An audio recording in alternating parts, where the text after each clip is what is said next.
Chapter 1. The Sword Ancestor, Wudi. In the realm of the 3,000 domains, there exists the Sword Domain, a forbidden place of the Sword Sect. A pair of jade hands, clad in green. With an impish demeanor, Pride opened the jade coffin nestled in the depths of the tomb. Upon discovering only an intact corpse within, the woman's disappointment was palpable as she pursed her lips. She turned and shifted her gaze to other treasures nearby. Wudi gradually opened his eyes, greeted by an environment both foreign and unsettling. The smooth stone wall surrounded him, casting eerie shadows under the flickering candlelight. The tomb was dim and damp, the distant sound of dripping water echoing ominously. Reminiscent of scene from a horror film, he lay within an exquisitely crafted jade coffin. Wudi, the Sword Ancestor, was the foremost practitioner of the Sword Tao in the realm of the 10 ancestors and the very founder of this path.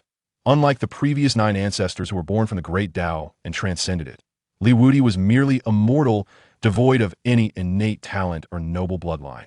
Yet, with a single sword and boundless passion, he ascended step by step to the status of an ancestor. The countless foes he vanquished along the way were too numerous to recount, and even now, he hesitated to reflect upon them. Upon reaching the ancestral realm, he found his strength unable to progress further and thus endeavored to practice the legendary burial soil cultivation technique.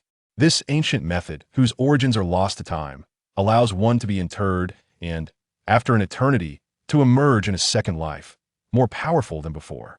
This indeed marked Wudi's second life, and he felt the long-stagnant bottleneck within him shatter. His current strength was several times greater than in his first existence. Shaking his head, Wudi realized that this was not the moment for reminiscence. His coffin lid had been disturbed. The lavish Sword Ancestor Palace was no more now, even his solitary coffin was violated. When had the esteemed Sword Ancestor ever endured such indignity? Wudi sat up stiffly, akin to a reanimated corpse, adding an air of chilling horror to the already dim tomb.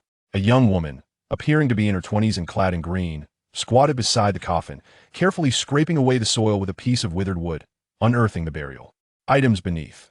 When the artifact was finally revealed, it turned out to be an ordinary alchemical bottle, utterly empty. In a fit of anger, the woman flung the withered wood aside, her discontent evident as she complained. "What is this? Isn't this supposed to be the tomb of the Sword Ancestor? Why is it so destitute, filled only with worthless debris?" Biting her lip, she tugged at her hair in frustration. What kind of Sword Ancestor is this? Could it be that he starved to death in poverty during his lifetime? Upon hearing her words, Wudi cast a glance around. Noting the pristine state of his surroundings, even a thief would have to leave behind a token of sorrow.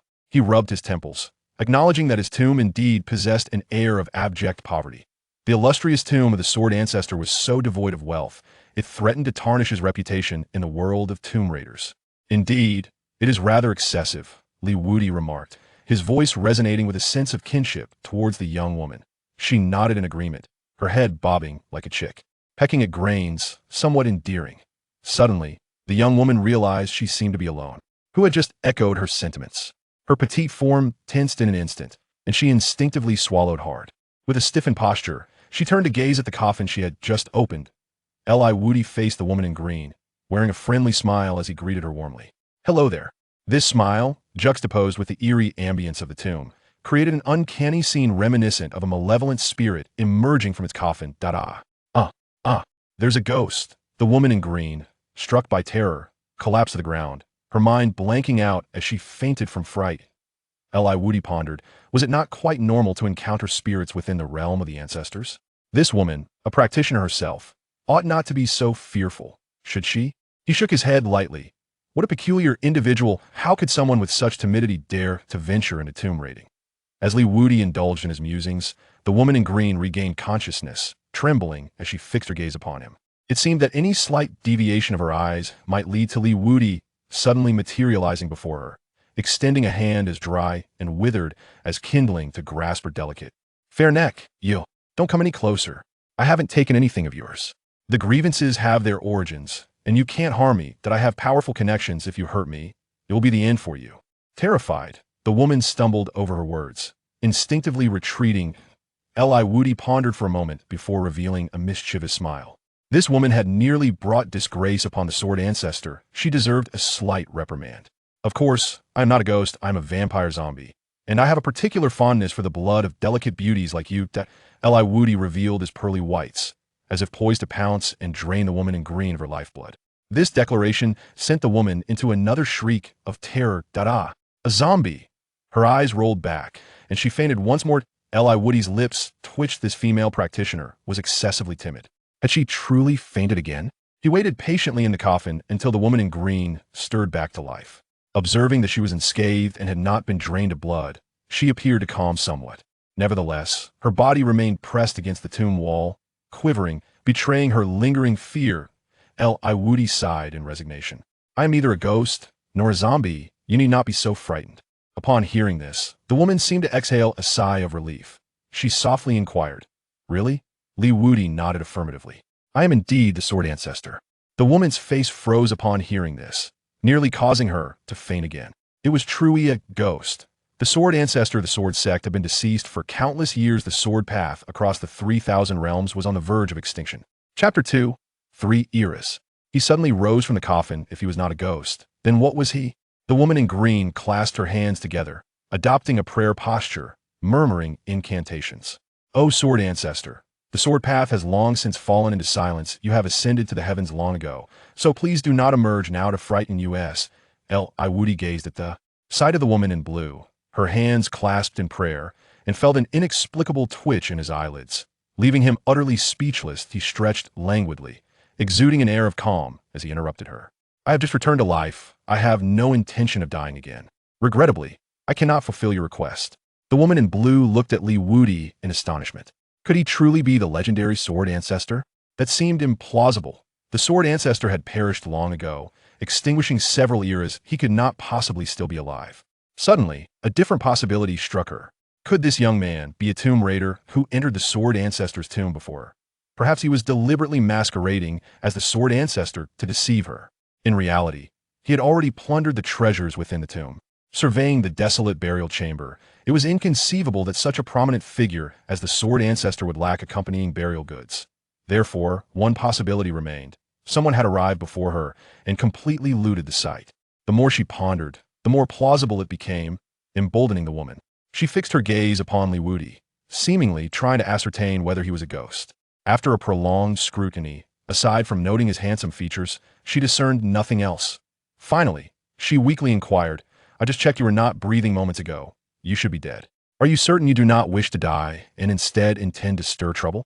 Wudi's lips twitched slightly. Why did this woman seem so eager for his demise? With a hint of exasperation, he replied, I assure you I am very much alive. Upon realizing that Wudi was indeed not a ghost, the woman's fear dissipated and her courage swelled. She huffed indignantly, her tone tinged with vexation. How dare this tomb raider think he could deceive someone as illustrious as herself? Recollecting her previous embarrassment, her expression gradually morphed into one of danger. This little thief would face her wrath if she did not teach him a lesson otherwise. He might dare to act with impunity in the future. Since you are not a ghost, I shall make you one for daring to frighten me. With that, she rolled up her sleeves and prepared to chastise the young man who had startled her. Observing her demeanor, Wudi felt an urge to chuckle. Was his resurrection truly so hard to believe? He remained motionless, yet an invisible force of swordsmanship ensnared the woman. Panic flashed in her eyes as she found herself immobilized, her only movement being the frantic rolling of her eyes, rendering her a pitiful sight. Feeling the sheer, unadulterated power of the sword, her pupils dilated in shock. In this age, where the swordsmanship had dwindled across the 3,000 realms, it was utterly impossible for anyone to wield such pure sword force. Her expression turned grim. You truly are the sword ancestor. The emergence of the sword ancestor would undoubtedly stir a tempest in the outside world. Wudi smiled, pleased that the young woman had finally grasped the situation. This would facilitate their communication. He spoke languidly. Very well. Since you comprehend the current predicament, you shall obediently answer a few of my questions, and I will not trouble you further. Wudi gently waved his hand, and a gnarled piece of wood floated into his palm. His voice remained calm, yet it caused the woman in blue to draw back her neck in trepidation. After all, you came to steal from my tomb. It is only reasonable that I would consider eliminating you. Upon hearing Wudi's gentle yet menacing words, the atmosphere shifted ominously. The woman in the green attire swallowed hard, her gaze responding eagerly. Wudi released his hold, unperturbed by the possibility of her attempting any tricks. If she could escape from him, it would indeed be a testament to her abilities. Allowing her a reprieve was of little consequence. The woman exhaled deeply, brushing the wrinkles from her green garments, her tone tinged with a hint of fragility. Sword Ancestor, what is it that you wish to know? What Wudi yearned to ascertain most was the duration of his slumber, for time held great significance for him. What is the current era? The woman, recalling Wudi's formidable prowess, dared not evade the question and answered truthfully. We are now in the era of Divine Path. The era of Divine Path? He had never heard of it yet. From its name, it suggested a focus not on the sword path, but rather on this unheard-of divine path. It seemed that a remarkable creator had emerged in this world once more. He pondered whether the founder of the divine path had ascended to the status of an ancestor, thus becoming the 11th ancestor of the realm. Wudi inquired further. How long has it been since the era of sword path? The woman appeared contemplative, counting on her fingers before extending 3 eras. Upon hearing this, Wudi fell into deep thought. He then asked, where am I currently located? She replied cautiously, in the 3,000 domains, sword domain, eastern state, within the forbidden ground of the sword sect. Wudi regarded her with a peculiar expression, unable to restrain his curiosity. Since this is the forbidden ground of the sword sect, how did you brazenly enter to plunder my tomb? The woman chuckled awkwardly, her eyes darting around, appearing guilty as if caught in a wrongdoing. She cleared her throat and proclaimed earnestly, because the sword sect is currently under siege, as a senior, I could not stand idly by and allow such actions to transpire. Thus, I entered the forbidden ground to safeguard the treasures within, not to rob the tomb. Wudi observed her shameless demeanor, perplexed by how a timid woman, fearful of spirits, could possess such audacity. Shouldn't she have intervened to repel the invaders instead of resorting to tomb raiding? Wasn't she merely adding fuel to the fire? Under Wudi's scrutinizing gaze, she felt a chill run down her spine. Discussing tomb raiding before the master of the tomb was indeed rather impolite. She hastily shifted the topic. I have heard that the sword sect evolved from your lineage of tomb guardians, having safeguarded your tomb for 3 eras. As the sword ancestor, in this time of peril for the sword sect, will you not lend your aid? She fervently hoped that Wudi would rush to assist. The intruders were formidable once he became entangled. She could make her escape. Evading danger was indeed a delightful prospect. Wudi was well aware of her ulterior motives. However, had he not left behind guardians of the tomb? Observing the confusion in Wudi's eyes, the woman explained, it turned out that after the sword ancestor's fall, the sword path cultivators of the Mu clan, who revered him, relocated their entire clan to his tomb to serve as guardians in gratitude for the prosperous era he had ushered in. Chapter 3. The Domain of Lin Mu Xian. However, as time transformed the world, the Guardian clan underwent numerous changes, ultimately evolving into the present sword sect. They still adhere to their ancestral teachings, designating the ancestral tomb of the sword ancestor as a forbidden ground. Wudi nonchalantly inquired, is the situation dire? The woman in green glanced at him nervously, offering a forced smile.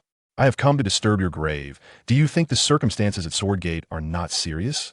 Wudi shook his head in resignation, realizing that it indicated an impending calamity for the clan. Otherwise, they would not neglect the defense of their sacred grounds, allowing someone to excavate the tomb of their forebear. Having lain here for so long, nominally the sword ancestor of Swordgate, he indeed should not remain indifferent to the crisis threatening the clan, especially since they had safeguarded his tomb for so many years. Indeed, it appears it is time to stretch my limbs, lest others believe that this sword ancestor's blade has grown dull. Upon hearing this, the woman's eyes brightened, and she hastily fanned the flames of encouragement. Predecessor, your might is unparalleled.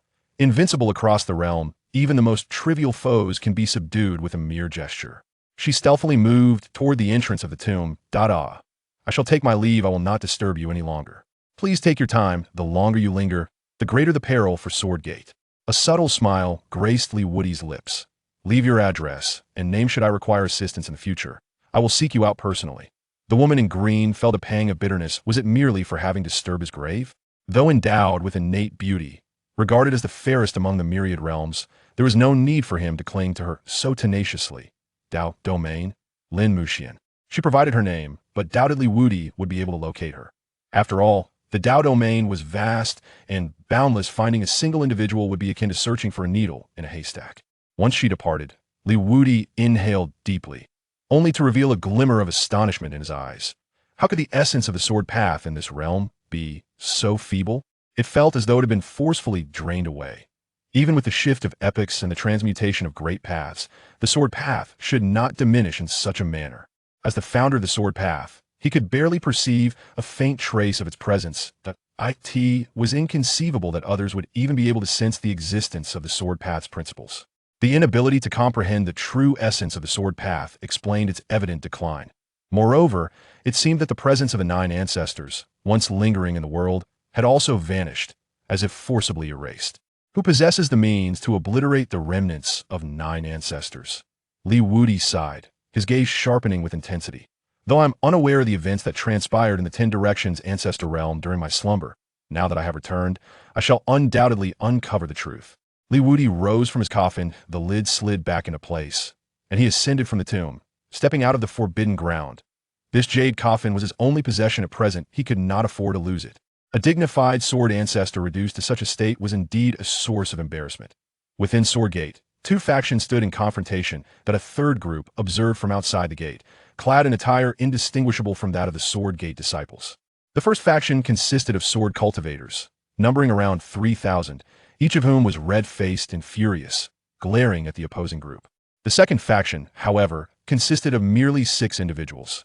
Yet despite their few numbers, these 6 exuded an overwhelming aura that completely subdued the 3,000 sword cultivators, the forefront of the sword cultivator stance. Yuan, the esteemed leader of the sword sect, whose cultivation has recently ascended to the 9th heaven of the spiritual platform. Opposing him is a formidable middle-aged warrior. Yuan Yuan, a practitioner from the Celestial Domains Dao Academy, exudes an overwhelming aura, embodying the prowess of a celestial vein cultivator. His countenance is rife with disdain towards the sword cultivators before him. The 9 major realms of cultivation within the 3,000 Dao domains are as follows: body refinement, spirit assimilation, spiritual aperture, spirit elixir, spirit wasteland, spiritual platform, celestial vein, celestial sovereign, and spirit emperor. Each of these realms is further divided into 9 celestial layers. Acutely aware of the disparity in strength, Yuan's expression is one of restraint as he endeavors to temper his demeanor. Taoist Wang, do you truly intend to eradicate the sword sect completely? Yuan responds with a cold smirk, his face a canvas of scorn. Yuan, do you and your fellow sword cultivators even have the right to address me as Taoist? He gently waved his hand, and the portrait of the sword ancestor soared into his grasp in front of the sword gate hall. The depicted sword ancestor resembled an ethereal elder, bearing a striking resemblance to the formidable Wudi. This particular image was chosen because Wudi's portrait had long since decayed through the cycles of 3 epochs. The later generations, having never laid eyes on Wudi, had recreated the painting according to their own visions of the sword ancestor. This scene caused Yuan to clench his fists tightly, his heart ablaze with fury. The audacity displayed in so brazenly disrespecting the founder of the Sword Dao was intolerable. The expressions of the other Sword Gate cultivators also darkened. Yet none dared to utter a word. The disparity in strength between the 2 parties was immense. Any spoken words would only serve to heighten their humiliation. Yuan found himself unable to refute Yuan's words, nor did he know how to counter them. It was unclear when it had begun, but the sword cultivators could no longer perceive the existence of the Sword Dao's laws. Without these laws, their combat prowess paled in comparison to other cultivators. Among peers of equal rank, an ordinary cultivator would require the combined efforts of 3 to 5 sword cultivators to withstand them. Over the years, many sword experts had sought the reasons for this decline, yet they had come up empty-handed. Consequently, sword cultivators had become increasingly rare, and the Sword Dao had fallen into desolation. Yuan looked at them with derision, his smirk growing more pronounced as he beheld the Sword Gate cultivators who remained silent under his scorn. His gaze fixed on Yuan, exuding an overwhelming presence. Yuan, I have come today to eradicate the Sword Dao. If your Sword Gate has any sense, you will willingly disband and relinquish your sword cultivation. Otherwise, not a single one of you shall leave here alive. With that, he tore the portrait of Wudi apart in front of the Sword Gate assembly. The scattering fragments felt like invisible wounds, tearing at Yuan's heart and shattering the faith of countless sword cultivators. They, proud sword cultivators, could not even protect the last portrait left by their ancestor. Yuan's complexion turned pale, yet he straightened his back, unafraid of Yuan's threats. Wang Daoyu, your aggressive intent to eradicate the Sword Dao will inevitably lead to karmic retribution. One day, you shall face the consequences. Yuan's defiance rendered Yuan's expression cold as ice. It was truly laughable. The sword ancestor had been dead for so many years, likely reduced to ashes by now, while other sword experts had either perished or vanished without a trace. The notion of karma was merely self-deception, an absurdity that would only befall the Tian Dao Academy if pigs learned to climb trees. You stubborn swordgate, since you refuse to relent, allow me to send you to accompany that old wretch. Observing Wang Wen's resolute demeanor, the disciples of the sword gate tightened their grips on their swords, bracing themselves for a desperate battle. Wang Wen let out a cold snort and pressed his palm downwards. The cultivators of the heavenly vein realm possessed the ability to commune with the forces of the heavens and the earth, creating an insurmountable chasm between them and those beneath the heavenly vein. This palm strike summoned the immense powers of nature within a radius of 1,000 miles, enveloping the entire sword gate. Under the overwhelming might of his palm, the protective array of the sword gate shattered instantaneously, and grand structures crumbled into ruins. Mu Yuechen and the other sword gate cultivators exerted all their strength and resistance. Yet the combined efforts of 3,000 could not withstand the force of a single strike from a heavenly vein cultivator. Wang Wen's aura grew increasingly formidable, and the power within his palm became even more terrifying, poised to annihilate the sword cultivators, including Mu Yuechen. At that moment, a coffin suddenly descended from the skies, shattering the massive hand. The coffin plummeted, pinning Wang Wen beneath its weight. Overwhelmed by an immense force, he fell from the air, crashing violently to the ground in a disheveled state. Attempting to rise, he found the coffin pressing down on him like a mountain range, utterly immovable. I have heard rumors of my demise. I have come to see what the matter is, a domineering voice declared, causing the battling cultivators to halt in their tracks. Mu Yuechen looked up in astonishment, witnessing a young man clad in a golden robe materialize before them. The young man sat atop the coffin, presenting a somewhat comical sight. Li Wudi emerged from the forbidden realm, instilling awe in all who beheld him. He surveyed the current situation and discovered the dire state of the sword Dao lineage. Merely 6 cultivators were capable of suppressing an entire superpower of the sword Dao. Among them, the strongest was merely at the first layer of the heavenly pulse, while the other 5 were at the 9th layer of the spiritual platform. Such power, in his era, would have been easily vanquished by a casual strike from any wandering sword cultivator. Li Wudi gazed down at Wang Wen, who lay beneath the coffin, his expression icy. You dare to stir trouble in my domain of swordsmanship? I grant you 10 breaths to provide an explanation. Fail to elucidate, and do not blame me for treating you as mere fertilizer. As Li Wudi's words echoed, the disciples of the sword sect, along with the 5 cultivators from the Celestial Academy nearby, could not help but wince. Their collective gaze turned toward Wang Wen, now trapped beneath the coffin, their faces painted with sympathy. A dignified cultivator of the heavenly vein, a master in any of the 3,000 realms, now found himself reduced to a mere footstool. Such a tale would surely invite ridicule. What shameless scoundrel has the audacity to ambush me? Wang Wen had never envisioned that, as a revered cultivator from the Celestial Academy, he would one day serve as a cushion for another, and for a coffin at that. He felt profoundly insulted, thrashing beneath the coffin. I care not who you are. Swiftly remove this wretched coffin, or when I emerge, you shall face dire consequences. Li Wudi heard the sound emanating from beneath the coffin. His expression remained unperturbed. He did not move the coffin aside, but merely intensified the pressure he exerted. In that instant, Wang Wen felt as though his very being was on the verge of shattering. To dare to proclaim oneself as the Ancestor, this alone was a transgression that could not be overlooked. After 3 breaths, the patience of the Ancestor dwindled to a mere 7 breaths remaining. Mu Yuechen and the sword cultivators of the sword sect, upon witnessing the coffin's arrival from the forbidden ground, exchanged silent thoughts. Could it be that this individual emerged from the forbidden realm, perhaps a long-secluded elder of the sword sect? Contemplating this possibility, a flicker of hope surfaced amidst Mu Yuechen's despairing visage. If he were truly an ancient practitioner of the sword sect who had remained in seclusion for years, his strength would undoubtedly be formidable. Wang Wen too pondered this notion, his countenance shifting to one of trepidation as he regarded Li Wudi. However, after scrutinizing Li Wudi for a considerable time, they discerned not a trace of spiritual energy emanating from him. The moment they realized that Li Wudi possessed no cultivation, the members of the sword sect plummeted from the heights of hope into the depths of despair. Mu Yuechen managed a bitter smile. Could it be that fate itself sought to obliterate my sword sect? Observing Li Wudi's lack of cultivation, Wang Wen's expression transformed entirely. A proud smirk crept across his lips, brimming with arrogance. I had anticipated a worthy opponent. Yet it turns out to be a worthless individual devoid of any cultivation, relying solely on his precious artifact.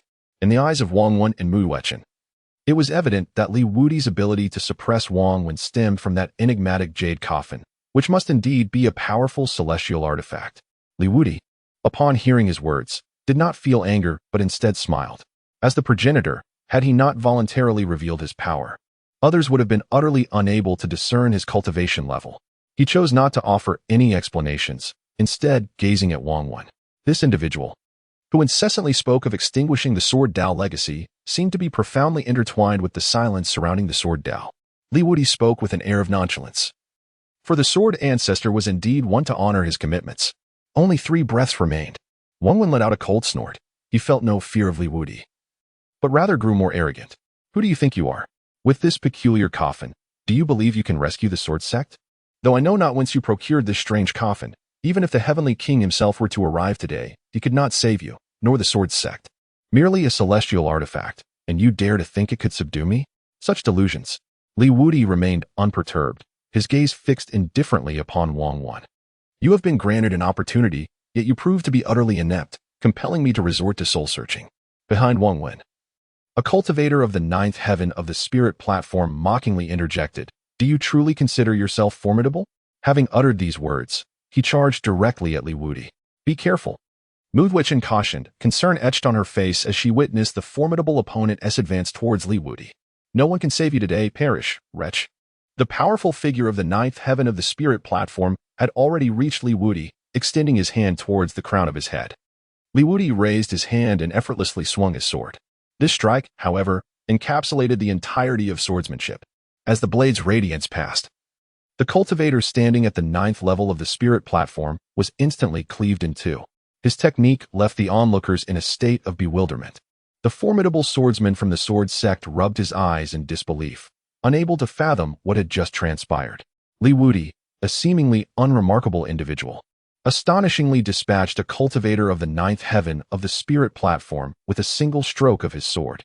The expressions of the 4 followers behind Wang Yuan shifted to one of trepidation. If this man could effortlessly eliminate the one from moments ago, could he not do the same to them? Wang Yuan's heart brimmed with murderous intent, having come specifically to eradicate the legacy of the Sword Dao. He could no longer suppress the fury within him upon witnessing the complete manifestation of swordsmanship. His gaze flickered as he pondered whether Li Wudi had, indeed, acquired the legacy of the Sword Ancestor after emerging from the Forbidden Grounds. His eyes darkened with malice, for he could not permit Li Wudi to continue living. It appeared that the legacy of the Sword Ancestor had fallen into your hands. Relinquish it, and I shall grant you a swift death. Wang Yuan's declaration sent waves of exhilaration through Mu Yuan. Had he truly obtained the legacy of the Sword Ancestor? If so, there might still be hope for the path of the sword. Chapter 5. The 100 Alliances of the Sword Domain. With that glimmer of hope, Mu Yuan stood resolutely beside Li Wudi. Observing his youthful visage, she boldly declared, "Young friend, this predicament is indeed a calamity for our Sword Sect. Your willingness to stand forth inspires me, and as the leader of the Sword Sect, I am prepared to fight alongside you." Behind Mu Yuan, a middle-aged man in his 40s stepped forward. He was Lin Qian, the Grand Elder of the Sword Sect. "I have endured humiliation for many years, yet they remain relentless. Today, even if I perish in battle, I shall make it known to the world that our lineage of the Sword Dao still possesses the courage to resist." Li Wudi gazed at the 2 individuals who embraced death with unwavering resolve, a look of affirmation flickering in his heart. There is no need to rush. None among the gathered here shall escape. Wang Yuan scoffed with derision, opting to forego further banter and decisively launched his attack. Wang Yuan concentrated all his strength, drawing the ethereal energies of the surrounding world within a 1,000-mile radius into his being with remarkable swiftness. The overwhelming aura he exuded altered the very fabric of the heavens, as if the entire mountain range housing the Sword Sect would be uprooted in the next moment. Great Yin Yang Palm. With a mere gesture, the forces of Yin and Yang were cleaved asunder, giving rise to a terrifying spectacle of cosmic phenomena. This strike seemed poised to crush not only the coffin that bore down upon him, but also Li Wudi within it. Witnessing the dreadfulness of this blow, the disciples of the Sword Sect turned pale. Mu Yuan gripped his treasured sword, bracing himself for a desperate fight. Perish. With a thunderous crash, the earth trembled and the mountains shook.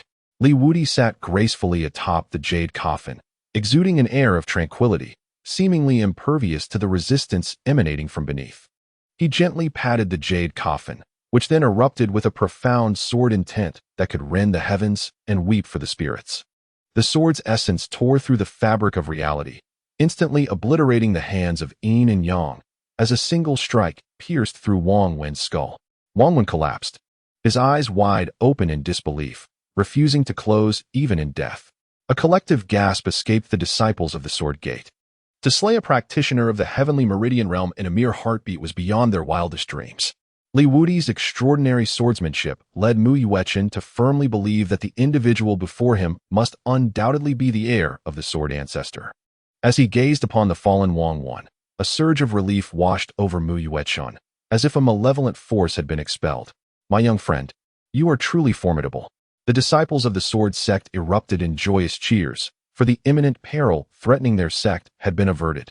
Meanwhile, the remaining four from the Heavenly Tao Institute, upon hearing the jubilant commotion surrounding them, turned pale with fear. They cautiously retreated, hoping to depart unnoticed. Previously, Li Wudi may have thought that the decline of the sword path was a consequence of the great upheavals in the heavens and earth. Yet, upon witnessing the deliberate eradication of the sword path's legacy by the 6 individuals, he became convinced that its deterioration was a result of human malice, rather than a natural disaster. The shadowy figure behind the decline of the sword path remained elusive and unexposed. How could Li Wudi possibly allow them to depart? One more step, and they would meet their demise. An invisible sword pressure sealed off the retreat of the 4 cultivators at the 9th level of the spirit platform. The 4, trembling with fear, nearly collapsed to the ground. This was a formidable being capable of slaying Wang Wan. Even with desperate efforts, they could not withstand such power. At that moment, a figure descended from the sky. This individual was a practitioner of the 2nd heavenly layer of the celestial vein, even stronger than Wang Wan. With an air of superiority, he commanded, "Halt! You cannot kill these individuals." The newcomer, donned in a resplendent robe of purple and gold, was a middle-aged man skilled in thunderous techniques. Upon seeing him, Mu Yuechen and the Grand Elder of the Sword Sect were taken aback, their expressions turning solemn. Mu Yuechen respectfully addressed him. "I am Mu Yuechen, the sect master of the Sword Sect, and I greet Taoist Ming Xian." Taoist Ming Xian surveyed the situation before him, and upon resting his gaze on the 4 members of the Celestial Path Academy, a flicker of astonishment crossed his features. He had not anticipated that the 6 members of the Celestial Path Academy would find themselves in such a predicament. With a hint of anger darkening his expression, he directly questioned Mu Yuechen, "Sect Master Mu, what is the meaning of this? Why are the guests from the Celestial Path Academy here in your sword sect?" His cold gaze scrutinized Li Wudi, revealing a trace of ire, as if Li Wudi had disrupted some of his plans. "And who is this peculiar youth seated upon the jade coffin?" Mu Yuechen, with utmost respect, recounted the events that had transpired. Observing Mu Yuechen's demeanor, Li Wudi turned his attention to the Grand Elder of the Sword Sect. "What is your name?" The Grand Elder, perceiving Li Wudi as the heir of the Sword Ancestor and recognizing his displayed strength, dared not be dismissive. He promptly replied, "Young friend, I am Lin Xian, the Grand Elder of the Sword Sect. How may I assist you?" Li Wudi perceived the chill in his eyes, his brow slightly furrowing. The matter appeared far more intricate than it initially seemed. Who was he? Why did he adopt a questioning demeanor right from the outset? Yet, despite this, Mu Yuechen treated him with utmost deference. Elder Lin Xian responded with reverence, "Young friend, this individual is Taoist Ming Xian, the steward dispatched by the Sword Domain's 100 alliances to the Eastern Province." The Sword Domain's 100 alliances? Li Wudi was filled with curiosity, pondering the nature of this formidable power. Lin Xian, noticing his apparent ignorance, was taken aback. Could it be that the young friend was unaware of the Sword Domain 100 alliance? He began to elucidate. "Young friend, within the vast expanse of the 3,000 domains, there exist myriad realms, and it is not uncommon for conflicts to arise between them. The Sword Domain was originally the territory of sword cultivators. Yet after the decline of the Sword Dao, its strength waned dramatically." At this point, Lin Xian could not help but let out a sigh, a touch of melancholy crossing his features.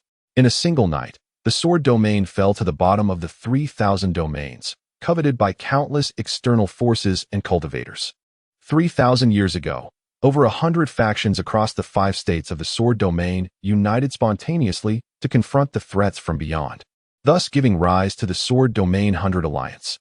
Upon hearing this, Li Wudi finally grasped the essence of the Sword Domain 100 Alliance and understood why even the haughty Ming Xian Taoist dared not show anger towards Mu Yuechen.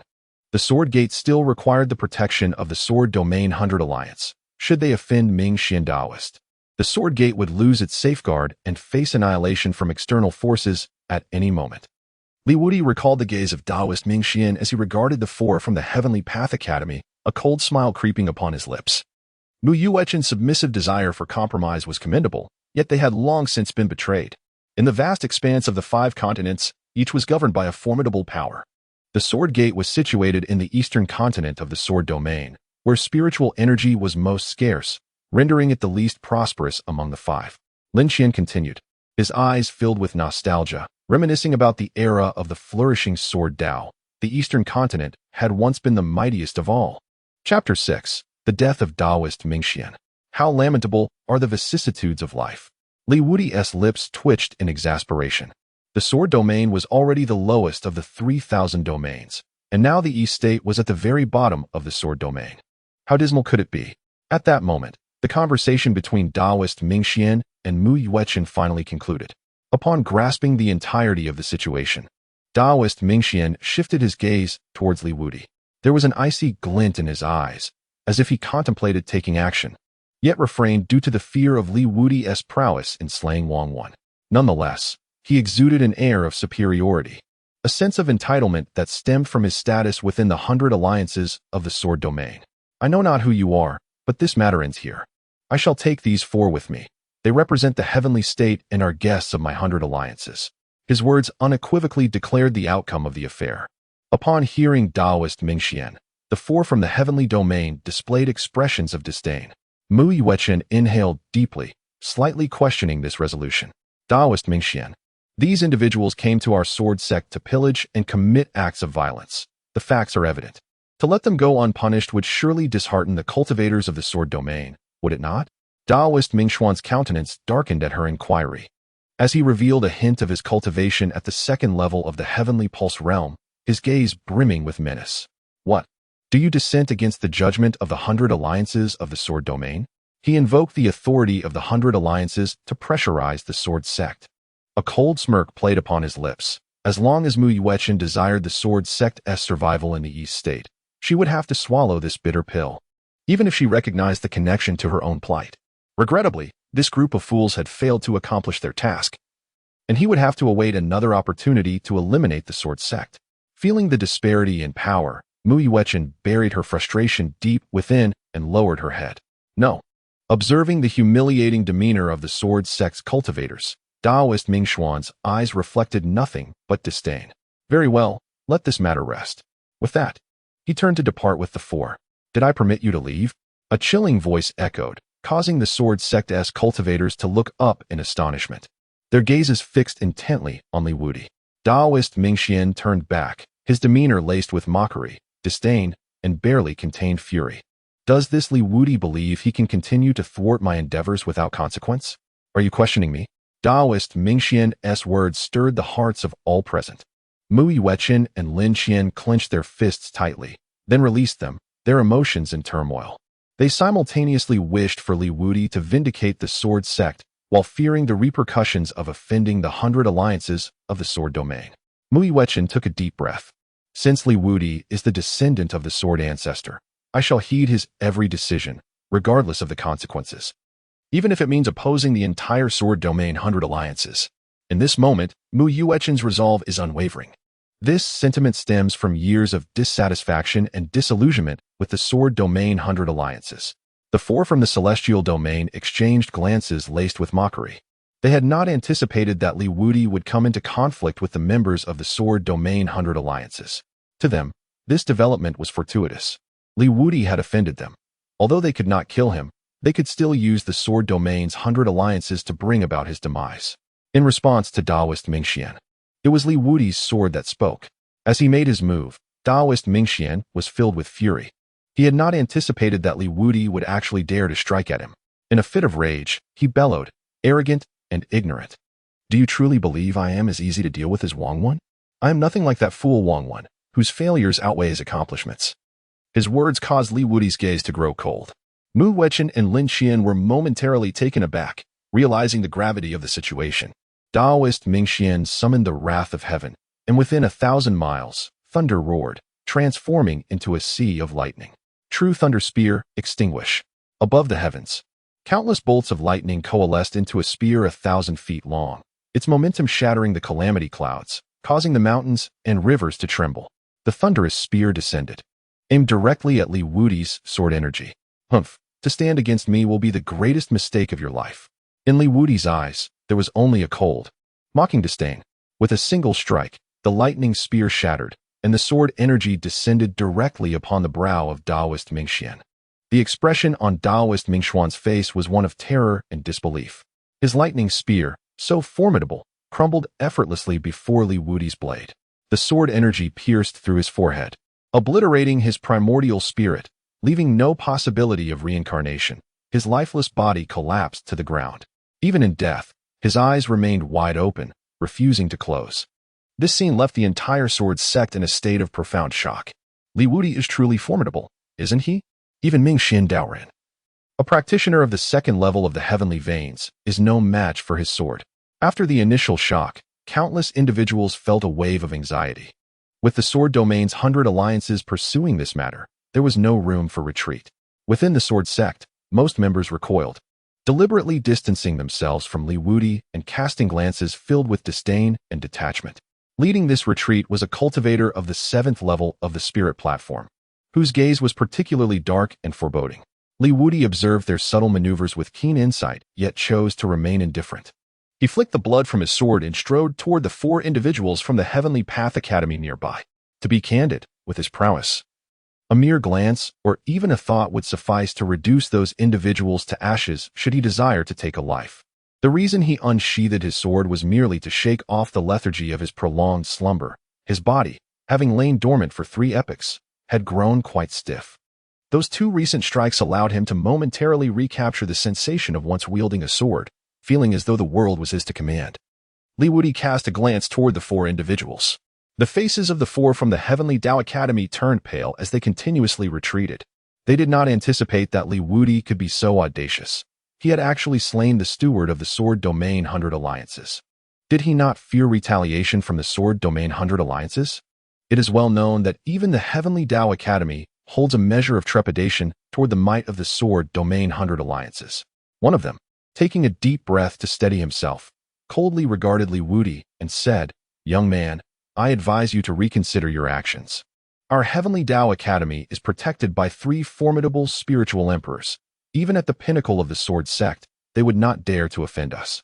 Wudi, weary of further discourse with them, suddenly appeared before the 4, his will ensnaring them in a binding grasp.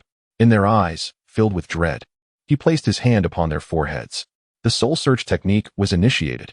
The 4 became entranced, their spirits severely injured, rendered foolish and dazed. Through the depths of their minds, Wudi gleaned vital information. These 6 individuals were mere pawns sent by the Heavenly Tao Academy to the Sword Domain. Not particularly formidable figures. They were unaware of the Academy's motives for extinguishing the sword, merely acting upon orders. The true power lay with another group, led by one named Su Qing, a peak 9th layer of the Celestial Vein Realm. Chapter 7. The Supreme Body of Sword Tao. Su Qing bore a more significant task, to infiltrate the legacy secret realm of Jian Wudao. Jian Wudao, a superlative sword master from 30,000 years ago, was rumored to have surpassed even the Spirit Emperor realm, reaching the legendary Sword God realm. As the Sword Tao began to wither 3 millennia passed, Jian Wudao perished amidst this turmoil. His secret realm harbored the complete principles of the Sword Tao, likely holding the key to the resurgence of sword practitioners. Su Qing's mission was to utterly obliterate the legacy left by Jian Wudao, severing the last vestiges of fortune for the Sword Tao. Within the minds of the 4, Wudi also discerned the location of Jian Wudao's secret realm. Given that Jian Wudao fell due to the decline of the Sword Tao, it was reasonable to surmise that traces of the underlying causes could be uncovered within his burial site. Wudi understood that he must venture into the Sword Tao secret realm left behind by Wu Dao. He gazed at the 4 dazed individuals, who had lost their value of existence. With a mere thought, the 4 of them dispersed into the surrounding winds. This ghostly and divine method of killing utterly astonished Mu Yuechen and Lin Qian. They marveled inwardly, pondering how this young friend could wield such an invisible means of murder. Such a technique, even a celestial sovereign, would likely find unattainable. Li Wudi sheathed his sword and gestured towards Mu Yuechen and Lin Qian. The troubles have been resolved. Consider this a repayment for your years of guarding my tomb. As for these corpses, you may handle them as you see fit. With that, Li Wudi turned his back and made to leave the sword gate, indifferent to all that remained. Mu Yuechen and Lin Qian exchanged glances, their eyes brimming with a complex mixture of helplessness and relief. At that moment, they felt an inexplicable lightness, as if the oppressive resentment that had burdened their hearts for years had been released. Observing Li Wudi's composed demeanor instilled a modicum of confidence in Mu Yuechen. He dared to take lives. Perhaps he truly possessed the strength to confront the impending retribution from the Sword Domain's 100 alliances. Having realized her own inability to safeguard the Sword Gate, she recognized that since he had inherited the legacy of the Sword Ancestor, he was destined to assume the mantle of the new supreme leader of the Sword Gate. He might indeed lead the sect back to its former glory, or at the very least, establish a foothold in the eastern state of the Sword Domain. With these thoughts in mind, she approached Li Wudi and presented the token of leadership. Aware of her own limitations and strength, she implored, "Esteemed young friend, having received the inheritance of the Sword Ancestor, please accept this token of leadership and guide the Sword Gate through its trials, and create a new era of brilliance." Her tone was as weighty and resolute as a mountain. Li Wudi gazed at her, his brow slightly raised, perceiving her intentions with clarity. Lin Qian observed Mu Yuechen's actions and understood her earnest concern. He too respectfully bent his waist and said, "Young friend, it is only with your strength that one can be worthy of the position of the sect leader. I implore you not to decline." Meanwhile, the sword cultivators who had stood shoulder to shoulder with Mu Yuechen and shielded Li Wudi now knelt on the ground, their voices resonant. "We beseech you, young friend, to emerge from seclusion and assume the role of sect leader, safeguarding our sword sect." Li Wudi let out a light chuckle, his gaze settling upon those who had begun to retreat. They had not anticipated that Mu Yuechen would so swiftly entrust the sword gate to this enigmatic figure, Li Wudi. Particularly alarming was the fact that he had already slain members of the 100 alliances of the Sword Domain. Should Li Wudi choose to depart, the 100 alliances would undoubtedly pursue the matter, leaving the Sword Gate with little room for evasion.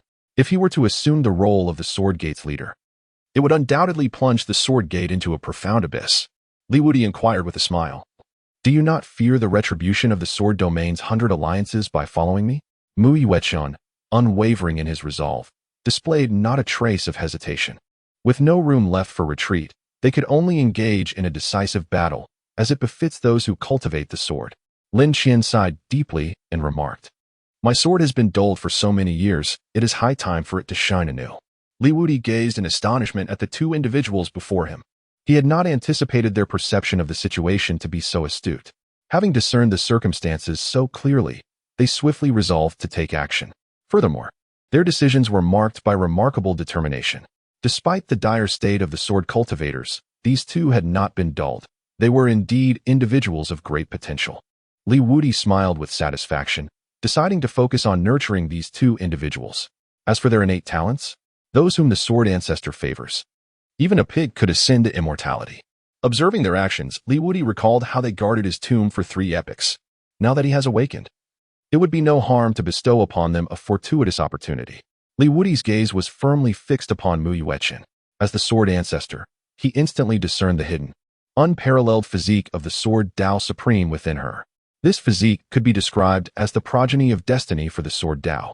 Once she embarked on the path of swordsmanship, she would effortlessly comprehend various techniques and sword arts. Alas, in this era where the Sword Tao has nearly faded into obscurity, she possesses the innate talent yet remains powerless. Had it been during the zenith of the Sword Tao, her cultivation progress would have been astonishingly swift, allowing her to surpass the Sword God realm in less than a century. Li Wudi's gentle voice drifted into Mu Yuechen's ear. "As for the position of the sect leader, let that be, but if you are willing, I can take you as my disciple and impart to you the supreme swordsmanship." Li Wudi's words momentarily stunned Mu Yuechen and Lin Qian. The two exchanged peculiar glances at Li Wudi, who appeared to be merely in his late teens or early 20s. At present, Mu Yuechen was already 25 years old, having reached the pinnacle of the 6th realm and poised to ascend to the 7th realm as a formidable figure. It felt rather strange for someone younger than him to take him on as a disciple. Contemplating the disparity in their strengths and recognizing that this might be his only opportunity in life to engage with a complete swordsmanship legacy, Mu Yuechen's heart began to stir. In the realm of cultivation, age is often inconsequential when it comes to mentorship. Suddenly, a voice interrupted this moment, drawing the attention of everyone present. It belonged to an elder cultivator, aged between 60 and 70, whose cultivation level was at the 7th layer of the Ling Tai. Before Li Wudi could utter a word, a flicker of anger appeared on Lin Xian's face. Elder Lu, what do you mean by this? This individual was the 6th elder of the sword sect, who had led tens of thousands of cultivators to surrender when Wang Wen came to their door, merely spectating from the sidelines. The demise of Wang Wen and Taoist Ming Xian was also instigated by him, as he urged the sword sect disciples to distance themselves from Li Wudi. Stepping forth from the crowd, the 6th elder's countenance was marked by disdain and jealousy towards Li Wudi. He harbored resentment for having guarded the tomb of the sword ancestor for so many years, only to witness the lineage being bestowed upon this enigmatic young man. Jealousy consumed him, as despite his years of scheming within the sword sect, he had never ascended to the position of sect leader. Li Wudi, upon his sudden appearance, effortlessly seized that which he had long coveted. Although he ultimately did not attain the position of the sect leader, this realization pained him even more. The very thing he yearned for was, in fact, something he had scorned. The positions of sect leader and elder were not meant for him to retain within the sword sect, and he was also expected to preserve the legacy of the sword ancestor. Mu Yuechen observed the jealousy and resentment flickering in his eyes, her expression chilling. She had yet to hold him accountable for his betrayal, and this opportunist dared to emerge at such a moment. Chapter 8. The Palace Confrontation. Oh, is that so? I am curious to know why, the 6th elder exclaimed with indignation, pointing an accusatory finger at Li Wudi. Why, you ask? He has just slain the steward of the sword domain's 100 alliances. Should the sect leader take him as a disciple, the 100 alliances would surely believe we have completely betrayed the sword sect. When that happens, the blame will fall upon us, and not a single one of our thousands of disciples will be spared. Furthermore, our sect has guarded the sword ancestor's tomb for so many years. The legacy of the sword ancestor rightfully belongs to us, and we cannot allow this mysterious individual to take it away. Mu Yuechen scoffed, her gaze serene. She was no fool. She had already deduced that the appearance of the Celestial Path Academy members in the sword sect, coupled with the timely arrival of Taoist Ming Xian, was no mere coincidence, but rather a result of their collusion. Now that the facade had been torn away, there was no need for her to continue to compromise or plead for survival in front of the 100 alliances. Her voice turned frostier, as the aura of the sect leader enveloped the entire sword alliance, amplifying the pressure felt by all present. Is that so? Do you believe that Taoist Ming Xian should not have been slain? The 6th elder retorted vehemently. Of course he should not have. Taoist Ming Xian is a man of profound righteousness, aware of the troubles faced by our sword domain's 100 alliances, and he specifically came to our aid. Yet, instead of gratitude, he maliciously attacked, plunging the sword sect into an irretrievable abyss. With this thought, malice began to brew within the 6th elder's heart, his gaze toward Li Wudi growing more sinister. He deliberately incited the emotions of the sword sect's members. This man deserves to die 1,000 deaths. I propose we unite to capture him, interrogate him for the sword ancestor's legacy, and then hand him over to the 100 alliances to demonstrate our unwavering loyalty and commitment to the sword sect.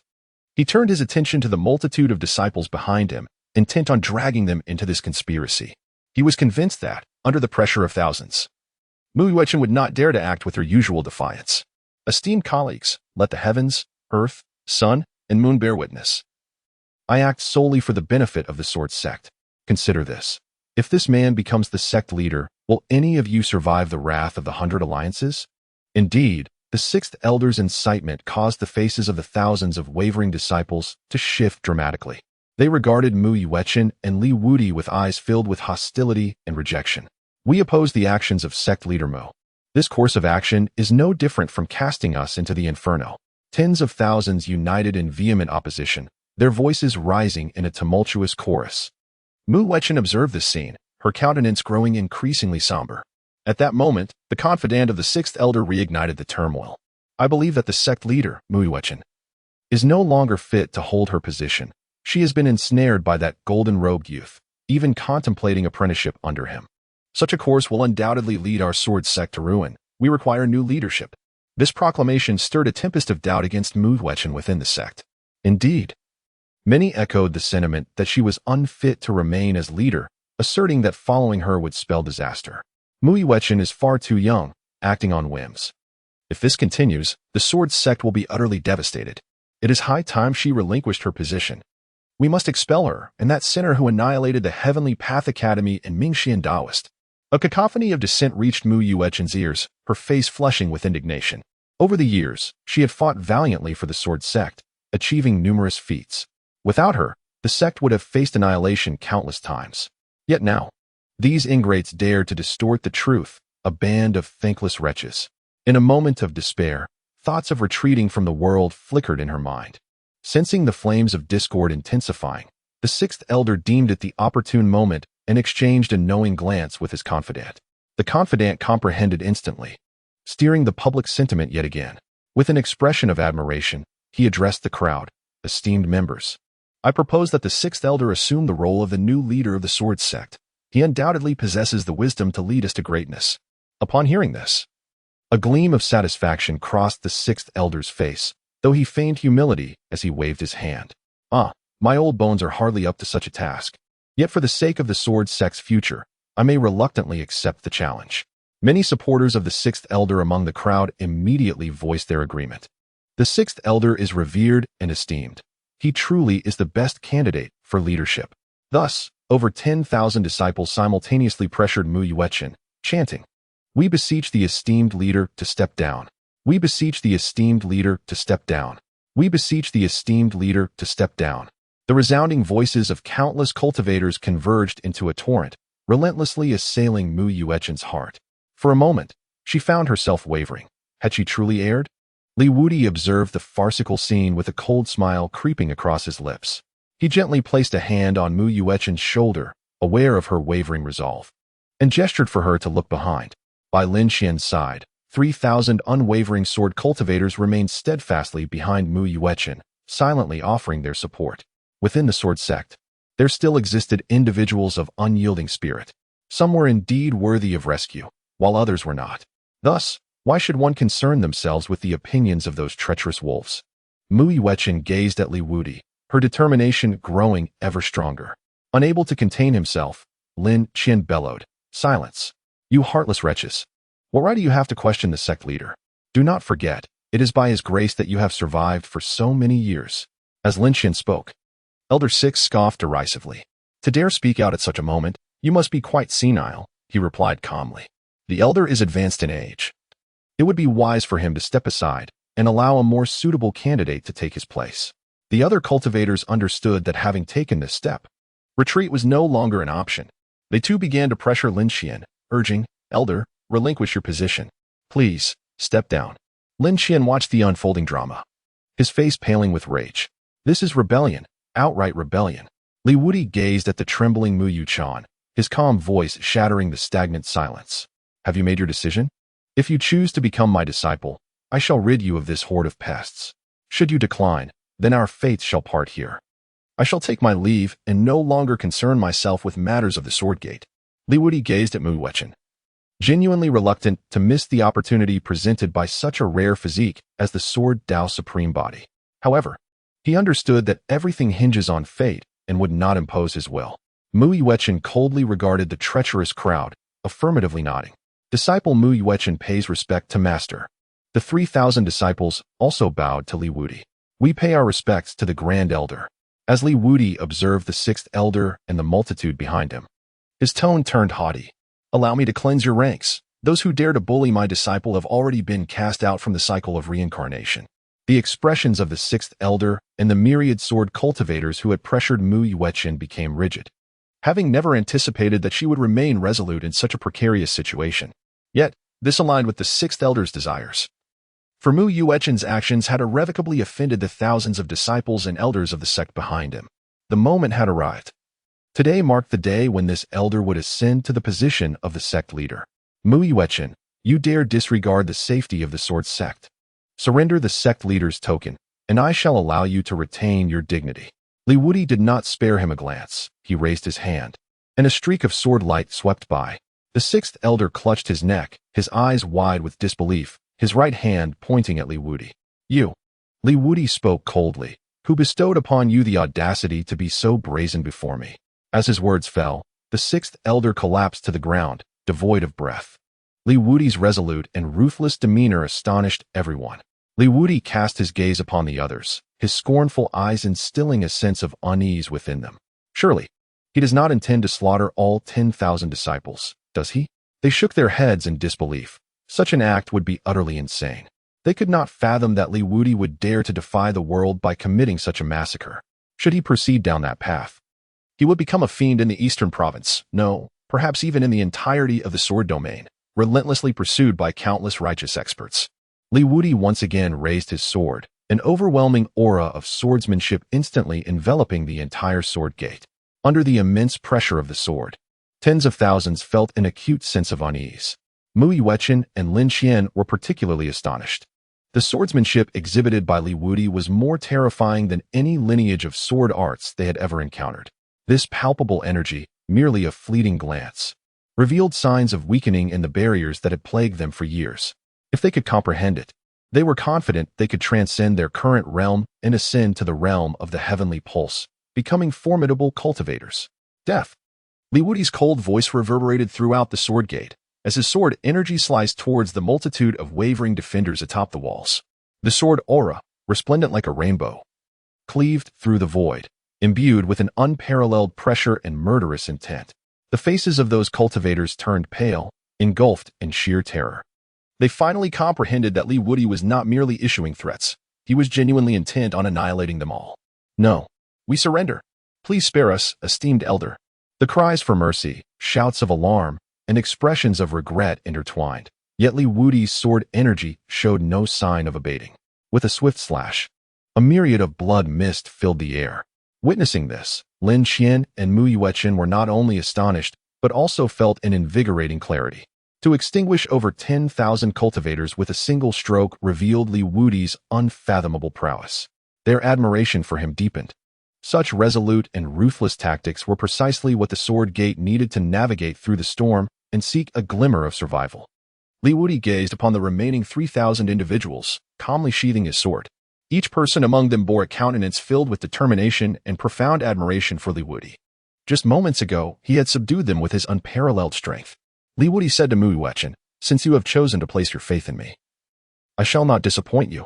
Those who follow me will witness yet another glorious era of swordsmanship in this lifetime." The words of Li Wudi instilled an unparalleled sense of reassurance in Mu Yuechen, Lin Xian, and others. Li Wudi gazed upon the nearly imperceptible swordsmanship principles that enveloped them. Henceforth, I shall unveil the entirety of the swordsmanship principles, enabling you to complete the missing facets of your sword cultivation. In due time, you shall stand equal to any adversary. Li Wudi's voice resonated with an infectious charm, captivating every listener and conjuring vivid imagery in their minds. Mu Yuechen revealed a long-forgotten smile, shedding the disguise of her steadfastness. With the presence of her esteemed master, she felt as though she had gained a formidable support, a towering tree under which she could find solace. Grateful to her mentor, Yuechen vowed not to disappoint the expectations placed upon her, pledging to lead the path of the sword and restore its former glory. Those who had previously wavered now found their resolve unwavering, devoid of any confusion. We are willing to pledge our lives in unwavering allegiance to the elder. We are willing to pledge our lives in unwavering allegiance to the elder. We are willing to pledge our lives in unwavering allegiance to the elder. The resounding cries echoed through the heavens, breathing new life into the once dreary sword sect. With a gentle gesture, he silenced the crowd. Li Wudi's expression turned solemn, and his tone became earnest. Very well, I shall now unleash my principles of swordsmanship. You must focus your minds and absorb as much of my sword essence as possible. As the sword ancestor, my understanding of swordsmanship is far purer, more refined, and ultimately perfect compared to the sword principles of the heavenly Tao. To put it bluntly, even the most inept of sword cultivators, if they can absorb even a trace of my sword aura, will rise to become unparalleled sword masters in this realm. Since these individuals will serve as my trusted aides in the future, I shall not hesitate to cultivate their potential diligently. In the hands of Li Wudi, the manifestation of the sword ancestor's Tao fruit emerged. His Tao fruit took the form of an indistinct sword, imbued with terrifying and boundless sword principles. Surrounding him was a haze of chaos, where each wisp seemed to harbor a vast, immeasurable cosmos. Countless universes spiraled around the Tao fruit of the sword, exuding an unparalleled divine might. The Tao fruit appeared to transcend this realm, rendering it impossible for any living being to discern its true visage. Mu Yuechen merely caught a glimpse of the emanating sword principles, and felt as though she might be erased from the very fabric of time and space. This fearsome spectacle left her trembling with trepidation, unable to gaze directly at Li Wudi's Tao fruit. Simultaneously, her heart swelled with awe as she recognized the unfathomable prowess of her master, surpassing any formidable being she had ever encountered. As this realization struck her, she recalled Li Wudi's frequent self-reference as the Ancestor, and a chilling speculation flickered in her mind. Could her master truly be the sword Ancestor? Stealthily, she lifted her gaze to Li Wudi's youthful visage, struggling to reconcile it with the ethereal image of the venerable elder revered at the sword sect. The power of the sword principles permeated the sword sect, leaving its practitioners overwhelmed with shock and tears. After so many years, they were finally able to once more experience the essence of the sword. This was the complete sword principle. In her lifetime, she had been graced with the fullness of its form. No, the sword principles of the Grand Elder felt even more formidable than the legendary peak of the sword's glory. When the essence of sword principles enveloped the heavens and the earth. Ha ha ha, heaven bless our sword sect, the sword shall surely rise again. Elder Lin Qian, in his excitement, promptly reminded the 3,000 sword cultivators of the sect. They must quickly meditate and assimilate this surge of sword principles. With the baptism of the sword principles, their paths would be utterly complete, rivaling none. Such a precious opportunity could not be squandered on mere lamentation. The sword practitioners of the sect promptly seated themselves, beginning to absorb the overflowing sword principles. Li Wudi's gaze was intently fixed upon Mu Yuechen. After undergoing the baptism of the sword Tao's principles, her supreme sword body would be fully awakened. Chapter 10. The Supreme Heavenly Tribulation. The unparalleled power of the sword Tao enveloped her, as if she were inherently the master of this art. Under the enlightenment of the sword Tao principles, Mu Yuechen's mind became tranquil, seemingly merging with the very essence of the world around her. All doubts regarding the sword Tao dissipated, and the cultivation that had been suppressed for many years began to surge forward with unprecedented vigor. As the sword Tao principles of Li Wudi entered her being, her supreme sword body flourished like a parched desert receiving much-needed rain, revitalized with newfound vitality. She broke through to the celestial vein realm, and a terrifying thunderous tribulation brewed in the heavens and the earth. Li Wudi lifted his gaze towards the heavens, where a golden calamity cloud loomed ominously above the sword gate. Between the mountains and rivers, a terrifying pressure of thunder was born, as if the entire world had been ensnared in a suffocating grip.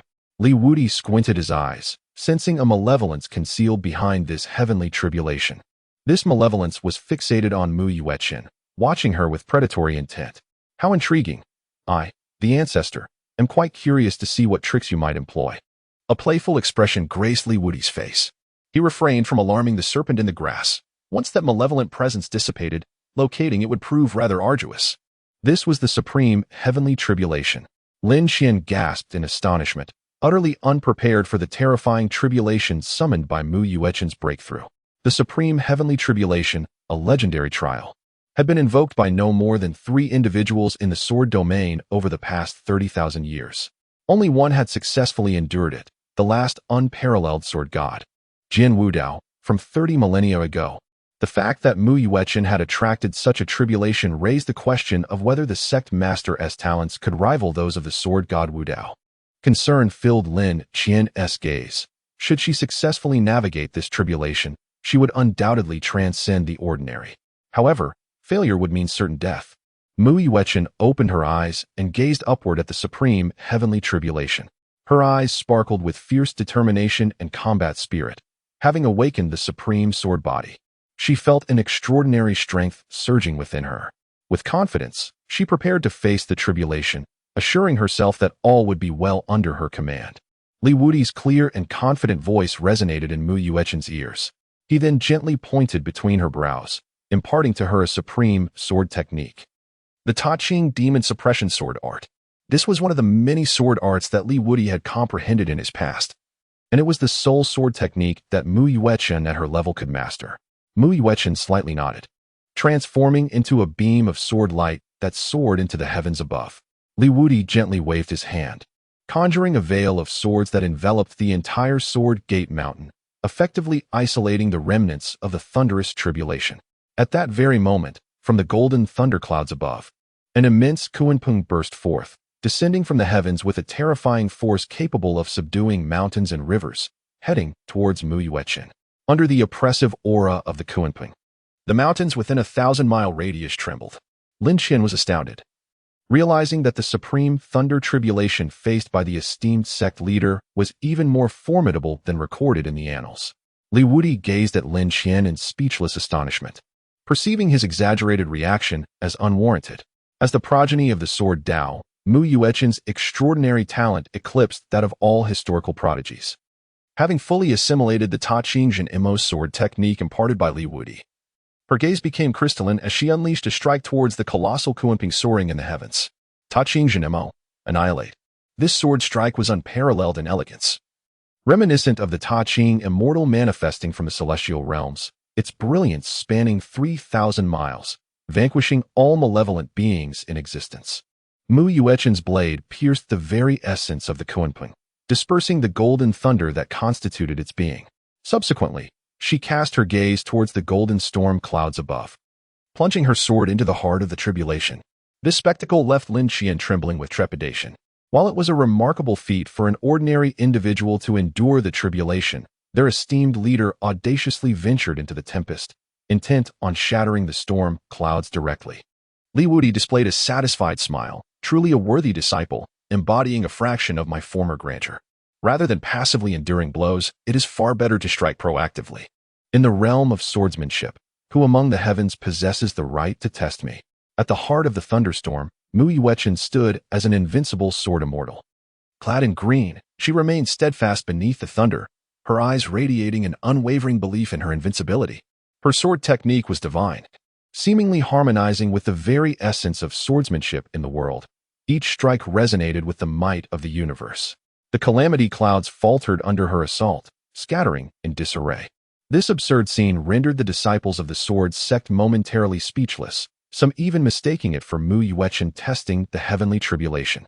Ultimately, as the final strike descended, the heavenly calamity dissipated entirely, and Mu Yuechen's aura surged, akin to a celestial sword deity gracing the mortal realm.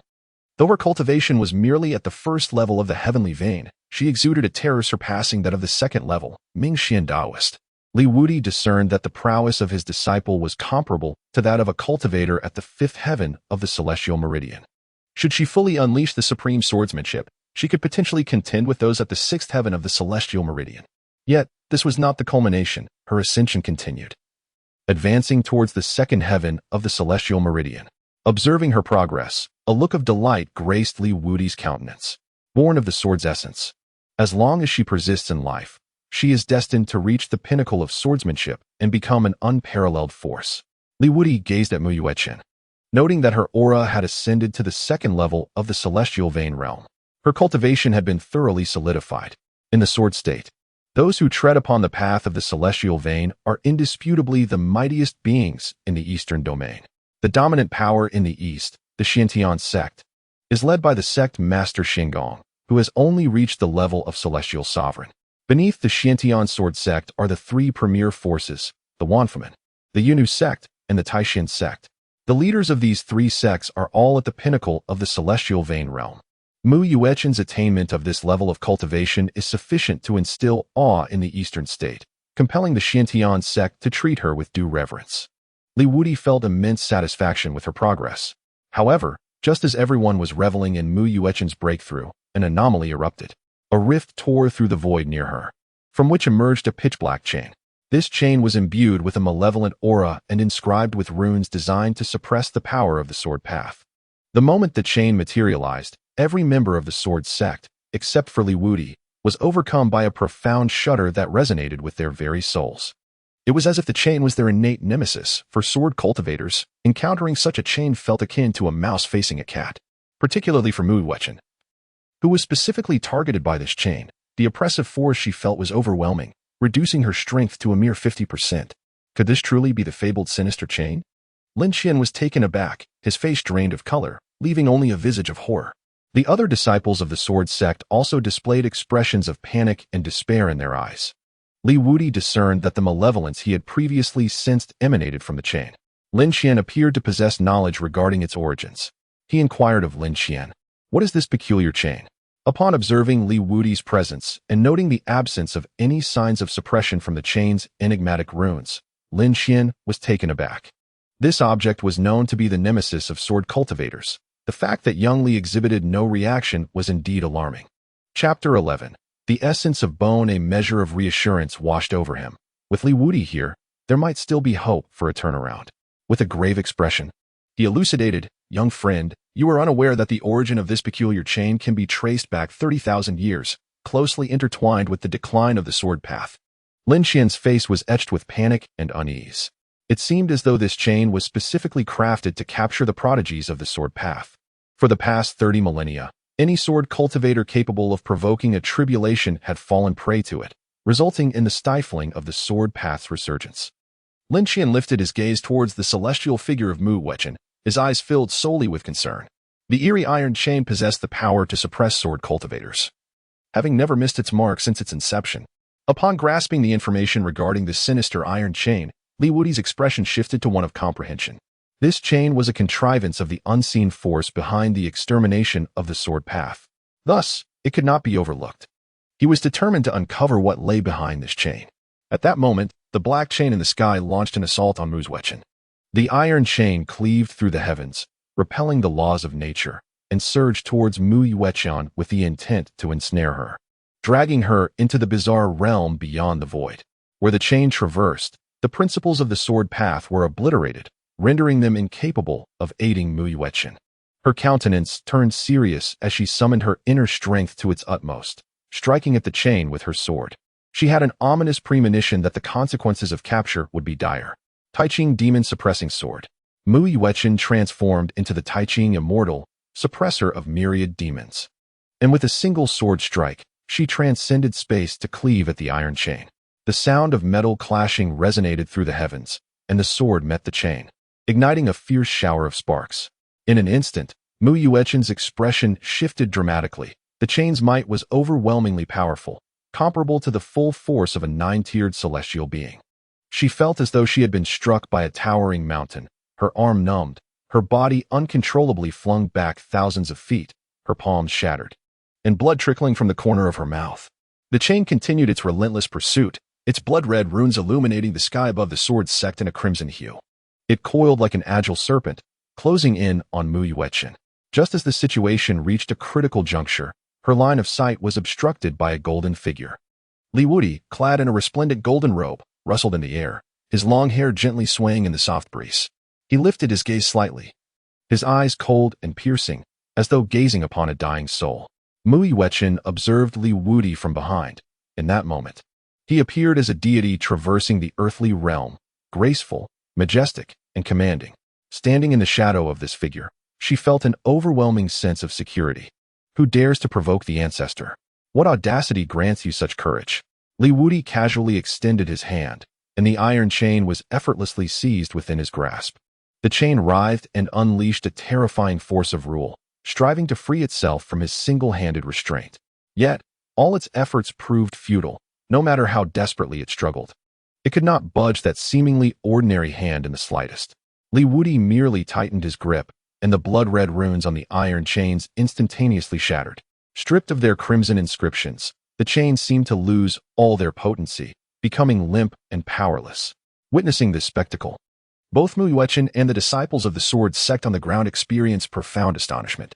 They were astounded to see the once fearsome and enigmatic chains crumble so effortlessly before Li Wudi. Taking a deep breath, Mu Wechen steadied her tumultuous heart. Her suspicions were increasingly validated. Her master was indeed the sword ancestor. No other sword cultivator in the world could possess such formidable strength. She felt a sense of gratitude for her previous choice. Becoming Li Wudi's disciple was undoubtedly the most astute decision of her life. Li Wudi grasped one end of the iron chain and yanked it with tremendous force, a terrifying power rending the very fabric of the void. Observing Li Wudi's actions, Mu Wechen exclaimed in astonishment, "Master, do you intend to draw forth the enemy from the other end of the chain?" This notion struck her as utterly insane. The bizarre iron chain was something they all sought to avoid, let alone confront the enigmatic source lurking behind it. The onlookers were paralyzed with trepidation, scarcely daring to breathe. As Li Wudi exerted his strength, the sound of metal grinding echoed from the fissure in the void, suggesting that something horrific was indeed being summoned. The atmosphere grew increasingly oppressive. Even the fundamental laws of the universe seemed to retreat from this locale, distancing themselves for thousands of miles in anticipation of the impending malevolent entity. At last, from within the rift, a colossal and ghastly skeletal hand emerged. The aura emanating from this bone appendage far surpassed that of the earlier bizarre chains. A mere wisp of its essence shattered mountains and severed rivers. Following the skeletal hand was a snow-white frame, not of human origin, but that of an alien species. It bore a lizard-like head adorned with a pair of antlers, a body akin to that of a horse, a tail resembling that of a serpent, and arms reminiscent of eagle talons, with legs that were strikingly elephantine. This grotesque amalgamation evoked an indescribable and profound terror. Enveloping the skeletal form were the same eerie blood-red runes as those on the chains, yet more potent. The instant the skeletal abomination appeared, the world within a radius of 10,000 miles transformed into a blood-red realm. An overwhelming silence permeated the universe, a pervasive atmosphere of decay and lamentation. The essence radiating from the skeletal entity corroded the very fabric of existence, extinguishing vitality within 100 miles in the blink of an eye. Every gust of wind carried the weight of impending death. Had it not been for the protective barrier of Li Wudi's sword path surrounding the sword sect, they too would have succumbed to this aura of demise, becoming mere heaps of bones. Sensing the presence of the bone creature, Yuan could not help but cry out, "A celestial sovereign! He's a celestial sovereign!" This declaration caused the members of the sword sect to collectively gasp in horror, their faces etched with profound dread. This skeletal being was indeed a celestial sovereign. Such an entity could dominate a state, reigning supreme, across the vast expanse of the eastern continent, within billions of miles. The only force capable of contending with it was the esteemed celestial sovereign of the Xiantian sect, Xiangong. It turns out that throughout history, the formidable figures who have confronted the unparalleled masters of the sword path are indeed this powerful. No wonder not a single sword genius has managed to escape. Before the celestial sovereign, even prodigies are but worthless ants. Within the entire sword sect, the only one remaining calm is Li Wudi. He scrutinizes the bone sovereign with a discerning eye, only to shake his head in disappointment. It is merely a puppet, a vessel designed specifically for capturing sword prodigies. To prevent others from uncovering its origins, it has even erased all traces of its background. In light of this, it holds no value whatsoever. The hollow gaze of the bone entity falls upon Li Wudi, who stands at the other end of the chain, and it emits a raspy, ominous voice. "Those who stand in my way shall perish." With a low, thunderous roar, it strikes out with colossal bone claws, descending upon Li Wudi. Chapter 12. Annihilation of the Bone Entity. This strike is imbued with an inexorable aura of death. Even a formidable being beneath the celestial sovereign would find their vitality extinguished in an instant upon being touched by such malevolence. "Elder, be cautious," Lin Xian exclaims in alarm. Witnessing the formidable assault of the bone entity, Li Wudi merely waved his sleeves nonchalantly. The gentle breeze understood my intentions, sweeping through to vanquish formidable foes.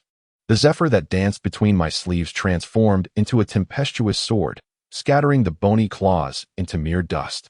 Li Wudi nonchalantly waved his sleeve, effortlessly dispelling the assault of the skeletal entity, leaving Lin Xian feeling rather awkward as he scratched his head. Had he known that young Friendly possessed such formidable prowess, he would have refrained from speaking so freely. Truly, he felt increasingly restless with age. The gentle breeze continued to sweep over the hills, caressing every corner shrouded in the aura of death. As the refreshing wind passed, those lifeless areas sprang back to life, teeming with vitality. The ceaseless breeze incessantly blew upon the skeletal being. Under the tender caress of the zephyr, the blood-red glow of the crimson runes adorning its form dimmed and ultimately vanished. In the end, the entire skeletal frame transformed into a pale ash, scattered throughout the realm, dissipating with the wind. With a flourish of his sleeve, the celestial sovereign was struck down. Yuan felt a surge of fervor. As sword cultivators, we are destined to embody the spirit of our sword ancestor. The others of the sword sect were equally engulfed in profound astonishment. After all, that was a celestial sovereign. The supreme overlord of an expanse of countless miles appeared so insignificant before Li Wudi. Li Wudi returned to the sword gate with a heavy heart. having believed that by capturing the individual behind the chains, he could unearth the mastermind responsible for the decline of the swordsmanship.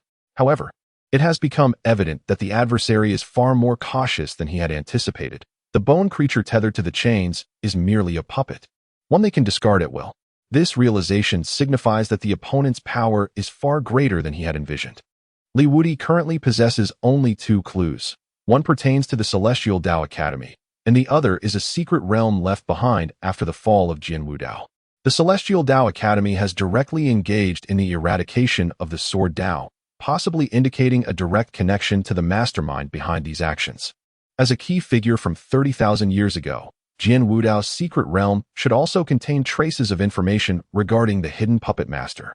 The Celestial Dao Academy is situated in the Celestial Domain, a considerable distance from the Sword Domain, while Jianwu Dao's secret realm lies within the Eastern Province. Wudi ultimately decided to venture into the secret realm of Jianwu Dao in hopes of fortune. However, before embarking on this journey, he deemed it essential to enhance the strength of the sword sect and establish a protective grand formation to ensure their self-preservation during his absence. Consequently, his gaze fell upon Elder Lin Qian.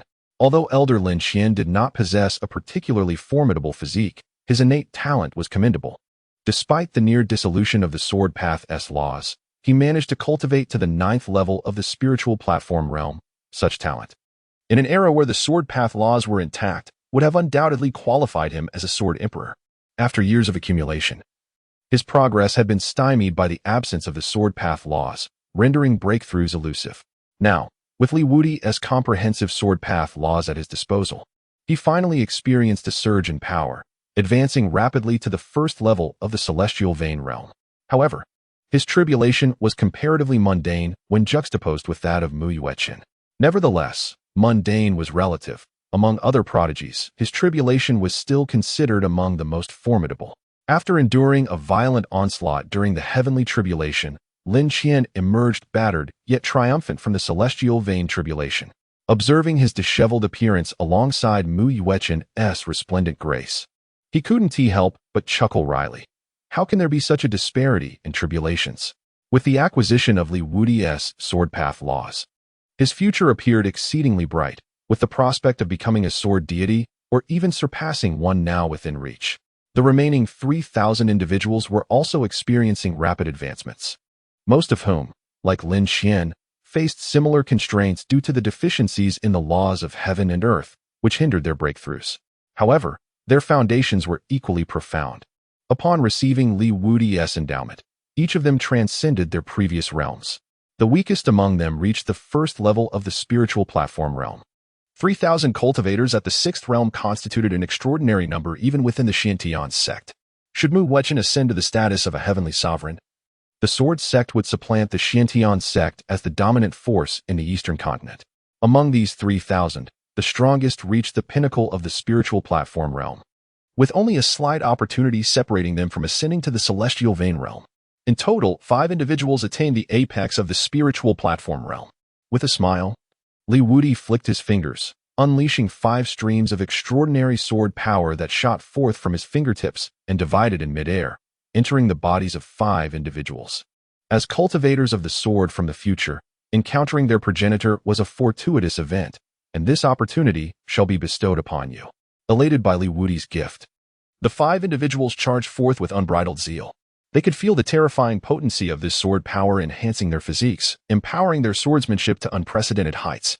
They understood that this was a once-in-a-lifetime chance. Thank you, Grand Elder.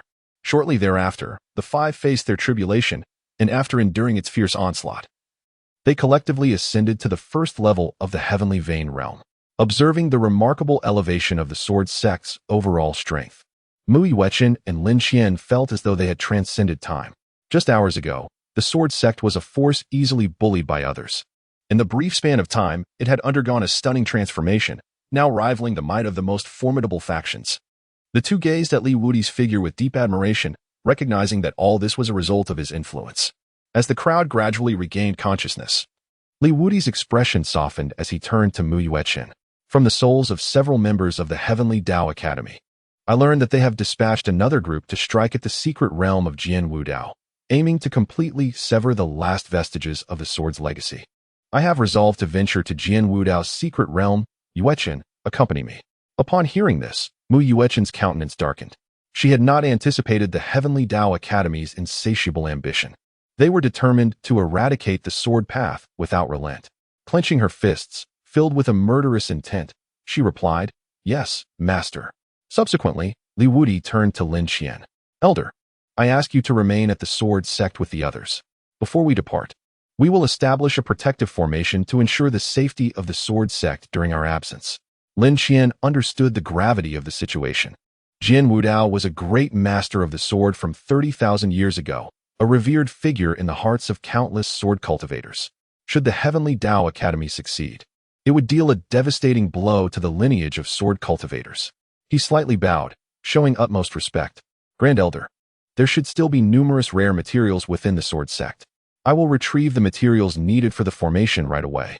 Lin Qian turned and, accompanied by several elders, made his way toward the sect's treasure vault. Li Wudi waited for the duration of an incense stick before Lin Qian and several elders returned, retrieving a treasure the size of a small mountain from their spatial rings. These treasures were exceedingly rare. Each item, if presented to the outside world, could incite fierce competition among cultivators. Lin Qian gazed at the pile of treasures, uncertain whether they would meet Li Wudi's discerning eye. He bowed his head and explained, "Esteemed elder, over the years, our sword sect has faced relentless suppression, resulting in the loss of many invaluable assets. What you see here represents the entirety of our sect's resources. I sincerely hope it may assist you." Chapter 13. Arranging the sect's protective formation. Li Wudi's lips twitched slightly as he gazed upon the remaining coffin. The illustrious sword ancestor, reduced to a state where even the oppressed sword sect overshadowed his possessions. If his former companions were to learn of this, they would surely be consumed by laughter.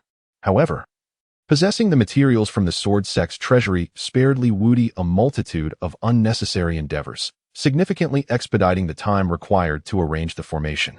Li Wudi concealed the embarrassment within his heart, maintaining an outwardly calm demeanor as he remarked, "This is sufficient for me to establish a grand protective formation capable of thwarting even a supreme being." With that, Li Wudi raised his hand, and the materials piled high upon the ground rose in an orderly manner, merging into the mountains that comprised the sword sect. The formation he intended to set up was known as the Four Symbols Starry Formation, an ancient array that harnessed the powers of the four celestial symbols: the azure dragon, the white tiger, the vermilion bird, and the black tortoise, along with the profound mysteries of the celestial movements. This formation could conjure an indestructible barrier. Each of the four divine beast phantoms possessed the combat prowess of a supreme being. Thus, breaching the formation would require at least four supreme beings working in concert for even a glimmer of hope. In the Eastern Province, there was but one supreme being, the Xian Palace's supreme, making this protective formation a means for the sword sect to remain invincible in the Eastern Province. Li Wudi swiftly formed seals with both hands, intricate and arcane patterns ascending from his fingertips into the air, melding seamlessly with the materials of the formation. As he moved, it seemed as though celestial bodies responded from the heavens. Brilliant beams of starlight pierced through the clouds, casting their radiance above the sword gate. In an instant, the entire sword gate was enveloped in a celestial tapestry, isolating it completely from the outside world. Standing nearby, Mu Yuechen closely followed Li Wudi's every motion. Her heart stirred with a mix of awe and excitement. She had never witnessed such a grand scene of formation. Each beam of starlight descending as if bestowing an inviolable sanctity upon the sword gate. Her master, besides being unmatched in the way of the sword, possessed an unparalleled mastery of formations. Mu Yuechen could not help but marvel at this revelation. Li Wudi's form danced gracefully in the air, embodying both elegance and strength as he guided the power of the stars to intertwine with the spirits of the four symbols. Gradually, ethereal manifestations emerged around the sword gate, the azure dragon coiling, the white tiger roaring, the vermilion bird soaring, and the black tortoise standing sentinel. These apparitions harmonized with the starlight, enveloping the entire sword gate in a serene yet solemn radiance. As the formation took shape, Lin Qian and several elders felt an unprecedented sense of security. With this grand array, even a celestial sovereign would find it arduous to breach the defenses of the sword gate. Now, having concluded matters concerning the sword gate, we shall promptly embark towards the secret realm of Jian Wudao. Li Wudi turned to Mu Yuechen, his tone imbued with an undeniable resolution. Muiwecha nodded, his eyes glinting with a frigid intensity. This journey was not merely to safeguard the legacy of the Sword Dao. It was also an act of vengeance against the Heavenly Dao Academy. The lineage of sword cultivators would never concede defeat. In an instant, the two figures transformed into streaks of light, hastening towards the location of the Sword Wudao secret realm. The news of the assassination of the Taoist Ming Xian, an officer of the Sword Domain 100 Alliance, swiftly spread across Eastern State, causing a ripple of shock throughout the region. The word traversed every corner of Eastern State. From the dominant force of the Xintian sect to the humble tea vendors along the streets, all engaged in fervent discussions regarding this event. At a roadside tea stall, a sword cultivator's face was illuminated with curiosity and admiration. Where do you think this Li Wudi comes from to possess such prowess? Slaying Taoist Ming Xian with a single sword strike? His companion shook his head, equally restless with anticipation. For years, sword cultivators had been suppressed and ridiculed by other practitioners, with the Sword Domain 100 Alliance targeting them at every turn. Now, with the emergence of an extraordinary figure among sword cultivators, who had slain an officer of the Sword Domain 100 Alliance, a sense of vindication surged through them all. This mysterious champion sparked both curiosity and reverence among the sword cultivators, while simultaneously invoking concern for the potential retribution from the Sword Domain 100 Alliance, which not everyone could withstand. They were left pondering, having never before heard of such a person. At the tea stall, someone suddenly spoke in a conspiratorial tone. I have some insider information. It is said that this individual has emerged from the forbidden grounds of the Sword Gate and is likely an ancient monster who has been in seclusion for many years. Instantly, the tea stall was filled with patrons, and the stall owner reaped a handsome profit. Upon hearing this, the crowd at the tea stall set down their cups, their thoughts diverging. Some were elated. The once mighty Sword Gate was a formidable power within the 3,000 Dao domains, and at its pinnacle, even the Sword Domain 100 Alliance had to look up to it. So it is an elder from the Sword Gate. I suspected as much. Though the Sword Gate may be in decline now, it was once a transcendent presence renowned across the 3,000 Dao domains, undoubtedly harboring untold depths. The emergence of this Sword Gate ancestor may very well bring justice to all sword cultivators. Conversely, other practitioners felt uneasy about the changes within the Sword Gate, recalling how they had often bullied sword cultivators. If that Sword Gate elder were indeed powerful, it could spell trouble for them. Just then, a voice of derision and disdain echoed through the air. What does it matter how deep their roots are? Times have changed. Facing the colossal Sword Domain 100 Alliance now, he wouldn't even leave behind ashes. People were astonished and turned their gazes in unison. The sword cultivator sought to retort, but was taken aback. Before him stood the 9th elder of the Wanfa sect, one of the 3 foremost powers of the Eastern State. The Wanfa sect, though one of the myriad factions within the 100 Alliances, occupied a rather lowly position among them. Upon encountering such a significant figure, they dared not utter another word for fear of inciting wrath. Meanwhile, the other cultivators, who previously feared retribution, seemed to have found their anchor and echoed in agreement.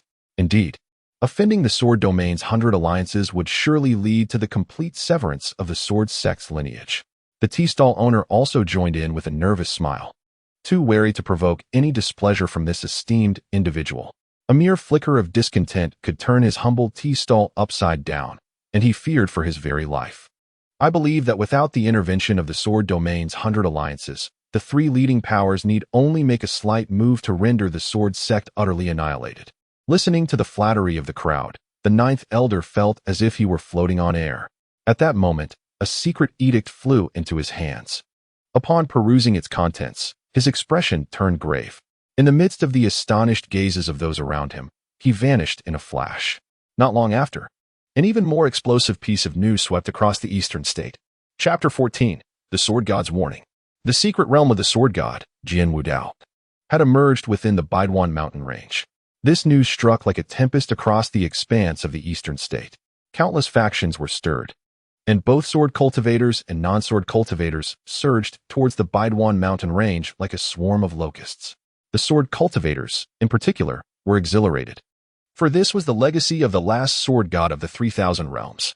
It might even be the sole remaining complete inheritance of the sword path in the entire 3,000 realms. This represented the final hope of the sword path, and it was imperative that it be secured at all costs. All sword cultivators in the Eastern State raced towards the Baiduan mountain range, vowing to protect Jian Wudao's inheritance with their lives. While other cultivators were not as frenzied, they were nonetheless filled with avarice, though they did not practice the sword. The treasures within the sword god's secret realm were of immeasurable worth. Even a single item could allow them to break through their current bottlenecks and ascend to greatness. At Baidwan Mountain, cultivators traverse the skies like meteors, with various flying vessels and spirit boats cleaving through the void, blotting out the sun. All aimed at the summit of Baidwan Mountain. Each treasure vessel was adorned with colorful banners, exuding a majestic aura that signified their extraordinary status among the factions. The decks of these vessels were teeming with cultivators, including powerful figures of the Tianmai realm. In an instant, the outer reaches of Baidwan Mountain were bustling with formidable presences, a cacophony of voices echoing in the air. The allure of the sword god's legacy attracted an overwhelming force, with many powerful individuals from beyond the eastern state also arriving. This was a secret realm once reputed to surpass even the Spirit Emperor, and within it lay the potential to shatter the contemporary boundaries of cultivation, transcending the Spirit Emperor. Should one obtain it, they could dominate the 3,000 realms, rendering themselves invincible throughout the world. Li Wudi and Mu Yuchan soared through the sky. Unlike the opulent spiritual vessels of these grand sections, Li Wudi sat atop a jade coffin, distinctly out of place among the other cultivators. His peculiar practice of traversing while commanding a coffin drew the curious glances of many fellow practitioners. Li Wudi regarded the scrutinizing gazes with indifference, remaining steadfast in his individuality. Mu Yuechun, feeling the weight of those stares, experienced a tinge of embarrassment. However, the realization that the jade coffin was at least a celestial artifact afforded her some solace.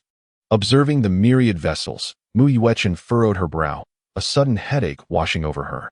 She had not anticipated that the secret realm of Jian Wudao would attract such a multitude of powerful factions and formidable beings. Among the spiritual boats that had just passed by, she recognized several familiar faces. The top-tier forces of Dongzhou, Wanfamin, Yinu Sect, and Taikshuomen, alongside the likes of Dufagio, Liuanshan, and Zuandiozong, which once stood alongside Jianmin as first-rate powers, were present. Additionally, numerous unfamiliar factions from the other four states, equally formidable as those in Dongzhou, had gathered. Many of these powerful individuals posed a challenge even for her. This revelation rendered the expedition into the secret realm fraught with uncertainty. Casting a glance at the ever-composed Li Wudi, she recalled the scene of him extinguishing the Tianzuan with a mere flick of his sleeve, which instilled in her a modicum of confidence. Her master, as the sword ancestor, possessed a cultivation level that might rival that of Jian Wudao.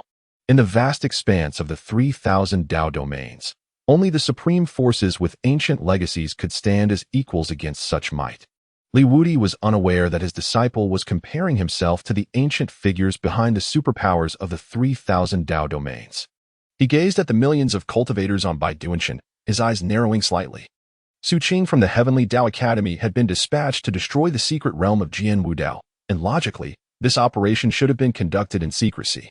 However, with the news now spreading, could it be that an unforeseen incident had occurred? Or perhaps there were other hidden schemes at play? Li Wudi was suddenly intrigued. It appeared that the secret realm left behind by this rising star of swordsmanship was extraordinary. He was eager to discover the surprises that this final sword cultivator of the 3,000 domains, who had surpassed the Spirit Emperor, could unveil for him. The two arrived at the foot of Baiduanshan, a majestic and perilous mountain that towered over 10,000 zhang, resembling a straight, sharp sword piercing the heavens. A portion of the peak emerged above the clouds, and amidst the swirling mists, it appeared as if a mountain floated upon the clouds. At the summit of Baiduanshan, a circular gate, akin to a celestial tapestry, stood resolutely. Above the mountain, a shroud of crimson runes enveloped the air, exuding a chilling aura. These sinister symbols coalesced into a blood-red mist that clung to the mountain, reminiscent of a ravenous beast awaiting the approach of cultivators.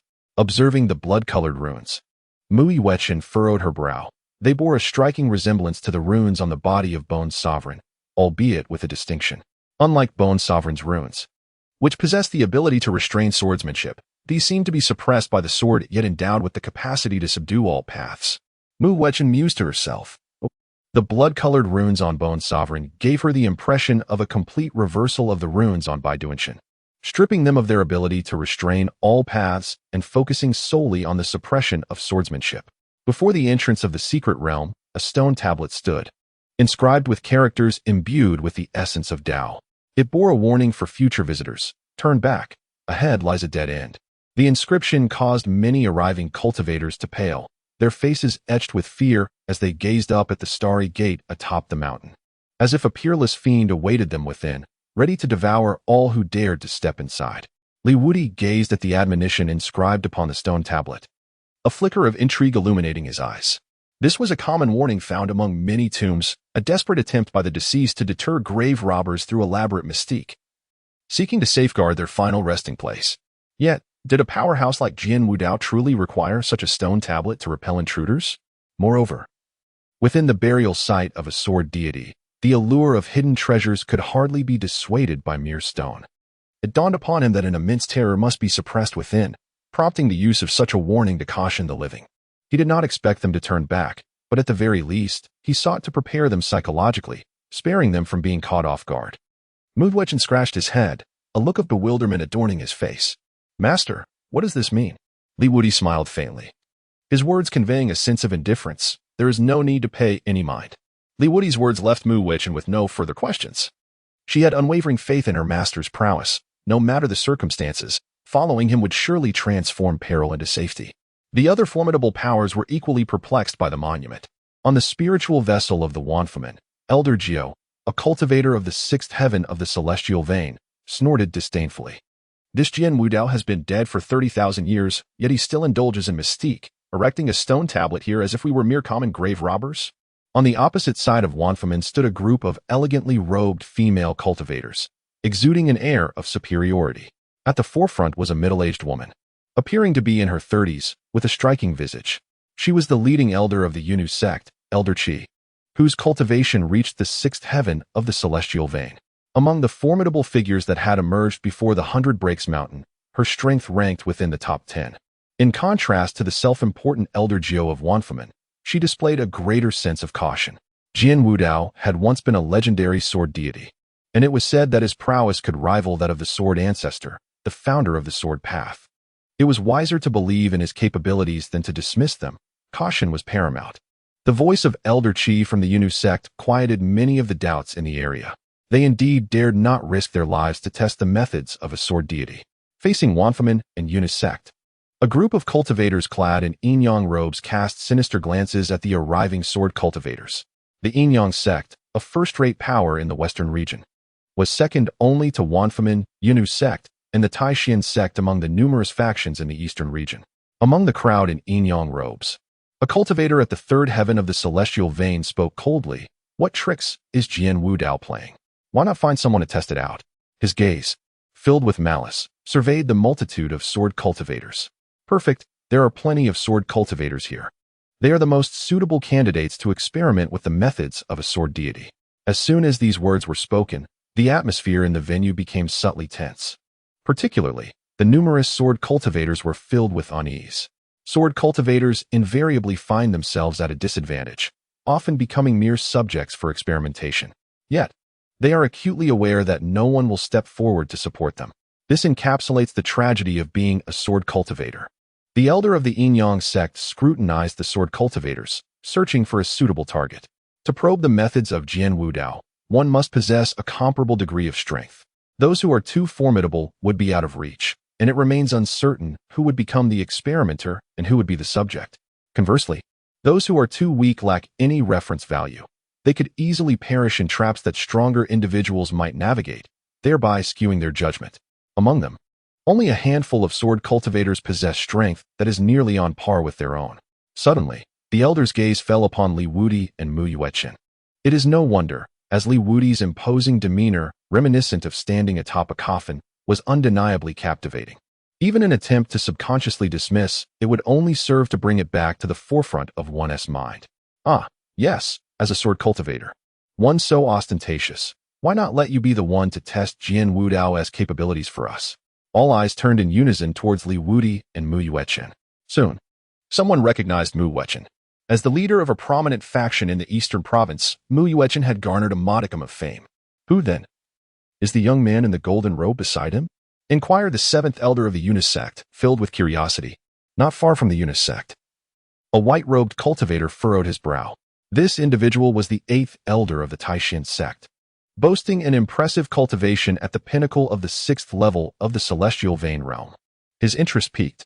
Could he be the young sword cultivator from the sword sect who had recently slain the esteemed Mingxian Taoist? How audacious of him to appear here.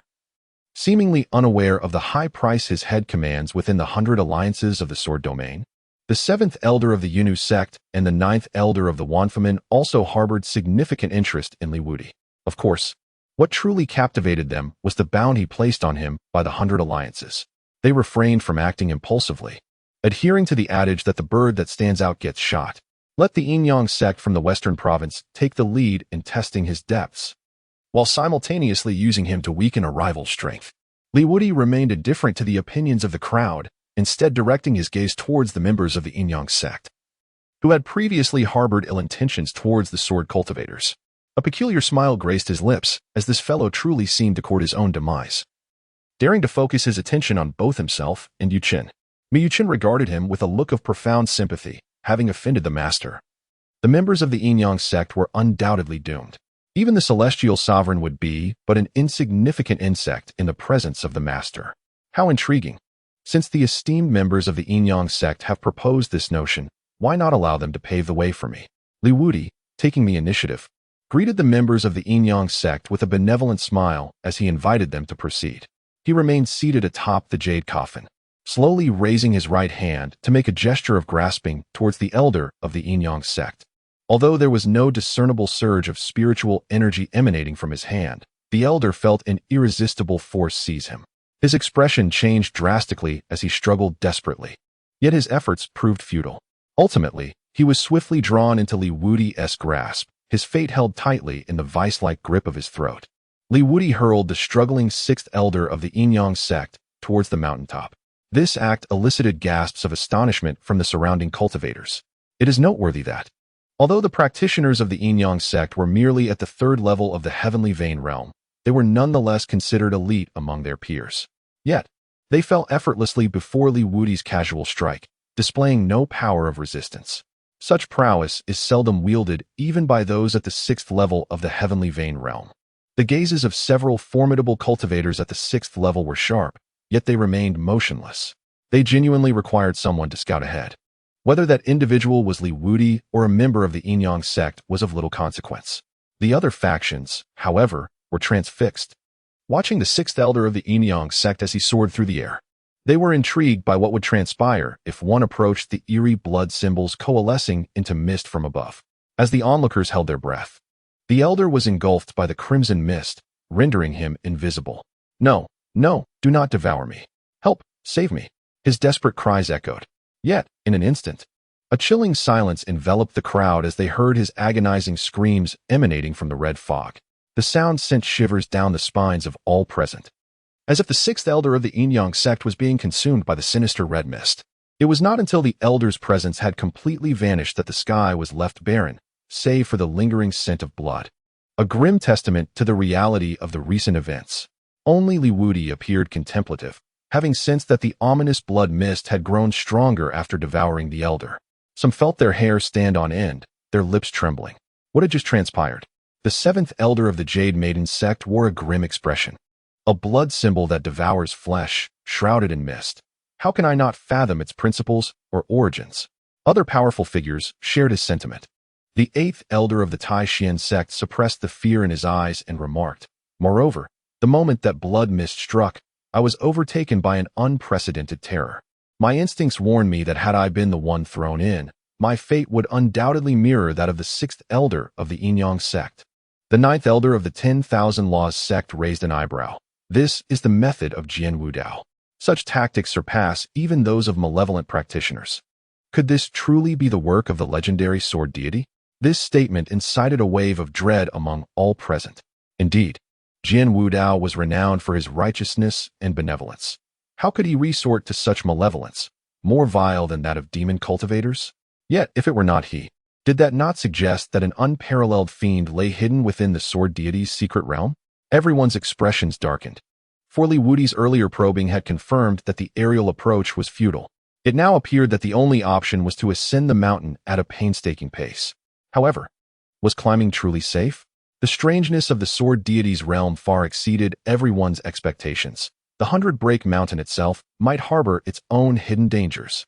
Chapter 16. Destruction of the treasure ship. Moreover, it seems that other dangers lurk.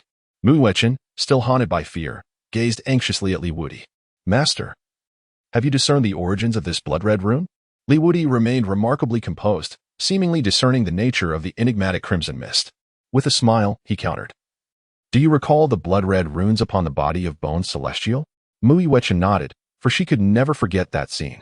Li Wudi, lost in contemplation, elucidated. These crimson mists are composed of countless similar sanguine runes, ancient in nature, seemingly the source of the blood-colored symbols associated with the Bone Sovereign. Moreover, they appear not solely aimed at the sword path, but rather encompass all forms of cultivation. The sights before Li Wudi compelled him to ponder the connections therein. The sanguine runes upon the Bone Sovereign are beneficial only to sword cultivators, whereas these more archaic blood-hued runes possess a devouring effect on practitioners of myriad paths. His intuition whispered to him that prior to the transformation of these ancient sanguine runes into the sword-specific runes seen on the Bone Sovereign, some significant event must have transpired. This may indeed be linked to the final splendor of the sword path 30 millennia ago. Li Wudi sat cross-legged atop the lower jade coffin, his golden robe billowing in the breeze, producing a resonant sound.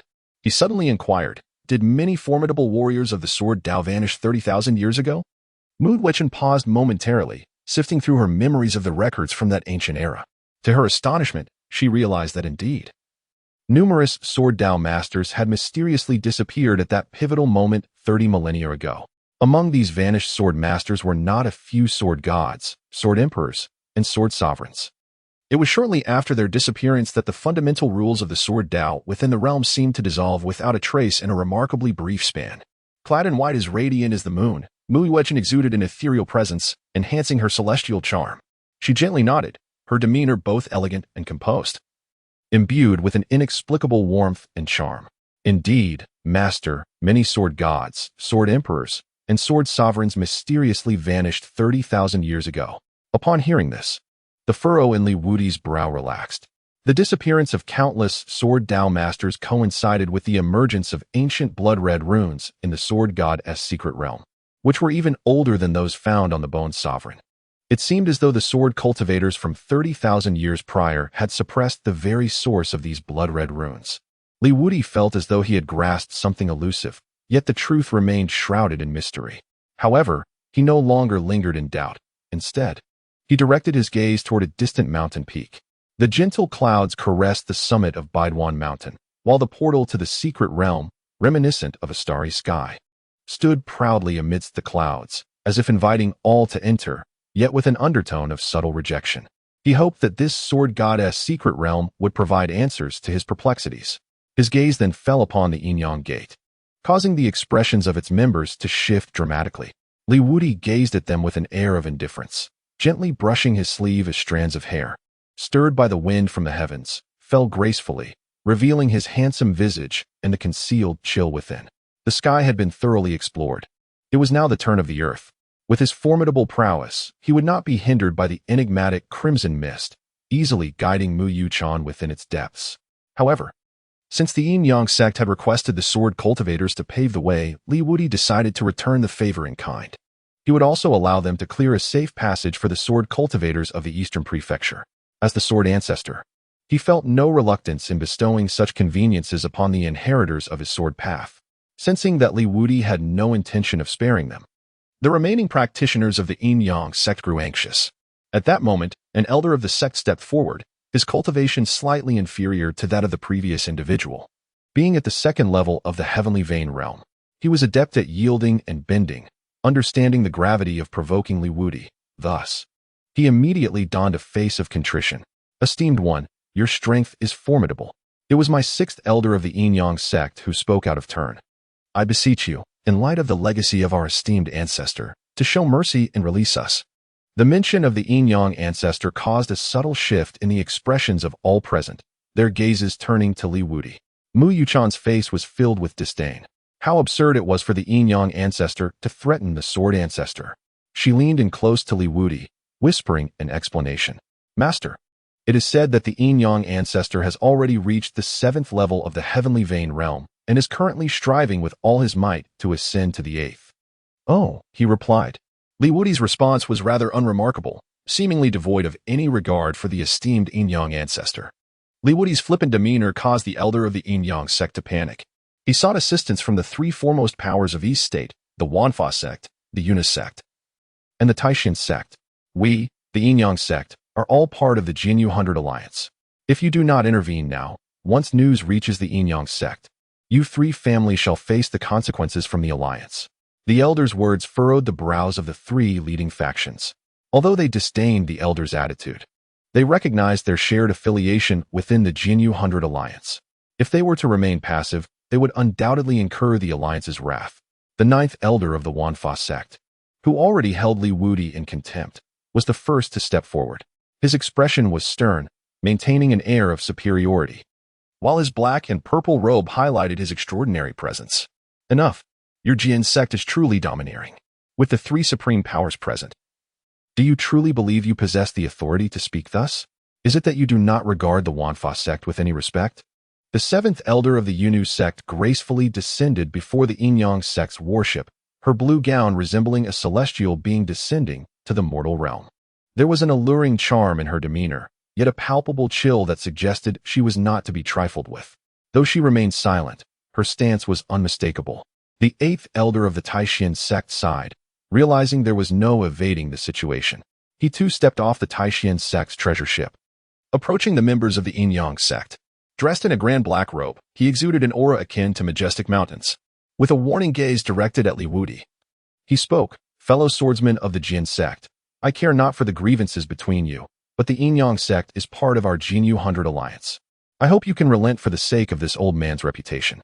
As the three cultivators of the sixth tier of the celestial vein stepped forth, the atmosphere became palpably tense. Especially among the sword cultivators, fear rendered them nearly breathless.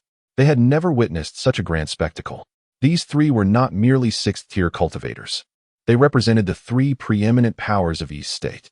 In the face of this united front, even the hegemonic Xiantian sect would tread carefully. Seeing this, the members of the Yin-Yang sect were filled with elation. They had finally evaded disaster. Their gazes were fixed on Li Wudi, filled with malice.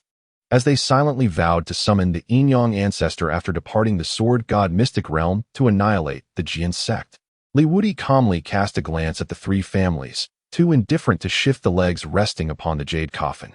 With a gentle lift of his hand, an overwhelming force of the heavens and earth pressed down upon the ships of the Yin-Yang gate and the three families. As he moved, this immense power intensified instantaneously, causing not only the vessels of the Yin-Yang gate to sway perilously, but also the ships of the Wanfa sect, the Yunis sect, and the Taishan sect to feel the tremendous strain, their hulls creaking under the unbearable weight. Boom, boom, boom, boom. For resounding explosions echoed through the air, and the expressions of the four families changed dramatically. Their precious ships disintegrated in midair, transforming into a myriad of fragments. With the loss of their vessels, the cultivators within plummeted downward. Though some attempted to flee through the skies, they were ensnared by Li Wudi's grasp, stripped of all their power and cultivation. At this moment, the hearts of the ninth elder of the Wanfa sect, the seventh elder of the Yunu sect, and the eighth elder of the Taishan sect were filled with profound dread. They had never anticipated their utter vulnerability before Li Wudi. In less than a heartbeat, thousands of cultivators from the three families fell upon the 100 broken mountains. Fortunately, these individuals were not lacking in cultivation prowess, with the weakest among them being at the fourth realm of the spirit pill stage, while the fifth and sixth realms of the spiritual wasteland and spiritual platform were predominantly represented. Though they were in disarray, they were not fatally harmed. The ninth elder of the Wanfa sect wore a grim expression. Although he had not perished, his humiliation was palpable. He is testing us for danger. The other two elders had similar thoughts, their anger rising yet feeling utterly helpless. After all, Li Wudi's strength far surpassed their own. The eighth elder of the Taishan sect, while adjusting his disheveled attire, could only smile bitterly. This supreme elder of the sword sect was undoubtedly a formidable presence at the eighth heaven of the celestial pulse realm. Otherwise, they would not have been so defenseless. The seventh elder of the Yunu sect brushed off the dust from her blue dress, maintaining her pristine appearance. With a sigh, she lamented that had she known of Li Wudi's terrifying capabilities, she would never have stood up for the Yin-Yang gate. She recalled the revered goddess image that had garnered the admiration of countless individuals and the warnings inscribed on the stone tablet. The admonitions of the sword god were not mere fabrications. Henceforth, exercising utmost caution was the only hope for survival. The seventh elder of the Yujian sect cautioned those who had just risen from the ground, still covered in dirt and dust. They were now all in the same precarious situation, akin to grasshoppers on a single rope. Should one encounter misfortune, it could easily implicate everyone present. It is prudent for us to pair up at least, ensuring that every individual is under the watchful gaze of another at all times. Furthermore, we must remain wary of the crimson mist and manage our emotions. She was enveloped in an inexplicable sensation, a peculiar awareness that each time her emotions spiraled into turmoil. The crimson mist hovering above Mount Baidwan would become increasingly animated. Women possess an innate intuition, often strikingly accurate. She would rather embrace her own suspicions than inadvertently summon that eerie red fog. In such an event, she would likely be oblivious to the manner of her demise. The crowd, feeling a palpable tension, heeded the advice of the seventh elder of the Yuan sect, pairing off cautiously to survey their surroundings. Mount Baidwan, unlike ordinary mountains, bore no overt abnormalities, save for the stone sculptures that adorned every path leading upward, positioned every few hundred meters. These sculptures, varying in form from human to beast, evoked an inexplicable dread upon closer inspection. Were those statues' eyes perpetually fixed upon us?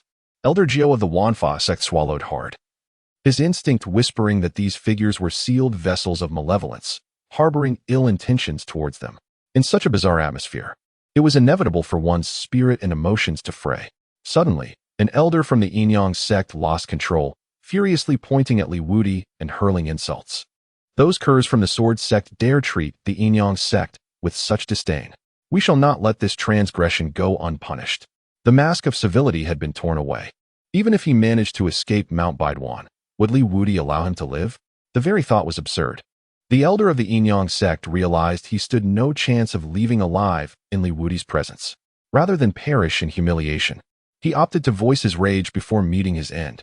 As for the consequences, he cared not, even relishing the idea of dragging others down with him. In response to his outburst, Wudi merely lifted his striking gaze, displaying indifference. On the contrary, he regarded this theatrical fool with an expression of curiosity. Wudi was more acutely aware of the blood-red mist's insatiable craving for extreme emotions than the seventh elder of the Yuan sect. Such intense desires appeared to be among its sustenance, and his wrath provided Wudi with a perfect opportunity to validate the consequences of anger. His fury darkened the expression of the seventh elder. Just as she had cautioned them, the elder from the Yinyang sect began to wreak havoc. Although they were oblivious to the impending disaster, it was evident that it would not bode well. Were she outside, her expression would mirror that of Wudi, eagerly wishing for those within to face the thunderous trials. Unfortunately, she too found herself atop Baidwan Mountain, hoping to avoid any unforeseen complications, for should they extend to her, the repercussions would be dire. Yet, it seemed that fear often manifests into reality. No sooner had she spoken than the figure of the Yinyang elder began to contort, as if innumerable fine red threads writhed beneath his skin. In an instant, he was enveloped by a dense, crimson fog. The malevolence and despair emanating from that mist caused a collective shiver among all present. "This is bad. He has been assimilated by the red fog," exclaimed the ninth elder of the Wanfa sect, his face suddenly stricken with terror. The unexpected turn of events left everyone stunned, and before they could react, the figure within the crimson mist lost its human form, transforming into a swirling mass of eerie red vapor. The fog lunged toward the surrounding cultivators with astonishing speed.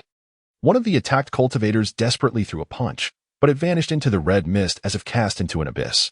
The seventh elder of the Yuan sect, undeterred by superstition, unleashed a formidable Yunu palm technique, powerful enough to obliterate mountains. However, to everyone's astonishment, this strike had no effect on the crimson haze. The red mist rapidly enveloped the practitioner, and with a chorus of agonizing screams and ghastly sounds of consumption, its reach expanded and its potency intensified. This scene sent chills down the spines of the onlookers. The peculiar red mist was so formidable that even the assaults of a cultivator at the sixth heaven of the celestial veins proved ineffective.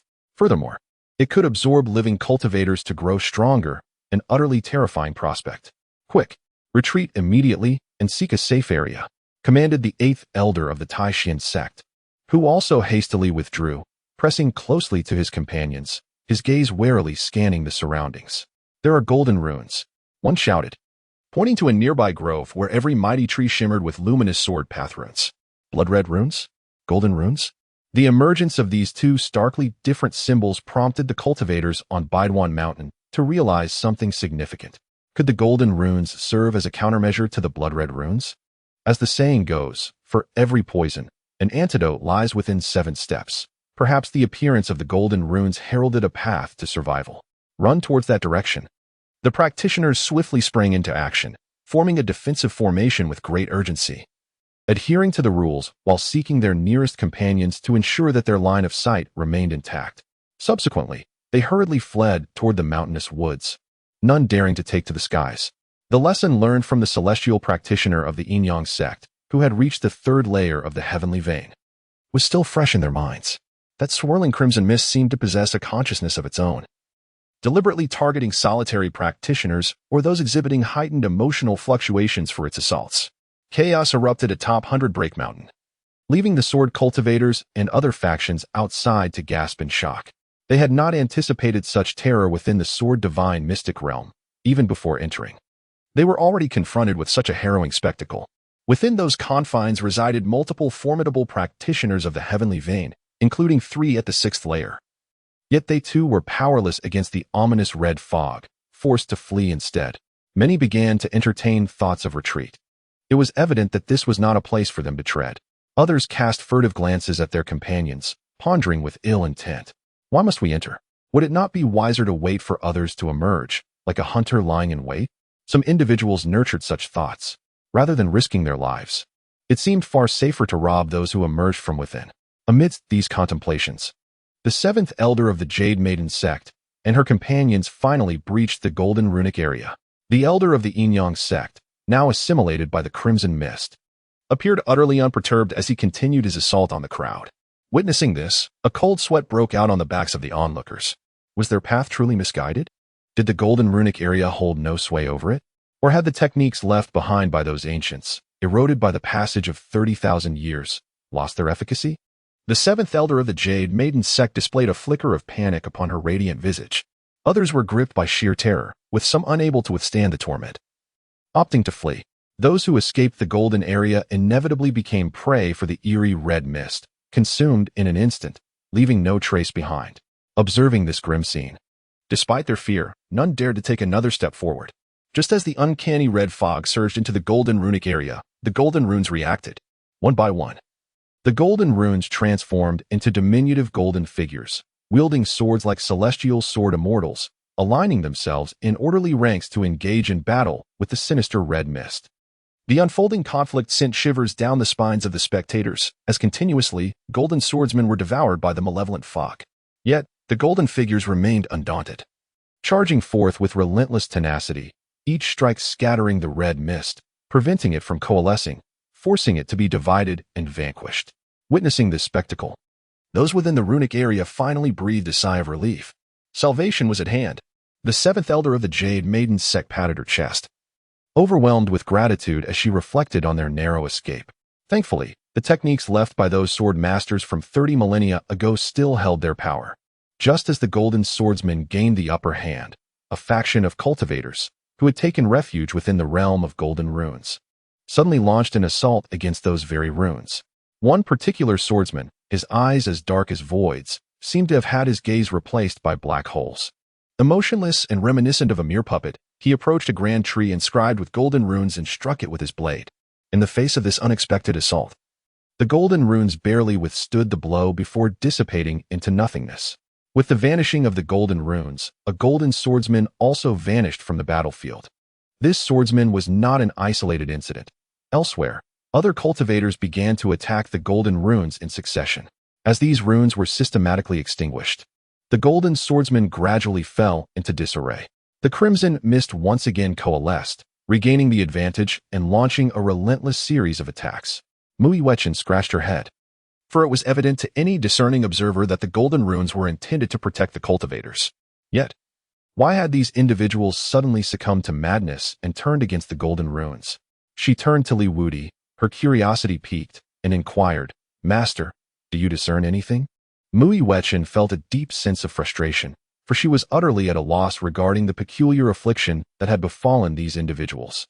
Li Wudi turned his head and gazed at Mui Wechen. Beneath her white gown, her skin was as fair as snow, rendering her breathtakingly beautiful, particularly her distressed expression, which inexplicably added an air of elegance to her allure. Li Wudi's unrestrained voice reverberated outside the 100 Mountain. During their hurried escape, these individuals inadvertently encountered certain taboo objects. Much like the first swordsman, who, in his flight, accidentally shattered a stone sculpture on the mountain, was instantaneously seized of his soul, becoming a mere marionette under someone else's control. The other cultivators of the 100 Mountain were oblivious to the events that transpired in that fleeting moment. Yet, how could such changes possibly elude the keen gaze of Li Wudi? The entity responsible for seizing the souls of these cultivators was undoubtedly connected to the Crimson Mist. Lurking deep within the Sword God's mysterious realm, albeit greatly constrained. However, as the Crimson Mist expanded and the souls of the cultivators were usurped, the power of the puppet master would correspondingly strengthen. Li Wudi sensed that the entire Sword God mystic realm resembled a grand chessboard, with two players engaged in a fierce game. The Sword Dao lineage must have employed certain techniques to restrain the opposing player. The other side, however, posed a grave threat, capable of devouring cultivators or plundering their souls through a bizarre crimson mist to augment its power. Currently, both sides existed in a state of precarious equilibrium. Should the enigmatic crimson mist successfully consume a sufficient number of cultivators, it would inevitably break free from its restraints, causing the scales to tip irrevocably. At that juncture, the master of the Crimson Mist, having devoured millions of cultivators, would attain a level of power beyond imagination.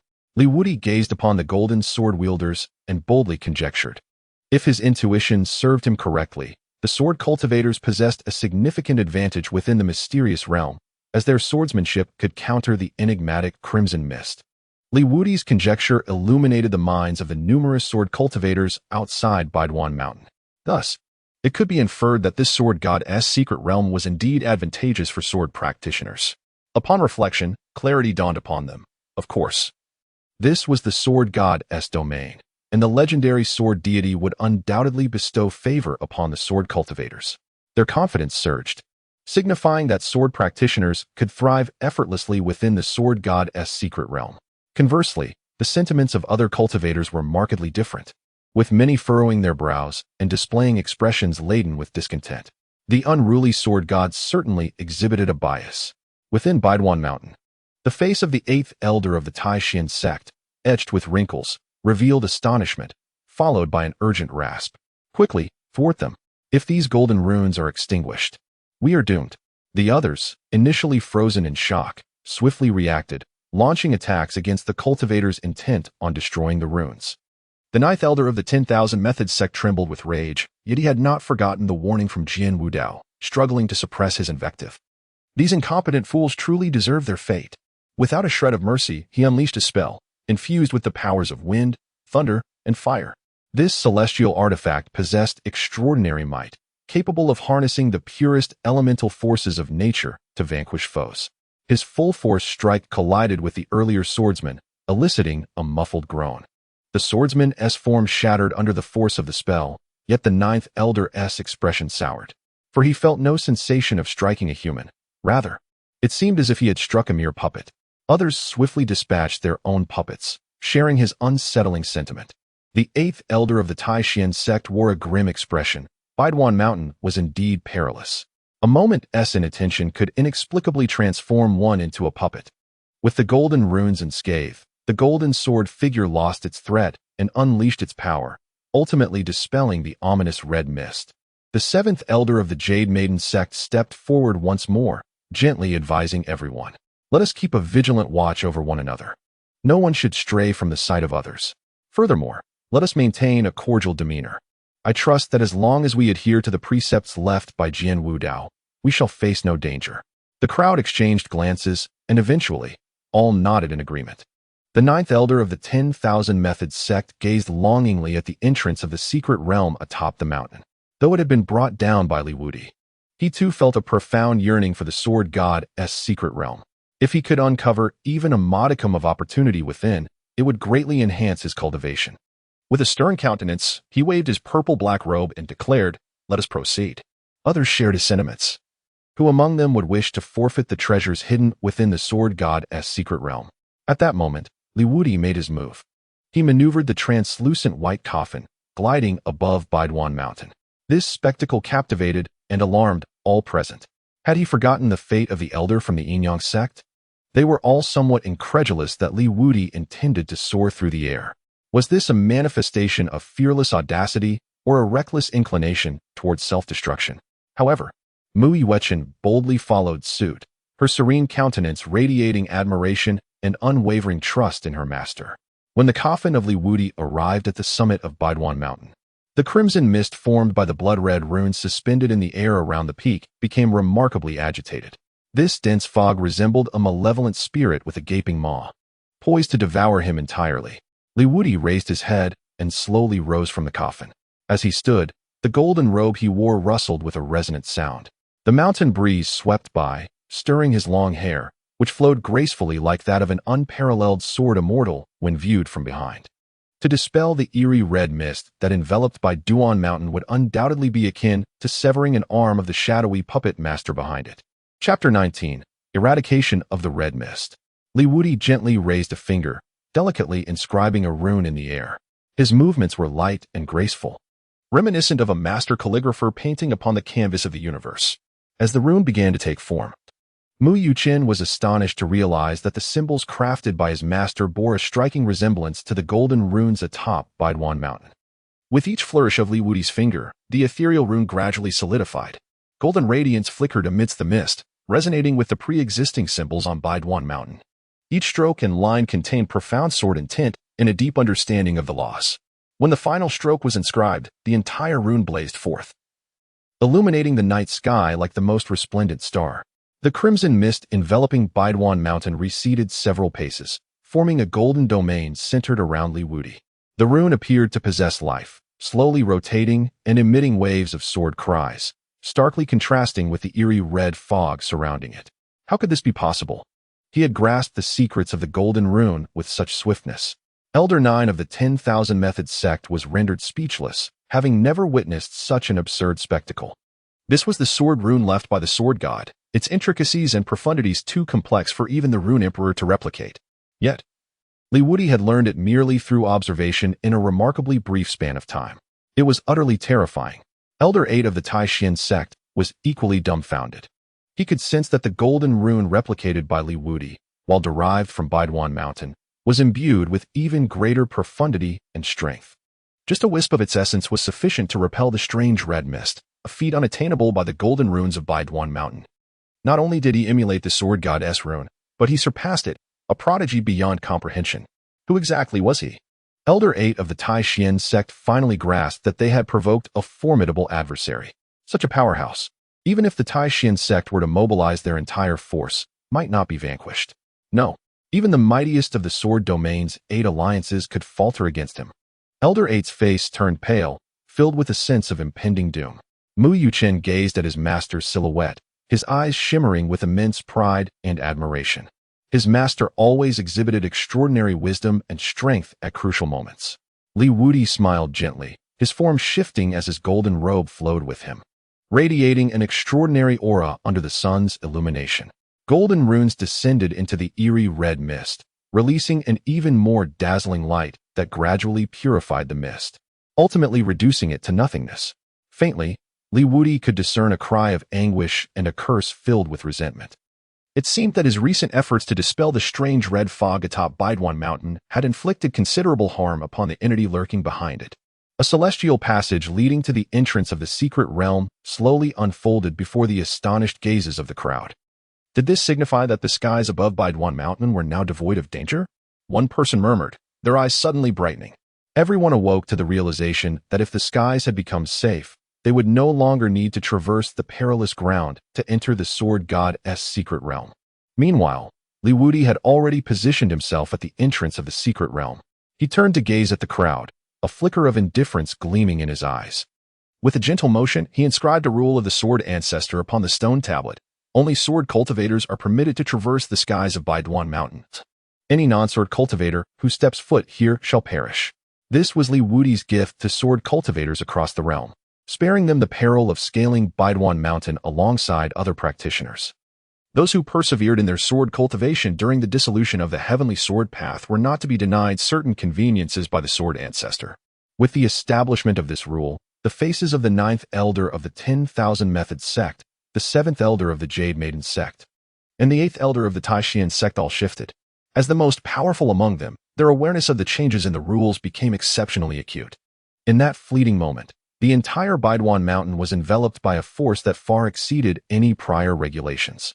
It felt as though the laws of the heavenly way had descended upon this place, remolding the very essence of Baiduan Mountain.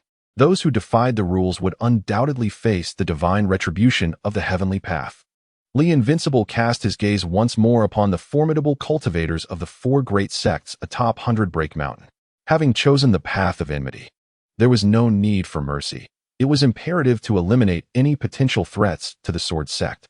The cultivators of the 4 great sects seemed to sense the impending doom radiating from Li Invincible. "No, spare us." Elder 7 of the Jade Maiden sect pleaded desperately. Yet, it was far too late. From the moment she stepped forward to defend the Yin Yang sect, she had sealed her own fate. Boom, boom, boom.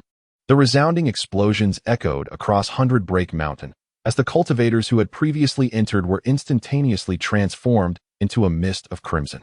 Li Wudi did not spare a glance at the onlookers, striding boldly into the secret realm and vanishing from sight, leaving behind a reverberation of astonishment.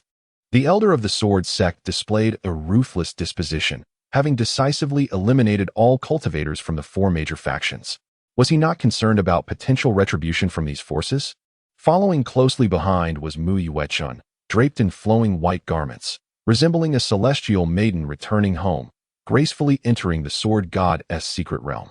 The other sword cultivators, after a brief moment of astonishment, expressed their exhilaration and admiration. This ancestor of the sword sect was undeniably domineering, yet such dominance was to their liking. Previously, those cultivators often obstructed sword cultivators from entering various secret realms.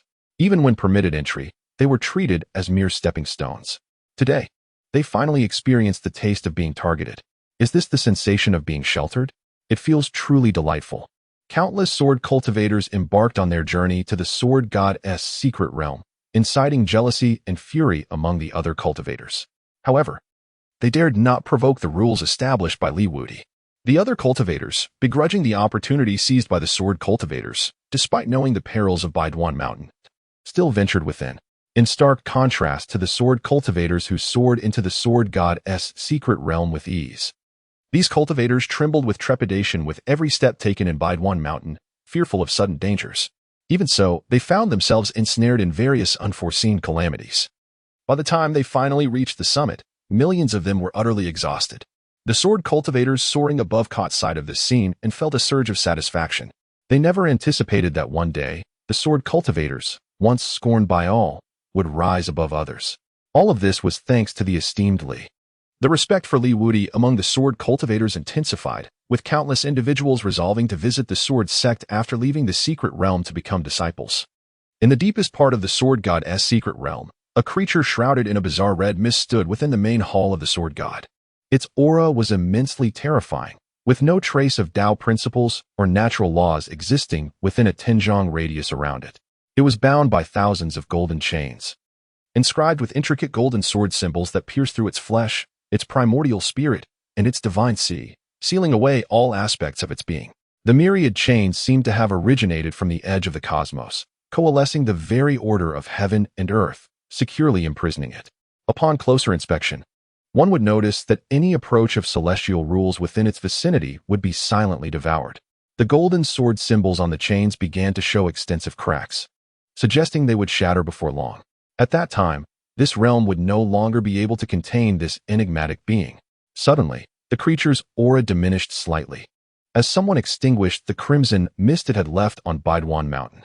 Someone obliterated the blood-red symbols it had inscribed on Baiduan Mountain. Who could it be? Upon awakening, this deity vows to consume you piece by piece. It exerts great effort to open its eyes.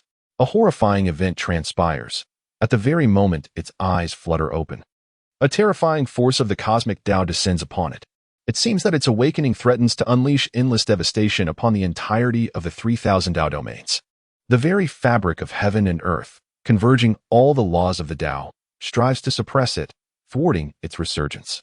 The weight of this suppression is unparalleled throughout history, annihilating all existence, causing the void itself to shatter, as if time and space are on the brink of obliteration. Yet, even under such overwhelming cosmic pressure, the enigmatic being astonishingly manages to resist, gradually opening its eyes. The instant its eyes are fully revealed, the laws of heaven and earth fracture, space collapses, and the principles of existence are obliterated, as if the world is spiraling towards annihilation. This celestial domain cannot restrain this deity. The strange entity emits a hoarse roar, and wherever its voice reverberates, the void contorts into folds.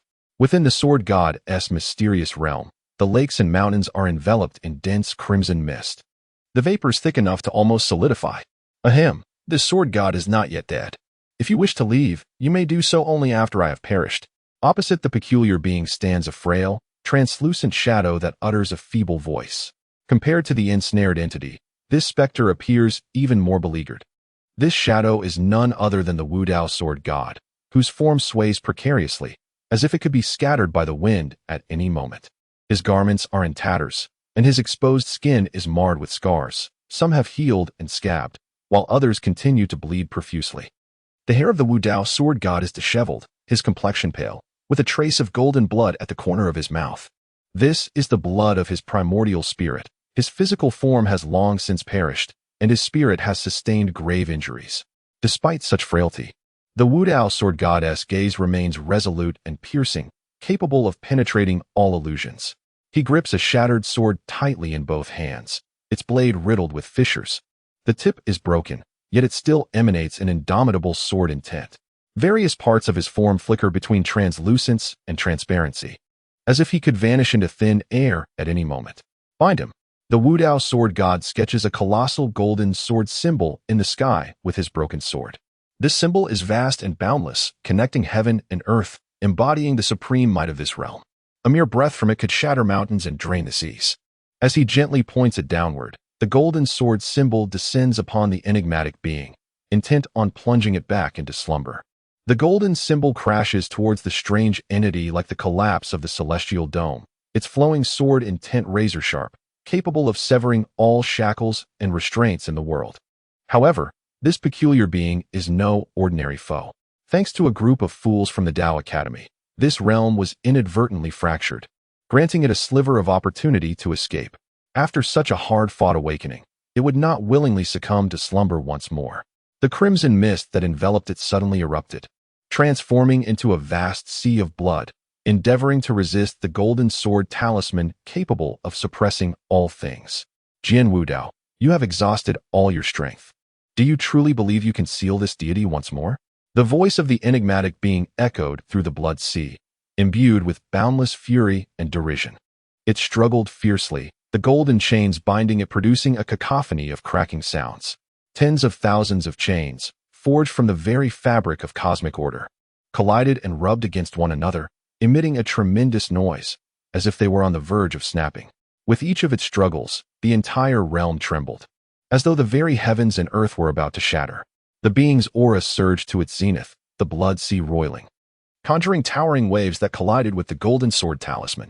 A thunderous roar resonated throughout the cosmos, fissures in space spreading like spider silk, causing the entire sword god's secret realm to shudder, on the brink of collapse. Upon witnessing this, Jian Wudao's complexion turned even more pallid, yet the resolve in his eyes remained unwavering. This battle was paramount to the safety of the entire 3,000 Tao domains, and retreat was simply not an option. Should the enigmatic being escape, the entire realm would descend into chaos. Sword intent, coalesce. Jian Wudao murmured as the remnants of his primordial spirit surged within him, all pouring into the fractured sword.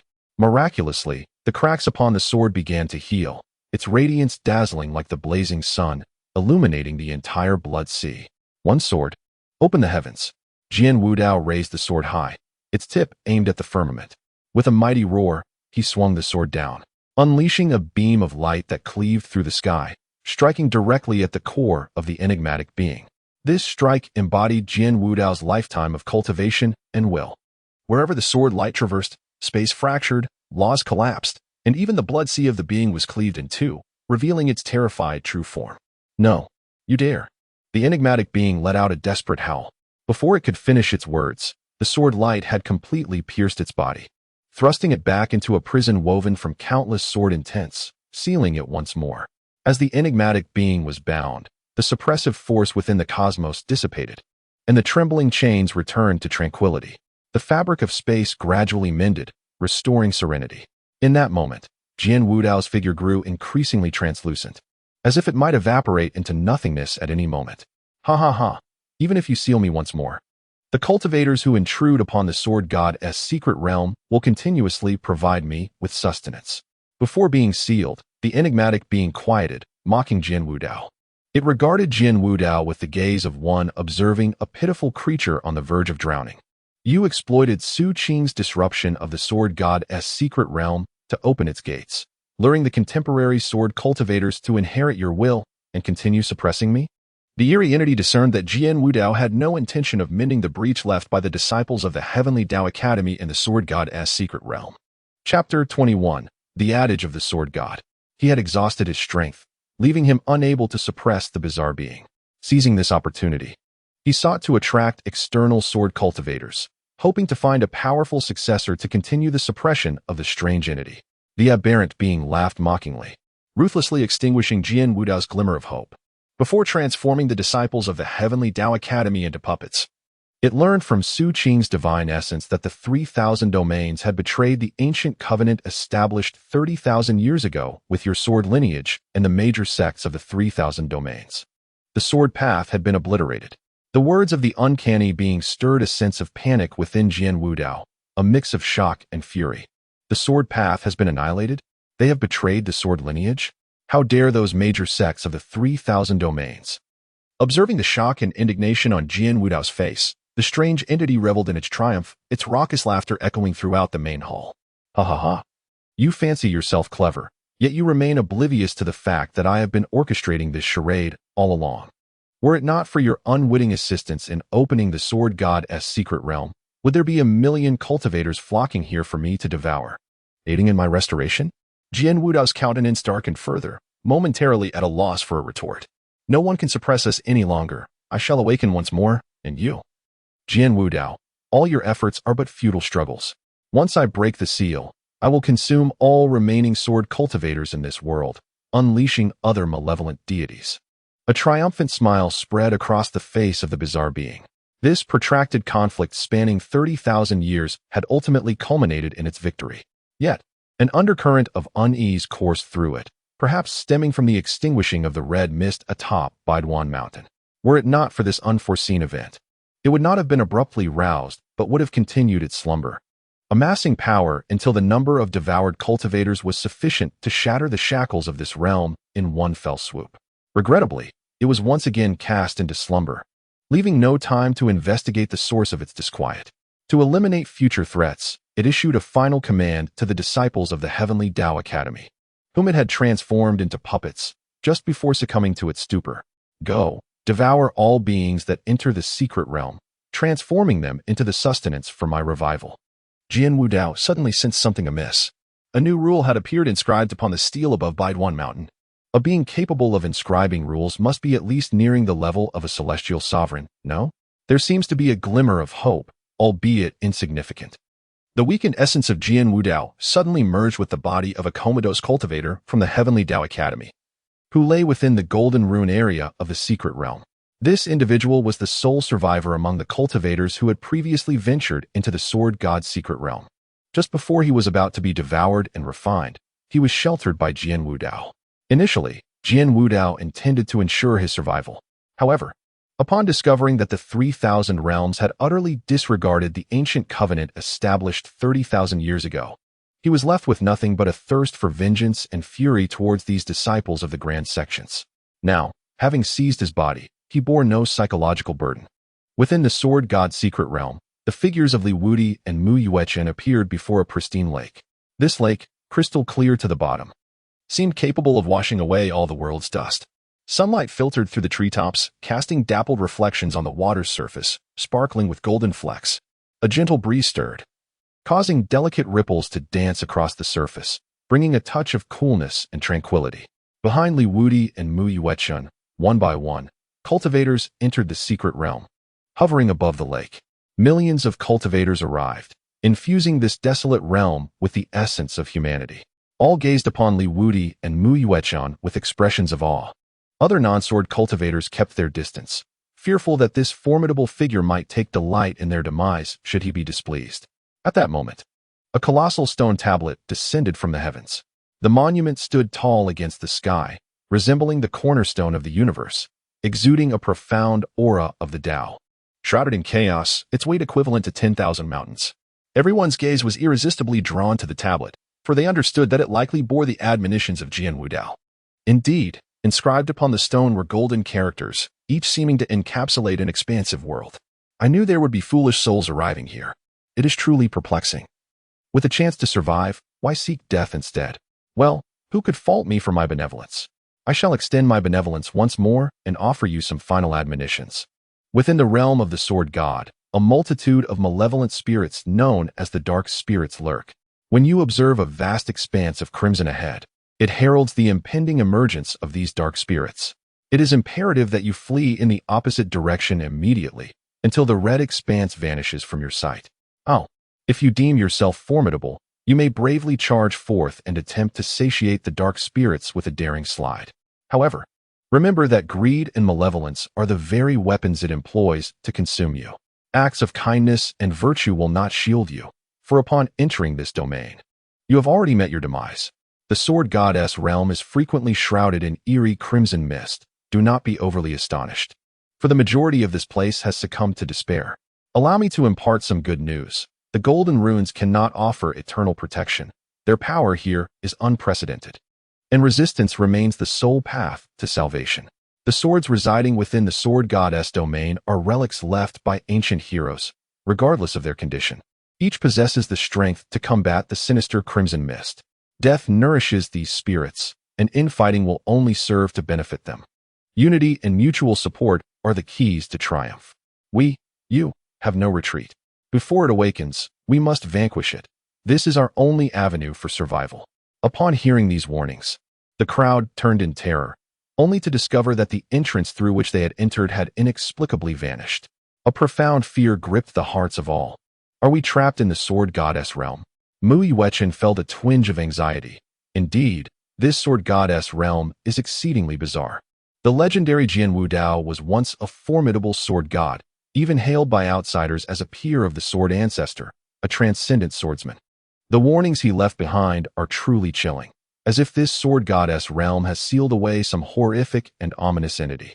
Now, they find themselves like lambs to the slaughter, poised to be devoured to the bone. Yuan brushed a strand of hair aside and cast a bright gaze towards Wudi. Master, what are those warnings? Wudi paid no heed to the warnings and reminders. His gentle voice, akin to a spring breeze, caressed Yuan's ears. No worries, I am here. Wudi's confident voice instilled a sense of reassurance in Yuan. Indeed, he is here. Is there a place in this world safer than where the sword ancestor resides? Other sword cultivators instinctively gravitated towards Wudi, eager to cling to this formidable ally. Meanwhile, those who were not sword cultivators found themselves frozen in place. Caught in a dilemma, they were hesitant to approach Wudi for shelter, yet equally fearful of venturing out alone, rendering their situation rather awkward. Wudi paid no heed to the trivial antics of those around him, his gaze drifting towards the depths of the lake, a faint smile gracing his lips. Rather than concern myself with the convoluted warnings, I find myself far more intrigued by the opportunities that lie before us. Upon hearing this, Yuan followed Wudi's gaze and peered into the depths of the lake. What fortunes could possibly reside beneath? The others, too, cast their curious eyes towards the lake, perceiving it merely as an ordinary body of water. At that moment, a subtle disturbance emanated from below the surface. A barely perceptible ripple began to spread, heralding the awakening of an ancient and formidable power. The once delicate waves on the water's surface transformed into swift and vigorous surges as an unknown force stirred beneath. Yuan focused intently on the lake's surface, striving to glean more insights. The other sword cultivators also sensed the lake's anomaly, casting glances filled with curiosity and anticipation. Chapter 22. Who agrees? Who disagrees? Those who were not sword cultivators, though apprehensive, found themselves irresistibly drawn closer by the allure of this mysterious power. Just then, a fissure suddenly appeared on the lake's surface. A surge of potent sword intent erupted from this crack, soaring skyward. The intensity of this sword intent caused all present to feel a tremor in their hearts, as if their very souls were being beckoned by this force. Then, under the watchful eyes of the crowd, a colossal fish leaped from the water, hurtling towards the sky where millions of cultivators dwelt. Its presence was terrifying. Surrounded by the laws of sword intent, resembling a blade drawn from its sheath, exuding a formidable aura that suppressed the very laws of heaven and earth. This was a fish of the 7th level of the celestial pulse realm. With its cavernous maw agape, it devoured thousands of cultivators in a single gulp. This was the legendary swordfish, a species long thought to be extinct. A highly accomplished sword cultivator gasped in astonishment, his eyes brimming with a mixture of shock and greed. The swordfish, a mythical creature from ancient times, feeds on the essence of sword intent, capable of inhaling and exhaling the sword chi that permeates the world, and even comprehending the profound principles of the sword path, once coveted by countless sword cultivators as a miraculous elixir. The consumption of swordfish would enhance one's mastery of sword laws. Moreover, the flesh of the swordfish possesses remarkable properties for body refinement, fortifying one's physique to a strength akin to that of a treasured artifact. However, as time passed, the swordfish gradually vanished from the realm, becoming a mere legend. Now, to witness the emergence of a swordfish here, particularly one at the 7th level of the heavenly pulse, was nothing short of extraordinary. Consuming its flesh would enable a spiritual platform sword cultivator to break through on the spot, ascending to the status of a heavenly pulse sword cultivator, and granting them mastery over the complete sword laws. Even for those at the heavenly pulse realm, ingesting its flesh would solidify their sword laws, making it feasible to advance 1 or 2 minor realms. Even for non-sword cultivators, the consumption of swordfish flesh would yield benefits of strengthening the body, enhancing vitality, and promoting longevity. As the swordfish devoured thousands of cultivators in an instant, countless avaricious gazes fixated upon it. Yet, for a moment, none dared to act, for it was a formidable creature of the 7th level of the heavenly pulse.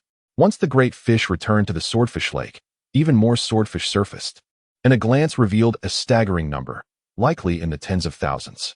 These swordfish were considerably smaller than the previous one, and their power was lesser as well, with most residing at the spiritual platform realm, while only a few attained the heavenly pulse realm.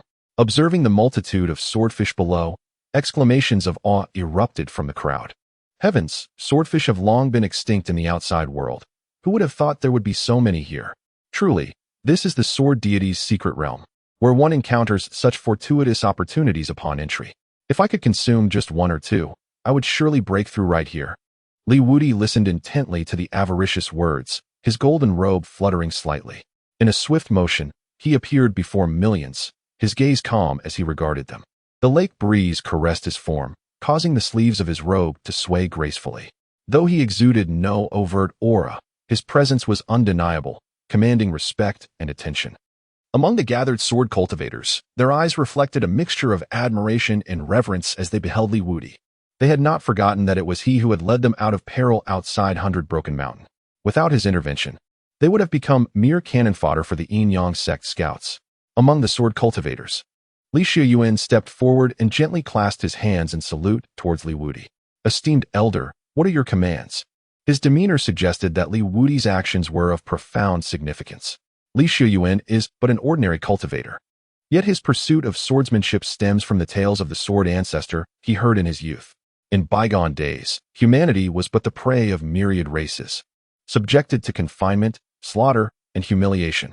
It was then that the sword ancestor, wielding a single sword, buried countless formidable foes beneath his blade, instilling fear in the hearts of the myriad races and carving out a prominent position for humanity. The guiding principle of the sword ancestor's life was, the sword is forged for the benefit of countless lives. The story of the sword ancestor continues to inspire generations of sword cultivators. Even in an era where the path of the sword seems to be fading, there remain those who willingly embark on this noble journey. Yuan was but a trivial member among them. He stepped forward with the intention of seizing the opportunity to align himself with the formidable Wudi. This senior appeared to be amiable, and harbored a profound respect for sword cultivators. Should this swordsmanship master take a liking to him, a mere small favor could significantly enhance his own path in swordsmanship, perhaps even leading him to the heights once attained by the sword ancestor. Mu Yuan, along with the myriad cultivators present, gazed at him with intrigue. Many speculated that such a sword master could not possibly manage so many swordfish alone, especially the formidable one from the seventh heaven of the celestial veins, and contemplated rallying everyone present to assist. Yet, only Mu Yuan understood that her master had not stepped forward to call for assistance. As for that swordfish from the seventh heaven of the celestial veins, there was no need for her master to intervene. She could effortlessly slay it herself. Not to mention that her revered master, capable of effortlessly vanquishing celestial lords, was an unparalleled powerhouse. Wudi gazed into their eyes, and a serene voice emerged from his lips. I shall declare, esteemed guests, that the swordfish lake now belongs to me. You may disperse. As Wudi's words echoed through the air, a profound silence enveloped the scene. They remained frozen in place, seemingly taken aback by the audacity of Wudi, who had risen to proclaim his intent to monopolize the swordfish lake. Was he not being excessively arrogant? This was a declaration to challenge the collective might of 1,000,000 cultivators single-handedly. Even those sword cultivators who had previously held Wudi in high esteem could no longer maintain their composure.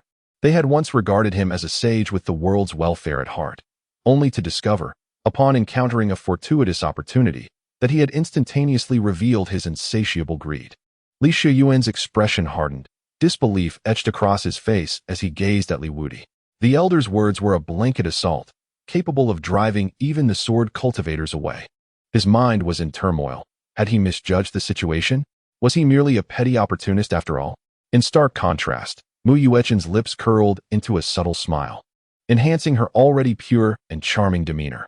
Clad in her flowing white garments, she resembled a celestial being descended from a painting. Indeed, the master remained the same domineering figure he had always been. Wudi remained indifferent to their thoughts and inquired once more, I have concluded my statement. Who is in favor and who is opposed? As soon as Wudi's voice fell, a roar erupted from the crowd. I object. A wave of exhilaration swept through the onlookers. With someone taking the lead to oppose, the 1,000,000 cultivators found their organization. In due time, even Wudi, no matter how formidable, would be unable to withstand the tactics of a sea of people and would have no choice but to relinquish this coveted land of opportunity. They turned to look back, and a sharp-eyed, thick-browed gun cultivator glared fiercely at Wudi. It was the gun master from Thunder Yuan Mountain. Thunder Yuan Mountain, a first-rate power in Eastern State, is second only to the hegemonic Xiantian sect and the three premier forces. Its overall strength is not to be underestimated, rivaling that of the previously annihilated Yin Yang sect. The ancestral master of Thunder Yuan Mountain is a top-tier thunder cultivator at the 8th level of the celestial vein realm, commanding respect even from the Xiantian sect and the three leading powers in Eastern State.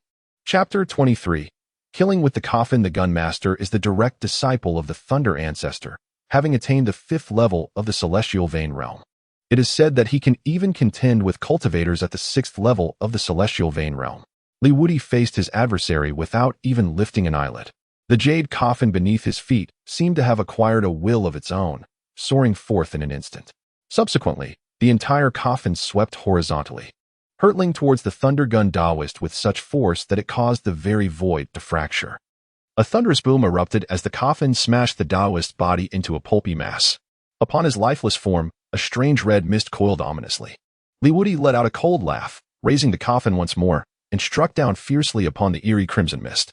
Ultimately, under the tremendous force, the strange red fog was utterly annihilated. This scene sent shivers down the spines of 100,000 cultivators, who were astonished by Wudi's reckless audacity, as he had brought about such dire consequences merely because of a single dissenting remark. Seniorly, you are being excessively tyrannical.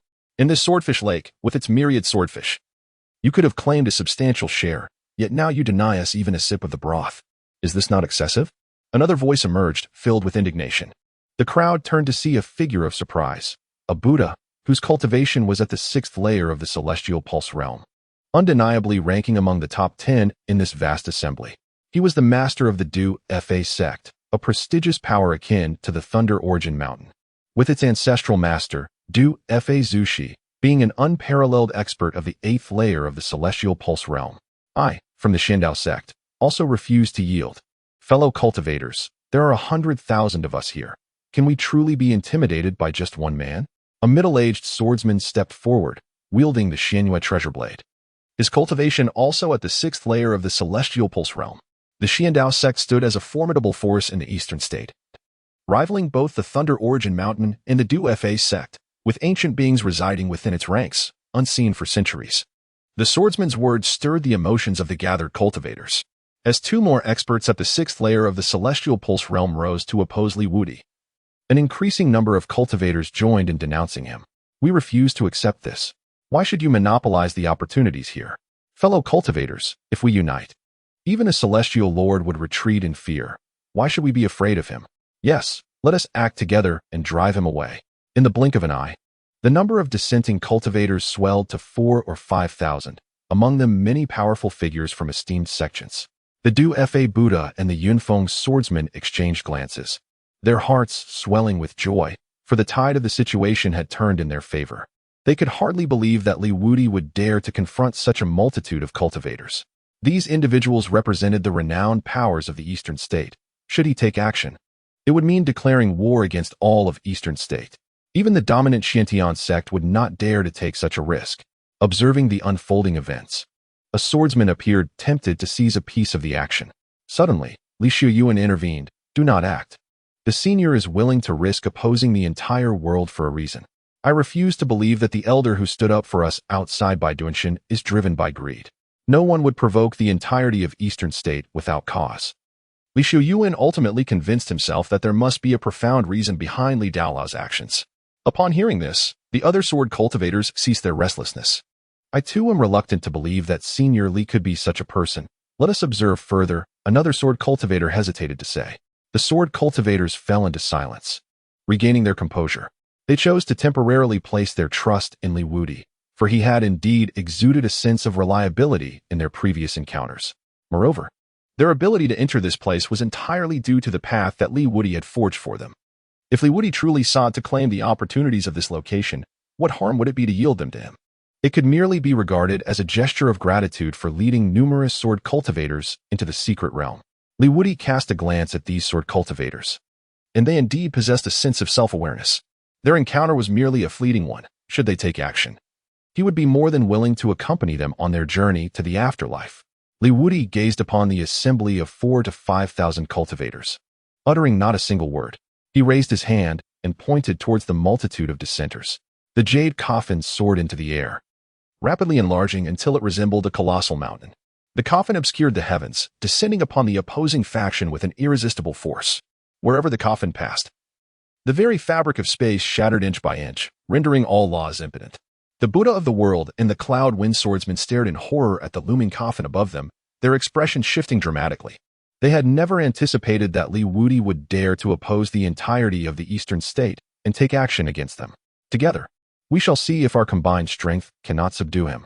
The cloud wind swordsman shouted in fury, leading the charge with a strike aimed at the coffin. The formidable power of the winds and clouds converged upon his blade, and as he swung, a tumultuous tempest unfurled, with roiling clouds surging forth, carrying an overwhelming aura of slaughter towards the jade coffin. The Buddha of the world was not to be outdone.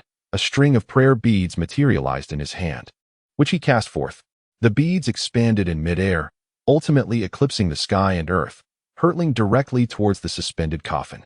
As these two formidable beings unleashed their might, thousands of cultivators behind them followed suit, launching an array of spells that filled the air with a cataclysmic energy, as if they could shatter the very heavens and earth.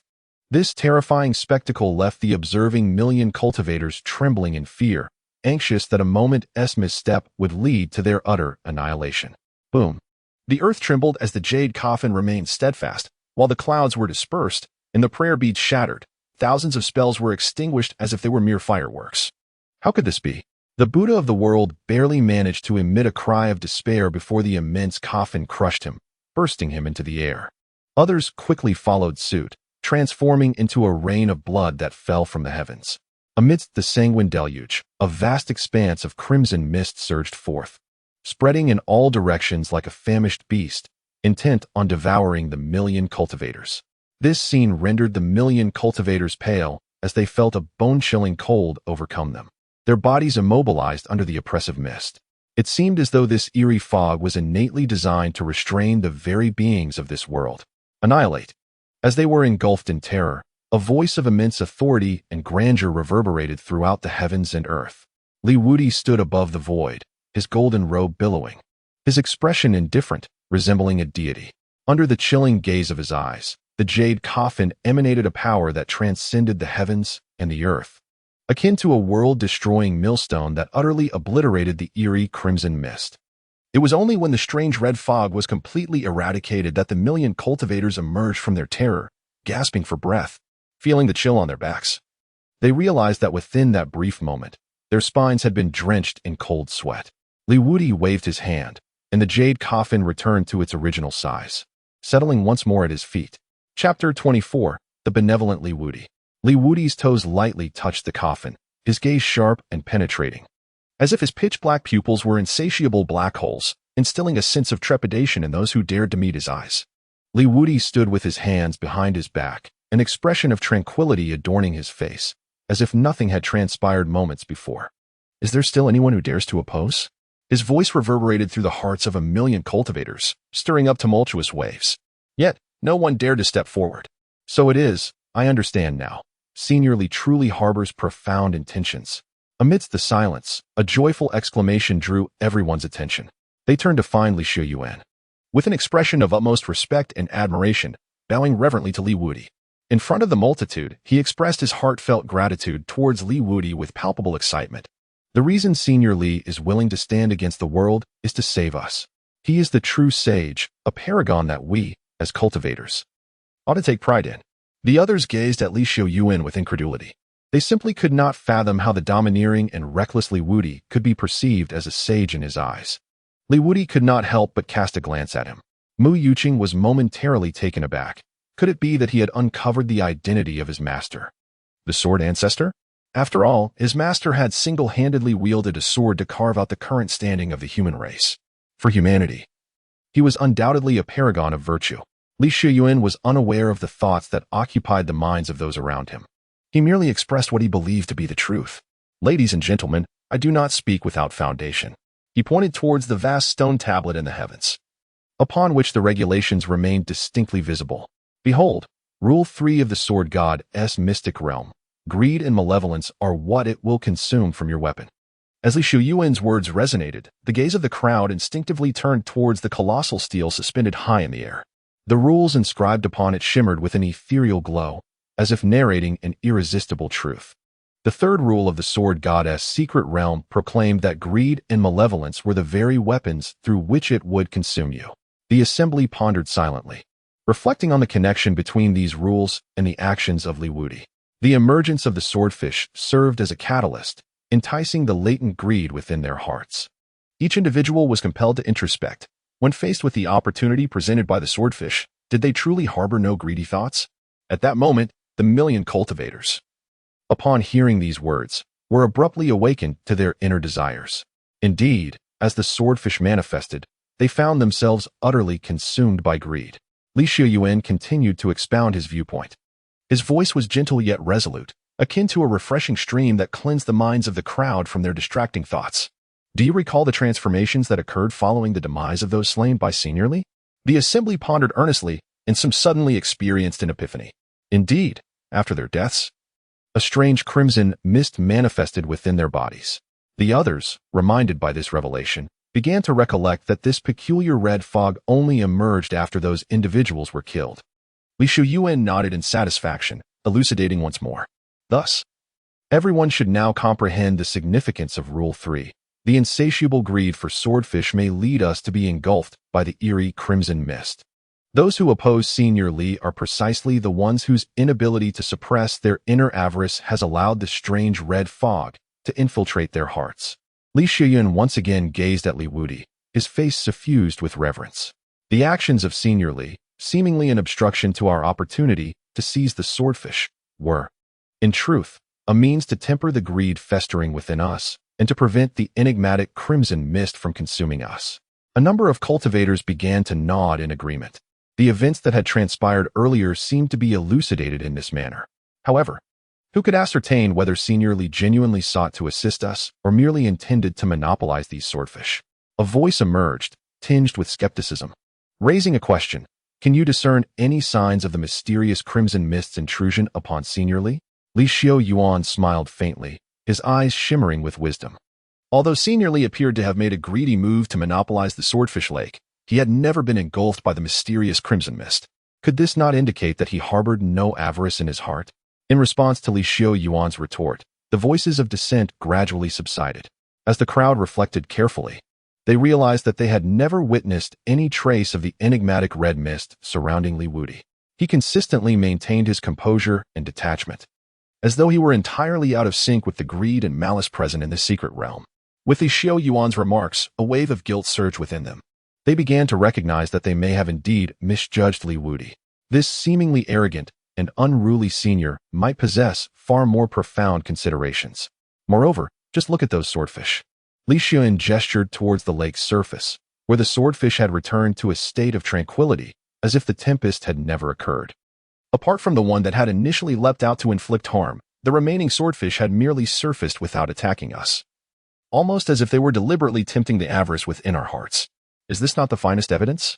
The swordfish seemed to convey, we merely observed your numbers, biding our time until your internal strife had diminished you sufficiently before we made our move. Truly, you may continue your quarrels as if we were non-existent. We shall not intervene. Wait, my friend, why are you bringing us into this? Now, all attention is on us. The swordfish indicated that watching such a spectacle carries its own risks, and one ought to proceed with caution. As Li Yuan spoke, the doubts in the hearts of the onlookers gradually dissipated. They began to perceive Wudi and his actions from an entirely new perspective. Senior Li, we have wronged you, someone exclaimed, the sincerity and remorse palpable in their voice. Particularly, those sword cultivators who had previously harbored doubts about Wudi felt an overwhelming sense of shame. How could I have doubted my esteemed elder? I am truly wretched.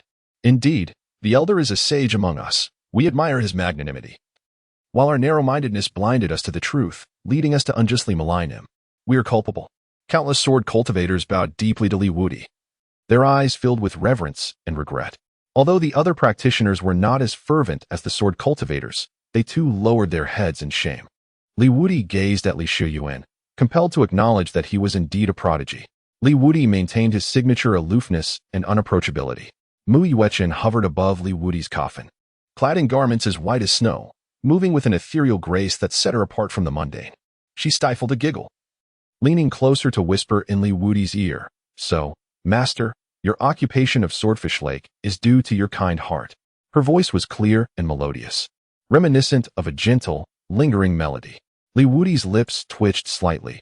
His disciple was undoubtedly mocking him. The swordfish shall be left to the disciples and elders of the sword sect. It appears you have little need for it. Wudi spoke with an air of nonchalance. In an instant, Mu Yuechen's smiling visage transformed into one of dismay, resembling a bitter melon. Wudi felt a tinge of pride within. You, the wayward disciple, truly believe that your master cannot discipline you? Wudi's gaze fell upon the multitude of 1,000,000 cultivators. Chapter 25. Mu Yuechen slays the swordfish. This single glance caused an unsettling tension to grip the hearts of the 1,000,000 cultivators. Begone! The voice of Wudi resounded like thunder in the ears of 1,000,000 cultivators. Li Yuan opened his mouth, taking the initiative to translate for Wudi. The senior urges us to depart swiftly. He remains behind to confront the very source of this insatiable greed. This is for our own good. As he spoke, he found himself deeply moved, nearly on the verge of tears. Mu Yuechen, listening to Li Yuan's translation, felt her lips twitch. She truly wished to dispel the reverence these individuals held for their master. Is it possible that the master is simply intent on expelling them, with the ulterior motive of claiming this swordfish lake for himself? Upon hearing these words, the multitude of cultivators exhibited a complex array of expressions. This time, they did not voice their dissent. Instead, they found a certain familiarity in the command to depart. This elder was a quintessential example of having a sharp tongue, yet a tender heart. Even if misunderstood by millions, he persisted in his quest to save all beings, embodying the essence of a great virtuous person in this world. At that moment, everyone seemed to perceive a magnificent righteousness emanating from Wudi. His figure appeared so sacred and towering, far more approachable and majestic than any celestial deity. With tears of gratitude, They clasped their hands in homage to Li Wudi, their hearts heavy with emotion. Esteemed elder, we are profoundly grateful for your benevolence. Should we be fortunate enough to survive and exit this place, we shall erect a monument in your honor, ensuring that your heroic deeds are remembered for generations to come. Upon finishing his words, Li Yuan was the first to turn and depart. Li Wudi's eyelids twitched uncontrollably, and he suddenly felt an urge to kick Li Yuan. You little rascal! Are you cursing me? Li Wudi silently cursed, yet his face remained an expression of indifference. A million cultivators turned and fled at the swiftest pace. Once the million cultivators had departed, only Li Wudi, Mu Yuchan, and the myriad swordfish, originally poised to witness the fierce battle among the cultivators, remained above the swordfish lake. Li Wudi gazed at the swordfish, which had just devoured thousands of human beings, a hint of coldness flickering in his calm eyes. In the past, countless races had feasted upon his own, yet he carved out a resplendent realm through the sword path. He has always harbored a deep disdain for the man-eating alien races. While humans do consume fish, Li Wudi remains inherently human. His perspective on all races is fundamentally shaped by his humanity. Under his piercing gaze, the swordfish, embodying the seventh layer of the celestial vein, tensed up, its blood seemingly congealing, as if it sensed the call of an ancient spirit. In pursuit of the fish, Mu Yuan seized the opportunity, stepping forward with determination. She drew from her spatial ring a sword as translucent as jade, donning her white attire that exuded an air of elegance. A surge of murderous intent ignited within her eyes, bestowing her an added aura of heroism. Master, allow me to take on this challenge. I too wish to experience the power of the ancient sword path. Li Wudi gazed at the battle intent emanating from Mu Yuan, nodding slightly without interjecting. This journey to the sword god's mysterious realm served not only to uncover the truths of 30,000 years past, but also to hone her skills. The swordfish of the seven heavens of the celestial veins presented itself as an exceptional adversary. However, before engaging, it was imperative to deal with the remaining swordfish to prevent excessive harm to these creatures during the duel. They represented invaluable resources for the future disciples of the sword sect. Li Wudi gently raised his hand, and the jade coffin beneath him opened, revealing an expanse of boundless space. A formidable gravitational pull erupted above Swordfish Lake, enveloping the entire lake within its grasp. In an instant, the entirety of Swordfish Lake was uprooted, drawn into the vast space within the coffin, floating in the void like a mystical island. Li Wudi raised his hand once more, and the swordfish of the seventh heaven, a celestial vein, was cast forth, swimming in the void above, its countenance filled with terror as it gazed upon Li Wudi. Li Wudi, however, did not entirely deny it a glimmer of hope. Should you triumph over her, I shall spare your life. The swordfish comprehended Li Wudi's words, gazing earnestly at Mu Yuan. Soon, its eyes sparkled with surprise. It was merely a human swordsman of the second layer of the celestial vein. Instantly, an indomitable spirit surged within it, resolved to escape from the grasp of this formidable human. The swordfish swiftly darted towards Mu Yuan, its entire form transforming into an exalted sword, cleaving through the void as though it were a blade slicing through the air. Before this adversary, who towered 5 layers above her, Mu Yuan displayed no fear beneath her delicate brow, only tranquility. She unsheathed her sword, the Ta Ching demon-suppressing sword. The transparent jade blade in Mu Yuan's grasp suddenly radiated brilliance, akin to the first rays of dawn piercing through the clouds, clear and sharp. As she softly chanted, faint azure light coalesced around the sword's body, embodying the purity and power from the dawn of creation. In a flash, Mu Yuan's figure melded with the sword light, transforming into a dazzling beam aimed directly at the swiftly moving swordfish. The swordfish, witnessing this, refused to be outdone. Its scales glimmered with a chilling light, resembling countless sharp blades, attempting to confront Mu Yuan's swordplay with sheer physical strength. Clang! A crisp metallic clash resonated through the void. When Mu Yuan's sword met the swordfish's scales, it unleashed visible ripples that spread outward. The swordfish had clearly underestimated Mu Yuan's prowess. In that moment, its massive form involuntarily retreated several paces, a flicker of disbelief flashing in its eyes. Here was a dignified swordfish of the 7th layer of the celestial vein, who had comprehended the complete essence of the sword path, being repelled by a human cultivator of a significantly lower realm. This revelation jolted it back to reality. The words spoken by that golden-robed human were not born from kindness. On the contrary, it was a testament to his confidence that this white-clad female swordsman possessed the capability to vanquish it. To survive, it had to exert every ounce of its strength. The sword path principles emanating from the swordfish grew increasingly ferocious, its speed quickening, akin to a sword of slaughter that had lost all control. The sword intent radiating from it was such that even cultivators of the seventh layer of the celestial vein would think twice before engaging directly. Mu Yuechen moved with grace, like a sprite dancing upon the surface of water, exuding elegance and beauty. Each of her movements deftly evaded the swordfish's assaults, while simultaneously seeking opportunities to counterattack. Her swordplay was nimble and precise, each strike aimed at the swordfish's vital points, compelling the formidable beast to focus entirely on defense.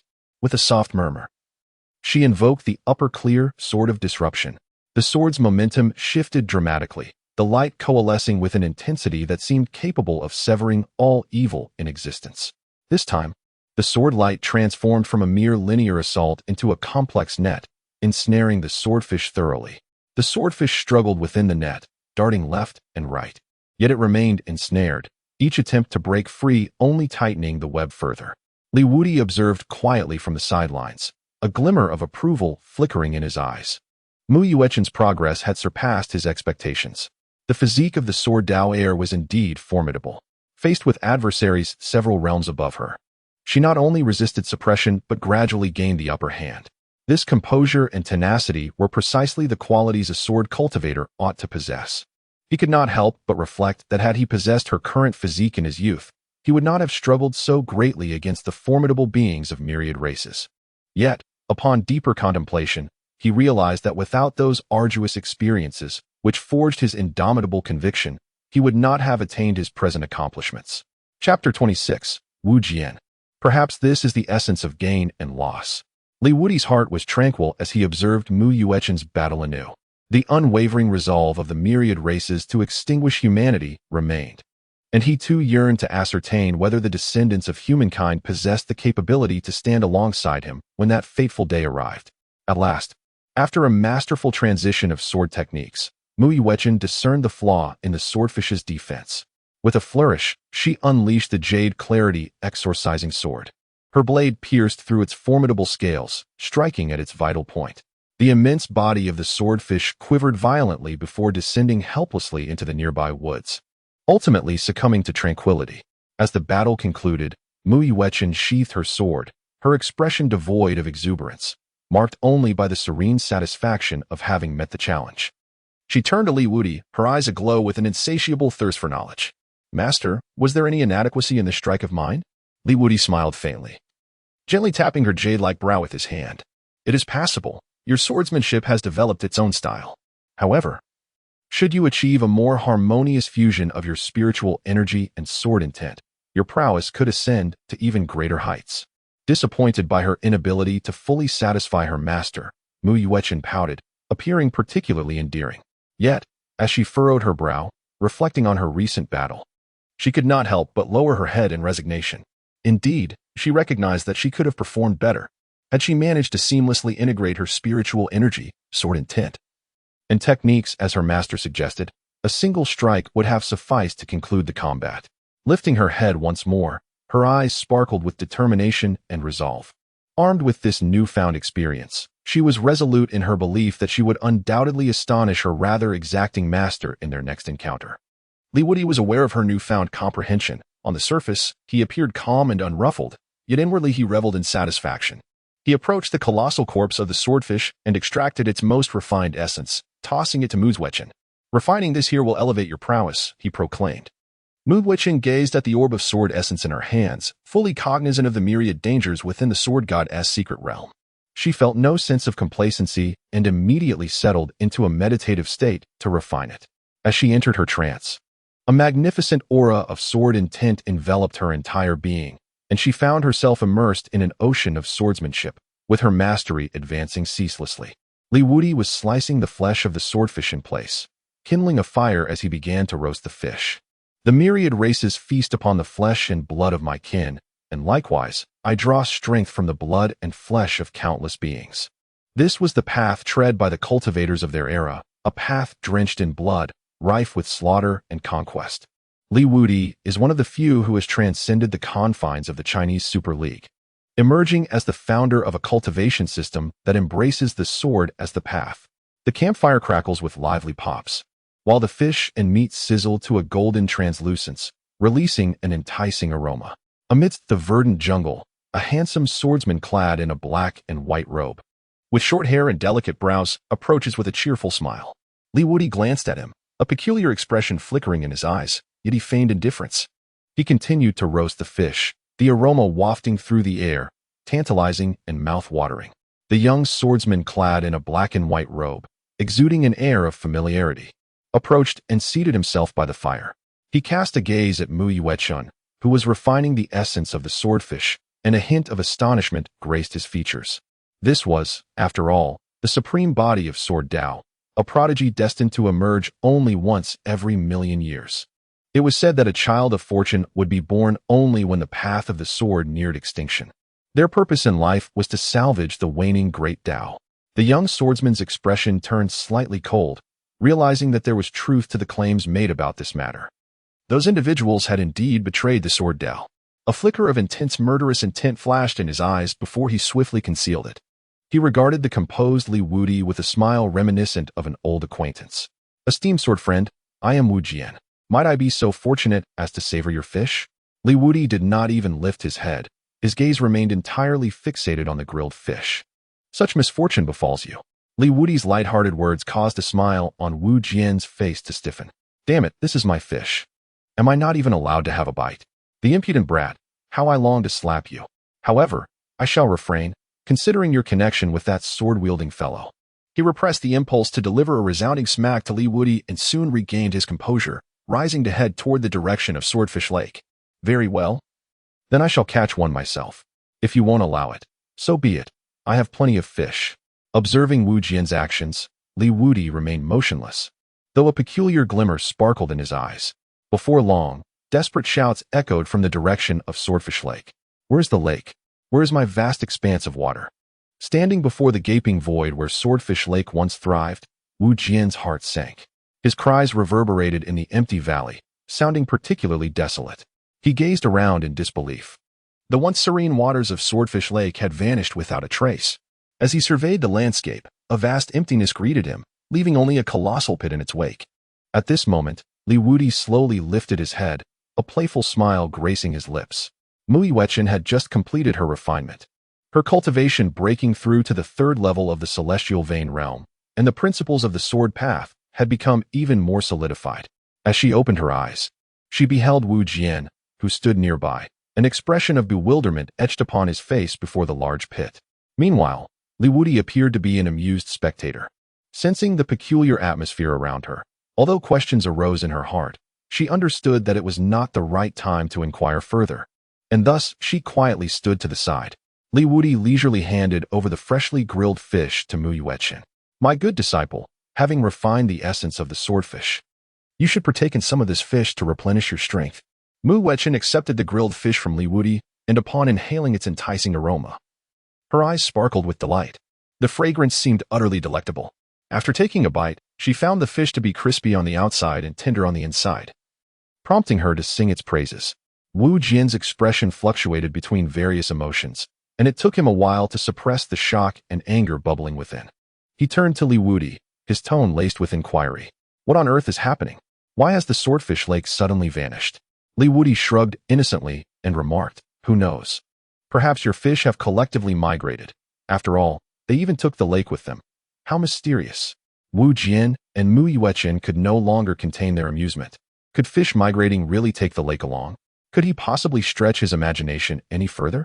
The former's face darkened to an extreme, while the latter stifled laughter to the point of injury. Wu Jian clearly doubted this absurdity, yet, mindful of Mu Yuechun's presence and Li Wudi's seemingly nonchalant yet enigmatic demeanor, he chose to suppress his ire momentarily.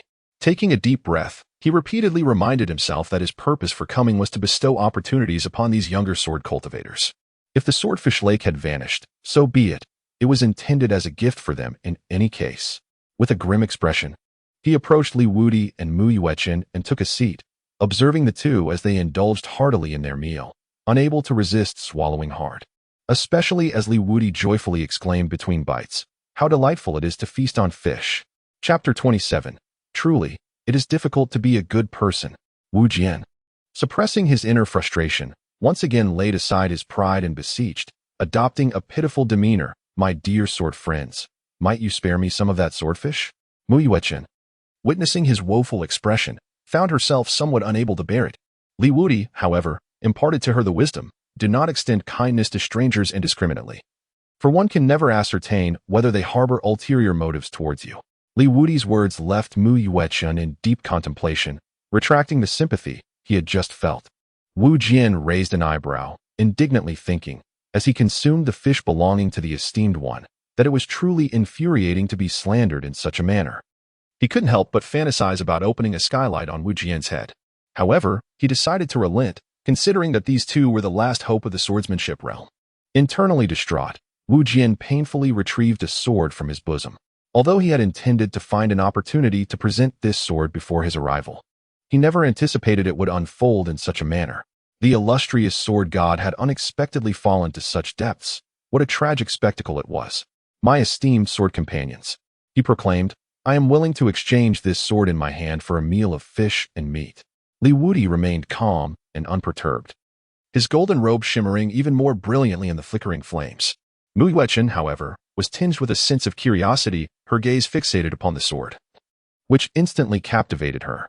It was an ancient and elongated blade, its surface glimmering with a faint azure light, as if it encapsulated the weight of mountains and rivers, as well as the vastness of the sky. The hilt was intricately engraved with elaborate runes, each stroke revealing the passage of time and the profound essence of the sword. Even unsheathed, one could sense the piercing sword aura emanating from it, striking directly at the heart. A flicker of surprise crossed Mu Yuechen's eyes. Although youthful, she had already made significant strides in the way of the sword and could naturally discern that this was an extraordinary blade. She couldn't help but glance at Li Wudi, eager to know his thoughts on the matter. Li Wudi chuckled softly, seemingly anticipating Wu Jian's actions. The sword was indeed impressive, but its worth in this feast of delicacies remained to be seen. His words held a hint of mockery, further darkening Wu Jian's expression.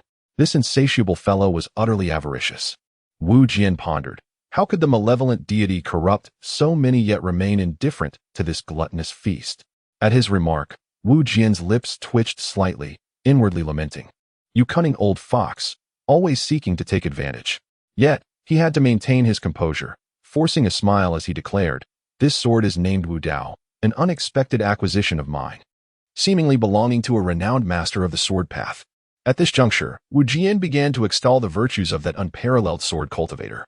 "Upon merely gazing at this sword, I found myself in profound admiration for its owner, whose brilliance surpasses that of the sun, whose stature dwarfs the cosmos, whose virtues exceed those of saints, whose birth is a glory to heaven and earth, and whose achievements transcend those of all sages throughout the ages. Truly, he is the greatest of all time."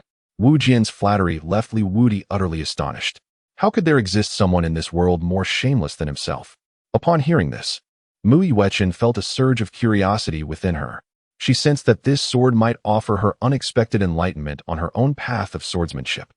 Li Wudi fell into a moment of silence, seemingly weighing some considerations, before finally speaking with measured deliberation. "The Wu Dao sword, among my collection, is rather unremarkable. However, since my fellow swordsman demonstrates such sincerity, I shall accept it on behalf of my disciple, as a token of assistance on her journey with the sword." Wu Jian secretly gritted his teeth, thinking, what nonsense. This is the Wu Dao sword, a one-of-a-kind divine blade in this world. How can there be someone more shameless than myself? Forget it. I shall not allow myself to be angered by this ignorant fellow. Li Wudi gestured for Mu Yuechen to step forward and take over. A surge of joy filled Mu Yuechen's heart as she respectfully accepted the Wu Dao sword. Upon grasping the hilt, a warm yet formidable sword intent coursed through her meridians, subtly loosening her cultivation. Although Wu Jian felt a twinge of reluctance, he recognized that a purpose had been fulfilled. Most importantly, the Wu Dao sword had ultimately found its way into the hands of a true swordswoman rather than that shameless fellow, Li Wudi. If the sword had fallen into Li Wudi's grasp, it would have truly vexed him, an exquisite gem lost in obscurity. He managed to force a smile, wishing fervently that the sword of the greatest swordsman in the world would flourish in the hands of Miss Mu. Li Wudi continued to savor the fish, while while casually remarking, "Rest assured, my disciple will certainly uphold the honor of your sword." Wu Jian forced a smile, his focus solely on devouring the fish, as if he were consuming Li Wudi's very flesh. He truly wished to avoid conversing with this gluttonous and shameless individual. "Indeed, O god of misfortune, if only you would take him away, I would not stand in your way." Li Wudi subtly shook his head, pondering the trials of being a good person. After finishing the fish and meat, he rose, dusting off his hands and brushing away the remnants of dust from his golden robe. "Let us depart, Yuan. It is time to seek the palace of Jin Wudao. There are matters I wish to inquire of him." As he spoke, Li Wudi cast a meaningful smile at Wu Jian, who stood nearby. He feigned a sense of lamentation, alas, without a guide. Traversing this vast realm of the sword god to locate the palace of the unwavering sword will surely leave one weary and footsore. Mu Yuan gazed at the expanse of the sword god's mysterious domain, her expression reflecting the weight of the challenge. The swordfish lake alone spanned 1,000 miles, and this enigmatic realm was likely the size of an entire eastern province. Indeed, finding the sword god's palace within this boundless expanse posed a significant trial. At that moment, Wu Jian stepped forward, offering his assistance. "If my two fellow swordsmen do not mind, I would gladly serve as your guide." Li Wudi and Mu Yuan gazed at him in astonishment. Observing their expressions, Wu Jian realized that this might be his inaugural visit to the sword god's secret realm. He promptly cleared his throat, attempting to mask his unease. "In truth, my ancestors possessed a modest connection to the world's most illustrious sword deity, and fortuitously, a map of the sword god's secret realm has been passed down through generations." With that said, he inexplicably produced a rather modern piece of paper, the markings upon it remarkably fresh, as if drawn only recently. As they scrutinized the map, Li Wudi and Mu Yuan exchanged peculiar glances with Wu Jian. Was that truly a map? To call it mere scribbles would be a generous assessment. Noticing the doubt etched on their faces, Wu Jian felt a surge of panic within. Nevertheless, he maintained a facade of composure, clearing his throat once more to elaborate. "Ahem, this map possesses its unique qualities. It is a treasured legacy of my family, not comprehensible to the ordinary individual. Do not be deceived by its current appearance. In a moment of necessity, it shall undoubtedly prove invaluable." Li Wudi squinted his eyes, meticulously examining the map in his hands, a playful smile dancing on his lips. "Oh, so this is a secret map? I had thought it was merely the chaotic scribbles of a 3-year-old. Mu Yuan leaned in closer, furrowing her brow as she endeavored to decipher the seemingly disordered lines and symbols for any clues. No matter how hard she tried, the map resembled nothing more than a child's doodling, utterly devoid of coherence. Chapter 28. How can you remain so composed at your age? Upon witnessing this, Wu Jian's expression darkened. "You are the one acting like a 3-year-old. He retorted. "Forget it. As long as I can pass all the opportunities here to you, my task will be deemed complete. I merely need to get through this." He stubbornly insisted. "Trust me, this map is undeniably effective. If we follow the directions it provides, we are certain to locate the Wudao Sword Deity Palace." Li Wudi offered a faint smile, continuing to play along with the act as he returned the map to Wu Jian. "Very well, since you are so confident, let us give it a try. If you can comprehend this map, please lead the way." Wu Jian accepted the map, secretly relieved to have passed this hurdle. He felt increasingly helpless, as he had come to bestow opportunities upon them, yet found himself resembling a guilty thief. Whom could he turn to for justification? He nodded vigorously, assuring them, "Rest assured. I, Wu Jian, swear by the name of the Sword Ancestor that this map is indeed reliable." The Sword Ancestor is the revered figure in the hearts of all sword cultivators, and swearing by his name carries the weight of a vow that could obliterate 9 generations. With such a declaration, Mu Yuan no longer harbored any doubts. Li Wudi gazed at her demeanor and couldn't help but smile helplessly. She was adorably innocent. Thus, the group, guided by the secret map in Wu Jian's possession, embarked on their quest to locate the Wudao Sword God Palace. Along the way, Li Wudi subtly inquired, "Wu Jian, since your ancestors were associated with Jin Wudao, you must be aware of the events that transpired 30,000 years ago, correct?" Wu Jian, noticing Li Wudi's curiosity, felt a swell of pride within him. Initially, he thought that this young man believed himself to be the center of the universe, oblivious to certain truths. Now, he recognized this as a chance to reclaim some ground. He had intended to divulge the ancient events to these contemporary sword cultivators. ensuring they were not left in ignorance and subsequently deceived by the shameless teachings of the 3,000 Tao domains. However, given Li Wudi's previous actions, he decided to make him earn the revelation, feigning an air of mystery. I do possess some knowledge, but this is a celestial secret. As the saying goes, celestial secrets must not be divulged. To do so would invite divine retribution upon me. He surreptitiously scrutinized Li Wudi's expression, pondering whether this would pique his curiosity. Wu Jian imagined Li Wudi, captivated by intrigue, desperately imploring him for answers. Yet, after a prolonged silence without Li Wudi's response, and seeing the indifference etched on his face, he felt a surge of annoyance. How can someone your age remain so composed? In an effort to prompt Li Wudi to speak, Wu Jian, unable to contain himself any longer, declared, "If you truly wish to learn, a small price must be paid. As long as you can shield me from divine retribution, I shall share everything I know without reservation." Li Wudi maintained his cheerful demeanor and shook his head. "Very well. In any case, once we reach the Sword God Palace, I shall learn the truth, and I will not burden my fellow swordsmen with divine retribution." Jian Wudao's smug expression once again faltered. "No, are you truly disregarding my words?" He coaxed gently. "Fear not, my friend. The cost is but a trifling sum, merely a few million." Li Wudi remained silent, his enigmatic demeanor driving Wu Jian to the brink of exasperation. How was he to respond? He had no intention of leading them to the unfathomable Sword God Palace, an ominous domain of the god of misfortune. These two individuals represented the final hope for the sword path, and he could not bear the thought of them meeting their demise there. From the very beginning, his objective had been to bestow upon them the opportunities hidden within the sword god's secret realm, enabling their escape to restore the glory of the sword path. As for the resurgence of the god of misfortune, he harbored no concern. The 3,000 realms had already betrayed the lineage of the sword path. His lineage had suppressed the god of misfortune for 30,000 years, only to be met with such disheartening outcomes. Allowing the god of misfortune to escape might serve as a lesson for those great sects, revealing the burdens borne by the sword path over these millennia. Yet now, with Li Wudi refraining from inquiry, what rationale could he possibly muster to disclose the truth of 30,000 years past without raising their suspicions? By the time they arrived at the unfathomable Sword God Palace and grasped the reality of the situation, they would be on the brink of confronting the god of misfortune. Given Wu Jian's current state, it was utterly impossible for him to safeguard them before such a formidable adversary. Consequently, the only fate awaiting them would be utter annihilation. He was determined that the last ember of the sword path should not extinguish here. Suddenly at a loss for words, he regretted digging himself into this predicament. Would it not have been simpler to comply with his inquiries? Just as Wu Jian lamented his misfortune, pondering how to alleviate this awkward situation, Mu Yuechen could no longer contain herself. The secrets Wu Jian had unveiled had ignited her curiosity profoundly.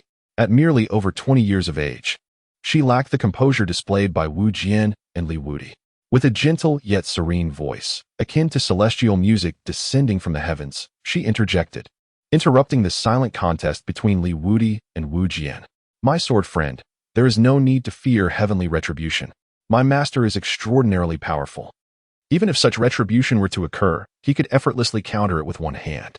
Out of caution, she refrained from revealing Li Wudi's true identity. After all, this was merely their first encounter. How could she not harbor some trepidation? Li Wudi cast a sidelong glance at Mu Yuechen, remarking on her flattering demeanor towards him as a teacher. Wu Jian, upon hearing this, regarded Li Wudi with exasperation. How does he boast so confidently before Jianzi? He dares to challenge the heavens? Does he truly believe himself to be a paragon of swordsmanship? Wu Jian found himself increasingly skeptical of Li Wudi's capability as Mu Yuechen's mentor. Alas, before she departs from the sword god's mysterious realm, I have a formidable task ahead of me. It is imperative that Jianzi possesses the strength to stand on her own, lest she be led astray by her unreliable teacher. Despite his internal grumblings, Wu Jian chose to take a step back. Given Li Jianyu's prowess, it would be prudent to share what I know with both of them. I can only hope that Li Jianyu will shield me when the heavenly punishment descends. Indeed, as he spoke, the heavenly punishment followed in its wake. Yet, upon witnessing the might of that heavenly punishment, even Mu Yuechen struggled to maintain her composure. It seemed that this punishment could likely obliterate even those of the spirit pill realm. What, then, was he so fearful of that it caused his earlier hesitance? Li Wudi gazed at him in utter disbelief. questioning just how fearful he was of me being struck down by divine retribution. Even if one were to act, could they not do so with a semblance of sincerity? Wudi let out a helpless smile and gently waved his hand, causing the feeble and helpless heavenly punishment to vanish in an instant.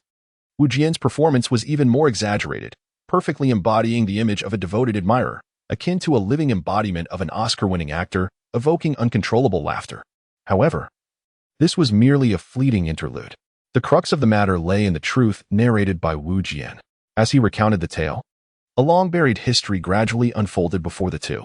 Listening intently, Wudi's eyes reflected a hint of intrigue. Are you suggesting that he was pursued by the Sword Immortal King and the Ethereal Immortal King during ancient times, ultimately being suppressed in this realm by the two? Chapter 29. The origin of Mu Wechen felt as though her mind was about to explode. Her delicate, mirror-like eyes slightly lifted, her brow furrowed in deep contemplation. The complexity of the situation had far surpassed her mental capacity. He was, astonishingly, suppressed in the 3,000 Dao domain by the two Sword Dao Immortal Kings from antiquity. Wu Jian sighed softly, nodding in acknowledgement. As a powerful figure who had once ascended the path of immortality, Jian Wu Dao possessed knowledge that surpassed that of others. In the most soothing tone possible, Wu Jian began to recreate for Wudi and Mu Yuechen the scenes they encountered upon entering the path of ascension. Long ago, the god of Wu Dao and others, under the guidance of a formidable being from the divine path, embarked on the path of ascension alongside numerous deities and the spirit emperor within the 3,000 Dao domain. However, the first sight that met their eyes upon entering the realm of ascension was etched into their memories for eternity. Recalling this moment, Wu Jian involuntarily shuddered, as if that scene were unfolding before him once more.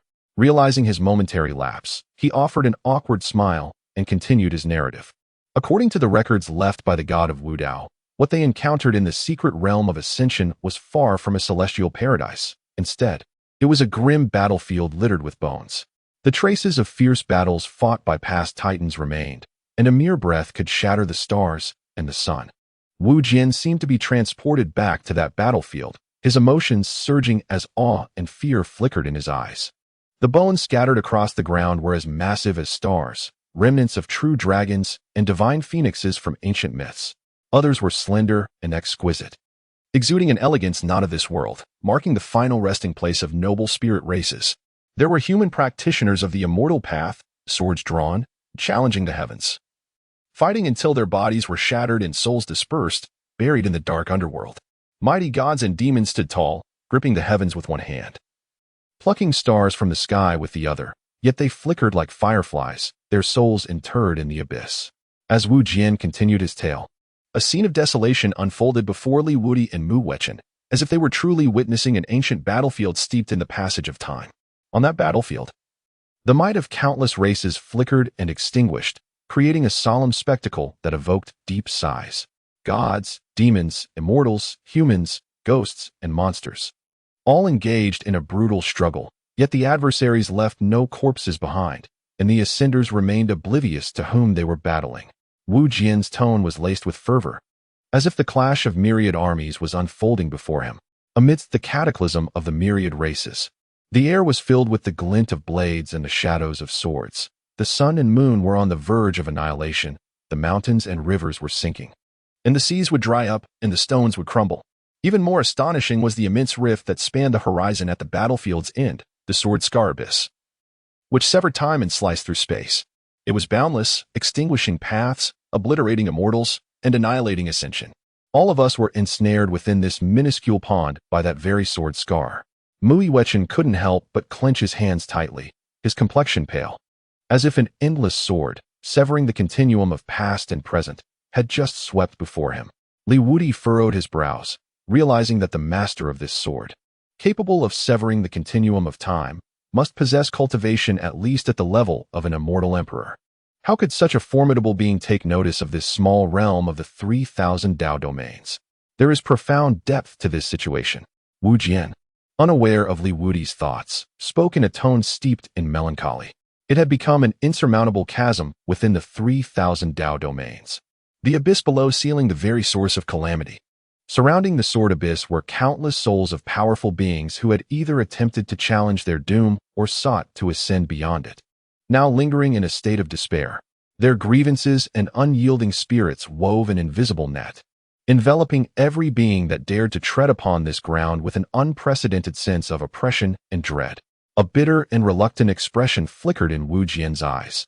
At that moment, the cultivators of the 3,000 Dao domains came to realize that, long ago, there existed a path to the outside world. Yet, with the emergence of that fateful sword, all connections were severed, isolating the 3,000 Dao domains entirely. Subsequent generations of cultivators found themselves trapped within this celestial prison.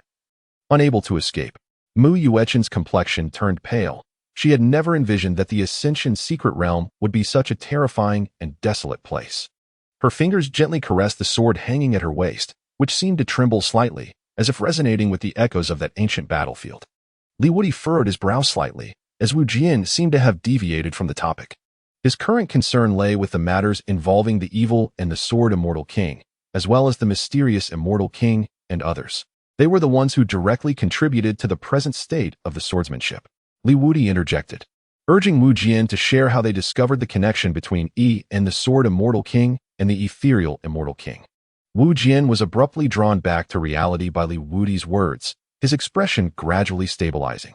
He realized he had momentarily lost his composure and cautiously observed Li Wudi and Mu Yuechen. The former remained as serene as a placid lake, concealing his inner thoughts, while the latter was deeply shaken by the truth he had just recounted, unable to process her emotions in time. He took a shallow breath, hoping he had not revealed too much. A wry smile crossed his face, recognizing his own lack of composure. Yet, it was hardly his fault. Who could remain sane upon witnessing such a scene of despair? He vividly recalled the chaos that ensued after learning of the severed path to ascension, where countless gods and emperors descended into madness. Some even lost all reason, forcing their way into the sword abyss, burying themselves within its depths. Wu Jian adjusted his attire, restoring his demeanor as a refined young gentleman, as if he had not been on the brink of madness moments before. During the exploration led by the unfettered sword god and others, they delved deep into the battlefield, ultimately uncovering an ancient stone monument shrouded in celestial power amidst the ruins. The stone bore an indelible inscription that chronicled a secret from ancient times. Mu Yuechen perked up, a hint of curiosity breaking through her cold, ethereal facade. What exactly had the unfettered sword god and his companions discovered?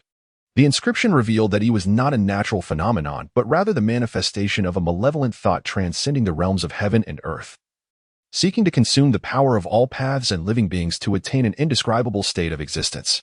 Wu Jian shrugged, admitting he could not fathom the level of power that such a being had attained. His journey through the secret realm of ascension had enlightened him to the existence of beings beyond his comprehension.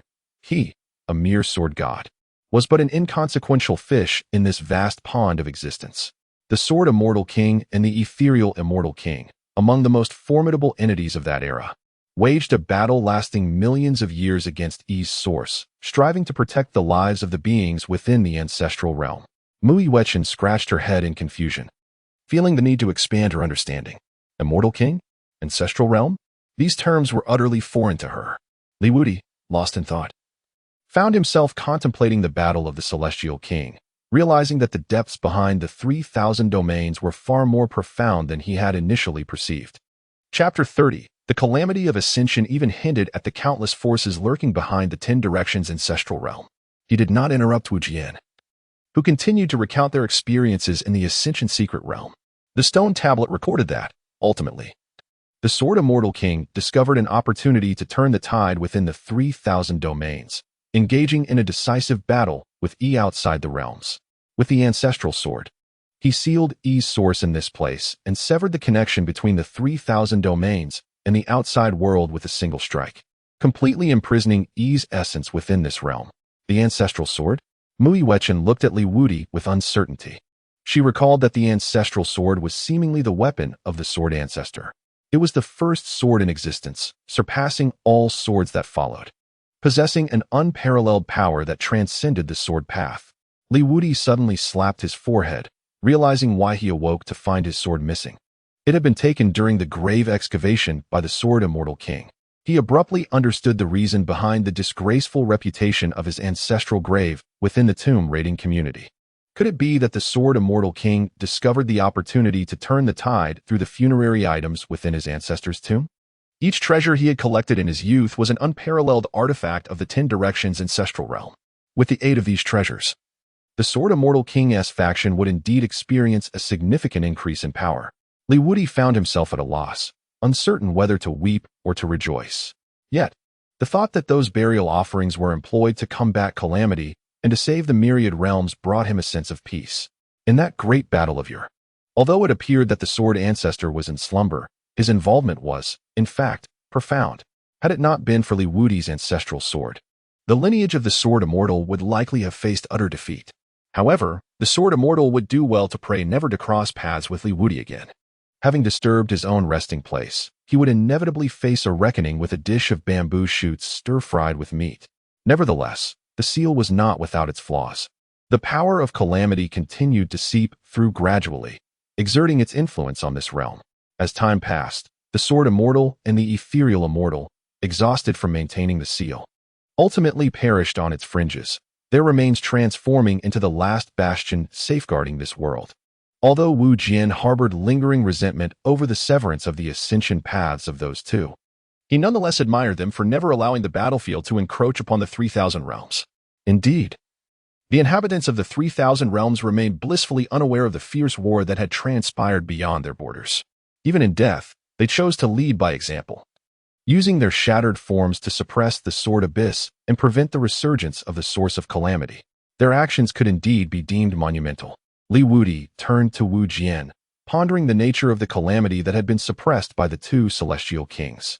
What, then, of the subsequent calamity gods? How did they manage to escape? Wu Jian's expression darkened, ultimately transforming into a silent sigh. Where there exists life, there too lies malevolence. His voice resonated with a somber gravity as though recounting an ancient curse. Though the cultivators of the 3,000 domain realms were isolated within this diminutive world, their ambitions and desires had never waned. Wu Jian's tone was steeped in regret. If only the Ascension secret realm had not been discovered. If the myriad gods and emperors had not ventured into its depths. If they could have returned promptly upon uncovering the truth, avoiding the allure of Ascension. But in this world, how many ifs truly exist? Their yearning for power, for transcendence, for ascension, ultimately became the key to the birth of the Master of Calamity and the Calamity Gods. Mu Yuechen furrowed her brow, sensing a profound unease. Are you implying that it was the cultivators of the 3,000 domain realms who unleashed the calamity? Wu Jian, his spirit weighed down by melancholy, bowed his head in remorse. After the fall of the Sword Immortal King and the Ethereal Immortal King, their remains transformed into a binding force. Yet, this power was not immutable. As time wore on, the sealing's strength began to wane. It was at this juncture that some among the cultivators of the 3,000 domain realms conceived a dreadful notion to pry into this force, to reach out to the essence of calamity, and to seek the qualifications for ascension therein. A glimmer of sharp light flickered in Wudi's eyes, as if he had already anticipated the events that were about to unfold. They had disturbed the seal and the source of calamity, born from the malevolent thoughts of the deities, had conjured the Lord of Misfortune and the God of Despair, intending to offer a blood sacrifice to the living in order to liberate themselves from the confines of the seal. Wudi's cold and tranquil words sent a shockwave through Mu Yuechen's heart. She had initially believed that the emergence of the Lord of Calamity and the deity of misfortune was a mere coincidence, only to discover that it was orchestrated by the ancient gods of the 3,000 domains in their quest for ascension. This calamity was not a natural disaster, but rather a man-made catastrophe. Indeed, Wu Jian's voice carried a hint of resignation. Under the guidance of that esteemed figure in the divine path, some among them, in their relentless pursuit of power, dared to engage in a pact with calamity, trading their own souls and those of others in exchange for strength. The memories of that frenzied era sent chills down Wu Jian's spine.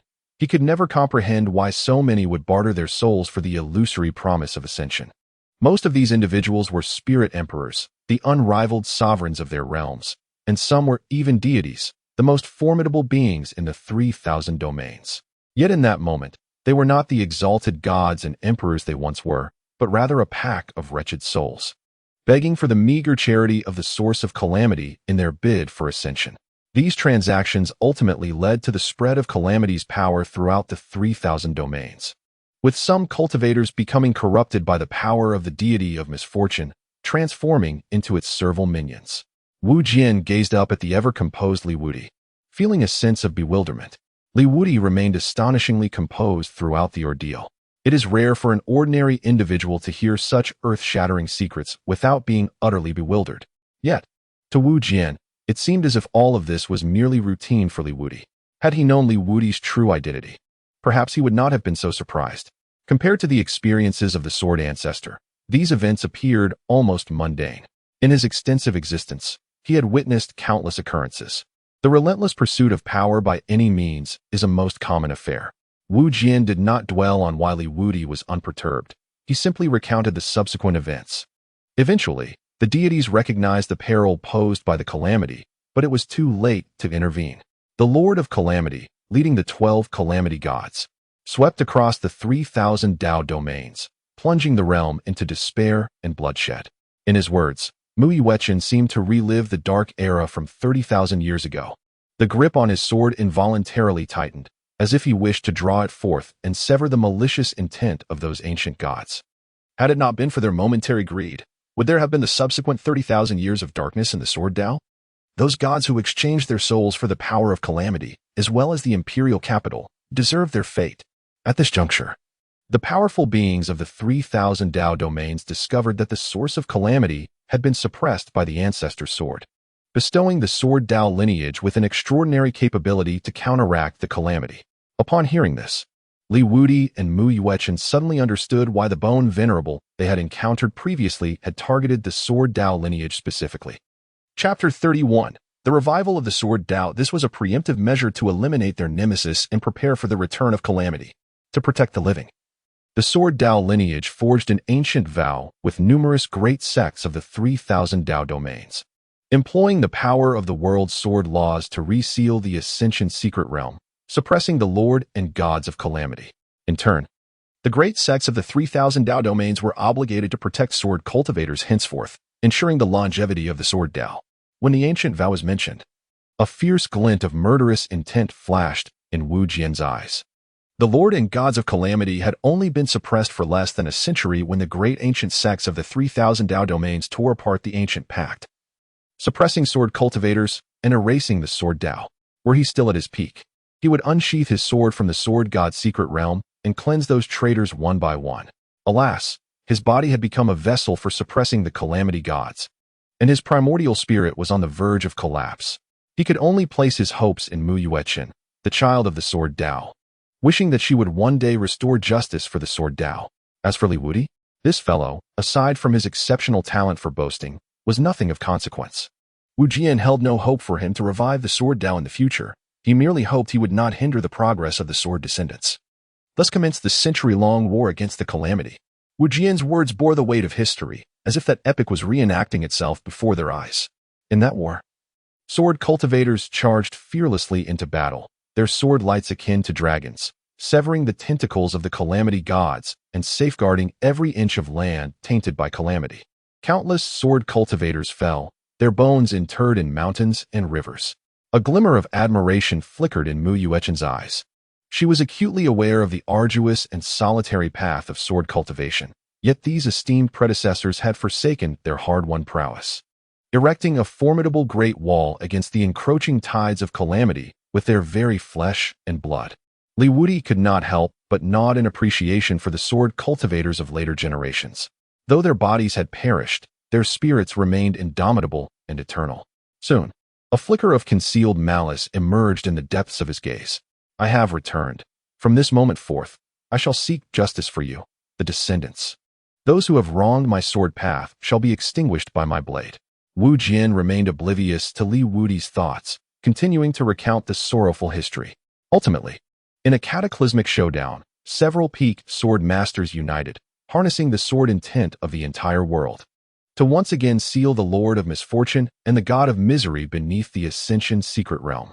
At this juncture, Wu Jian's voice unexpectedly grew somber, a complex emotion flickering in his eyes. Had they known that the sword path would culminate in such a fate, would he and those sword cultivators have pressed on with the same fearless resolve? A sense of melancholy washed over him, and he bitterly shook his head. Mu Yuechen felt her heart swell with emotion. She had never envisioned a history so grand and tumultuous, nor had she considered that the lineage of the sword path bore such a heavy burden. As the tale concluded, The three of them fell into a brief silence. Li Wudi raised his gaze towards the sky above the dense forest, where the principles of the sword Dao within the realm of the sword god had become increasingly tenuous. It seemed as though the last vestige of the sword Dao in the world was on the brink of complete annihilation. Mu Yuqing also sensed this, her expression betraying a palpable tension. If the final remnants of the sword Dao were to vanish, would there still be a means to salvage it? Mu Yuqing directed her inquiry towards Li Wudi, for he was the sword ancestor. Following his legacy, the realms of the 10 directions had embraced the sword Dao. It was he who had given birth to and elevated the sword Dao in years past. Surely, he possessed the knowledge to rejuvenate the powers of the sword Dao in the world once more. Wu Jian, however, misconstrued Mu Yuqing's question as directed at him and pretended to peruse an ancient, tattered tome. He then interjected eagerly, proclaiming, "Ah, the ancient texts left by the sword god of the Way of No Way document that, in those bygone days, the lineage of the sword Dao did not wholly trust the great sects and thus prepared for contingencies." Li Wudi gazed at the blank tome in his hands, casting a silent glance at the other. "You certainly have a penchant for quick responses. However, since the future sword cultivators possess a solution." Li Wudi found a certain pleasure in this. He too was eager to discern how the sword cultivators of the 3,000 realms would approach the matter. Mu Yuechen looked at Wu Dao with astonishment, innocently scratching her head. Indeed, the texts left by the sword god encompass a myriad of records. Wu Jian cleared his throat softly, walking as he quietly elucidated to the two. Historical records indicate that they discovered the Sword King platform left by the Sword Immortal King, inscribing the sword principles of all sword cultivators from the 3,000 realms upon it. The Sword King platform? Mu Yuechen regarded Wu Jian with a bewildered expression. Yet, the latter seemed reluctant to elaborate further. After all, as a descendant, he should not be privy to such extensive knowledge. The origins and ramifications of the Sword King platform would become evident once a sword child ascended it. He lowered his head, treading carefully to conceal the wordless tome in his grasp. According to the historical accounts, any sword cultivator who has perfected the sword principles may ascend the Sword King platform, receiving the acknowledgement of generations of sword sages, thus activating the platform. This would allow the sword principles to be inscribed into the fabric of the universe, akin to the actions of the sword ancestor, thereby reviving the sword path. Upon hearing this, a glimmer of hope sparkled in Mu Yuechen's eyes. She envisioned the dawn of the revival of the sword path. Meanwhile, Li Wudi furrowed his brow slightly, contemplating the feasibility and inherent risks of this plan. Imbuing the sword principles into the cosmos is no ordinary feat yet. Are there ordinary individuals present here? Be it Li Wudi, Mu Yuechen, or Wu Jian, none could be deemed as mere sword cultivators. One is a sword ancestor, another the child of the sword path, and the last, a sword god. Li Wudi calmly gazed at Mu Yuechen's graceful figure, draped in white as pure as snow, exuding an aura of icy elegance. Such a demeanor could indeed serve as a form of tempering for her. With the experience of reviving the sword path, her future would undoubtedly be more expansive. Then, where is this Sword King platform? Mu Yuechen inquired eagerly, her yearning to uncover the pivotal essence that could save the sword path evident in her voice. Wu Jian halted, his gaze penetrating the horizon as if lost in reminiscence. "I do not know." Jian Wu Dao met an early demise, leaving little record of these matters. Wu Jian sighed, recalling that in his early years, he was only aware of the sword god secretly undertaking this endeavor within the lineage of the sword path. He himself was among the first to fall in battle among the sword path's formidable warriors. Subsequently, he remained oblivious to the whereabouts of the Sword King platform, hidden by that very sword god. Had he known its location, he would have stealthily ventured from the sword god's secret realm to activate that artifact long ago. No matter how arduous the journey, I shall find the Sword King platform and revive the sword path, Mu Yuechen declared with unwavering determination. It was her sacred mission as a disciple of the sword path. Li Wudi gazed at Mu Yuechen, a sense of admiration blossoming within him. Although he harbored reservations regarding her strength, her determination and courage commanded his respect. "Well, my dear disciple, since you have set your sights on a goal, proceed with your endeavor. However, do not forget that you are my apprentice. Should you encounter insurmountable challenges, do not hesitate to call upon your master. I shall come to your aid." Li Wudi spoke softly, his tone imbued with a hint of amusement, yet his gaze revealed an anticipation towards Mu Yuechen. Chapter 32. The eerie crimson mist encroaches. To what heights will this disciple ascend in the future? Will he become a celestial king or a celestial emperor? Or perhaps even the ancestral master? Rest assured, I shall undoubtedly achieve it. Mui Wechen solemnly nodded in agreement. After parting ways with Li Wudi and others, Li Shiyuan embarked on a solitary quest within the sword god's secret realm, in search of fortuitous encounters. The formidable prowess of Li Wudi ignited a fervent passion within him, as he yearned to uncover extraordinary opportunities within this enigmatic realm of swordsmanship. He aspired to one day ascend to the status of a formidable figure like Li Wudi. With each step he took, he exercised utmost caution, wary of the potential emergence of eerie crimson mists or the mysterious malevolent spirits. As he approached a grand mountain, an unexpected sensation surged through him, as though something within the mountain resonated with his very being. Attentively, he tuned into this remarkable resonance, and with a sudden awakening, his eyes widened in astonishment. This was a resonance of the sword's path. Could it be that this mountain was, in fact, the resting place of a great sword master? Li Shiyuan felt a stirring in his heart and promptly quickened his pace, venturing deeper into the mountains towards the source of the resonance. The path was rugged, yet for him, it felt as smooth as a flat surface. His figure gracefully maneuvered between the rocks and trees, with the essence of sword energy naturally swirling around him, clearing a path as if nature itself were lending him a helping hand. Li Shiyuan could not help but feel a surge of joy. The words of the invincible master rang true. The identity of a sword cultivator allowed them to navigate the sword divine realm with unparalleled ease, a distinct advantage that other cultivators lacked.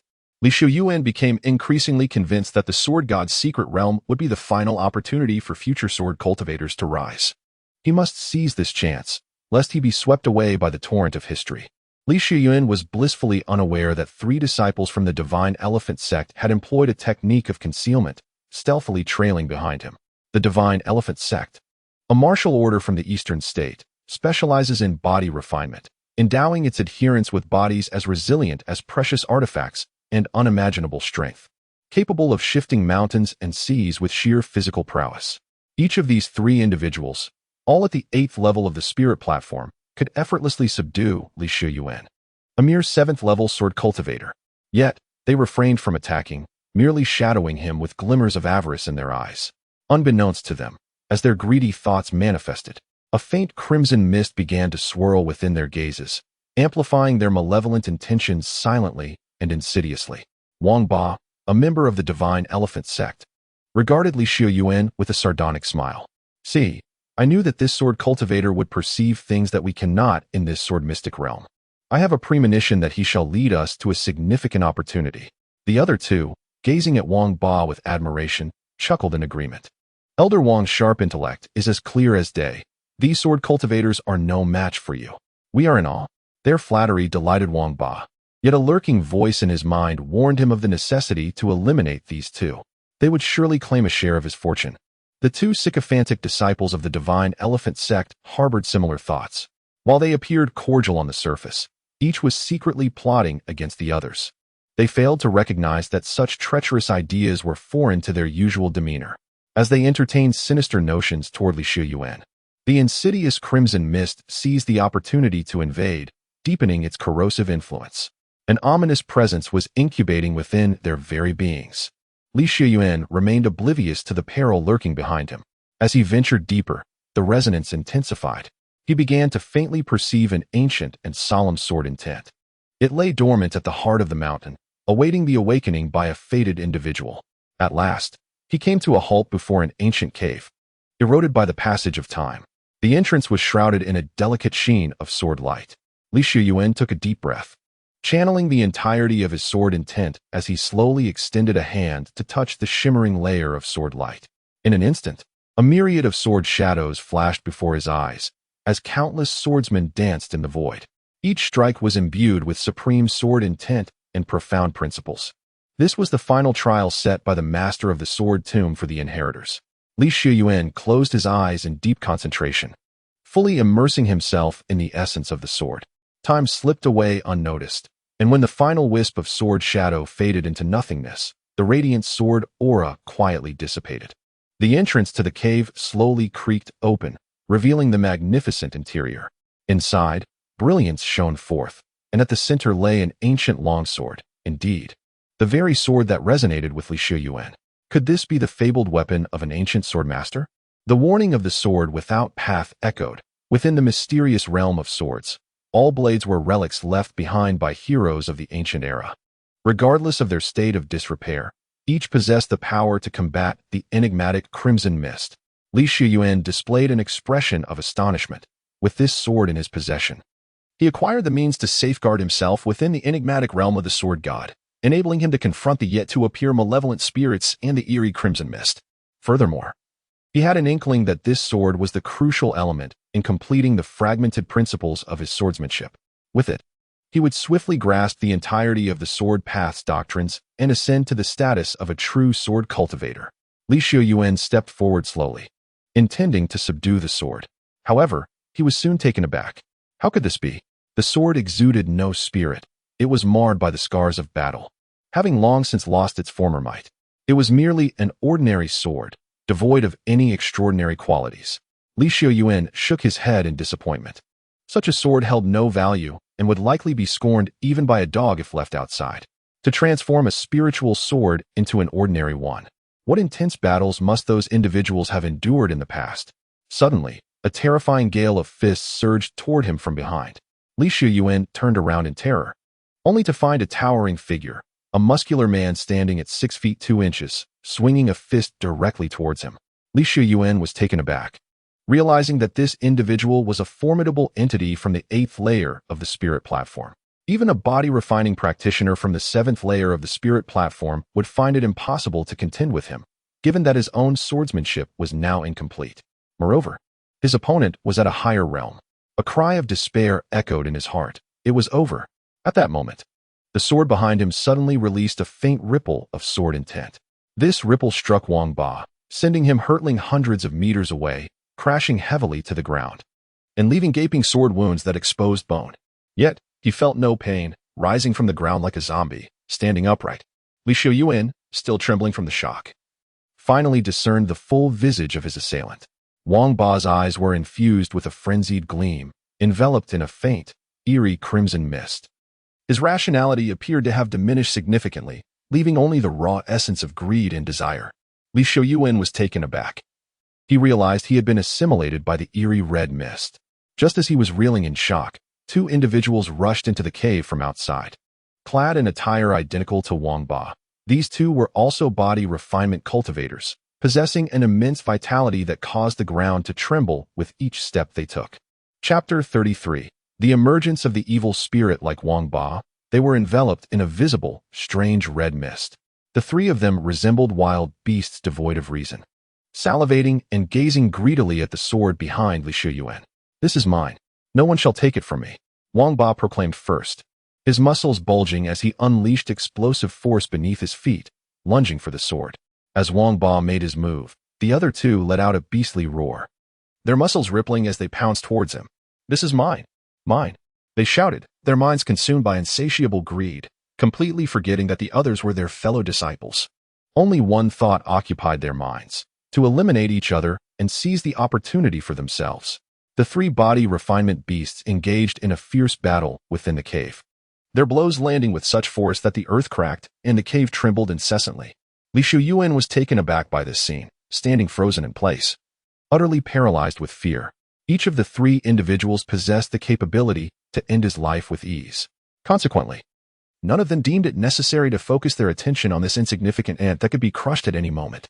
Li Shiyuan's gaze fell upon the war sword, his eyes subtly shifting as he cautiously moved his feet, preparing to stealthily seize the blade. Li Shiyuan held his breath, striving to diminish his presence so as not to attract the attention of the 3 body-refining cultivators ensnared by the enigmatic crimson mist. The most prudent strategy at this juncture was to remain inconspicuous, biding his time for an opportune moment. Within the cavern, the conflict among the 3 body-refining cultivators intensified. Their fists and feet clashed like a tempest, each impact accompanied by a deafening roar. The walls of the cavern began to fracture under the force of their assaults, while the stone floor shattered beneath them. Wang Ba wielded the most formidable strength, each of his strikes resonating with the sound of rupturing air. However, the other 2 were no trifling adversaries. Their combined onslaught compelled Wang Ba to divide his focus. The battle amongst the three devolved into a chaotic melee, with each inflicting wounds upon the others, their bodies marred by scars. Ultimately, Wang Ba emerged victorious, ruthlessly slaying the two elders of the divine elephant sect. In that very instant, an unforeseen occurrence transpired, as the bizarre crimson mist from the slain elders surged into Wang Ba. He let out a piercing scream of agony, his form enveloped by the strange mist, beginning to swell as if something were striving to emerge from within him. Li Shiyuan suddenly realized that everything before him had transformed into a crimson hue, as if the very ground of the cave had been steeped in blood. Even the walls on either side began to ooze a scarlet tint, seemingly intent on enveloping him. Li Shiyuan was suddenly locked onto by a wave of malevolence, an unprecedented sense of crisis enveloping his heart in an instant. The deep, almost solidified crimson seemed to seep in from another realm, imbued with boundless malice and despair. This was the ominous spirit, a reminder from the monument left by Jian Wudao. Li Shiyuan cried out in terror, his voice quivering with an uncontrollable tremor. Shortly thereafter, amidst Wang Ba's desperate cries, a horrific claw rent his body asunder. From Wang Ba's corpse emerged a grotesque creature, entirely enveloped in crimson. This creature was immense and fearsome, wreathed in swirling, eerie red mist. Its eyes blazed like flames, exuding boundless malevolence and insatiable greed. The skin appeared to be composed of countless tiny scales, shimmering with an ominous radiance. With each step it took, the ground trembled slightly, as if the very fabric of space quaked beneath its weight. Li Shiyuan was overwhelmed with a prickling sensation on his scalp. He had envisioned countless scenarios for the emergence of the malevolent spirit, yet he never anticipated that it would actually manifest from within the body of a cultivator.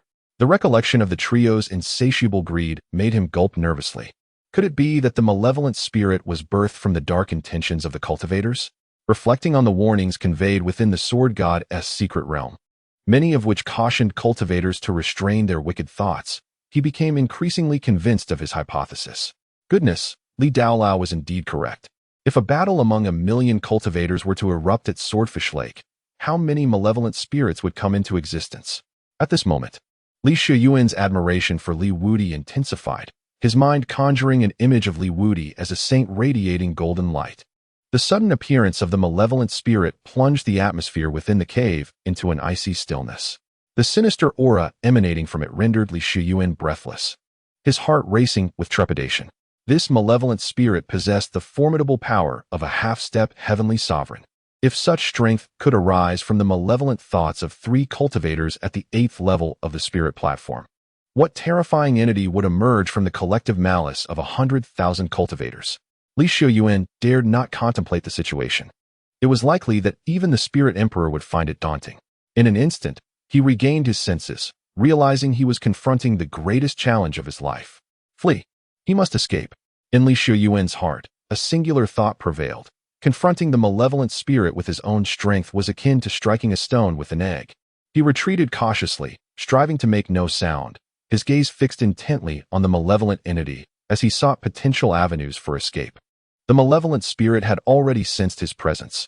Its flame-like eyes suddenly turned toward Li Shiyuan.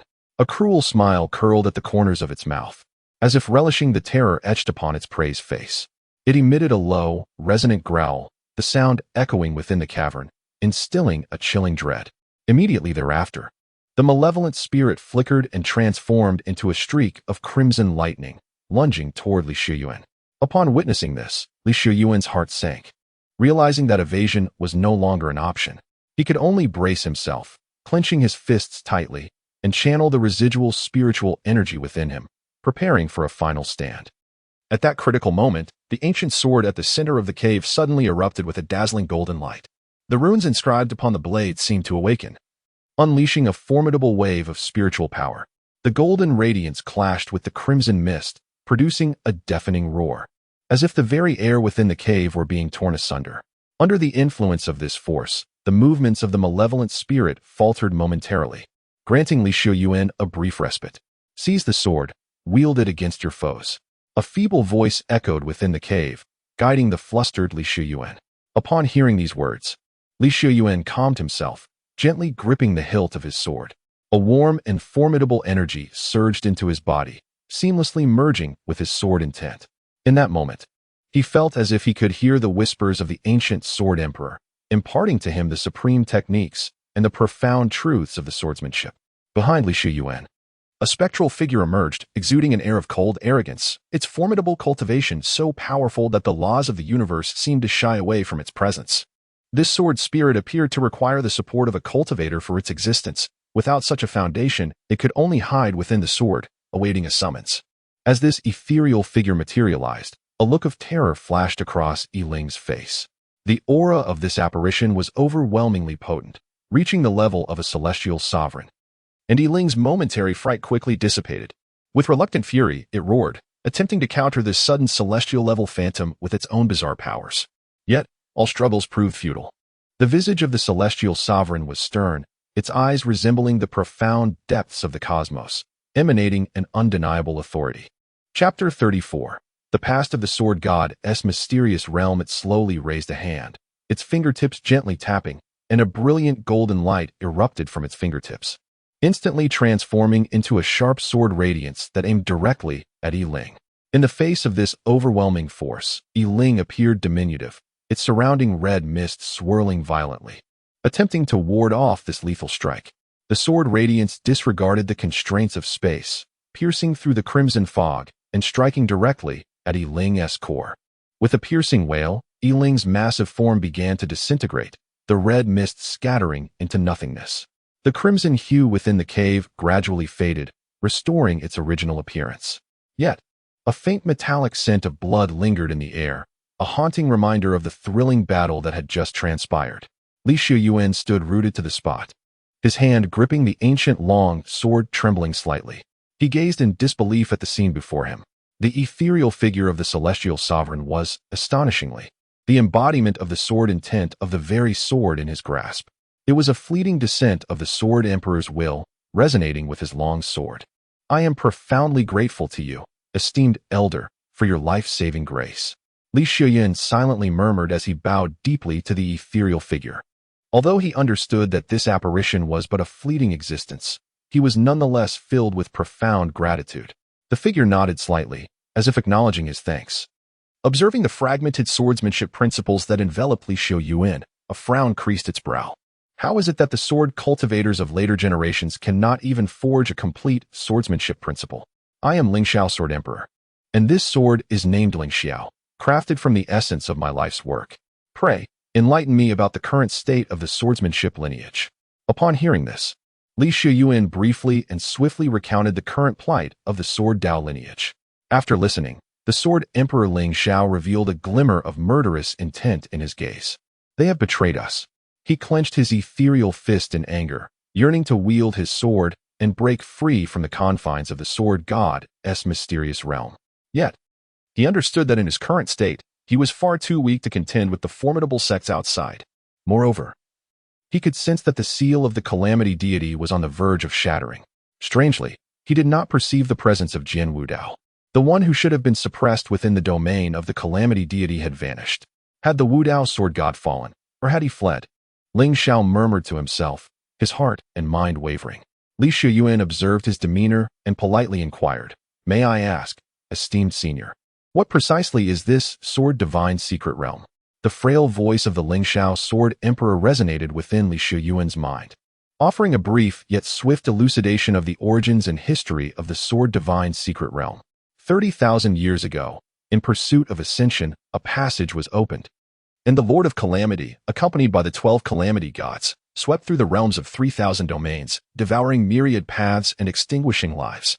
As the Lingxiao sword emperor recounted the tale, the truth of that epic unfolded before Li Shiyuan's eyes.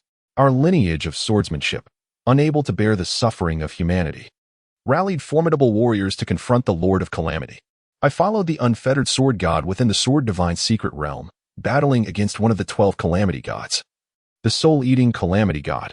The clash was so cataclysmic that it rent the heavens and shattered the earth, resulting in the demise of countless powerful beings, including the unfettered sword god, who sustained grievous injuries.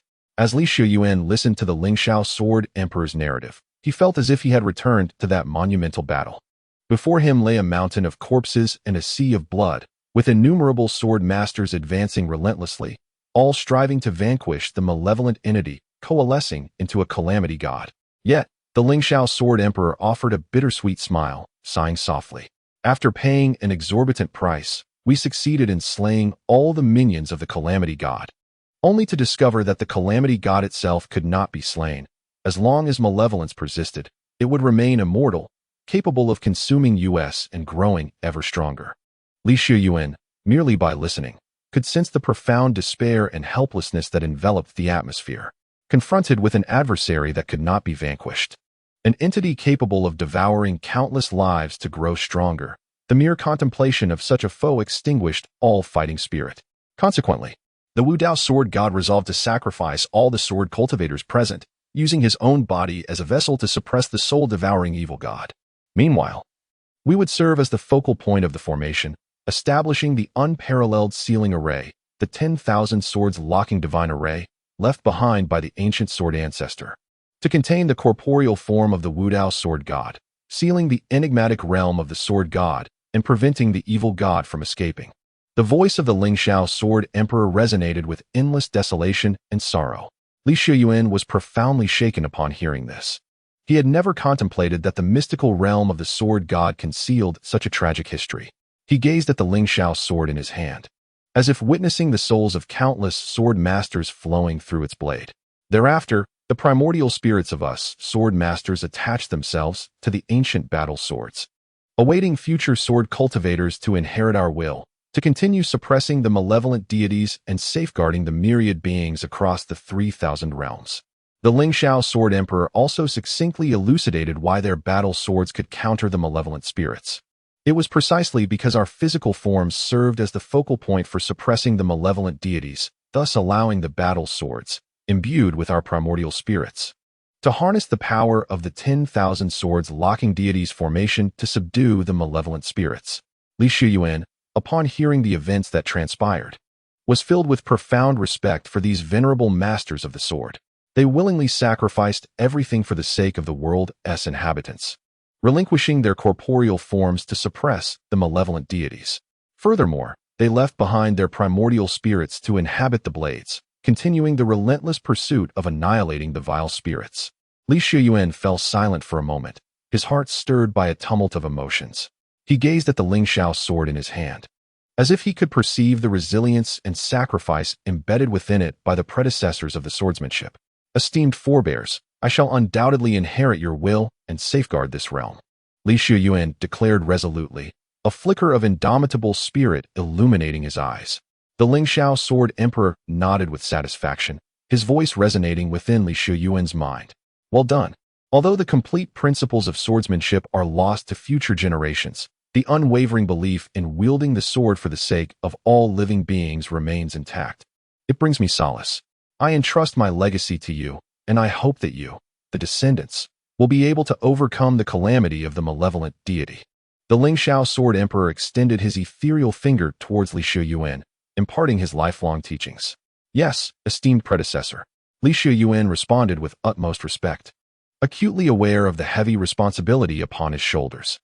He understood that he must dedicate himself further to his cultivation in order to live up to the expectations of those venerable pioneers of the sword path.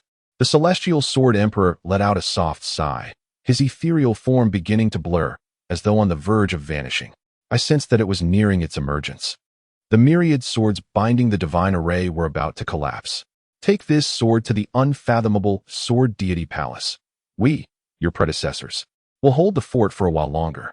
The voice of the celestial sword emperor grew increasingly faint, yet his gaze remained resolutely steadfast. Li Shiyuan gripped the Lingxiao sword firmly, feeling the warm power emanating from it. It was as though countless spirits of swordsmanship ancestors were encouraging him. Ancestors, I shall strive diligently in my cultivation and will not betray your expectations. Li Shiyuan's voice trembled with emotion, fully aware that he was on the verge of losing the guidance of this formidable swordsmanship elder. The Lingxiao sword emperor smiled gently, nodding his head as his ethereal form gradually dissipated, transforming into a dazzling golden light that merged with the Lingxiao sword. He preserved his final strength, striving desperately for the future generations of sword cultivators. At the very least, he hoped to ensure their safe escape. The ultimate legacy of swordsmanship must not be extinguished entirely within the mysterious realm of the sword god. Li Yuan sensed the transformation of the Lingxiao sword in his grasp. He could feel the immense power contained within the blade, as if it were poised to unleash astonishing might at any moment. Thank you, esteemed senior. Chapter 35, Before the Stone of Enlightenment. Li Yuan bowed deeply before the Lingxiao sword, fully aware that this gesture served as the finest tribute to the venerable predecessors of the swordsmanship. The cave abode returned to tranquility, with only Li Yuan standing there in serene solitude. He inhaled deeply, attuning himself to the surging power within, and then strode forward, stepping out of the cave. The sword forest of the sword god's mysterious realm awaited him. Li Wudi and Mu Yuechen gradually emerged from the dense forest, where the trees ahead began to thin. At that moment, an intense tremor suddenly engulfed them, as if the entire realm of the sword god was quaking. They raised their eyes to the horizon, witnessing an array of crimson hues materializing amidst the clouds, accompanied by a potent aura of malevolence seeping forth.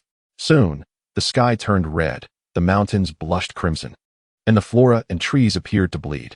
A sense of dread washed over them as numerous malevolent spirits emerged in the distance, many of which were of the celestial sovereign tier. Wu Jian's expression shifted drastically. He was acutely aware of the terror that these spirits embodied. While he could contend with those beneath the celestial sovereign level, the presence of such formidable entities posed an insurmountable challenge unless he revealed his true identity. Furthermore, each action he took now would only diminish the strength of his primordial spirit. Li Wudi and Mu Yuechen exchanged a glance, prompting Li Wudi to inquire about their surroundings from Wu Jian. Holding the enigmatic map in his hands, Wu Jian feigned a cursory examination. Esteemed one, the Wudao Sword God Palace lies ahead. The Wudao Stone, which was cast aside during that fierce battle, has the ability to enlighten its user 10 times. It has already been utilized 9 times. One more use will lead to its complete destruction. Mu Yuechen gazed at Li Wudi with eager anticipation, sensing that this Wudao stone could elevate her cultivation once more, deepening her comprehension of the sword path. Li Wudi gazed upon the innocent and enchanting visage of his young disciple, finding her adorable as she indulged in playful antics. Undeterred by the blood-red skies, he strode forward resolutely. Let us proceed. My disciple's opportunity must not be marred by these malevolent spirits. Observing Li Wudi's bold advance, Wu Jian helplessly raised his hands in exasperation. Li Jianyu truly acts with reckless abandon. Charging in like this is hardly sufficient to deter the malevolence. Indeed, having a disciple like him instilled a sense of unease. Wu Jian had intentionally guided them in this direction to bestow upon Mu Yuechen one final chance to comprehend the Dao Stone. Although the emergence of these malevolent spirits disrupted his plans, he remembered having set a lethal formation around the Dao Stone. If these formations remained intact, there should be no need to reveal his true identity. I truly worry for you younger generations. Wu Jian sighed, following closely behind, his furtive demeanor pondering how to discreetly resolve the impending crisis. The Dao Stone had been cast into a secluded valley, a tranquil and profound enclave surrounded by undulating mountains, resembling a hidden realm within the world. Within the valley, mist swirled dreamily, and sunlight filtered through sparse clouds, casting dappled shadows upon this mysterious land, bestowing a semblance of life upon the desolate expanse. The Dao Stone lay serenely in the center of the valley, its surface shimmering with a faint luminescence, as if containing boundless wisdom and enigmas. Yet, at this moment, 2 distinctly contrasting auras enveloped the Dao Stone. An ominous presence tainted the atmosphere with a sanguine hue, embodying the greed and malevolence of the spirits. On the opposing side, thousands of cultivators stood in defiance against the malevolent entities. Leading them were a swordsman, a thunder cultivator, and an ice cultivator, each wielding a battered battle sword. The swords bore the stains of battle, with numerous chips and cracks, the most severe being that of the thunder cultivator's blade, which appeared on the verge of shattering. With their swords held aloft, bolstered by the spiritual energy of over 1,000 cultivators behind them, 3 formidable celestial manifestations stood proud within the valley, facing off against the malevolent spirits. Sweat beaded on the brows of the 3 swordsmen as they anxiously regarded their adversaries. Among these malevolent beings were 3 celestial-level spirits, while the rest were all formidable half-celestial entities. Had they not stumbled upon these battle swords within the sword god's mysterious realm, and awakened the slumbering spirits of the formidable sword masters contained within. They would have long since succumbed to the relentless onslaught of the malevolent spirits, ultimately becoming their prey. Yet, despite the dire circumstances, the three individuals felt the chill of cold sweat soaking their backs. They were acutely aware that the spirits within the three swords could not sustain themselves for long. Should they fail to resolve the crisis at hand, once these sword masters fell back into slumber, the thousands of them would inevitably become fodder for the adversaries. The malevolent spirits, led by Su Qing, were fully cognizant of the weaknesses of these cultivators and refrained from launching an immediate attack, opting instead to bide their time until the efficacy of the swords diminished. Su Qing, having been personally tainted and refined by the god of misery, possessed a terrifying prowess. He adhered to the commands issued by the soul-eating god before his slumber, determined to eradicate the million cultivators within the sword god's mysterious realm. With their flesh, souls, and malevolent thoughts, he aimed to restore the god of misery, liberating himself from the shackles of the 10,000 sword god-binding array, and lead all malevolent spirits to freedom beyond the confines of the sword goddess realm, relishing in unrestrained indulgence in the outside world. A cruel smile involuntarily graced Su Qing's lips at the thought of devouring trillions of beings across the myriad realms once he escaped the sword god's mysterious domain. In that moment, he grasped that his previous arduous cultivation had been in vain. It was only by following the god of misery that he could soar to unprecedented heights. Reflecting on the millennia he had spent reaching the ninth heaven of the celestial veins, he realized that under the auspices of the god of misery, he had ascended to the status of a celestial sovereign in mere days. Upon entering the outer world, fueled by an unending supply of malevolent thoughts and flesh, he would ascend to the realm of the Spirit Emperor, or even the legendary divine origin realm. Surround them, allow not a single one to escape. Furthermore, disseminate the news of the presence of the Enlightenment Stones here to continuously attract cultivators. Su Qing was no fool. Rather than exhaustively searching for individuals across the world, it was far more efficient to set a bait, enticing the cultivators to willingly walk into the trap. They merely needed to wait patiently for the opportunity to present itself. Just as Su Qing issued the command, preparing to transform this valley into the graveyard for the cultivators, the arrival of Li Wudi, Mu Yuechen, and Wu Jian shattered the existing stalemate. More cultivators have come to present themselves?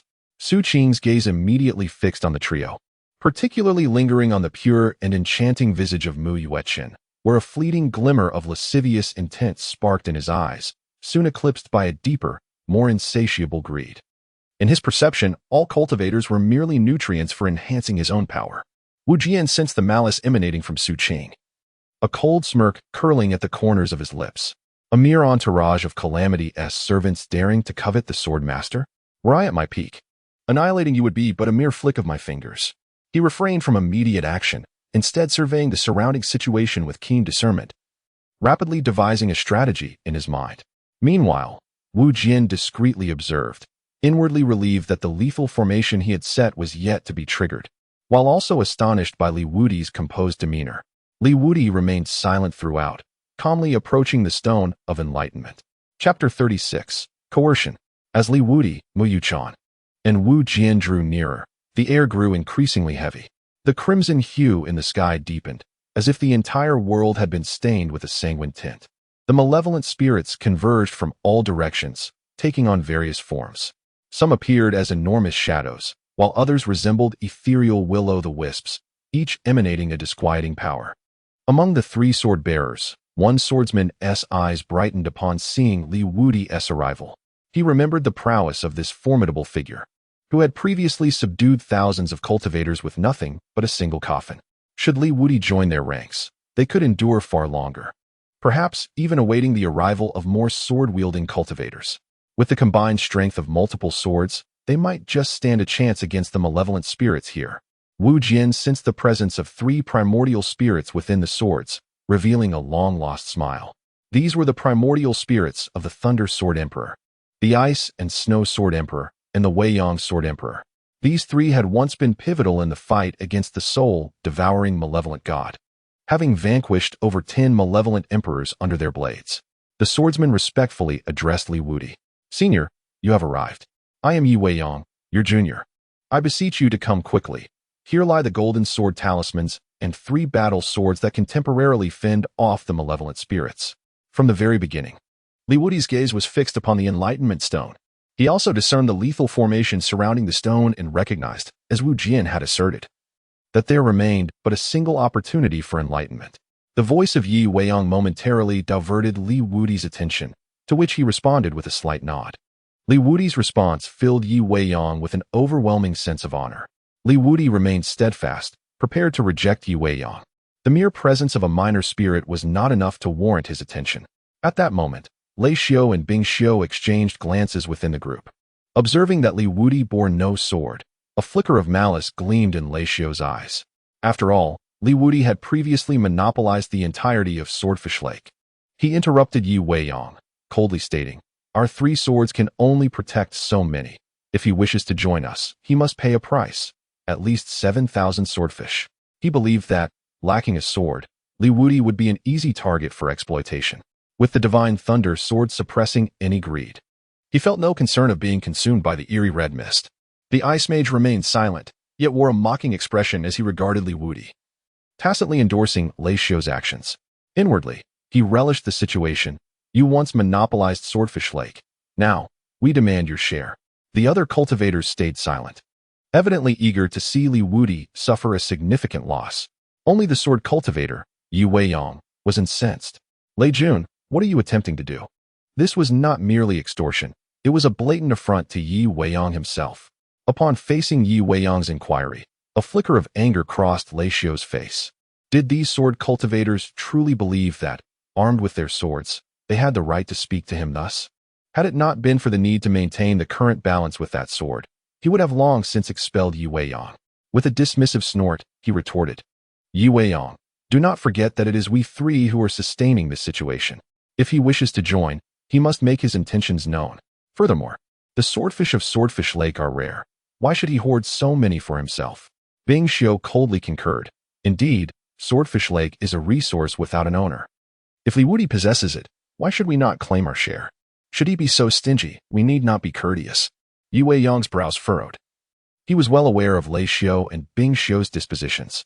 Yet, for the greater good, he endeavored to persuade them. "Gentlemen, can you not perceive the current situation? Senior Li's strength is formidable. His inclusion would greatly benefit us." Lei Xiao scoffed dismissively. "Humph, he is nothing but a waste without a sword. We can manage without him."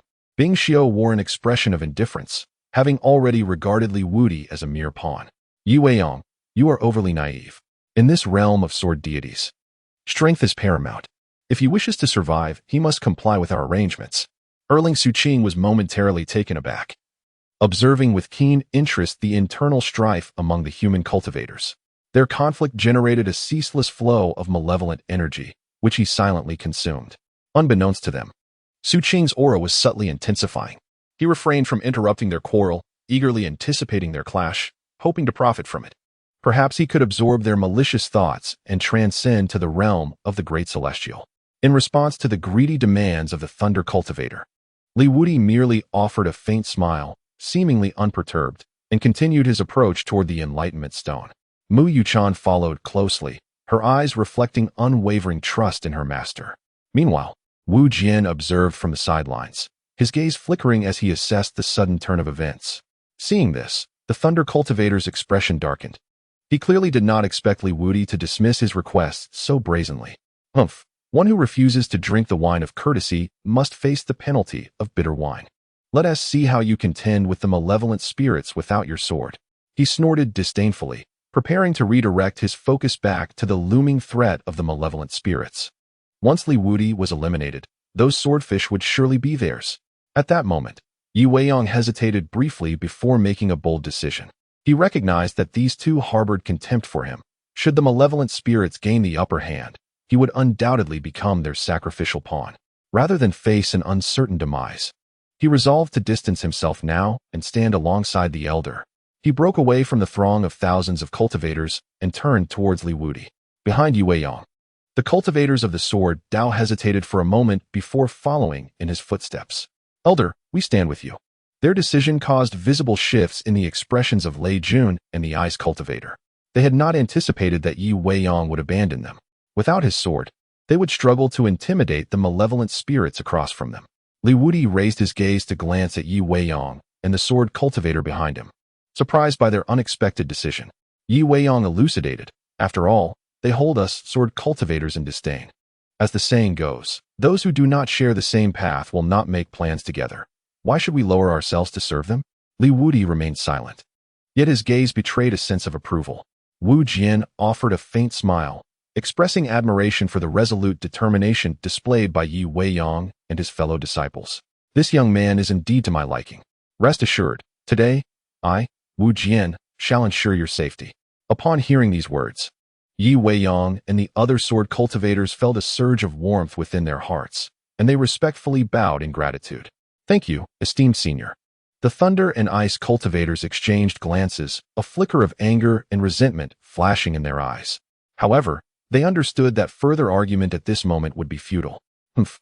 Since you are so obstinately stubborn, then perish."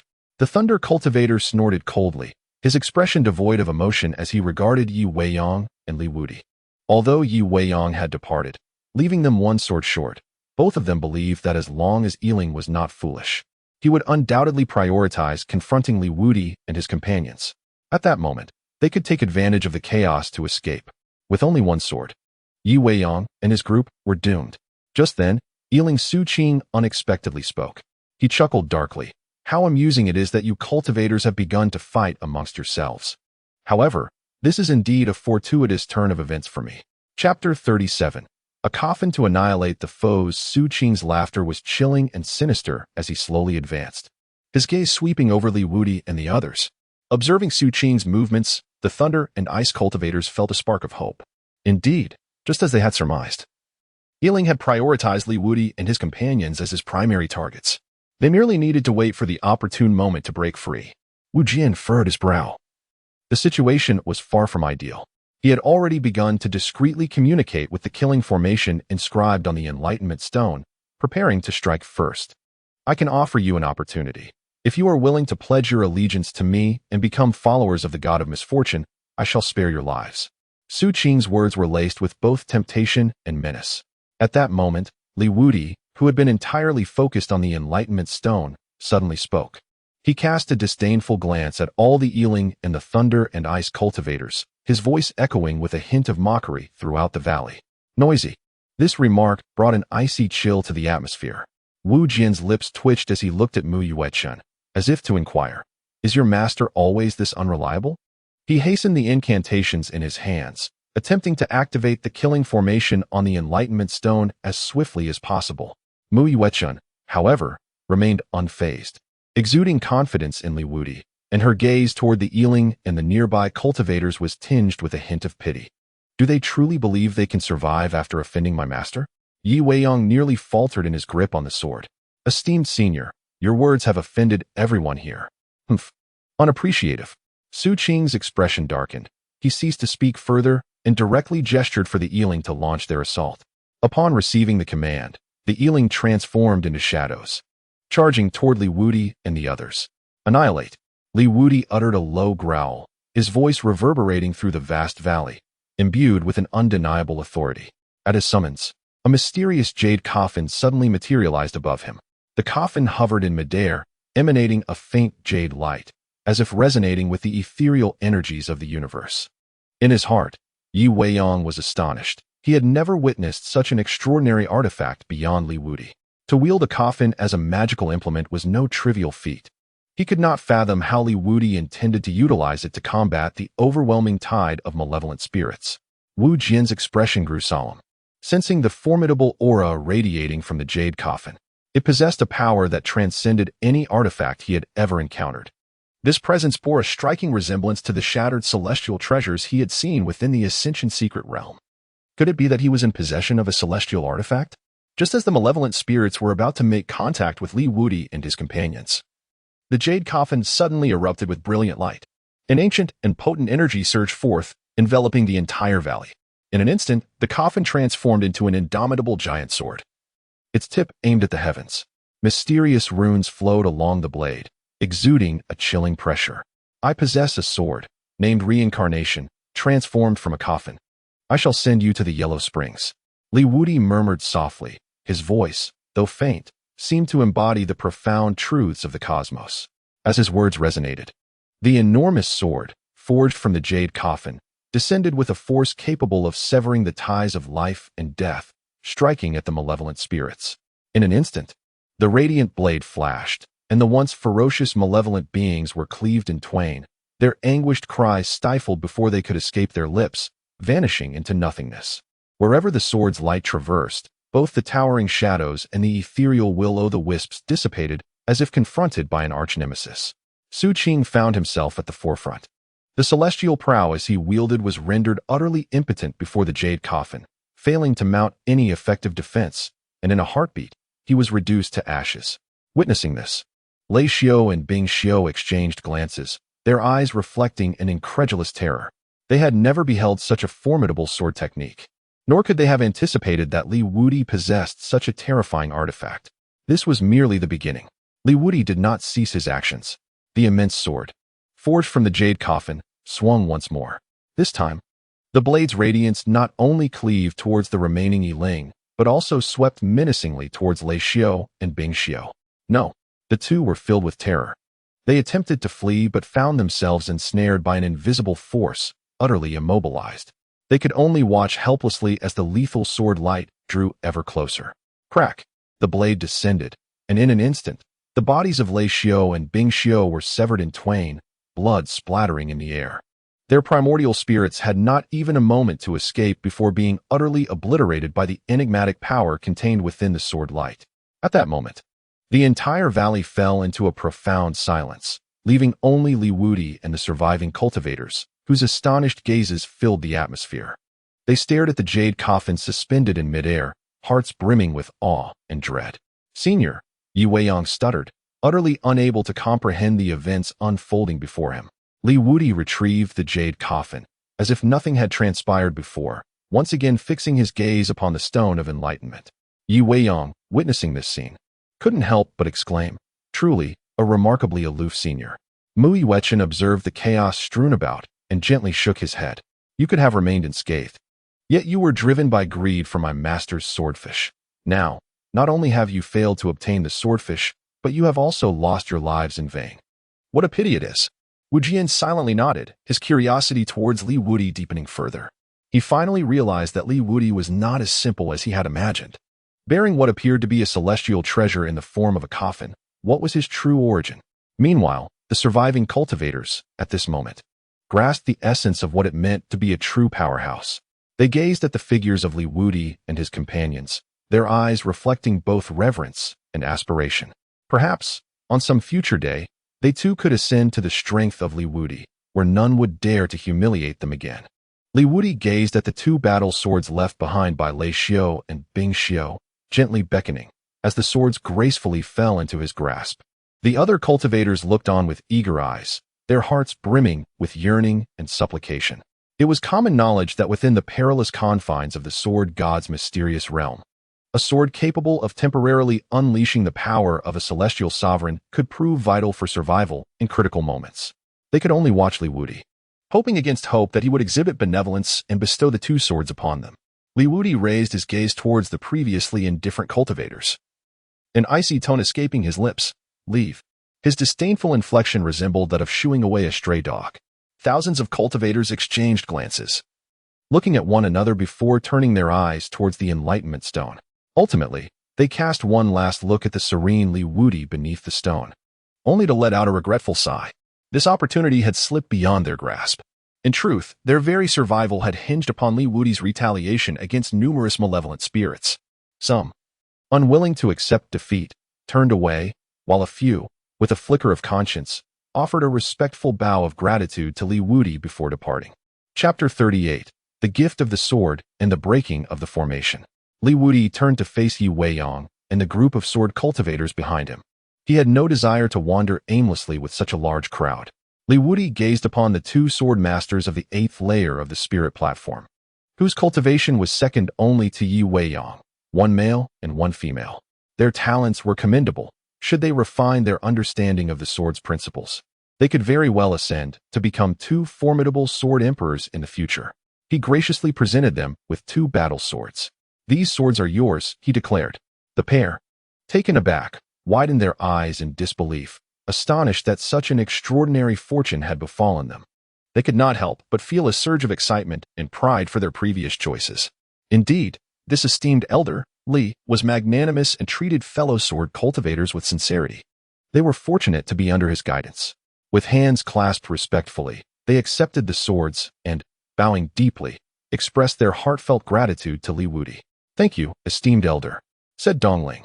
"Much obliged, venerable elder," added Fangqian.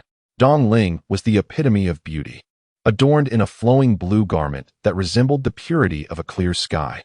Fangqian, on the other hand, was a man in his 30s, bearing a scar on his face that lent him an air of severity and authority.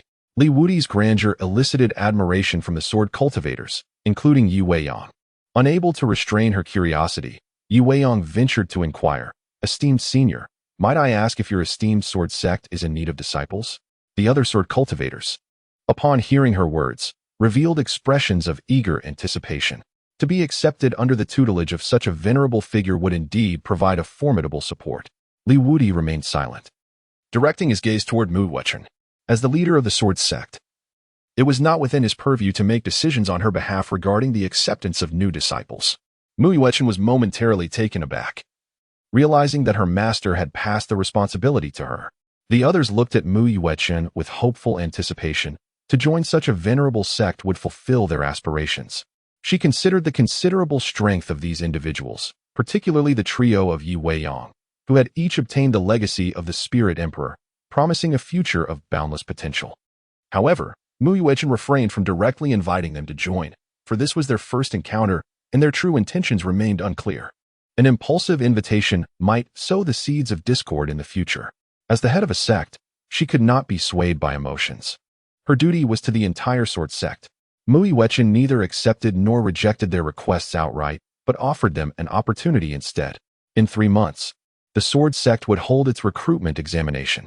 Should they genuinely wish to join, they could participate in the assessment after departing from the sword god's mysterious realm.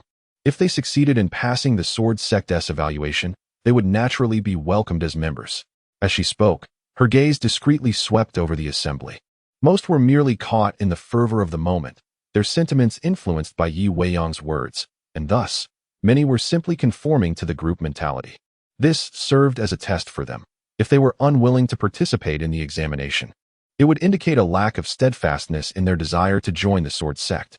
Such individuals, even if admitted, would likely become fickle in their loyalties. Mu Yuan had learned the hard way about the troubles brought by indecisiveness. Currently, she upheld a stringent vetting process for new recruits. Better to have few than to have many without merit. Yu Weiyang, Dongling, and Fangqian gripped their swords tightly, silently vowing to showcase their skills in the upcoming sword sect evaluation, determined not to disappoint their esteemed elder. The expressions of the others were more varied.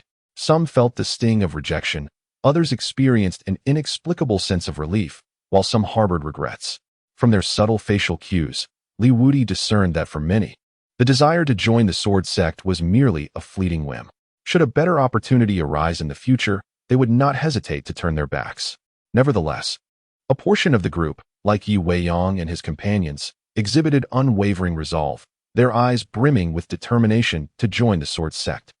Li Wudi waved his hand dismissively at the group before him. "You may all leave. There are still numerous opportunities to be found within this sword god's secret realm." Yu Weiyang, Fangqian, and Dongling exchanged glances, a bittersweet smile gracing their lips. They recognized that their current strength merely served as a hindrance to their esteemed senior, Li. They were far from oblivious to the situation. Armed with 3 battle swords, the trio could navigate this mystical domain with considerable ease, rendering their continued presence unnecessary and merely an impediment to their senior's journey. With a gentle gesture towards Li Wudi, they spoke in unison, "Esteemed senior, we bid you farewell." One by one, Yu Weiyang and the others retreated, and after a brief hesitation, the sword cultivators followed suit, regret etched upon their faces. Once the area was tranquil again, Li Wudi turned his attention to the Enlightenment Stone. Wu Jian's eyes flickered with interest as he stepped forward with a smile. "Esteemed senior, I possess a modicum of knowledge regarding formations. This Enlightenment Stone bears a killing formation capable of slaying a great celestial sovereign. Yet I am confident in my ability to unravel it. Though he addressed Li as esteemed senior, Wu Jian felt a twinge of frustration within. Despite being over 30,000 years his senior, he was compelled to refer to a junior as senior in order to conceal his identity, a situation that felt exceedingly vexing. Nevertheless, this killing formation was one he had meticulously crafted in his earlier years, potent enough to slay a spiritual emperor. Now, after 3 millennia of erosion, the formation had waned significantly, yet it still posed a grave threat to those beneath the spiritual emperor's rank. Although Li Wudi possesses what appears to be a treasure of the celestial path, it is unlikely to unleash formidable power. Confronted with this imperial killing formation, he cannot afford to let Li Wudi take such risks. After all, as long as he survives, he will continue to safeguard the sword master, Mu Yuan. For the foreseeable future, Li Wudi seemed to discern Wu Jian's intentions. The golden robe fluttered gently in the breeze, bestowing upon Li Wudi an air of distinct elegance. He recognized Wu Jian's lack of confidence in his own abilities, and it appeared that today would necessitate yet another lesson for him. Li Wudi remained silent, deftly forming intricate formations with his fingers, and with a gentle flourish, those complex array patterns seemingly came to life, dancing at his fingertips, intertwining, and ultimately coalescing into a brilliant beam of light that shot forth towards the killing formation on the Enlightenment Stone.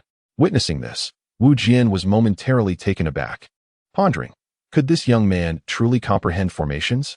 Mu Yuan, appreciating her master's prowess, elucidated to Wu Jian, my master is no ordinary individual. He can effortlessly set up a heavenly killing formation with but a gesture. Upon hearing this, Wu Jian couldn't help but scrutinize Li Wudi once more, realizing he had perhaps underestimated him. He was indeed a master of formations. Reflecting upon his own creation, he recognized that the killing formation he had established was a genuine imperial killing formation, though its potency had diminished significantly after 3 millennia of erosion. It was by no means easily dismantled. Perhaps it would serve well to temper this arrogant fellow with the imperial killing formation, preventing him from suffering grave losses when he eventually confronts formidable adversaries. Wu Jian chose not to voice any further warnings, instead seizing the opportunity to challenge Li Wudi's haughty temperament. However, the ensuing scene left Wu Jian utterly astonished. Li Wudi did not resort to brute force. Instead, he approached the task with a grace reminiscent of dance, his fingers fluttering elegantly. Each contact with the mystical patterns seemed to engage in a dialogue with the ancient formations, guiding them to rearrange and recombine. Ultimately, this resulted in a completely new and benign array. Was this the transformation of formations?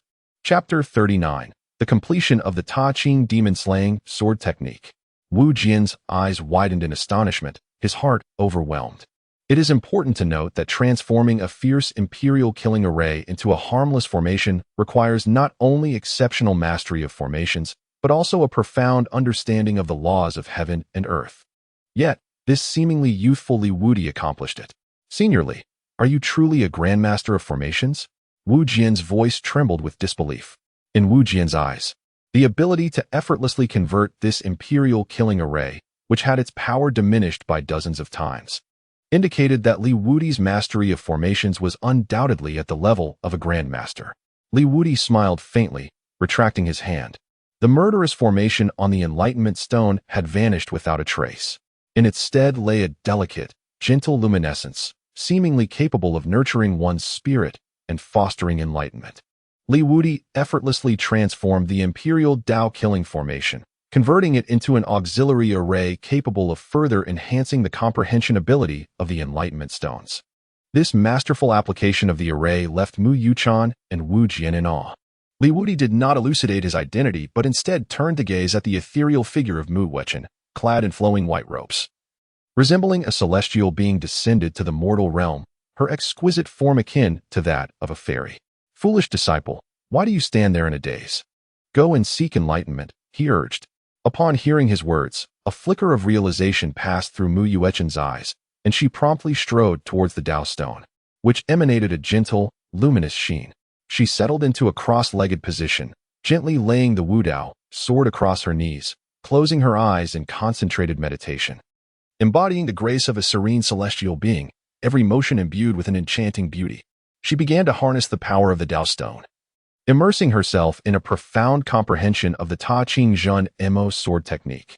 As Mu Yuan entered her meditative state, a faint aura of sword intent gradually enveloped her, serving as a tangible manifestation of her understanding of the sword path.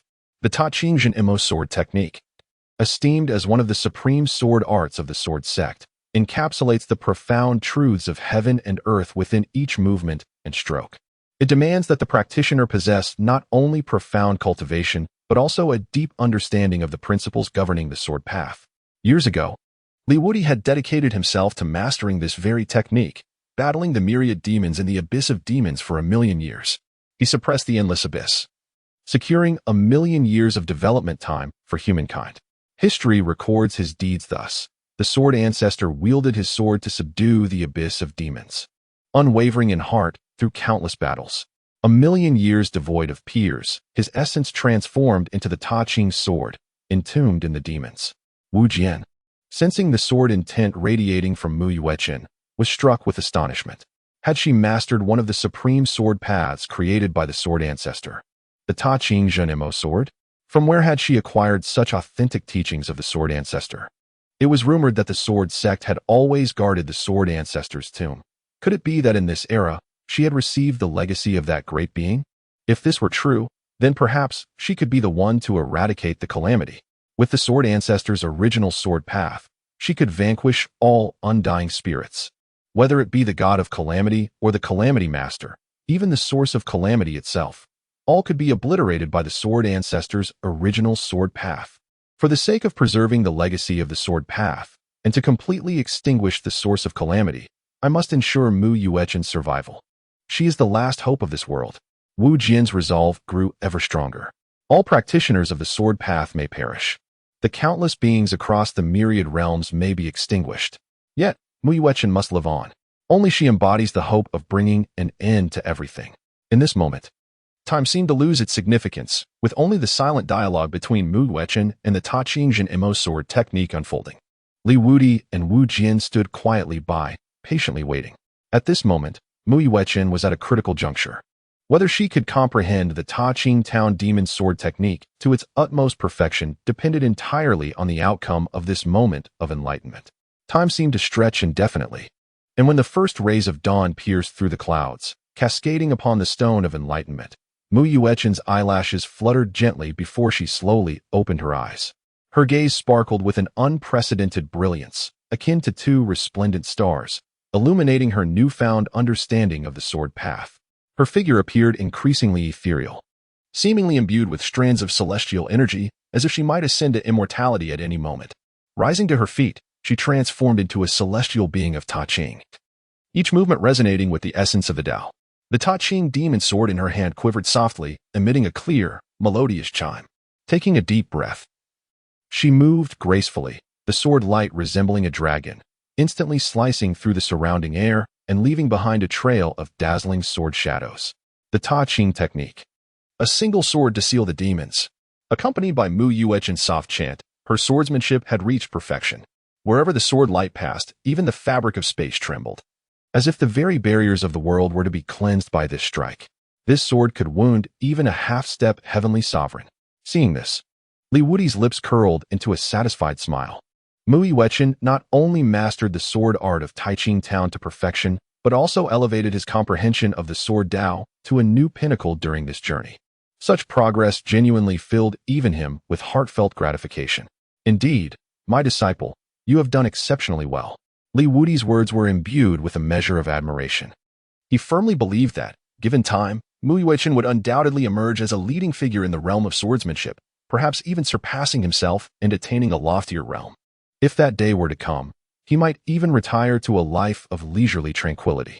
What is the purpose of taking on disciples if not to one day pass on the burdens of responsibility to them?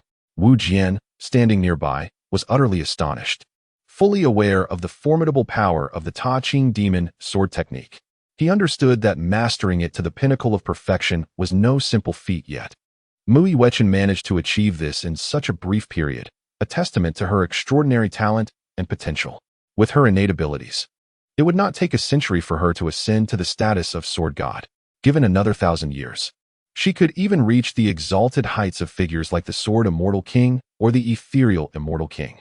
In due time, she shall become the second sword ancestor in the world, elevating the art of swordsmanship to unprecedented glory. Congratulations, Sword Child. My heartfelt felicitations to you. Wu Jian saluted in congratulations, his admiration for Mu Yuechen deepening further. Mu Yuechen smiled gently and bowed in gratitude to both Li Wudi and Wu Jian, acknowledging that her accomplishments were inseparable from her master's diligent guidance and the counsel of her predecessors. Li Wudi gazed at the shattered remnants of the Enlightenment Stone, then turned to Wu Jian with a smile that was more ambiguous than genuine, inquiring, "Little Wu, which path shall we take to reach the palace of the sword god of non-being?" Upon hearing this appellation, Wu Jian's lips twitched, nearly prompting him to leap up and deliver a vigorous reprimand to Li Wudi. "Little Wu, I am your ancestor, a junior with no respect." However, noticing the equally earnest expression on Mu Yuechen's face, Wu Jian felt a sense of relief wash over him. Never mind, a moment's impatience could disrupt a grand design. For the future of the sword path, I shall endure. He feigned retrieving a map that resembled a cryptic scribble, glanced at it briefly, and pointed towards the southeast. It should be this way. This direction led to the medicinal garden where Jian Wudao once cultivated spiritual herbs. Within it lay a divine herb and 3 imperial herbs, alongside hundreds of heavenly and spiritual plants. Chapter 40. In front of the medicinal garden, if they could assist Jianzi in acquiring this garden, they would no longer need to worry about resources until they reached the realm of the Sword Emperor.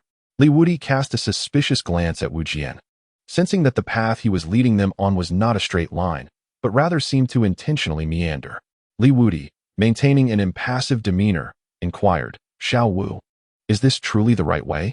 Why does it feel as though we are drifting further away from the god of misfortune?" Upon hearing this, Wu Jian's heart suddenly raced with anxiety. Could this individual actually perceive the presence of the god of misfortune? No, that was impossible. The deity now lay in slumber, further restrained by myriad chains of order, rendering any trace of its aura undetectable. He is attempting to deceive me. Wu Jian's eyes darted about, feigning innocence. "Senior, I do not comprehend what you are referring to. The map indicates this is the correct path." Li Wudi is not oblivious to his ulterior motives. Indeed, the sword gate is currently lacking in resources. It would be prudent to gather what we can here before heading to the Wudao sword god's palace. "Very well, then. Lead the way." Li Wudi feigned profundity as he nodded, though his mind was already devising a plan. He understood that Wu Jian, this cunning fellow, must have his own agenda. However, since the ultimate destination pointed towards the Wudao sword god palace, it would not hurt to gather some benefits along the way. The group proceeded in the direction indicated by Wu Jian. Mu Yuchan closely followed, the Wudao sword in his hand swaying gently, its sword intent restrained, yet subtly revealing its extraordinary nature. As they ventured deeper, the surroundings gradually transformed into something peculiar. With a faint aroma of medicinal herbs permeating the air, the unique fragrance of spiritual herbs and elixirs, Mu Yuchan exchanged a glance with Li Wudi, both silently accelerating their pace in mutual understanding. Soon, a vast medicinal garden came into view, where various spiritual herbs vied for attention amidst swirling mist, resembling a celestial paradise.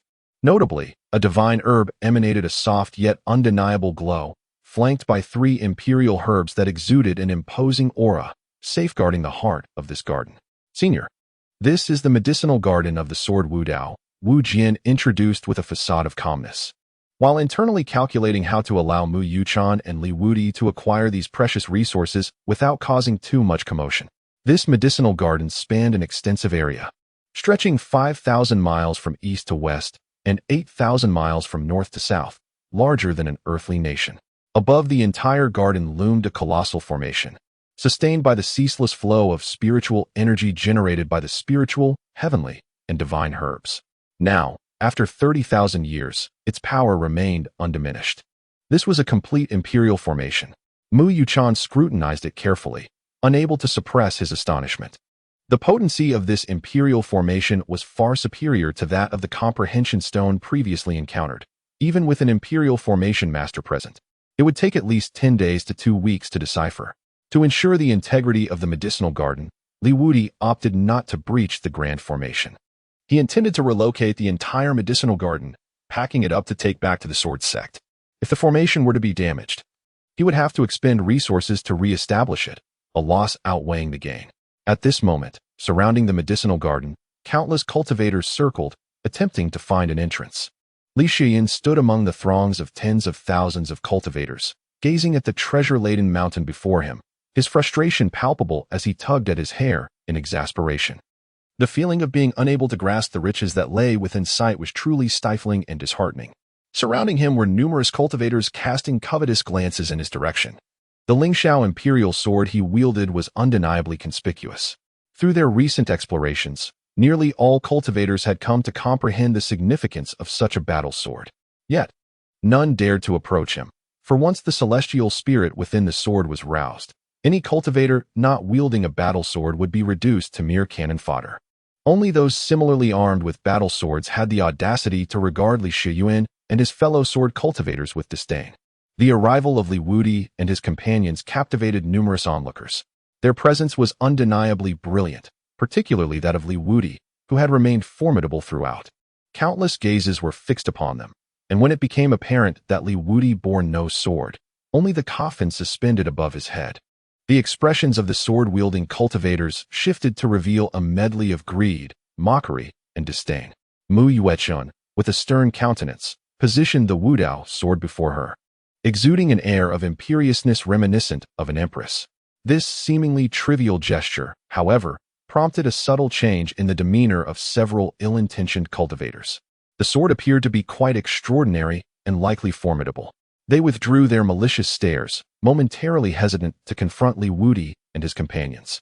The pressing priority was to breach the imperial formation. Once the formation was dismantled and the divine herbs within obtained, it was anticipated that one could ascend to new heights instantly. Even those among the sixth layer of heavenly veins might hope to ascend to unparalleled supremacy within their region. As all present grappled with the imposing formation, 10 masters of formation emerged from the shadows. Their appearance commanded the attention of the multitude of cultivators gathered. These were the formation specialists from the Xuanjin cave, and the leader among them was none other than Master Huang Tao. Upon this revelation, the strongest among those present regarded the foremost figure of the 10 with utmost seriousness. Huang Tao, it was rumored, had attained mastery in formations and had previously ensnared cultivators of the 9th layer of heavenly veins within his intricate designs. Should he succeed in crafting a complete killing formation, even the sword wielders present could not guarantee their safe passage through his creation. In the eyes of the crowd, the danger posed by Huang Tao, if he were to complete his formation, surpassed that of Li Wudi. Huang Tao appeared to be an elderly man, around 50 years of age, adorned in an opulent robe befitting a master of formations. He wielded a staff embedded with an array of peculiar gemstones, his gaze shimmering with wisdom and profundity. He approached the assembly with measured steps, surveying the softly glowing imperial formation, a confident smile gracing his lips. Esteemed cultivators, although this imperial formation is formidable, it is not insurmountable. Huang Tao's voice, though not loud, resonated clearly in every ear, imbued with an undeniable authority.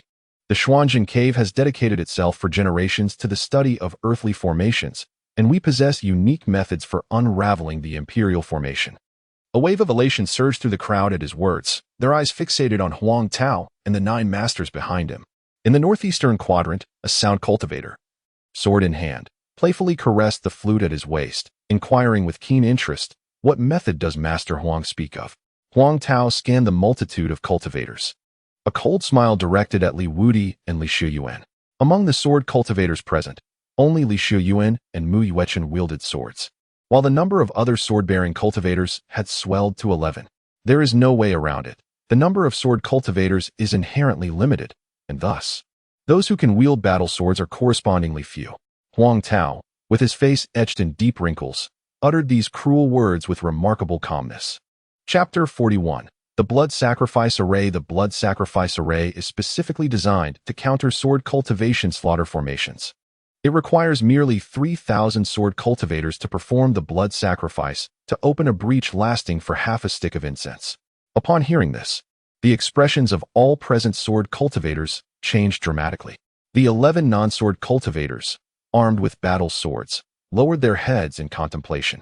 From the southwest, a malevolent cultivator emerged, shrouded in a sinister aura, and hoarsely inquired, "What is the probability of success?" Others were equally curious about the efficacy of this blood sacrifice array devised by the researchers of the mystical formations. Huang Tao responded with unwavering confidence, at least 70%. The more sword cultivators that participate in the blood sacrifice, the higher the success rate. From the northeast, another ghostly cultivator stepped forward, his gaze coldly sweeping over all the sword cultivators present. In that case, it appears we do not have sufficient sword cultivators here. Perhaps we should disperse further and capture more sword cultivators from other locations. As soon as this suggestion was made, the atmosphere in the room grew tense and delicate. The sword cultivators exchanged glances, their eyes reflecting both fear and indignation. Meanwhile, the non-sword cultivators began to whisper among themselves, seemingly weighing the feasibility of the proposal. A glimmer of coldness flickered in Li Wudi's gaze. These individuals had touched upon his forbidden scales. Li Wudi had already sentenced the Xianzhen cave heaven to death. Even if he escaped from this place and returned to Dongzhou, he would seize an opportunity to eradicate these malevolent individuals once and for all. Observing this farce, Li Wudi slowly rose at that moment, his expression icy as he regarded the 11 individuals. How amusing. If there are any others who intend to pave the way with the blood of the sword cultivators, step forward as well. My benevolence shall grant you a journey to the afterlife, where you may be reborn anew. Li Wudi's sudden emergence incited astonishment and confusion among numerous cultivators present. Has he lost his senses to step forward at such a moment? Does he not perceive the dire situation? Before him stand at least 11 battle swords, each symbolizing the formidable presence of a celestial being with a primordial spirit. Furthermore, the enigmatic and treacherous formation commanded by Huang Mo poses a threat no less formidable than that of a celestial expert, should he activate it. Any rational individual, including Li Wudi, would undoubtedly opt for self-preservation at this critical juncture. With Mu Wechen wielding a battle sword, they would certainly refrain from provoking unnecessary conflict with him. In the southeast, a sword-wielding fire cultivator scoffed. Does he believe this is still Swordfish Lake, stepping forth to defend these sword cultivators? Another demon cultivator smirked. I would welcome his continued bravado. Perhaps we could reap an additional opportunity from Swordfish Lake. In the face of Li Wudi's mockery, the 11 sword-bearing cultivators exchanged glances.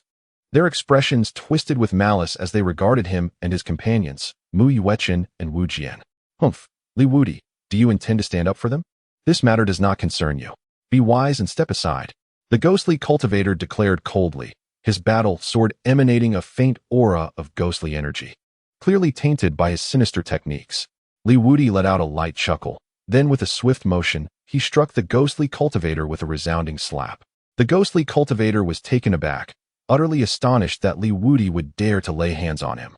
Caught completely off guard, he had no time to summon the celestial primordial spirit from his battle sword before his head exploded, obliterating his very soul. Is there anyone else willing to stand forth? Li Wudi's chilling voice resonated before the medicinal garden, astonishing countless onlookers. Could he truly dare to take action? They found it hard to believe. For such an act would surely invoke the wrath of many. You are excessively arrogant, young man. A demonic cultivator growled through clenched teeth as he stepped forward. To safeguard against an unforeseen fate akin to that of the ghostly cultivators, he summoned the primordial spirit from his battle sword. A sense of trepidation washed over him. He had thought his own demonic prowess was formidable. Yet, he was taken aback by Li Wudi's audacity. However, the opportunity within the medicinal garden was too precious to forego. Today, they must ensure that Li Wudi remains. Li Wudi, having retracted the ghostly cultivator, did not have the chance to summon the spirit sword and casually tossed it to a nearby swordsman. This scene caused the eyes of everyone present to twitch involuntarily. Although this sword might be disregarded in the outside world, within the mystical realm of swords, it was indeed a genuine life-saving object. Was he truly so nonchalant in gifting it away? The swordsman, upon witnessing this, widened his eyes in disbelief as he gazed at the battle sword in his hand. This was given to him, just like that? Is this what the realm of the formidable looks like? Overwhelmed with excitement, he promptly took his place behind Li Wudi and summoned the spirit within the sword. Senior, I shall never forget the grace you have bestowed upon me today. I am willing to stand by your side and fight against formidable foes. He regarded the demonic cultivators, Huang Mo, and others, with a countenance that reflected a fearless resolve. At this moment, Li Wudi slowly lifted his gaze, directing it towards the demonic cultivators and the disordered spirit of the sword behind them. Is it truly you lot? Li Wudi's domineering and disdainful voice completely infuriated the other cultivators. Yet another metal element cultivator stepped forward, summoning the sword Dao primordial spirit. What an arrogant fellow. And what about me? Li Wudi remained aloof. seemingly implying that it was far from sufficient. His demeanor prompted an increasing number of cultivators to step forward. The opportunities within the Spirit Herb Garden pertain to thousands of factions in the eastern state. You cannot alter the fate of the sword cultivators. The remaining 8 sword-wielding cultivators likewise summoned their sword Dao primordial spirits, confronting Wudi and his companions. Beneath the presence of the 10 supreme beings' primordial spirits, they appeared insubstantial and insignificant. We too wish to partake in this bounty. Following the 10 sword-wielding cultivators, nearly all other cultivators outside the sword faction chose to align themselves. Although the blood sacrifice was brutal, which hand among those who had reached this stage was untainted by blood. When one's own cultivation advancement is at stake, those who impede them are deemed foes. In an instant, Wudi and his 3 companions became the target of collective animosity, perceived as adversaries by all. The disparity in numbers was utterly disheartening. Wudi, with a cold smile at the corner of his mouth, remarked, "So you have all come forth. Very well. There shall be no innocence among us." He scoffed, "To offer the blood of sword cultivators as a sacrifice, this is what you call a righteous sect? An esteemed teaching of the grand array of heaven and earth? I dare say your actions are more despicable than those of demonic cultivators." On the other side, Yuan, wielding a battle sword, could no longer contain himself. His voice resonated deeply and powerfully, akin to a thunderclap that reverberated through the crowd. Chapter 42. Reunion with the Bone Spirit targeting the sword path. All eyes turned towards him, revealing a glimmer of seriousness. The possession of a battle sword indicated that he bore a celestial sovereign's essence. Such a formidable presence indeed held sway over the discourse. Huang Tao let out a derisive laugh, seemingly unfazed by Yuan's threat. Yuan, as you wield the battle sword, we may refrain from engaging you. However, should you persist in seeking your own demise, we shall, of course, oblige. From the northwest, a fiery-tempered fire cultivator stepped forward, brandishing a battle sword and pointing it at Yuan and Wudi. "This is for the collective benefit. Whoever dares to obstruct us shall be at odds with all present." His words were met with agreement from other sword cultivators holding battle swords. They scoffed. For in the face of so many battle swords, the 3 swords, together with Wudi, were but an ant attempting to stop a chariot. The wisest course for Wudi and Yuan would be to remain spectators, for they might yet glean some scraps from the remnants left behind. To intervene at this juncture would merely add another casualty to the fray. What of profit? Yuan's face contorted with rage, his sword pointed at the crowd. "Ha! What a farce of interests!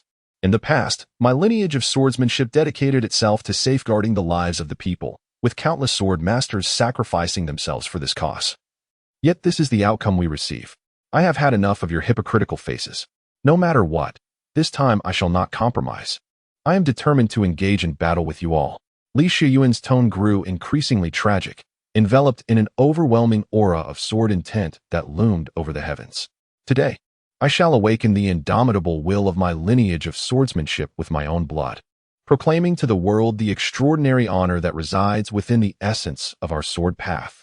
Wu Jian and Wudi observed Yuan's poignant actions, both silently nodding in agreement. He has not yet been stripped of the proud spirit of a swordsman. He is indeed a talent worthy of cultivation. Under Yuan's rallying cry, many sword cultivators seemed to awaken. They finally realized that relentless compromise merely led to greater humiliation. Since death is inevitable, why not resist before meeting our end, giving our demise a sense of meaning? We are willing to follow you in defiance against them. Indeed, our lineage of swordsmanship once basked in glory. Today, however, we are repeatedly subjected to indignities. Let us confront them today, even if it means death. We shall take a piece of flesh from them. The lineage of swordsmanship shall never abandon its resistance. An increasing number of sword cultivators gathered behind Wudi, their eyes burning with righteous fury as they glared at the lofty figures of the great sections. Wu Jian, witnessing the uprising of these younger generations, finally relaxed his clenched fists, a look of satisfaction gracing his face. Thankfully, the descendants of our sword path have not been dulled. They still dare to resist. As long as our spirit endures, the sword path shall surely see a day of revival. Wudi, however, gazed upon the unfolding scene with an expressionless countenance, as if nothing could disturb the tranquility of his heart. With a wave of his hand, Huang Tao signaled the 9 renowned array masters behind him to commence their actions, preparing to establish the so-called blood offering array. Meanwhile, Huang Tao himself grasped his staff and began to chant ancient incantations, poised to activate the core of the formation. Do mere ants dare to defy destiny? Utterly laughable. He cast a cold glare at the various cultivators surrounding him and commanded, anyone wishing to enter the spirit herb garden, eliminate them. The 10 sword-wielding cultivators exchanged glances and stepped forward. Huh, how fortuitous. They have gathered themselves, sparing us the trouble of seeking them out one by one. A cultivator from the celestial vein realm sneered at the overconfident sword practitioners. Wudi stifled the fury of the swordsman behind him, slowly raising his hand. Annihilate. Wudi's cold voice reverberated in the ears of tens of thousands of cultivators, akin to a thunderclap that shattered the air. With a flick of his finger, he unleashed a stream of sword energy. This seemingly simple strike tore through the heavens, severing the very laws of the universe. Huang Tao and the array masters, witnessing this, were visibly shaken. Quickly, set up the formation.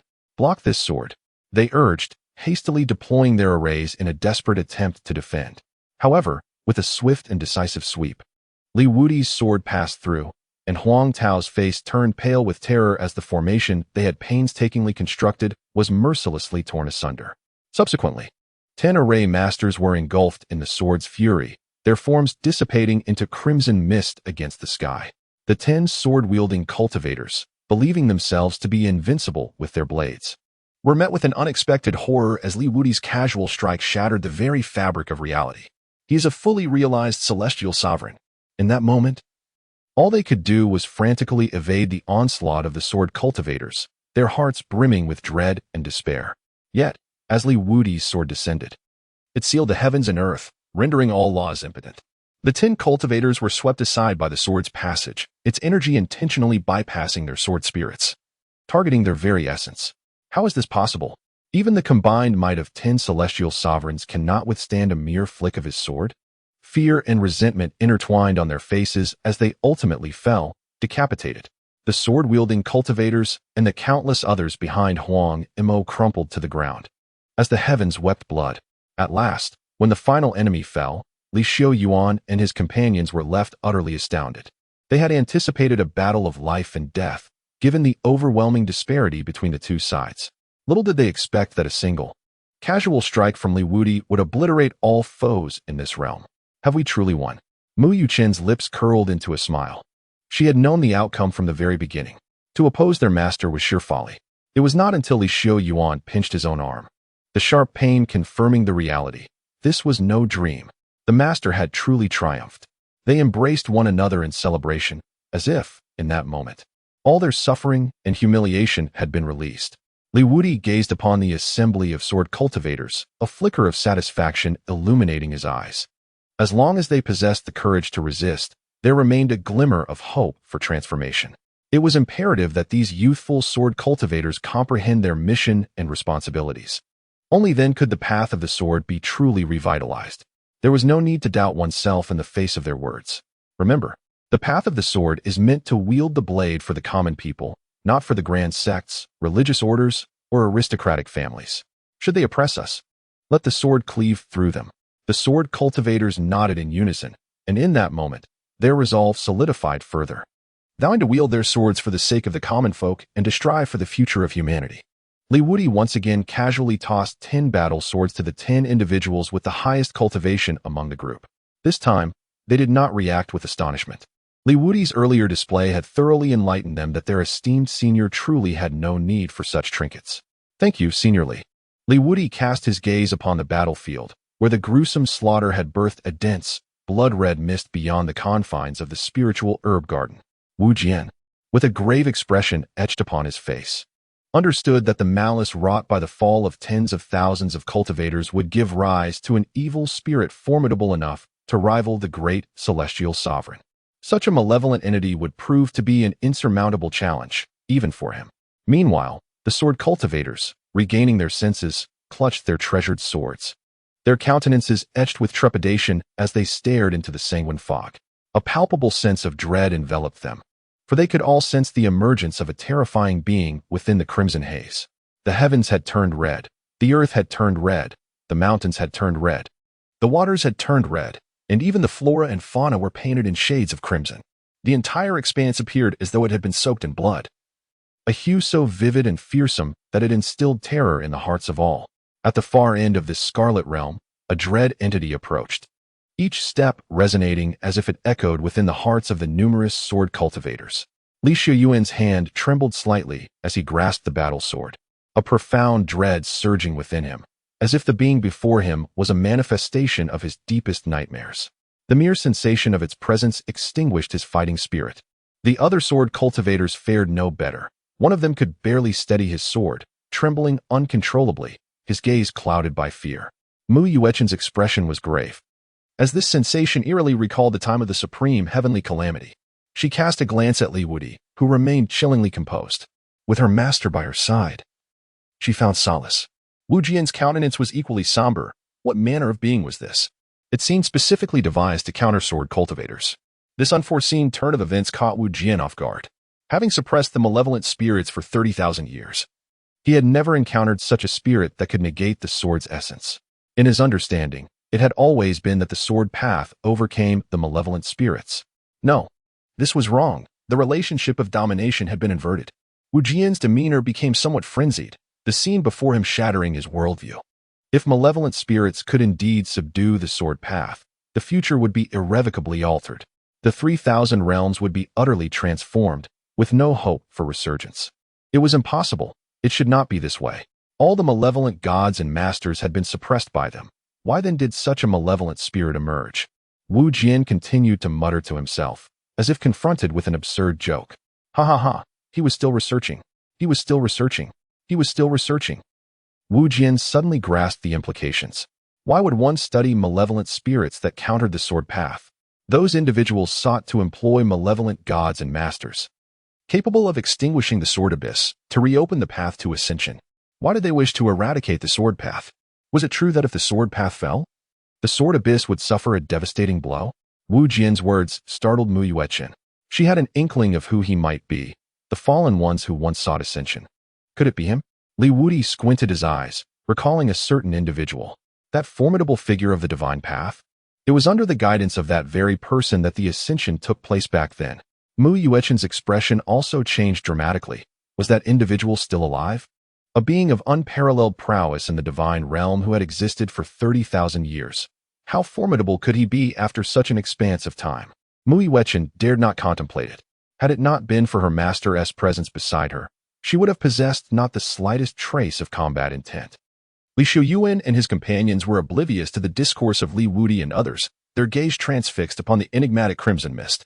Before the collective eyes of the assembly, a colossal skeletal hand tore through the eerie fog, as if peeling away the very skin of reality. Chapter 43, The Annihilation of the Bone Tiger Crocodile Spirit. And the harvest of spiritual herbs. In the next moment, an extraordinarily terrifying skeletal entity manifested before them. This being, with a formidable physique, bore the skeletal structure of both a tiger and a crocodile, emanating a haunting blue luminescence.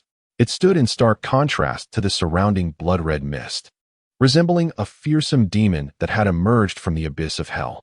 Its hollow eyes seemed to penetrate the human soul, and each breath it took sent subtle tremors through the air, exuding an oppressive aura that instilled dread.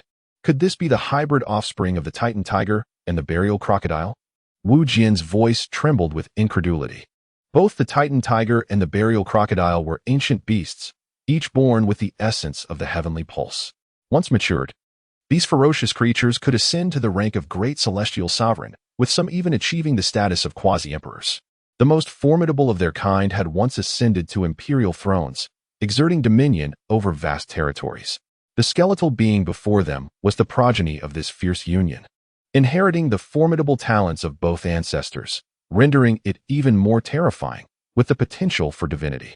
Wu Jian understood all too well the implications of this hybrid skeletal spirit's emergence. A novel, specialized malevolent entity targeting sword cultivators had been birthed, with an unmistakable intent to obliterate the very foundation of the sword path. Its aura rivaled that of a great celestial sovereign, adorned with flickering blood-red runes. The sight of these runes caused Mu Yuechen's pupils to constrict, for they were identical to those that had ensnared her previously, belonging to the skeletal sovereign. This existence was crafted explicitly to counter the sword path. How could these beings disregard the barriers of the sword mystic realm and deliver such a creature into its depths? What was their objective?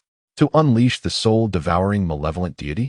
The faces of the sword cultivators turned pale. Should they face a celestial sovereign? Perhaps they could band together for a fight. Yet, this was a great celestial sovereign. The magnitude of that title signified a chasm in power compared to mere celestial sovereigns. With the complete sword path laws, the aura of the sword sovereign, and the execution of annihilation commands, the bone tiger crocodile spirit articulated its mechanical utterances, enveloping all sword cultivators in a shroud of terrifying malice, particularly those wielding battle swords, who felt the weight of its ominous attention even more heavily. Li Shiyuan gazed at Li Wudi with a face full of terror. "Senior, what shall we do now?" If he were merely an ordinary grand sovereign, they would possess at least 12 sovereign souls here, and with the enigmatic Li Wudi, they might stand a chance in battle. However, this entity is adept at countering the sword path under its suppression. Even the sword sovereign's soul has been reduced to the cultivation level of the 9 heavens of the heavenly vein. There is simply no way to fight back. Wu Jian, regaining his composure from the shock, turned his attention to the Emperor's Tao-killing array in the spirit herb garden. We must find a way to lure him into the Emperor's Tao-killing array and use the formation to vanquish our foe. Li Wudi remained silent. Yet the coffin above his head unexpectedly expanded, resembling a colossal mountain, and plunged directly towards the bone tiger crocodile spirit. Wu Jian's lips twitched. He thought, "Why do you always resort to brute force? Do you truly believe that your celestial artifact is invincible? That is the calamity spirit of the great heavenly sovereign." With a deafening roar, the jade coffin above Li Wudi descended like a meteor, bearing immeasurable power, and violently collided with the massive form of the bone tiger crocodile spirit. Before the creature could react, it was reduced to bone dust, scattering into the air, dissipating into nothingness. Li Wudi could hardly spare him a glance, turning instead to the elixir garden behind him. At the moment the bone tiger crocodile was reduced to ashes, the surrounding crimson mist appeared to be affected as well, beginning to ripple violently. Gradually, it dissipated, revealing the once hidden sky. Sunlight pierced through the clouds, cascading upon this land, which had been baptized by the fires of war, bringing with it a touch of warmth and a glimmer of hope. Li Shiyin stood astonished, unable to fathom the events unfolding before him. He had anticipated that facing an adversary of the great celestial lord caliber would necessitate a desperate struggle, potentially leading to their utter annihilation. To his astonishment, Li Wudi effortlessly resolved the crisis with a single strike. A flicker of admiration crossed Mu Yuchan's eyes. Her master remained as dependable as ever. The mere presence of a great celestial lord's malevolent spirit was insignificant. It would take an unparalleled powerhouse from the divine realm or the source of the malevolence to truly warrant her master's earnest attention. Wu Jian bore a complex expression, simultaneously astonished by Li Wudi's formidable prowess and resigned to his blunt, unrefined combat style. Yet, it was undeniable that such a direct approach proved effective, sparing them from further casualties. Indeed, possessing a celestial artifact afforded one considerable latitude. Wu Jian speculated that with this jade coffin, Li Wudi could contend with a quasi-emperor-level warrior. "Senior, this jade coffin of yours." Li Shiyuan hesitated, clearly filled with curiosity about the enigmatic celestial artifact. Li Wudi smiled faintly, refraining from providing a direct answer. Instead, he gently patted the jade coffin, as if engaging in a silent dialogue with it. It was time to get to work. Such a vast medicinal garden should not be squandered. The jade coffin seemed to comprehend Li Wudi's words as it soared above the medicinal garden. It unleashed a terrifying force of absorption, lifting the immense garden, measuring 8,000 miles in length and 5,000 miles in width, from the ground. Under the coffin's devouring power, the colossal medicinal garden gradually ascended, as if being elevated by an invisible hand, slowly breaking free from the constraints of the earth. In that moment, the spiritual herbs, trees, and beasts within the garden sensed a shift, ceasing their growth and activities, and quietly awaited the impending transformation. An indescribable aura of solemnity and sanctity pervaded the air, heralding the awakening of an ancient and formidable power in this very place. "Senior, are you about to?" Li Shiyuan gazed at the slowly rising spirit herb garden, his heart brimming with awe and bewilderment. He had never witnessed such a miraculous sight, nor could he fathom how an immense garden of herbs could be moved with such ease. This was the true embodiment of moving mountains and parting seas. As the spirit herb garden ascended in its entirety, the devouring power of the jade coffin reached its zenith. Suddenly, it inhaled forcefully, and before the astonished eyes of all present, the entire spirit herb garden transformed into a streak of radiant light, drawn into the jade coffin. In that instant, it felt as if space itself had been torn asunder, unleashing an indescribable wave of energy that reverberated through the souls of everyone present, instilling a profound sense of shock. Once the spirit herb garden had vanished completely, the jade coffin returned to tranquility, quietly hovering above Li Wudi's head. Li Wudi smiled faintly, a glimmer of satisfaction illuminating his eyes. "Senior, this." Li Shiyin gazed at the desolate expanse before him, his heart brimming with a tumult of emotions. He felt a profound sense of regret for the loss of this sacred herb garden, yet he was equally astounded by the formidable power exhibited by Li Wudi. Li Wudi gently patted the jade coffin, as if to offer it some comfort. "Rest assured, this sacred herb garden will receive far better care and utilization under my watch." Upon hearing this, both Mu Yuechen and Wu Jian felt a stir within their hearts. Li Wudi's words constitute a solemn promise to them. Li Wudi cast a glance at the numerous sword cultivators, devoid of any sense of shame for monopolizing the spirit herb garden. After all, he had saved these individuals not once, but twice. Chapter 44. You want me to flee? The sword cultivators understood this principle as well. Aside from their regret over losing the opportunity of the spirit herb garden, they harbored no other sentiments. The assembly is dismissed. With a grand gesture, Li Wudi signaled to Li Shiyuan and the others, who exchanged glances before clasping their fists in respect. "Farewell, esteemed senior." They chorused in unison, departing together as a cohesive unit. After all, none could predict whether they would encounter other cultivators wielding battle swords in the near future. There was solace in solidarity. Once they had left, Li Wudi retrieved the divine medicine and entrusted it to Mu Yuchan. "Commence the refinement immediately," he commanded. Wu Jian gazed at Li Wudi in astonishment, having assumed that Li Wudi would choose to refine the divine medicine for himself. After all, such a treasure could significantly elevate one's cultivation level, a rare opportunity not easily relinquished by anyone. Yet, he instead opted to bestow the divine medicine upon his disciple.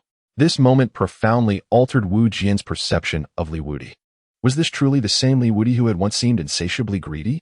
Suddenly, he found himself reflecting on their shared experiences throughout the journey. Li Wudi appeared to greedily seize every opportunity for Mu Yuechen. Initially, the essence of the swordfish belonged to Mu Yuechen. The Wudao sword was given to her, and the chance to acquire the Wudao stone was also bestowed upon her. Even this divine herb was refined by her. Could it be that he had been misunderstood? Was his greed solely dedicated to the rise of the sword path and the growth of his disciple? Viewed from another perspective, Li Wudi truly seemed to be a selfless master, deeply devoted to his disciple. Wu Jian suddenly revealed a relieved smile. Following such a master was indeed a commendable choice for the sword disciple. It appeared that he had misjudged the situation before. With trembling hands, Mu Yuechen carefully accepted the divine herb, which emitted a faint glow and contained supreme medicinal potency. An indescribable surge of excitement and gratitude welled up within her. This was not merely a pampering of her abilities by her master. It was an exceptional opportunity for her to transcend her limits and ascend to a higher realm. "Yes, master," Mu Yuechen responded respectfully, then found a relatively quiet spot to sit cross-legged, placing the divine herb cautiously before her. She took a deep breath, adjusting her state of mind, preparing to embrace the impending transformation. As Mu Yuechen closed her eyes, she began to circulate her cultivation techniques, guiding the spiritual energy of the heavens and the medicinal power of the herb to gradually merge into her being. In that moment, she felt as though she had entered a wondrous world where everything around her faded into obscurity. Only that warm and powerful force flowed through her body, nourishing every meridian and every bone. As time progressed, the spiritual power within Mu Yuechen began to boil, as if it were about to shatter some form of restraint. Her breath gradually became powerful and stable, and the barrier of the third layer of the heavenly vein felt weak in her perception. With each successive impact, at last, that layer of confinement was utterly shattered. Her cultivation blossomed like a butterfly emerging from its chrysalis, leaping into the fourth layer of the heavenly vein. Yet, this was merely the beginning. The medicinal potency of the divine herb extended far beyond this. Mu Yuechen continued to immerse herself in her training, feeling her spiritual power steadily ascend. Each breath resonated with the heavens and earth, absorbing more vital energy. Once her cultivation stabilized at the fourth layer of the heavenly vein, she surged forth again, breaking through the fifth and sixth layers with unyielding momentum, until she reached the pinnacle of the seventh layer. When Mu Yuechen opened her eyes once more, an unprecedented brilliance sparkled within them. She emanated a faint aura of spiritual energy, her entire being transformed as if reborn. Her demeanor strikingly altered. She had become more noble and aloof, exuding an air that commanded respect and reverence. Rising to her feet, she stretched her limbs, feeling the surging power within her, her heart brimming with joy and confidence. "Master, I have broken through," Mu Yuechen exclaimed excitedly as she rushed towards Li Wudi, her voice laced with uncontrollable exhilaration. Li Wudi could discern the current strength of Mu Yuechen with a mere glance. Capable of slaying a half-step heavenly sovereign, she ranks among the elite within that tier, if not entirely invincible. However, when confronted with a true heavenly sovereign, she would still find the challenge formidable. After all, the disparity between the heavenly sovereign and the celestial vein realm is indeed vast. Furthermore, that divine herb not only elevated her cultivation but also enhanced her constitution, making future breakthroughs in her training significantly more attainable. Li Wudi foresaw that within a decade, she could rise to become a legendary sword emperor. Li Wudi gazed at the transformation of Mu Yuechen, nodding in satisfaction. His disciple's cultivation was commendable, yet there remained room for further improvement. Mu Yuechen nodded earnestly, his eyes shimmering with joy. To earn the recognition of his master was a remarkable achievement.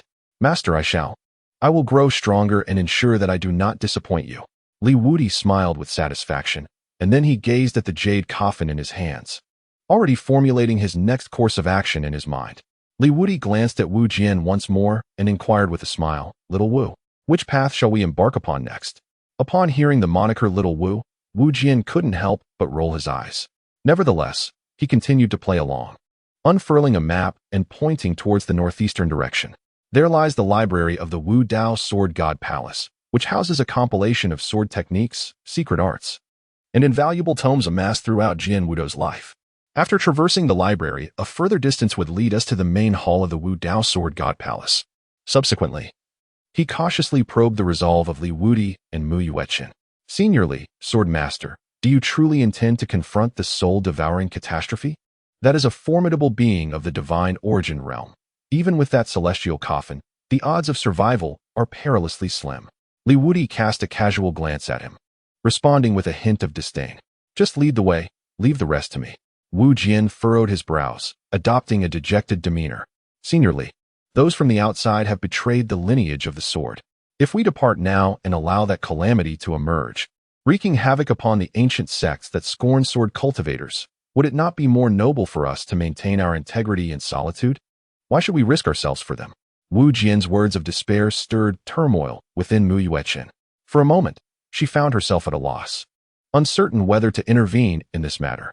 Perhaps, departing without entangling oneself in the complexities of right and wrong might indeed be a prudent choice. Li Wudi gazed at Wu Jian with a smile that was both enigmatic and teasing. "Do you wish for me to flee?" Wu Jian shook his head. "Not a retreat in fear, but a tactical withdrawal. Once we amass sufficient strength, we shall return with greater force." Mu Yuechen appeared to be contemplative, realizing the truth in Wu Jian's words. Indeed, having acquired such plentiful opportunities, they could disregard the turmoil of the outside world, relocating their sect into the void. With these resources, they could gradually cultivate their power, and when sufficiently formidable, confront the calamity once more. Li Wudi did not pursue the topic. Instead, he posed a question to him. "Do you understand why the sword ancestor never took a step back in his life, despite facing numerous formidable foes?" The inquiries posed by Li Wudi plunged both Wu Jian and Mu Yuechen into deep contemplation. Wu Jian's expression grew solemn, as if he were striving to recall the legends surrounding the sword ancestor. In Chapter 45 of the Sword Ancestor, before the library pavilion, Wu Jian spoke slowly, his voice tinged with reverence. The Venerable One dedicated his life to the pursuit of the ultimate swordsmanship. In the face of any formidable adversary, he never harbored a thought of retreat. His sword embodies indomitable spirit and resilience, serving as a symbol of the essence of swordsmanship. Li Wudi shook his head, his gaze profound, offering a distinctly different answer.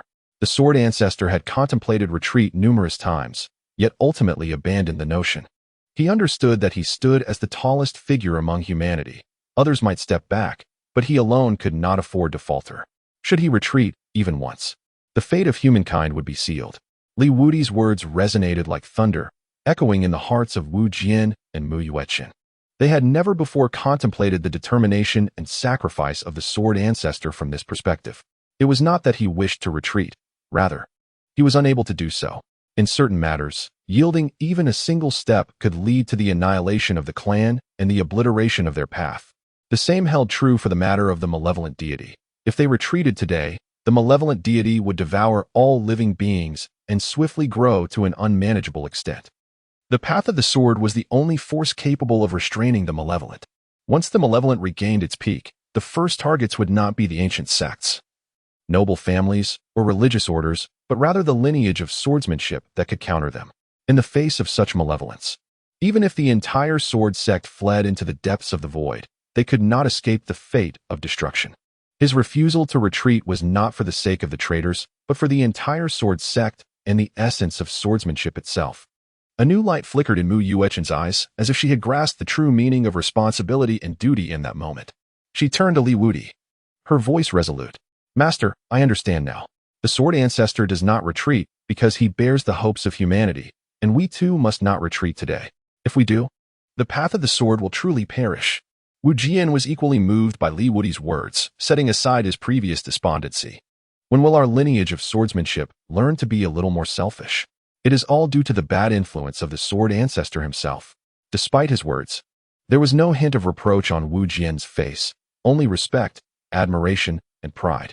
Seeing Li Wudi's unwavering stance, Wu Jian, though still harboring doubts, understood that further persuasion would be futile. If the sky falls, let those who are tall bear it. You younger generations should lean back. Even if they did not retreat, it would be upon the shoulders of these old bones. He stowed away the map, taking a deep breath as if resolving to make a significant decision.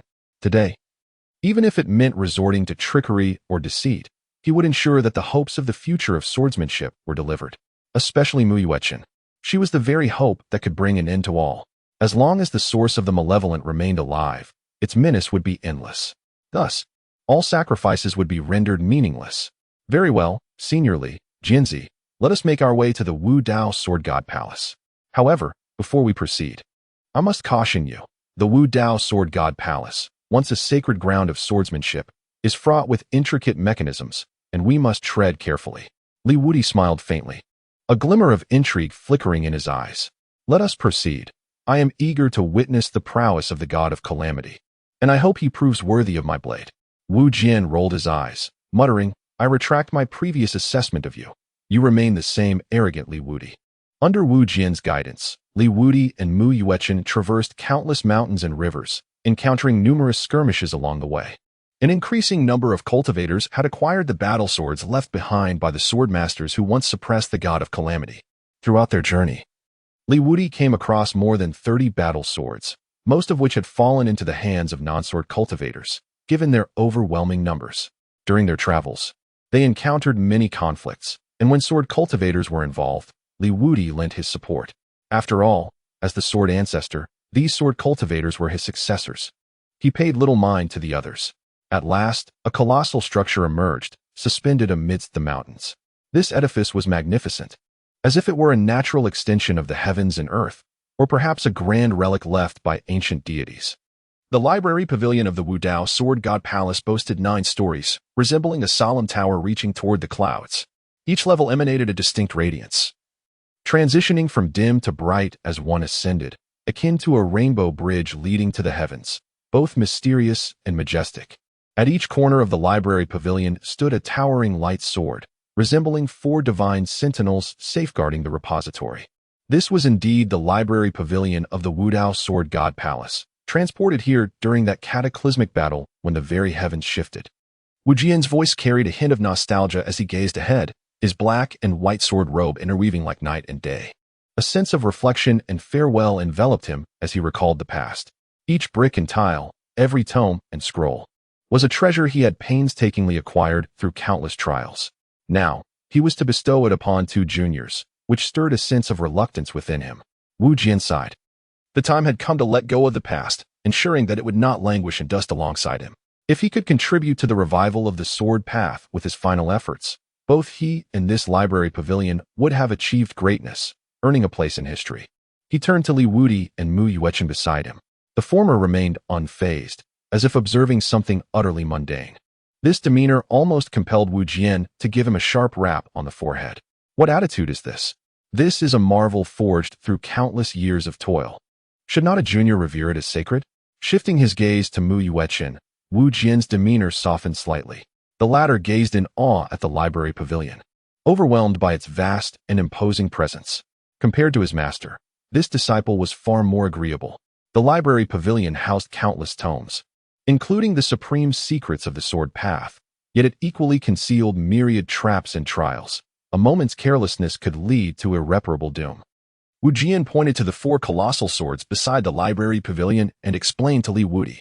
These are the guardian sword array of the library, a formidable formation of the 4 directions god-slaying swords, capable of ensnaring and slaying masters of the Spirit Emperor realm, and even keeping those of the divine origin realm at bay. Li Wudi smiled serenely, his figure appearing exceptionally tall under the sunlight, as if even heaven and earth were rendered inferior in his presence.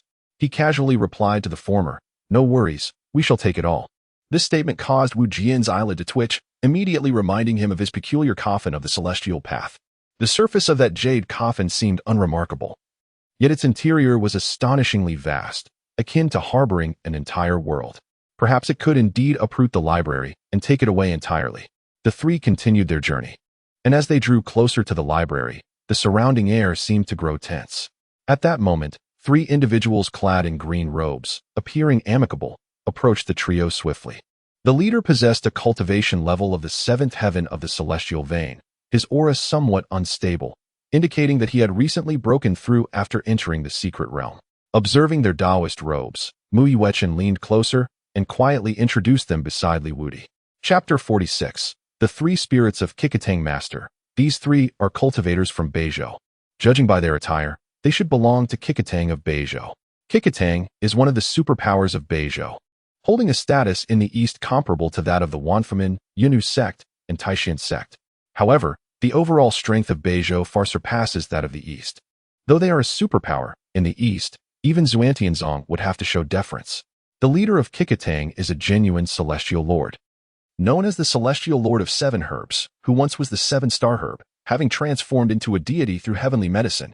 As the sword domain primarily encompasses the territory of the human race, Kikatang has established amicable relations with nearly all forces within the sword domain, boasting truly extensive connections. The number of human cultivators within Kikatang is relatively few, with more mountain spirits and wild creatures having taken human form. The 3 before them were a 10,000-year-old ginseng spirit, a 10,000-year-old star anise spirit, and a 10,000-year-old peony demon. The leader among them was the 10,000-year-old ginseng spirit, who flew to Li Wudi's side with the other 2 spirits, his eyes revealing a hint of recognition as he identified this benefactor, Li. The scene of Li subduing 1,000 enemies at Swordfish Lake was still vivid in memory. The ginseng spirit smiled amiably at Li Wudi, embodying the demeanor of a congenial benefactor. "Ah, it is you, benefactor Li. Since our last encounter at Swordfish Lake, I trust you have been well." Following the ginseng spirit, the star anise spirit and the peony demon also offered a slight bow to Li Wudi, their eyes devoid of any contempt. "We have met benefactor Li before." Wu Jian regarded the 3 with a perplexed expression. "Li Shanren, where do you perceive his benevolence? Since I have followed him, he has undoubtedly taken the lives of no fewer than 8,000 individuals, if not 10,000. Mu Yuechen observed the demeanor of the 3, gradually lowering his guard. It is no wonder that the Qizhou Hall has formed amicable relations with countless factions throughout the sword domain. With such an attitude, it would be inconceivable for any reasonable person to strike against them without provocation. Li Wudi cast a fleeting glance at them, perceiving an abundance of vengeful spirits emanating from their beings. The seemingly affable trio appeared far less approachable than they initially seemed. In the realm of cultivation, conflict and bloodshed are the norms. Even the most revered saints cannot remain untainted by bloodshed. As the saying goes, one does not strike a smiling face. Thus, in response to their cordial demeanor, Li Wudi reciprocated with equal courtesy. He smiled gently and nodded, inquiring, "What guidance do you, esteemed friends, wish to impart?" The ginseng spirit's gaze swept over Wu Jian and Mu Yuechen, as if assessing their strengths. Based on Li Wudi's prior display of power, It was evident that his upper limit of strength reached at least the 8th heaven of heavenly veins. Wu Jian's cultivation was at the pinnacle of the 7th heaven, that of the possessed practitioner from the Tao Academy. However, Mu Yueqin's rapid ascent astonished the ginseng spirit within such a brief span. She had leaped from the 2nd heaven to the 7th heaven of heavenly veins. It appeared that Li Wudi and his companions had encountered significant opportunities during this time. With their collective strength surpassing that of the ginseng spirit, it adopted an even more deferential stance. With an almost obsequious tone, it replied, "Li, virtuous one, Master Mu. And this young friend from the Tao Academy, I trust that you have come in pursuit of the library pavilion, am I correct?" Li Wudi glanced up at the 4 battle swords positioned at the corners of the library, a flicker of intrigue crossing his features. What of it? The ginseng spirit's smile broadened as he candidly articulated the purpose of their trio's visit. Surely, the kind-hearted man must have perceived it as well. The formation of those 4 swords was far from ordinary. Li Wudi continued to smile faintly, neither affirming nor denying. Li Wudi's calm demeanor caused a frown to appear on the face of the observer. This man, Li, truly proved to be a formidable opponent. My companions and I, along with some fellow cultivators, discovered a breach in the array within a certain section of the library. However, our collective strength was insufficient to completely tear apart that breach. Thus, we came forth to seek like-minded celestial friends to join forces with us in tearing open the gap in the array. Ultimately, we would each seize our own opportunities. What a splendid arrangement that would be.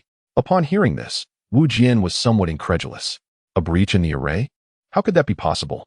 No one understood the intricacies of this array better than he did. If such a breach truly existed, as the master of the array, he would surely have sensed it. Yet, observing the unwavering conviction in the other's expression, Wu Jian felt a twinge of uncertainty. After all, he was merely a primordial spirit at present, and one on the verge of dissipating. The possibility of unforeseen occurrences could not be dismissed. Meanwhile, Mu Yueqin secretly chuckled to himself. A breach in the array? Apologies, but my master intends to relocate the entire array. Li Wudi, almost as if compelled by some unseen force, uttered, "Oh, is that so? Then lead us to see it." Li Wudi's words momentarily stunned Mu Yueqin and Wu Jian. This seemed incongruous. Given his nature, how could he possibly share opportunities with others? Surely, he would seize them for himself, much like a glutton hoarding a feast. Mu Yueqin even began to suspect that her master might have been possessed by another. The ginseng spirit, upon hearing this, broke into a broad smile. Exchanging sly glances with the peony demon and the star anise spirit behind him, Li Sharon, Mu Zhangjiao, and this esteemed friend from the Heavenly Tao Academy, please follow me, he proclaimed, leading the way as Li Wudi calmly trailed behind. Mu Yueqin and Wu Jian were perplexed by his behavior, but curiously matched the pace of the 2 figures ahead. The star anise spirit and the peony demon brought up the rear, their eyes glinting with a knowing smile. Under the guidance of the ginseng spirit, the group traversed a stone forest composed of ancient ruins. These golden symbols flickered with a faint luminescence, seemingly narrating tales of bygone eras. At the end of the stone forest stood an unassuming, yet distinctly extraordinary portal. Flanking the entrance were 2 vividly carved spiritual beasts, resting with closed eyes as if prepared to awaken at any moment, guarding the secrets that lay beyond. Throughout the journey, Wu Jian meticulously observed the 4 directions extermination array. Yet thus far, he had not discerned any flaws within his formation. Suddenly, he caught a whiff of something metallic and his brow furrowed. The scent of blood lingered in the air, indicating that someone had previously been here and had met with misfortune. An intangible pressure compelled Mu Yueqin to tread cautiously. Her lashes fluttered as her bright, dark eyes scanned the surroundings. Could it be the cultivators who had triggered the 4 directions extermination array and were subsequently slain? Wu Jian also felt something was amiss. The array he was so familiar with bore no signs of having been activated. The entrance to the library stood firmly shut, adorned with intricate sword patterns, each stroke imbued with the essence of the sword, evoking a sense of dread in those who beheld it. Wu Jian and Mu Yueqin exchanged startled glances, as if sensing the lurking presence of a bloodthirsty beast ahead. Li Wudi subtly shook his head, pondering the innocence of the 2 children. In this world, how could there be so many virtuous individuals? Indeed, this is the place. The ginseng spirit halted its steps, turned around, and wore a smug expression. Beyond this portal lies the breach in the formation that we have uncovered. Li Wudi gazed intently at the portal, a glimmer of brilliance flashing in his eyes. He did not act immediately, but instead spoke slowly, asking, "What of the allies you mentioned? Why do I not see them?" Chapter 47. Did I not open this door? Are you not disappointed? Upon hearing this, the ginseng spirit's smile broadened, and he reassured, "Fear not, good Sir Li. They are waiting for us just behind the door." Li Wudi nodded gently, signifying his acceptance of the explanation. He then turned his gaze toward Wu Jian and Mu Yuchan, whose expressions remained steeped in confusion. Yet, he merely smiled faintly, offering no further elaboration. In light of this, let us proceed directly to the point. Li Wudi spoke as he stepped forward, his fingers gently resting upon the threshold. A gentle yet formidable surge of spiritual energy emanated from within him, flowing along the runes in an attempt to establish a connection with the portal. The ginseng spirit, the star essence, and the peony flower gazed on with sudden anticipation. At that moment, Li Wudi abruptly withdrew his hand and turned, casting a half-smiling glance at the ginseng spirit. "I have not pushed open this door. Are you not disappointed?" Li Wudi's abrupt action rendered the onlookers speechless, their expressions frozen in disbelief. He quickly masked the unusual glimmer in his eyes, maintaining the same cheerful demeanor as before. "What are you saying, dear friend? Should you have a change of heart, we shall not compel you. We can part ways right here." Despite his words, the peony flower demon and the octagonal spirit remained positioned, effectively blocking the trio's escape. Mu Yuan also sensed the unsettling atmosphere and discreetly placed his hand on the Wudao sword, ready to strike at a moment's notice. Li Wudi gazed mockingly at the three spirits, ginseng, star anise, and peony flower, yet his words caused a noticeable change in their expressions. "To engage in dealings with the Erling, you truly possess both skill and audacity. With your cultivation, you must have deceived several hundred cultivators, haven't you?" The countenance of the ginseng spirit darkened instantaneously, taken aback by Li Wudi's keen insight into their schemes. "My dear friend Ginseng, since they have already unraveled our plan, there is no need for further concealment. Let us suppress them and present them to Lord Air. With the prowess of these three, Lord Air will undoubtedly grant us another transformation."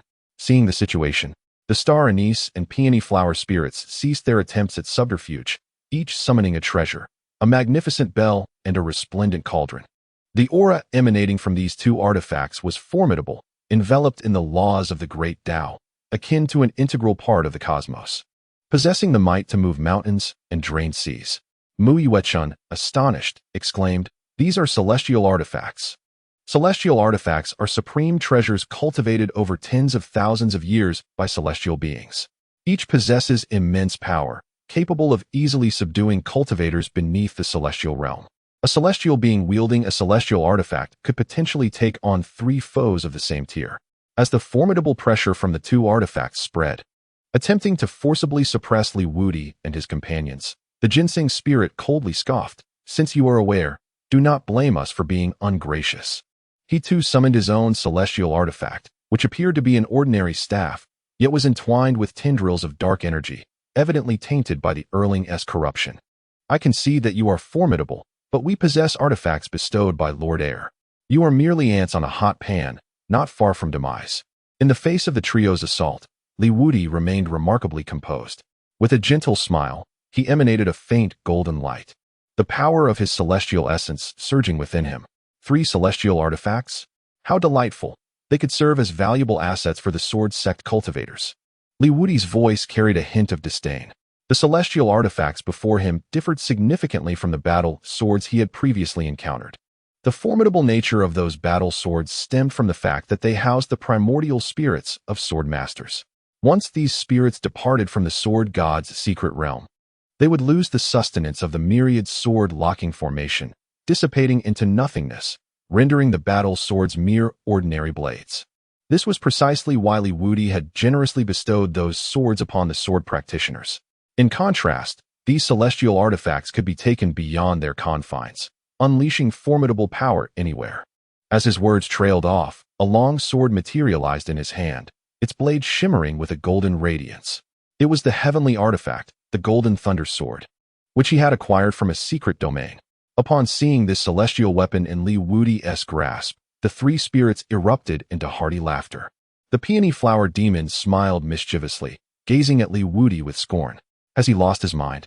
Does he think he can contend with our three celestial artifacts armed with merely a single heavenly weapon? The octagonal spirit scoffed, pushing his treasure cauldron to its utmost limit. Gentlemen, send him on his way and let him comprehend the might of celestial artifacts. The three spirits had entirely shed their earlier benevolence, revealing only the ruthless nature beneath their facade. Thunder roared in the heavens as a single sword swept across 3,000 states. In an instant, the golden thunder sword in Li Wudi's grasp erupted with a dazzling golden light, accompanied by a resounding thunderous roar as a golden lightning blade surged toward the three adversaries. The ginseng spirit, the star anise spirit, and the peony demon, witnessing this, hurriedly activated their magical artifacts in a desperate attempt to withstand the impending strike. However, the might of Li Wudi's golden thunder sword proved overwhelmingly formidable.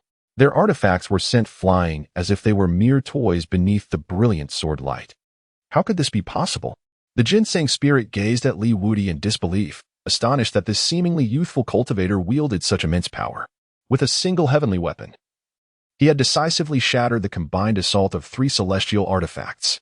The relentless thunderous sword intent continued its assault, unyielding, and the three were utterly annihilated by the overwhelming force of the thunderous sword intent on the spot.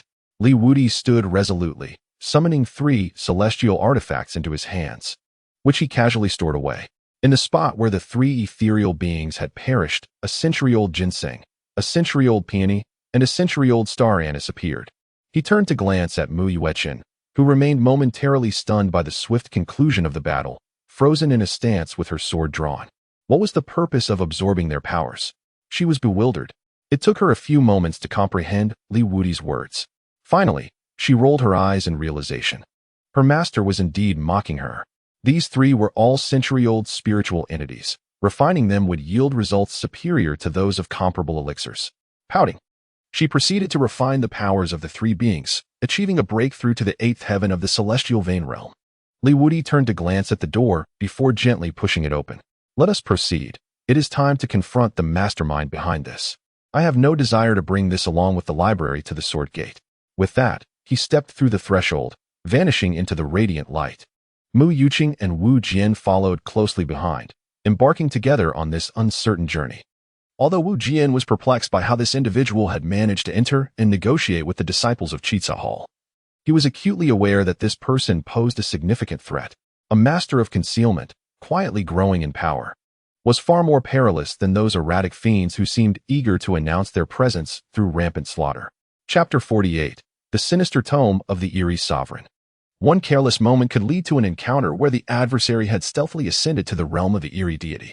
Inside the door lay an exquisite study, suffused with a delicate scent of ink. The walls were adorned with a myriad of ancient tomes and scrolls, exuding an air of antiquity and charm. At the center stood a large writing desk, upon which lay an open book, suggesting that the owner had recently been engrossed in its contents. Yet, the study was presently devoid of any occupants, save for the occasional whisper of the wind outside, which added a touch of vitality to the serene atmosphere. Li Wudi entered the study, his gaze piercing as he quickly scanned the surroundings in search of the elusive puppet master. Mu Yuechen and Wu Jian followed closely behind, vigilantly observing every corner in anticipation of any unforeseen events. As Wu Jian stepped into the study, his expression darkened upon seeing the books adorning the shelves and the desk. These were all his treasured collection, now brazenly appropriated by that detestable figure from the Yizun Hall. Such audacity was intolerable. It appeared that no one else was present. It seems eerily quiet here, Mu Yuechen remarked softly, her voice echoing in the vast silence of the study, amplifying the stillness. Wu Jian too found the situation perplexing. Could it be that while Li Wudi effortlessly dispatched those three creatures, the Yizun sensed impending doom and fled in advance? That seemed unlikely. Logically, the aura Li Wudi had unleashed at that moment did not surpass that of a heavenly sovereign. If such a presence could instill fear to the point of retreat, then the Yizun must possess an exceedingly timid disposition. Furthermore, there were no alternative exits. If it had indeed escaped, it would surely have crossed paths with Li Wudi. Li Wudi's gaze fell upon the open book on his desk, and his cold voice reverberated within the study.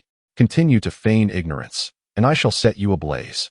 The book seemed to sense the threat within Li Wudi's words, its pages trembling lightly.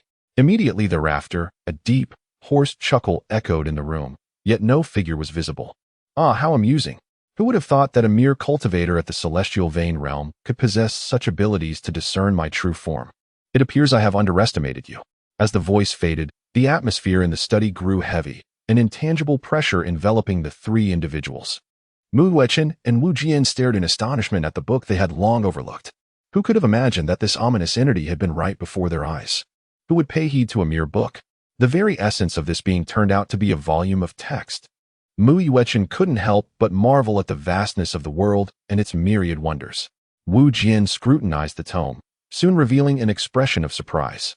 It is a sinister book, a compilation of the macabre tales collected by the legendary Jian Wudao regarding the 3,000 realms, filled with accounts of bloodshed, depravity, brutality, lawlessness, and malevolence. Yet, I never anticipated that such a thing could be transformed into an ominous spirit. Depravity?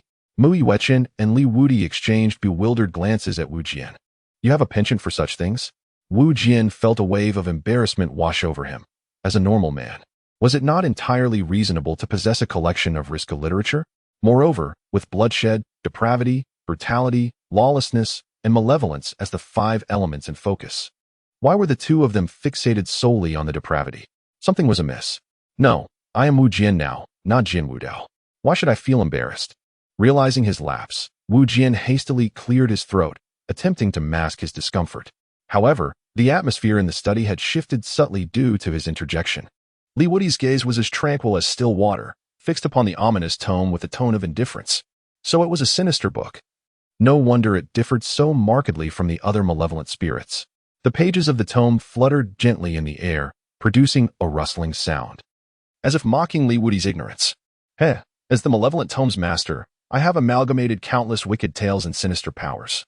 My strength has long transcended that of an ordinary celestial sovereign. Upon uttering these words, it emanated an unparalleled aura of malevolence, akin to an evil world crashing upon him. All these nefarious thoughts stemmed from the discontent, fury, malice, and desires of the characters within the book. The darker and more sinister the content, the greater the power bestowed upon the malevolent sovereign. Its aura had already reached the pinnacle of celestial sovereignty. With one foot poised to step into the realm of the great celestial sovereign, having showcased enough of its might, the malevolent tome's master reigned in its aura, adopting a tone of elegance. Surely, the three of you do not wish to be adversaries of one such as I.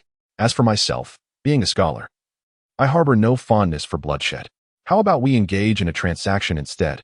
Transaction? Li Wudi let out a cold laugh, his mocking tone displeasing the ominous book of E. Are you suggesting that the transaction you speak of involves enticing cultivators to come forth, much like the 3 peculiar beings before, to be devoured and thereby aid in your ascension to the realm of the great heavenly sovereign? Li Wudi's blunt words caused the expression of the eerie book's sovereign to stiffen. This fellow truly lacked respect. Did he genuinely believe that the sovereign would hesitate to eliminate them? Had it not been for their execution of those 3 useless individuals, compelling the sovereign to seek new trading partners, they would not have had the audacity to speak at all. Nevertheless, he restrained his fury. After all, survival was paramount. Without their assistance in luring cultivators, he would have been left to wander aimlessly. What if he were to encounter the primordial spirit of a certain prestigious swordsman from days gone by and be extinguished without a thought? That would indeed be a grievous loss. Furthermore, should he inadvertently provoke Jian Wudao, who could summon the myriad swords to lock the divine, it would signify his doom. What if he left this place only to be struck down by some unidentified flying object? Or worse, what if he accidentally fell into a river and drowned? No. The outside world was fraught with peril. He wished to remain in hiding a while longer, awaiting the day when he would ascend to the status of a god of misfortune and possess the means of self-preservation before venturing forth again. The essence of the eerie book was survival. Alas, the tome chronicled far too many melodramatic tales. There were accounts of wealthy young ladies being inexplicably abducted, leading to unspeakable fates. There were also tales of enlightened beings meeting their demise in a small mountain village. Even more absurd were the instances of notable figures perishing from simple missteps, choking on water, or succumbing in their sleep under mysterious circumstances. Influenced by the eerie book, the sovereign naturally assumed that the outside world mirrored the bizarre scenarios depicted within its pages. Li Wudi observed the ever-changing expression of the enigmatic Book of Malice, and a sense of understanding began to dawn upon him. With a cold chuckle, he remarked, It appears you hold your life dear and are reluctant to embrace peril. The Book of Malice was momentarily taken aback, but soon regained its composed demeanor. Indeed, life is precious. Who would so readily forsake it? It seemed to convey a subtle concern regarding Wudi, a formidable being capable of vanquishing 3 powerful adversaries wielding celestial artifacts. Wudi spoke of those cunning characters in the treacherous tome who masquerade as innocuous beings while harboring ulterior motives. He altered the terms of the proposition. The transaction I refer to does not entail enlisting your assistance in deceiving cultivators to come forth. Rather, I am willing to disclose a secret concerning Jian Wudao. In exchange, you must assist me in locating a new, suitable trading partner. Chapter 49. Xiao Wu. Can you surmise what secret he intends to reveal? The secret of Jian Wudao? Wudi raised an eyebrow, clearly intrigued by the transaction. Mu Wechen and Wu Jian also displayed a flicker of interest. They were all aware of the significance of the name Jian Wudao within the sword god's mystic realm. Wu Jian pondered what secrets this ominous figure might know about him. The enigmatic figure of the ominous book gently turned the pages, seemingly in search of something. Indeed, a secret regarding how Jian Wudao established the 10,000 swords locking divine formation and why he left his legacy in this place. Was a secret potent enough to grant you an advantage in the sword god's mystic realm, and perhaps even present an opportunity to transcend your current limitations? Wudi turned to Wu Jian, a peculiar expression crossing his face. Xiao Wu, do you think we should proceed with this transaction? Wu Jian, caught off guard by the sudden mention of his name, was startled, almost believing his true intentions had been unveiled. He forced a stiff smile to mask his earlier disquiet. If you, seniorly, believe it is feasible, then let us proceed. If not, we shall refrain. Mu Wechen observed her master and Wu Jian with curiosity. Sensing an air of cryptic communication between the two, it felt as though someone had been orchestrating events behind the scenes all along. Wudi suddenly reached out towards the enigmatic Book of Misfortune, his hand capable of obscuring the heavens, plucking the moon, and vanquishing both immortals and demons.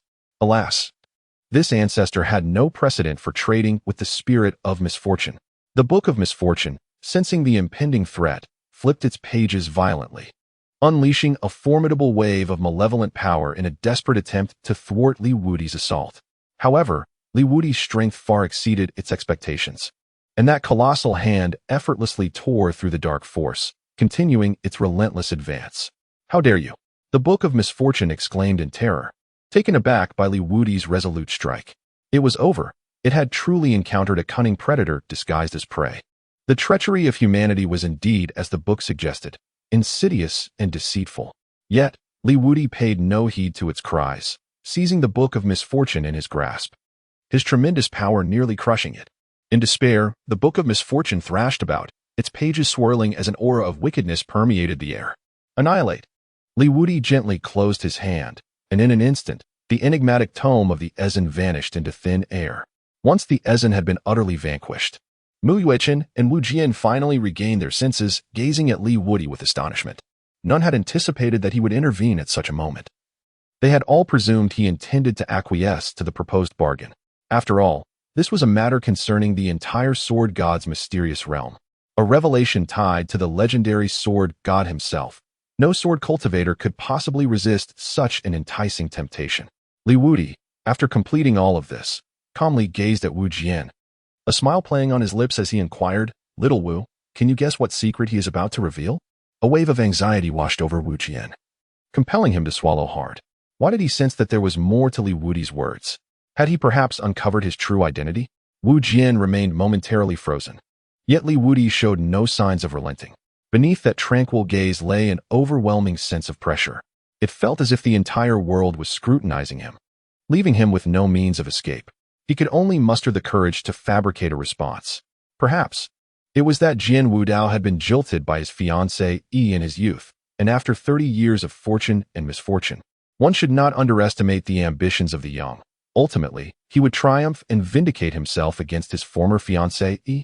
Wudi gradually withdrew his gaze, leaving Wu Jian feeling as if his back were drenched in sweat. Such an overwhelming sense of pressure. This sensation of oppression was reminiscent of the formidable deity he had once encountered, who had led the myriad gods and emperors to ascend. Wudi exited the study, leisurely uttering a statement. When the sword ancestor established the 10,000 swords locking divine formation, it was a desperate endeavor, devoid of thoughts of survival. Thus, a hidden passage was deliberately included within the grand formation. Should formidable foes prove uncontainable, the entire array would be triggered, shattering the void and banishing everything ensnared within to the abyss, rendering it lost and unable to find its way back. Wu Jian stood frozen in place, Li Wudi's nonchalant voice echoing in his ears. However, now that the void encompassing the 3,000 domains had been severed, even if one were to cast someone into the void, the distance they could be sent would be limited. Given the might of the eerie deity, it would take no more than 2 or 3 decades for it to find its way back, would it not? Upon hearing this, Wu Jian was astounded. It dawned on him that Li Wudi had long been aware of the secret the Eerie Book's Eerie Sovereign sought to reveal and possessed an even deeper understanding of the matter. He realized how naive and absurd his previous response had been, and he felt a profound reverence towards Li Wudi's inscrutable depth. Mu Yuechen also wore a look of astonishment. She had not anticipated her master would suddenly strike down the Eerie Sovereign of the Eerie Book. Furthermore, she was taken aback by her master's intimate knowledge of Jian Wudao's secret. As she gazed at Li Wudi's departing figure, her heart brimmed with confusion and shock. Master, are you suggesting that if we do not slay the eerie deity before it awakens, Jian Wudao will detonate the entire sword god's secret realm, banishing the eerie spirits and 100,000 cultivators into the void, causing everyone to become lost in the abyss? Mu Yuechen could not restrain her inquiry. Just as she posed her question, the entire sword god's secret realm trembled violently. The world seemed to quiver, and the earth beneath split open to reveal a chasm reaching into the void, from which vast plumes of eerie red mist erupted. Li Wudi halted his steps, casting a glance back at her, a faint smile gracing his lips. To exile you is to reach a realm where, even when lost in the void, one can find a way back. Alas, for you, it is a grim fate. You are destined to wander aimlessly through the abyss, enduring eternal solitude until madness consumes you and the path fades away. Mu Yuechen's expression shifted abruptly, as she sensed the malevolent and despairing essence emanating from the bizarre red mist surging from the chasm. The surrounding cultivators began to panic, fleeing in all directions.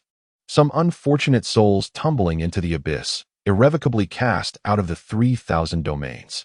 Others, in their frenzy, were ensnared by the sinister red mist, becoming tainted and incubated into calamity spirits.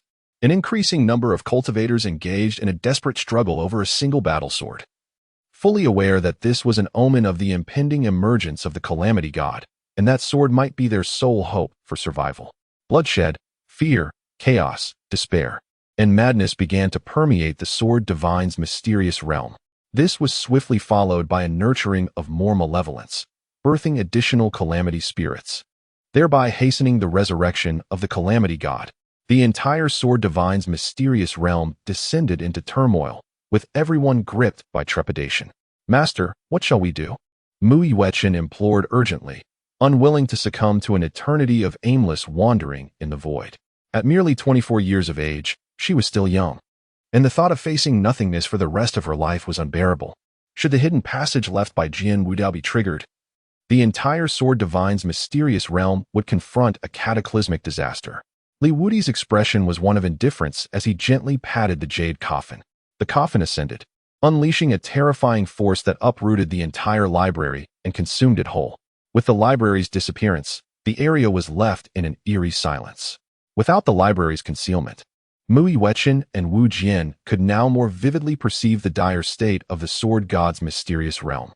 Chapter 50. The choice presented by Jian Wudao. The entire world seemed to be cleaved in two by a single sword strike, revealing a fissure that stretched toward the heavens. Beneath this scar of the sword lay an endless void. To fall into it meant utter disorientation.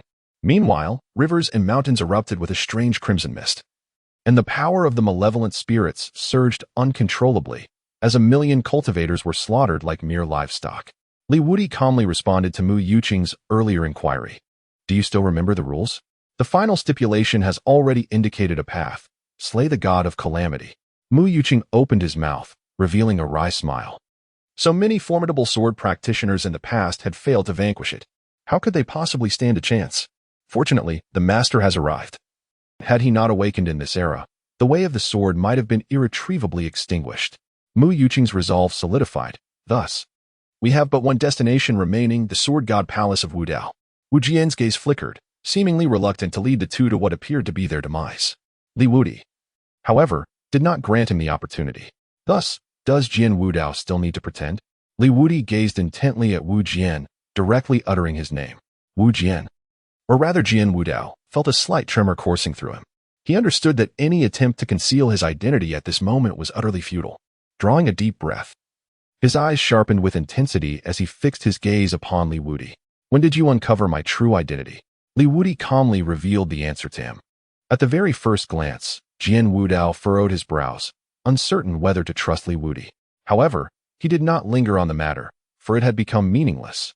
Mu Yuchan gazed at Wu Jian in disbelief, struggling to accept the reality before her. Jian Wudao? Wu Jian was indeed the Wudao sword god. Surely this must be a jest. Yet, as she grasped the Wudao sword, Mu Yuchan fell silent. Indeed, who besides Jian Wudao could wield the Wudao sword? Moreover, it dawned on her that her master had long been aware of his identity, and that from the very beginning, they had been orchestrating this play upon her. Mu Yuchan bit her lip, embodying a stubbornness born from feeling deceived. With a look of grievance, she turned to Li Wudi, asking, Master, you knew yet chose not to inform me? Li Wudi smiled faintly and said, Allow me to impart a lesson. When venturing into the world, do not readily place your trust in strangers. Li Wudi's words momentarily startled Mu Yuan. Though she felt a twinge of grievance, she comprehended her master's intentions. In this perilous world, trust is indeed a luxury. Master, I understand, Mu Yuan murmured, lowering her head. Jian Wudao observed Mu Yuan and Li Wudi. A tumult of complex emotions surging within him. He felt both gratitude for Li Wudi's discernment and honesty, and a pang of guilt for having concealed the truth from Mu Yuan. Li Wudi, since you have unveiled my identity, I shall no longer shroud it in secrecy. Indeed, I am but a remnant of Jian Wudao's soul, residing within this youthful form, observing you and testing whether you possess the capability to continue suppressing the malevolent deity. Jian Wudao sighed, lamenting, Alas, the outcome, as expected, is disheartening. You are utterly incapable. Thus, I am compelled to choose an alternative course of action. Li Wudi smiled faintly, seemingly unperturbed by Jian Wudao's candor. Very well, Jian Wudao, you exhibit a level of responsibility beyond my expectations. However, the outcome is not solely in your hands. You are presented with two choices. First, lead us to the Sword God Palace. Second, you may flee now, allowing me to invest a little time in locating the Sword God Palace myself. Jian Wudao offered no response. Instead, he raised his hand, and a rift in space manifested before Li Wudi and Mu Yuan.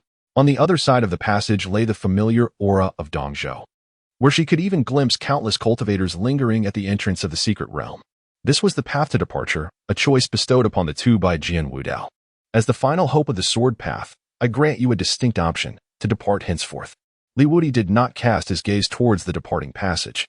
He was determined to leave. It was not within Jian Wudao's purview to bestow mercy upon him. Though this vast world encompassed much, there was no place that could confine him. Mu Yuan observed Li Wudi's retreating figure, equally resolute and shaking his head. Senior Wudao, as sword cultivators, we shall never speak of retreat in the face of the myriad perils facing countless lives. Mu Yuan's words elicited an expression from Jian Wudao that was a blend of a sigh and a smirk. The sword lineage was characterized by its fierce tenacity. They, too, had once been unwavering, facing calamity head-on, unyielding even in death. Just as the sword ancestor stood before humanity, wielding his blade to usher in an era of peace and prosperity. His voice, laced with an icy detachment, seemed to urge the two to reconsider their course. You have already acquired ample opportunities. Would it not be wiser to return to the realm of 3,000 paths, to conceal yourselves and cultivate slowly until you possess sufficient strength to emerge? Why linger here? To await death? Cease this folly. Living is far more paramount than duty. The might of the Calamity God is evident to all. Even should you flee now, none would deride or look down upon you. Suddenly, Mu Yuan roared, interrupting Jian Wudao's insidious persuasion. Enough. Senior Wudao, my master would never flee. He faced arduous trials without retreat, and he shall not be daunted by a mere calamity god now.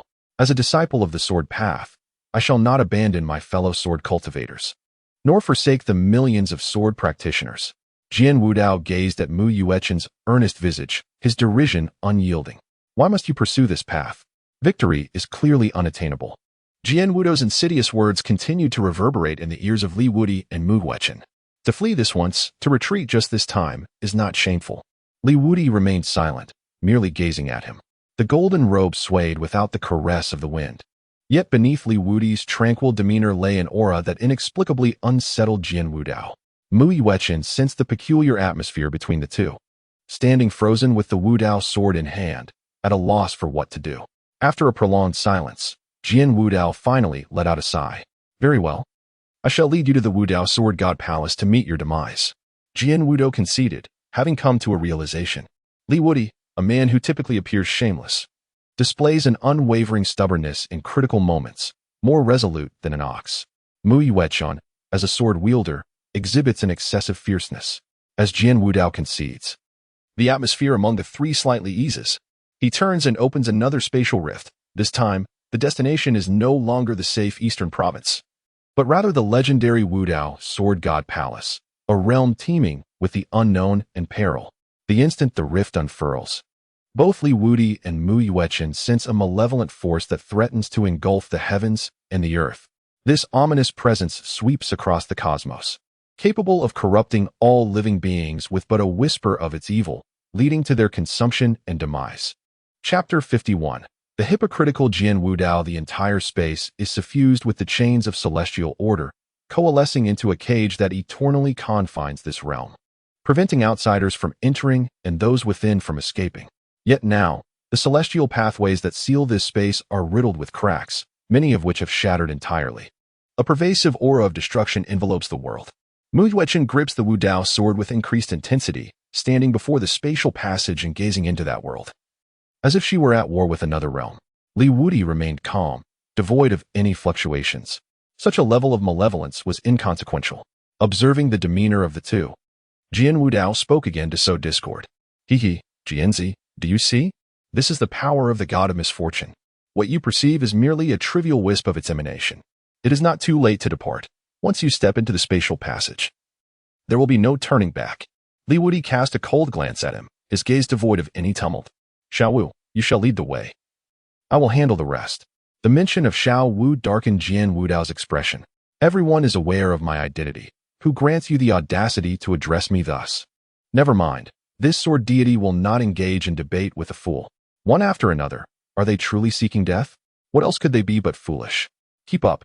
I shall not wait for you.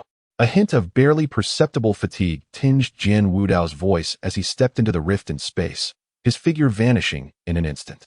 Li Wudi gently patted Mu Yuechen's shoulder, his gaze filled with encouragement and trust. Let us proceed, Yuechen. Mu Yuechen nodded firmly, gripping the Wudao sword tightly, her eyes sparkling with a resolute light. Taking a deep breath, she followed closely behind, stepping into the realm of the unknown. Within the rift of space, light flickered, as if traversing through boundless time and space. When the three reappeared, they found themselves in a desolate and ancient land. Surrounding them were crumbling mountains, with fractured sword marks evident everywhere, and the air was thick with a palpable sense of slaughter. This was the relic of the Wudao Sword God Palace, a place that had witnessed both the glory and the fall of the swordsmanship. Is this truly the Wudao Sword God Palace? Mu Yuechen surveyed her surroundings, a profound sense of tragic grandeur swelling within her heart. Li Wudi's gaze was profound as he gazed into the distance at the solitary sword peak, a place that seemed to conceal all answers. Indeed, that was our destination. Jian Wudao spoke little, merely advancing in silence, his steps imbued with an inexplicable weight, perhaps a reflection of past memories or a concern for the future. As they drew nearer to the sword peak, the surrounding spiritual energy of heaven and earth began to fluctuate violently. Waves of sword intent manifested as if they were tangible, echoing the lamentations, cheers, or warnings of countless sword souls. Here, each sword bore the will of its wielder, witnessing the rise and fall of the sword path. Jian Wudao's voice resonated through the vast valley, carrying an air of profound melancholy. Li Wudi halted his steps, closing his eyes as if attuning himself to some unseen force. Moments later, he suddenly opened his eyes, a flicker of resolve igniting within them. He sensed it, the ominous presence of the evil deity, lurking atop the mountain. The trio pressed onward, each footfall seemingly treading upon the dust of history. At last, they reached the summit of the sword peak, where an ancient altar stood sentinel. Upon the altar, A phantasmal portal emanated an aura of malevolence from within. Yet another door, yet another layer of space. How intricate. Mu Wuchen gazed at the spatial gateway upon the altar. If Dongzhou represented the primary realm, then the sword god's secret domain constituted the second layer. The Wudao sword god palace resided in the third dimension. Now, a new portal had appeared, with the evil deity imprisoned in the fourth layer. Jian Wudao cast a scornful glance at Mu Yuechen, deriding her naivety. This was the evil deity, had it not been for the multitude of spatial barriers. Its power would have long since infiltrated the myriad realms of the 3,000 Dao. Could she truly be so dim-witted? No wonder she had chosen to remain here. Courting death. Ever since his identity was revealed, Jian Wudao seemed transformed. He was no longer the obedient Wu Jian of yore, but had become a sharp-tongued cynic. Mu Yuechen pouted in indignation, yet dared not voice her thoughts further. After all, he was the sword god of 30,000 years past, her esteemed predecessor. Li Wudi could not bear to witness his disciple being bullied, and he cast a cold glance at Jian Wudao. Xiao Wu, should you dare to retort her once more, I shall hang you up and administer a spanking. Li Wudi's words nearly sent Jian Wudao into a fit of rage. Were it not for the necessity of preserving his strength to confront the god of misfortune, he would have made it abundantly clear what it means to respect one's elders and cherish the young. Mu Wuchen could not help but stifle a laugh. As she envisioned the scene of this invincible sword deity from 30,000 years ago being chastised by his master like a disobedient child, Jian Wudao, with a haughty turn of his head, snorted disdainfully. If you wish to court death, then go ahead. I shall not accompany you. After your inevitable failure, I shall activate the contingency plan of the 10,000 swords locking divine array to banish the god of misfortune into the void. Clearly, he harbored no belief that Li Wudi and Mu Wuchen could vanquish such a formidable adversary. Although his words were cold, they could not conceal the anxiety and helplessness within his heart.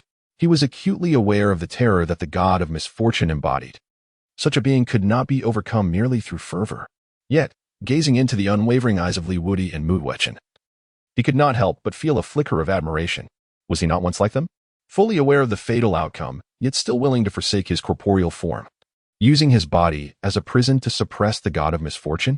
Moreover, what of the hundreds of thousands of sword cultivators who followed him? Since the inception of the sword ancestor, every generation of sword cultivators has been thus. When would they allow themselves to be a bit more selfish? Since you are so resolute, then go forth. However, do not blame me for not warning you. Once you step through that door, life and death shall be left to fate. With that, Jian Wudao slightly turned his body, granting passage to the spatial gateway leading to the altar. Li Wudi nodded gently, exchanging a knowing glance with Mu Yuechen as they approached the door shrouded in enigma and peril. Jian Wudao remained stationary, his gaze intricately laced with emotion as he watched their retreating figures, his hands clenched into fists, seemingly grappling with a momentous decision. Just as Li Wudi and Mu Wuchen were on the verge of crossing the threshold into the realm beyond, Jian Wudao suddenly called out, "Wait!" The pair halted. Turning to face him, Jian Wudao then retrieved an ancient jade talisman from his bosom, intricately etched with elaborate sword patterns, emanating a faint, ethereal glow. "This is the 10,000 sword command," he explained, capable of temporarily unleashing a fraction of the powers of the 10,000 sword locking divine array. Do not harbor the illusion that it will save you entirely. It will merely allow your demise to be somewhat less tragic. With a flick of his wrist, Jian Wudao tossed the jade talisman to Li Wudi, his tone imbued with a subtle, unspoken concern. Li Wudi caught the jade talisman, momentarily taken aback. This fellow truly lives up to the reputation of having a sharp tongue, but a soft heart. Chapter 52. The Gathering of Sword Emperors. Xiao Wu, my thanks. Though this ancestor has no need for it, Jian Wudao rolled his eyes. Even at this juncture, he remained boastful. Truly, you are remarkable. Without further ado, the two turned once more and resolutely stepped into the spatial portal. The brilliance behind the doors swiftly enveloped them, leaving only a gradually dissipating rift in space and the solitary yet unwavering figure of Jian Wudao. As the two were transported away by the altar, a flicker of triumph appeared on Jian Wudao's typically impassive face. Deceiving you is no easy feat, you two juniors. May you live well. For now, let us elders continue to shield you from the storms for a while longer. Jian Wudao murmured to himself, then closed his eyes, attuning to the state of the 10,000 swords locking divine array, ready to respond to any unforeseen changes. Though I may perish, the way of the sword shall endure. Li Wudi, Mu Yuechen, the path ahead rests upon your shoulders. With these final words, the spirit that occupied the body of the heavenly Tao Academy cultivator transformed into specks of light, dissipating into the cosmos. Only a nearly shattered physical form fell silently, narrating the tale of their arduous journey. Within the spatial passage, Li Wudi and Mu Yuechen gazed upon the familiar aura at the end of the tunnel. It was the realm of the 3,000 domains. Furthermore, it was exceedingly distant from the sword domain, evidently orchestrated by someone to ensure their escape far from the heart of danger. Li Wudi furrowed his brows, exclaiming, "I ought to award him an Oscar for Best Actor." Mu Yuechen was equally exasperated. Who could have foreseen that Jian Wudao's previous actions were all intended to lower their guard? With his jests and the delivery of the 10,000 swords order, she had completely come to trust him. Little did she realize that, in this critical moment, he had orchestrated their exit from the sword god's mysterious realm. "Master, what should we do? If the evil god emerges, the sword domain will be the first to suffer, and the sword sect will undoubtedly be its primary target. I cannot stand idly by and watch them perish before my eyes." Mu Yuechen was in a panic. To abandon the entire sword sect and flee alone was a fate she could never accept. She would rather fight to the death. Li Wudi merely smiled faintly, experiencing for the first time a spark of interest in Jian Wudao. Few possess the ability to deceive the progenitor, Jian Wudao. You may now boast to your heart's content for the remainder of your days. Li Wudi merely cast a casual glance, and an indistinct, ineffable force sealed the entire teleportation passage, interrupting the process of transmission. Reverse. A faint yet commanding voice escaped his lips, and with that decree, the entire teleportation began to reverse, transporting them back in the direction from whence they came. Mu Yuechen, sensing the shift in events, widened her eyes in astonishment. The reversal of teleportation, what extraordinary sorcery was this? Throughout history, she had never encountered such a phenomenon. As far as she knew, once one entered a teleportation passage, the entire process was irreversible. Even the mightiest of beings could only sever the teleportation route, casting those within it out, but could not reverse the transmission. Within the sword god's secret realm, Li Yuan, in a state of disarray, evaded the ominous crimson mist, drawing closer to the Wudao sword god palace. "Master, we have arrived." Upholding his promise, he had finally navigated through numerous obstacles to reach this place, fulfilling his commitment. His experiences over the past days had significantly enhanced Li Yuan's prowess, elevating him from the spirit platform realm to the second layer of the heavenly veins. With the legacy of the Lingxiao Sword Emperor, he could even contend with practitioners at the third layer of the heavenly veins.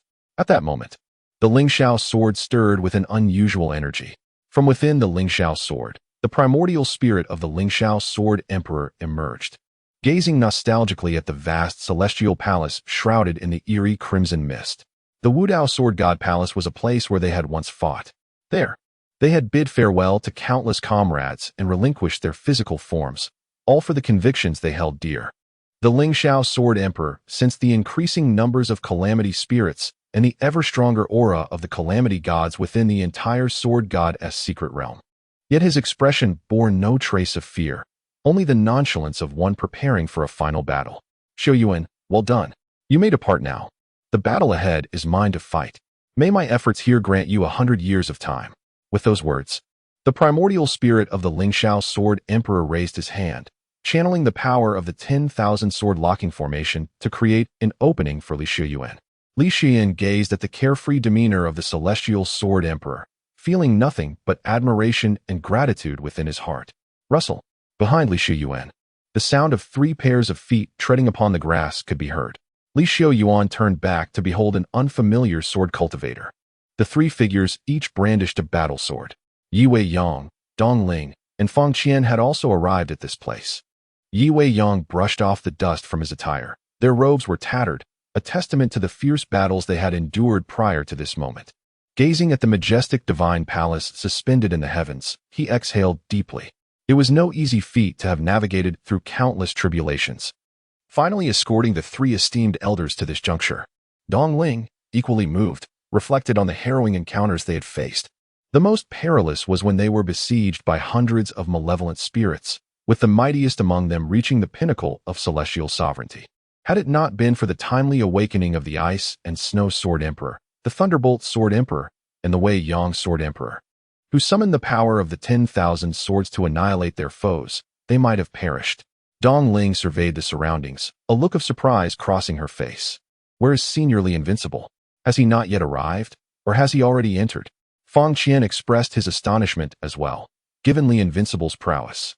He ought to have arrived before them. Yet, the Wudao Sword Divine Palace lay in eerie silence, its gates firmly shut, suggesting no one had ventured inside. Could it be that Senior Li and the Wooden Palm sect had not come here? If not, where else could they possibly be? Ling Xiao Sword Emperor sensed the presence of an old friend and broke into a smile of reunion. You three have come to partake in this final battle as well? Before his words could settle, 3 brilliant beams of sword light coalesced from the void, accompanied by the rumble of thunder and the howl of snow. The essences of the Thunderbolt Sword Emperor, Ice and Snow Sword Emperor, and Wei Yang Sword Emperor emerged one after another. Each radiated a distinct aura, yet all focused intently on the Wudao Sword Divine Palace, shrouded in crimson mist. The Thunderbolt Sword Emperor, surrounded by crackling electricity that seemed capable of rending the fabric of reality, laughed heartily. Ling Xiao, it has been too long. Today, the 4 of us gather once more to conclude the unfinished battle from 30,000 years ago. From this day forth, this realm belongs to our successors. Just as the previous generation entrusted the future of swordsmanship across 3,000 domains to us. At this moment, the faces of the 4 sword emperors reflected a sense of nostalgia. They bore expressions reminiscent of their own masters, who had once bequeathed the future of the sword path to them. Li Xiao Yuan, Yi Wei Yang, Dong Ling, and Fang Qian mirrored the expressions of their predecessors. Everything felt like a fleeting cycle, as if the wheels of time had never truly shifted. Chapter 53. Together for the final battle, the Ice and Snow Sword Emperor. Her form, enveloped in a delicate layer of frost, emanated an aura of cool nobility as she spoke softly. Indeed, no matter how many cycles we endure, safeguarding this realm and the human race remains the unchanging vow passed down through our lineage from the Sword Ancestor, the unending Sword Emperor. With a spirit as radiant as the brightest star in the night sky, profound and enigmatic, spoke softly. Xiao Yuan, and esteemed young friends, your efforts have not gone unnoticed. The forthcoming battles shall be entrusted to us, the elder generation. Li Shiyin gazed upon the primordial spirits of the 4 sword emperors, his heart stirred by an unprecedented sense of sorrow and farewell.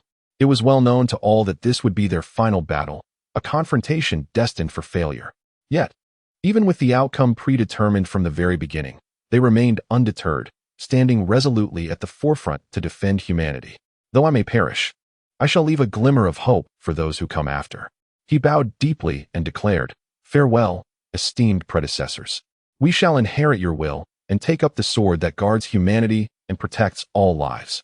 Yi Weiyang, Dong Ling, and Fang Qian hurriedly returned the gesture, their eyes shimmering with determination and reverence. At this moment, it was not only the decisive battle of the 4 sword emperors to safeguard the world, but also the moment for this younger generation to assume the responsibilities of their forebears. From now on, they would become the pillars of the sword cultivators.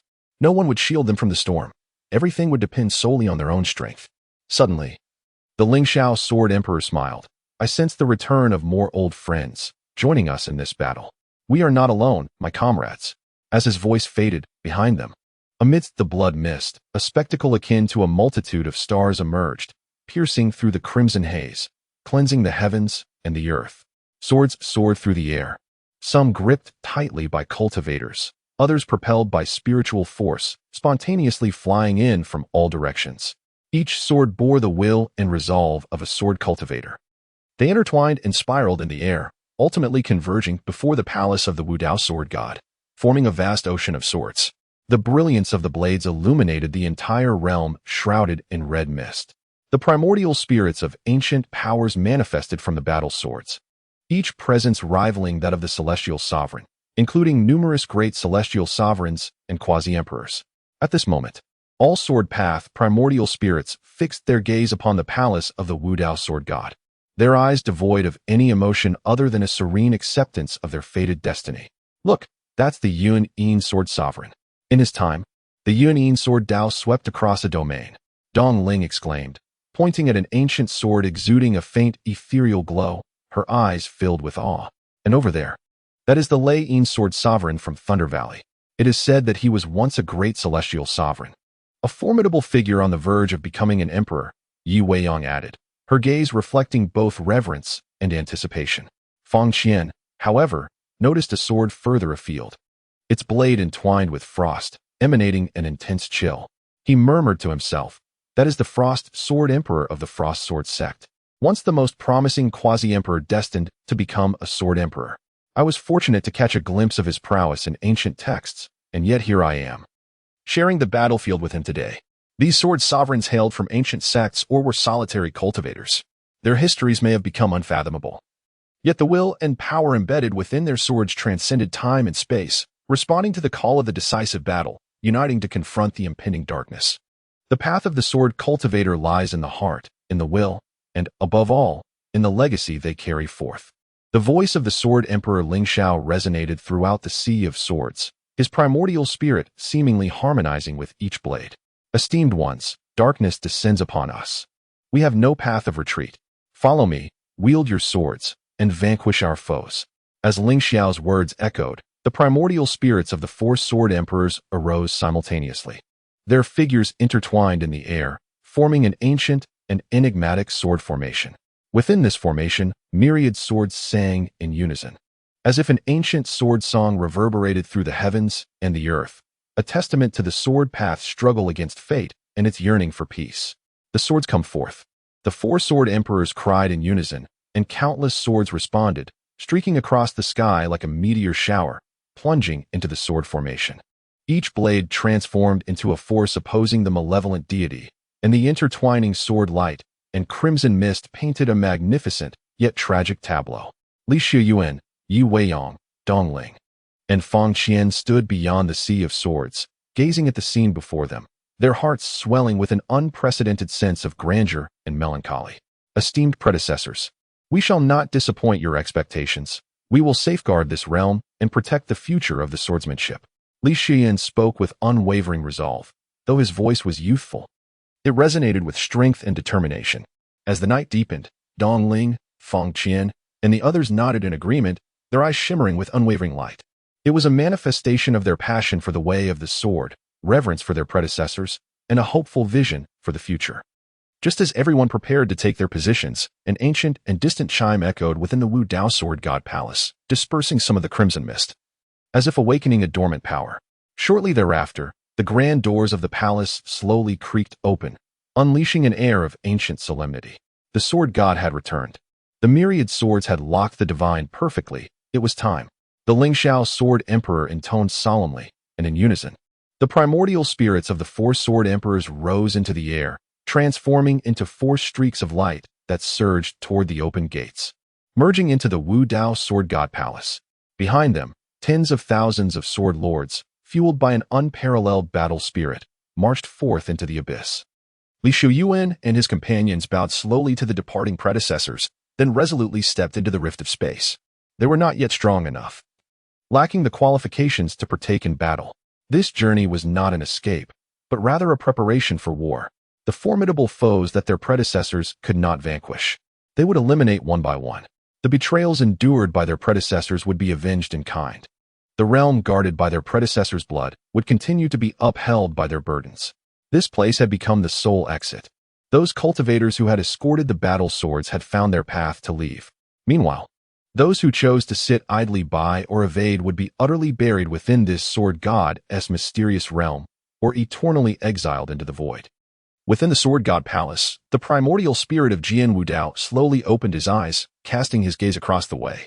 Meeting his sight was a pair of greedy, malevolent, and crimson eyes. The soul-devouring god had awakened, and the chains of order that bound it were nearly shattered. A smirk played upon its lips, as if mocking Jian Wudao's audacity. Despite having orchestrated their escape, it remained behind, a poignant display of devotion. Yet, the words of praise dripped with sarcasm. Jian Wudao chose silence, silently channeling the power of the myriad swords into his fractured primordial spirit. They had returned. All had returned to the battlefield. Our lineage of the sword Dao shall not betray the living nor the human race. If I were you, I would allow those two to escape with a fragment of your primordial spirit. Perhaps there lies a glimmer of hope.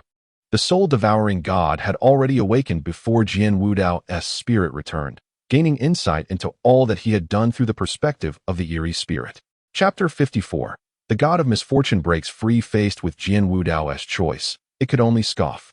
But it mattered not. Once I am free, regardless of the distance, I shall hunt them down, obliterate them, and sever your last hope. As it spoke, the god of misfortune gradually rose from the ground. With its movement, the entire sword god's mysterious realm trembled violently. Mountains crumbled, the void shattered, and myriad paths disintegrated. It was as if the moment it stood, the world itself would face utter annihilation. One by one, the chains of order broke apart, its aura growing ever more formidable. Having absorbed the malevolent thoughts of 1,000,000 cultivators and devoured countless souls, it had now regained its peak state. Such a sensation was exquisitely delightful. I must express my gratitude to you all. Without your 3 millennia of suppression, I might not have been able to touch the threshold of the void god. Once I emerge, having devoured enough flesh and malevolent thoughts, I shall undoubtedly become the Lord of Misfortune.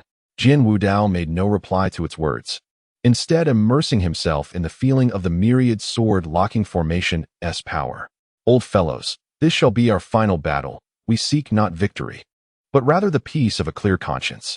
Jian Wudao's voice resonated throughout the sword god's mysterious realm, deafening the ears of thousands of sword lords. Fight! Fight! Fight! A resounding cry of unparalleled intensity reverberated throughout the sword god mystic realm, a fierce battle intent soaring to the heavens, daring to challenge the very fabric of existence. Within this sacred space, an ineffable aura of slaughter and solemnity permeated the air. The brilliance of the 10,000 swords locking divine array reached an unprecedented radiance. Each sword seemingly imbued with the countless heroic spirits and indomitable will of the sword Tao. They wove together in the air, forming an impenetrable web of blades, securely ensnaring the soul, devouring malevolent deity. 4 sword emperors presided over their domains, exerting their formidable presence to suppress the heavens and earth, thwarting the escape of the malevolent mist. In the northern reaches, the Lingxiao sword emperor chanted incantations, commanding the Lingxiao sword Tao in the name of the emperor. I am the Lingxiao sword emperor, invoking the Lingxiao sword Tao to assist the Wudao sword god in battle. As the imperial decree resonated, the Lingxiao sword Tao was summoned from across the void, descending into the essence of the Wudao sword god, with the grand principles of the Lingxiao sword Tao augmenting him. The essence of sword Wudao began to transcend, as if achieving enlightenment. In the east, the Thunder Sword Emperor radiated with the brilliance of the Thunder Sword Tao, lightning illuminating the world, shattering the heavens. In the name of the Thunder Sword Emperor, I command the celestial thunder Tao to descend here and vanquish our foes. With a thunderous roar, the azure sky was torn asunder, the thunder Tao piercing through space, infusing the essence of the Wudao sword god with an overwhelming aura of destruction. In the south, the Ice and Snow Sword Emperor approached with ethereal grace, silver hair billowing, surrounded by a flurry of snowflakes, enveloping the world in a frigid embrace. The Ice and Snow Sword Emperor, summoned the Ice and Snow Tao to join me in battling formidable adversaries. A chilling wind swept through, bringing forth a tempest of snow and ice that froze mountains, rivers, lakes, and even the fabric of space itself. The Ice and Snow Tao descended, imbuing the essence of Sword Wudao with an exquisite chill. In the west, the Weiyang Sword Emperor stood amidst the stars, cloaked in the cosmos, his imperial command shaking the heavens, subjugating all laws. In the name of the Emperor, I decree the star Tao to descend. As his authoritative voice echoed, the very void seemed to rend asunder, a vast sea of stars cascading down, their radiant light illuminating the world. The star Tao enveloped Sword Wudao, adorning him with a celestial garment. Under the aegis of the 4 sword emperors, a multitude of revered beings summoned their respective Tao to descend. I am the Flame Sword Sovereign, invoking the Tao of fire to manifest. I am the Wind Sword Sovereign, invoking the Tao of wind to manifest. I am the Gold Sword Sovereign, invoking the Tao of gold to manifest. I am the Wood Sword Sovereign, invoking the Tao of wood to manifest. In an instant, an unending cascade of Taoist wills descended from the void, rendering the sword god mystic realm sacred and resplendent. The multitude of Tao shook the very foundation of the realm, leaving 100,000 cultivators who had not managed to escape in awe. What manner of enemy could possibly warrant the invocation of such immense power for a chance at victory? All the formidable practitioners of swordsmanship have channeled their profound power into the great sword-locking array, converging it upon Jian Wudao, allowing his primordial spirit to undergo an exquisite transcendence. He stands as an invincible swordsman, capable of severing the heavens and annihilating deities. His radiance potent enough to extinguish myriad worlds. At this moment, Jian Wudao is adorned with the myriad pathways, as if the very will of the heavens has descended upon the battlefield. The soul-eating malignant god observed this with a flicker of astonishment in its eyes, quickly replaced by a frenzy of madness. It was unexpected that, after 30,000 years, your feeble primordial spirit could still attain such an ultimate elevation. Indeed, I have underestimated you. Yet now, your corporeal form belongs to me. What do you possess to contend with me? It roared, a tempest of crimson mist swirling around it, attempting to break free from the shackles forged by countless wills of the sword. Jian Wudao, alongside the four sword emperors and numerous sword lords, stood resolute and unwavering, akin to an unyielding rock. A mere sword array dares to confine this deity? Today, let me unveil to you what true malevolence entails. The malignant god bellowed, its form expanding, and the surrounding space seemed unable to withstand its might, fracturing under the strain, while time itself warped at that very moment. I am the malignant god. I shall slay the heavens, obliterate the Tao, and entomb all beings. All suppression is but an illusion. Shatter for me. As the malignant god's roar echoed, the final binding chains of the great order utterly shattered, its aura reaching an unprecedented zenith. A consuming force emanated from it, greedily devouring the energies of heaven and earth. Under its voracious appetite, the entire cosmos began to wither away, while it grew ever stronger, seemingly on the verge of transcending. Jian Wudao's expression turned grave. He closed his eyes in focused contemplation, as if engaging in dialogue with the entire mystical realm of swordsmanship in the rich tapestry of its history, absorbing every ounce of power and belief. The way of the sword is the way of no way.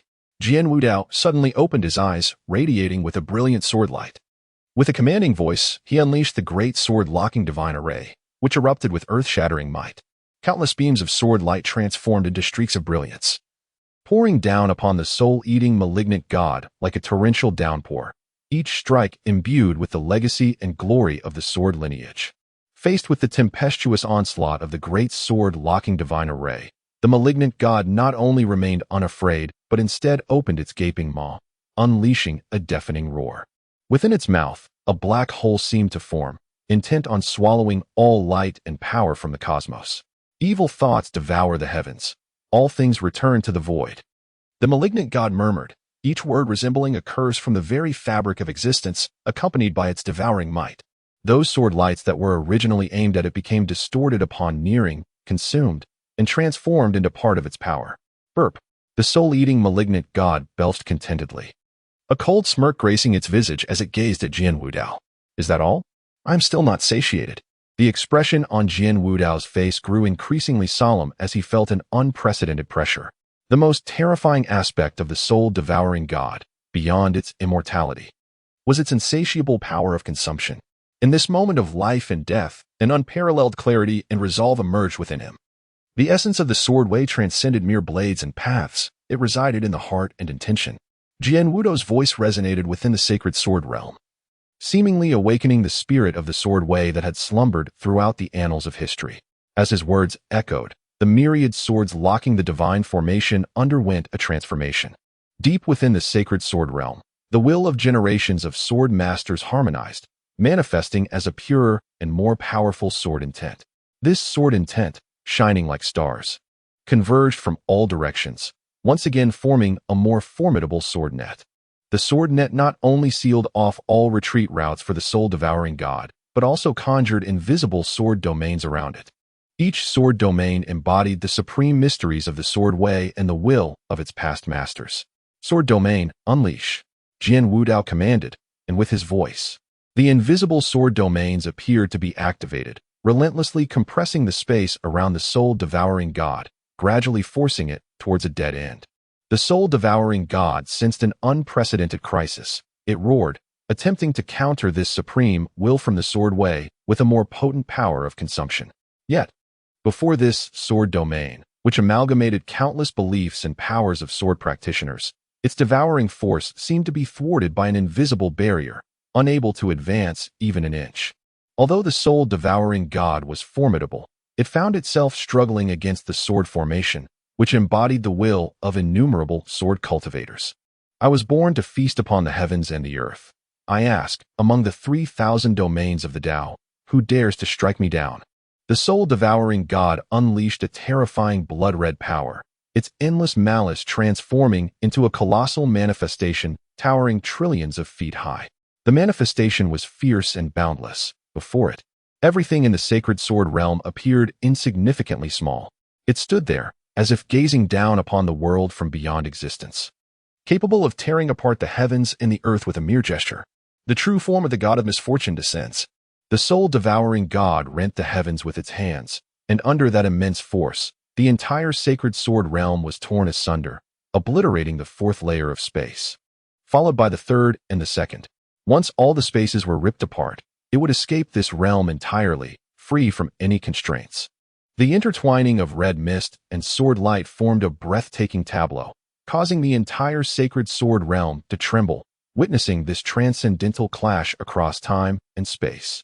Chapter 55. The failure of exile. The confrontation between Jian Wudao and the soul-devouring god transcended mere physical power. It was a contest of will and belief. As time elapsed, the might of the sword formation gradually waned, yet Jian Wudao's resolve and that of the sword lineage grew ever more steadfast. Indeed, a truly despair-inducing adversary.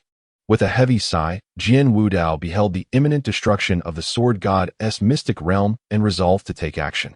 Then let us together banish the void. The sword is the blade of the heart. The sturdier the heart, the sharper the sword.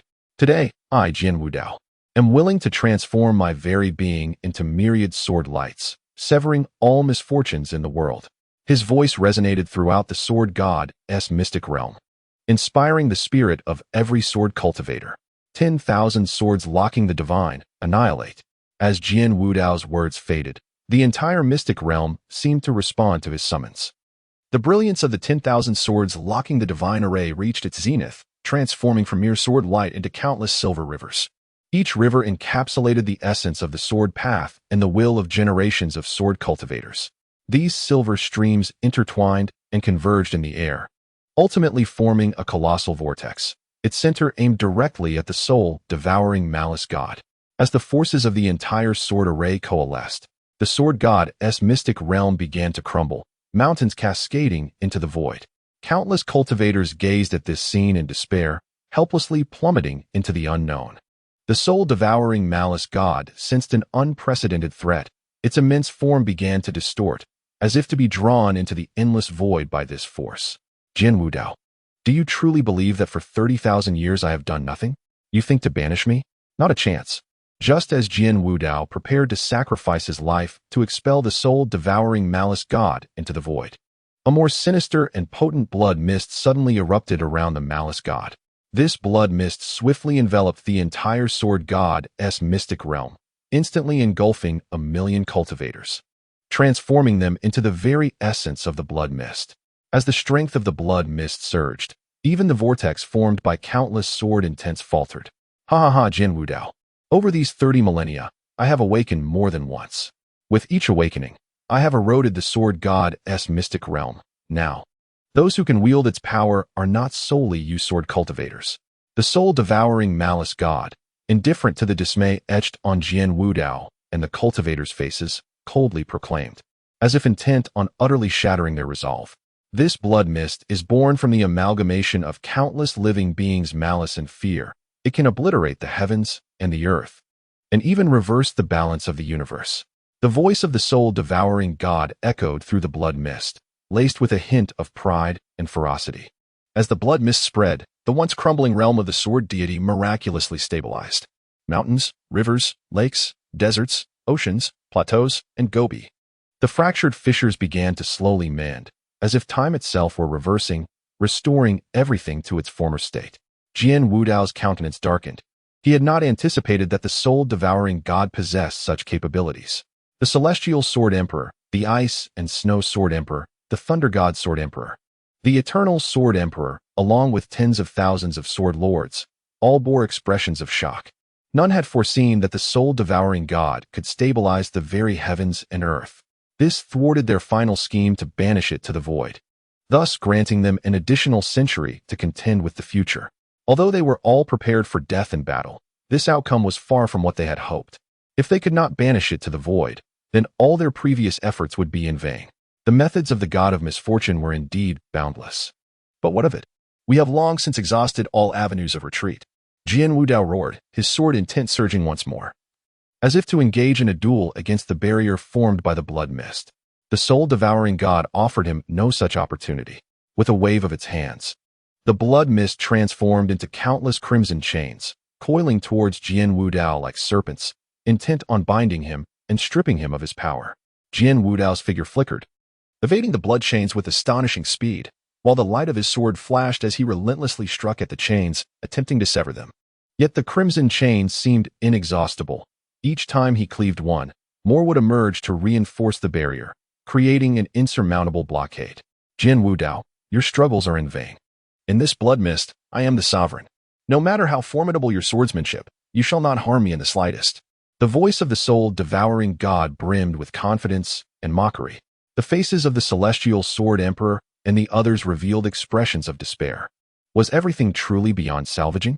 The ice and snow sword emperor murmured in despair. In such a dire predicament, perhaps only the sword ancestor's return could offer us hope? The mention of the sword ancestor invoked nostalgia among countless sword lords. He had once forged a brilliant era of swordsmanship, only to fall abruptly. The eternal sword emperor reminisced about the glorious days of the sword path, sighing, "O sword ancestor, if you were watching from the heavens, look upon the sword path you established and guide us on what we ought to do." The eternal sword emperor's prayer elicited bitter smiles from all present. How could the sword ancestor possibly respond to them? The god of misfortune mocked. The sword ancestor? What if he were to return? I would still slay him to affirm my own path. Oh, I would very much like to see how you intend to slay me and affirm your path. As the soul-devouring evil god erupted in arrogant laughter, claiming to disregard even the sword ancestor, a voice, both scornful and authoritative, suddenly resonated within the sword god's mystical realm. It seemed to transcend the boundaries of time and space, echoing from a distant past. With the utterance of those words, the sanguine mist enveloping the realm began to dissipate slowly. The blood-red chains, too, appeared to lose their strength, snapping apart one by one. The countenance of the soul-devouring evil god shifted drastically, for it sensed the oppressive force emanating from that voice, a pressure derived from the very essence of the sword path, rendering it incapable of resistance. Sword Wudao and the others, including the Lingxiao sword emperor, looked up in astonishment towards the heavens. There, a youthful figure emerged. Clad in golden robes and treading upon a jade coffin, a swordsman of extraordinary bearing. His eyes seemed to pierce through all worldly illusions. It was none other than Wudi, the founder of the sword path. Following closely behind him was Mu Yuchan, draped in snowy white, exuding an ethereal aura as she accompanied Wudi. She moved like a pristine cloud, gracefully stepping into the heart of the battlefield. Each of her steps appeared to tread upon the void, leaving no trace of dust, while a gentle moonlight enveloped her, bestowing an ineffable tranquility and serenity upon the tense standoff. Sword Wudao gazed in shock at Wudi and Mu Yuchan. How could this be? They had clearly been sent to the divine realm. They should not have returned here. No matter how he racked his brain, Sword Wudao could not fathom how Wudi had managed to return from the divine realm to the sword domain in such a brief span and re-enter the sword god's mystical realm. A profound despair settled in his heart. What were these two fools doing returning? Were they seeking death? Originally, with the evil goddess escape, Li Shuyuan and the others, trapped within the sword domain, were surely doomed. They were the last seeds and hope of the sword path. Now, they had returned only to be captured en masse. Chapter 56. Welcoming the return of the sword ancestor. Wudi cast a significant glance at Jian Wudao, as if conveying a message about an ordinary matter. Xiao Wu, once I have dealt with him, if I do not bring you to your knees, then I am not the sword ancestor. How audacious of you to deceive me. Young one. After Wudi uttered these words, the air of nonchalance surrounding him abruptly vanished. An unparalleled aura of ferocity emanated from his being. He seemed to transform into a blade poised to be unsheathed, its edge keen enough to sever the heavens and obliterate all laws upon its release. A terrifying sword pressure radiated from him, causing the very heavens and earth to tremble beneath his feet in submission. In that moment, he transcended the realms of existence, capable of annihilating all worlds with but a flick of his fingers. This dreadful oppressive force even caused the billion-foot-tall embodiment of the soul-eating god to creak under the strain, bending its form despite its utmost effort to resist. rendering it incapable of lifting its gaze. How could this be? Is it truly the sword ancestor? The voice of the soul-eating god trembled with fear. It had not anticipated that a moment of boastfulness would summon such a legendary figure. The sword ancestor, a being of unparalleled might throughout history, had few who could stand against him. In the present age, perhaps only the god of misfortune and that invincible divine being could contend with him. The strength of the sword ancestor, conveyed through a mere wisp of his aura, extinguished any thought of resistance. Jian Wudao and the thousands of sword sovereigns stared in astonishment at Li Wudi. Even now, they struggled to believe their own eyes. The sword ancestor had truly returned. Jian Wudao's emotions were a complex tapestry of shame, embarrassment, shock, and joy intertwined within his heart. It turned out he had not been exaggerating. He was indeed invincible in this world. Reflecting on his prior dismissive attitude towards Li Wudi, he now witnessed the latter's aura capable of subduing the soul-eating god, rendering it unable to rise. His face flushed with shame, wishing desperately to find a crevice to hide within. The Lingxiao Sword Emperor, the Ice and Snow Sword Emperor, the Weiyang Sword Emperor, and the Divine Thunder Sword Emperor were overwhelmed with joy, moved to tears. The Lingxiao Sword Emperor, in a fit of excitement, stammered, "Ha ha ha, it is the sword ancestor. Our sword path is saved." The Divine Thunder Sword Emperor gazed upon Li Wudi's swordsmanship, his admiration, reverence, and exhilaration evident. He never imagined he would see this legendary figure of the sword path in his lifetime. The sword ancestor had returned. There was hope. Ha ha ha. There was hope. The Ice and Snow Sword Emperor's cold visage softened, revealing a sense of relief. Perhaps this was the path of destiny. As our sword lineage had protected the heavens for countless years, finally receiving the favor of the universe. The Weiyang Sword Emperor took a deep breath. His eyes filled with respect and veneration. He knelt on one knee in the void, sword held in his right hand, his left hand placed upon his chest, and fervently proclaimed, "We humbly welcome the return of the sword ancestor." Following the Divine Thunder Sword Emperor's actions, the three sword emperors and the thousands of sword sovereigns behind him uniformly knelt in the void. They could not contain their inner joy and astonishment, joining in a chorus led by the Divine Thunder Sword Emperor, exclaiming, "We humbly welcome the return of the sword ancestor. We humbly welcome the return of the sword ancestor. We humbly welcome the return of the sword ancestor." The voices of the masters of the swordsmanship lineage rose in a crescendo, resounding deafeningly throughout this realm. The entire world reverberated with their jubilant cheers, as if their exultations could shatter the very fabric of existence. The gleam of swords flickered, and it seemed as though an invisible force was drawing the heavens and the earth together. Every strand of sword energy appeared to exult in joyous harmony. Resonating with this momentous occasion, the figure of Li Wudi loomed ever larger amidst the throngs of onlookers. His eyes, akin to the profound depths of the cosmos, harbored boundless wisdom and strength. As Mu Yuchan listened to the earth-shattering cheers and beheld the unparalleled Li Wudi standing proudly before the multitude, her star-like eyes brimmed with admiration and reverence for him. "I stand alone before countless souls, forging a prosperous era with my own hand." This was the indomitable sword master she had always envisioned. "Arise, my heirs." Li Wudi's voice was gentle yet powerful, akin to the spring breeze caressing the surface of a winter lake, instantaneously melting the frost and doubts within the hearts of Jian Wudao and his companions. His tone bore no trace of reproach, only a profound affection and expectation for the younger generation.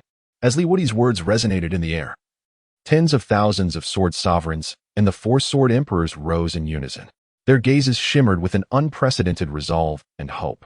Jian Wudao, in particular, was so moved that his fists clenched tightly, his eyes glistening with unshed tears. In that moment, it was not merely his personal redemption, but a pivotal turning point in the fate of the entire Sword Dao lineage. Jian Wudao hesitated, his heart a tumult of regret for the past and yearning for the future. They, the younger generation, had failed to uphold the flourishing era established by Jianzu, leading the Sword Dao to its current plight. The thought weighed heavily on Jian Wudao, filling him with profound guilt. Li Wudi smiled faintly, interrupting his words. "The past is but a fleeting shadow, unworthy of further mention." Li Wudi gazed kindly upon all the sword cultivators present, his soothing words resonating through the heavens and uplifting the hearts of millions. "Most importantly, I have returned." This simple declaration brought tears to the eyes of every sword practitioner in attendance. Indeed, the sword ancestor has returned. The pillar and cornerstone of the Sword Dao lineage is back. Before his words faded, Wudi gently raised his hand. In that moment, the essence of the sword surged forth from the void, and myriad sword energies coalesced into a resplendent galaxy, encircling him. Each strand of sword energy seemed to embody the tremendous force capable of creating worlds, epitomizing the pinnacle of the sword path and serving as an ode to the boundless glory of the Sword Dao lineage. Wudi's gaze returned to the soul-devouring evil god, who was struggling to breathe under the weight of his aura. A cold expression graced his dignified face. I stand here, granting you an opportunity. Show me how you intend to sever me and attain enlightenment. Under Wudi's icy stare, the soul-devouring evil god felt every inch of its skin tremble, as if pierced by countless blades, suffering unbearable torment. It understood well that this sword master was a being it could not provoke lightly. However, at this juncture, it found itself with no avenues for retreat. No one could escape from beneath the sword master's blade, a consensus shared by all creatures. As an evil god, it possessed its own pride and conviction. Even when faced with such a formidable adversary, it was unwilling to yield easily. What of the sword master? I, the soul-devouring evil god, have never tasted defeat since my inception. Fully aware that Wudi would show no mercy, the soul-devouring evil god instead grew resolute. Today, I shall shatter the myth of your invincibility. Though its voice trembled with fear, an undeniable determination and defiance resonated within.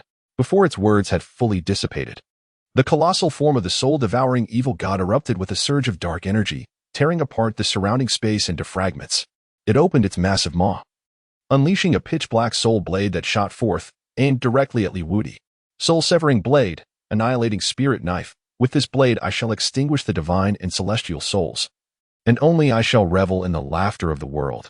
As the soul-devouring evil god intoned, a terrifying aura of annihilation enveloped the dark warblade.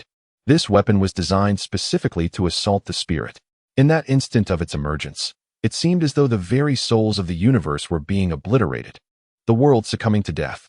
Mountains lay barren, trees withered, rivers transformed into stagnant waters, and all living beings perished in an instant. Ling Xiao, the Sword Emperor, and his companions, being of primordial spirit, felt the weight of this blade acutely. Their faces turned pale, as the warblade imposed immense pressure upon them. A mere touch could result in their souls being shattered.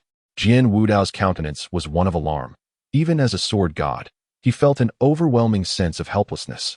Mu Yuechen's delicate face paled, though she trusted in Wudi's strength. Such a formidable attack invoked primal fear. Witnessing the terror among the Sword Dao practitioners and the might of this blade, the soul-devouring evil god's expression grew increasingly frenzied. What of the sword master? I am the embodiment of malevolent thoughts of the cosmos. I am immortal, indestructible, and invincible. In the face of the soul-devouring evil god's assault, Wudi merely smiled slightly, not even batting an eyelash. Yuechen, observe closely. This is the ultimate manifestation of the Ta Ching demon suppression sword. Wudi regarded Mu Yuechen with a dismissive air, utterly unconcerned by the assault of the soul-devouring god. He gradually raised his hand, and in an instant, the golden thunder sword erupted in a dazzling brilliance. The chaos of the world is tempered by compassion. It traverses the realm to subdue malevolence, transforming into the Ta Ching sword, drawn forth, as it brings joy to countless families across the 9 provinces. Upon Wudi, an ethereal aura transcending the mundane realm manifested, emanating the compassion of a celestial being towards the mortal world. He transformed into the Ta Ching immortal, wielding his sword to subdue malevolence.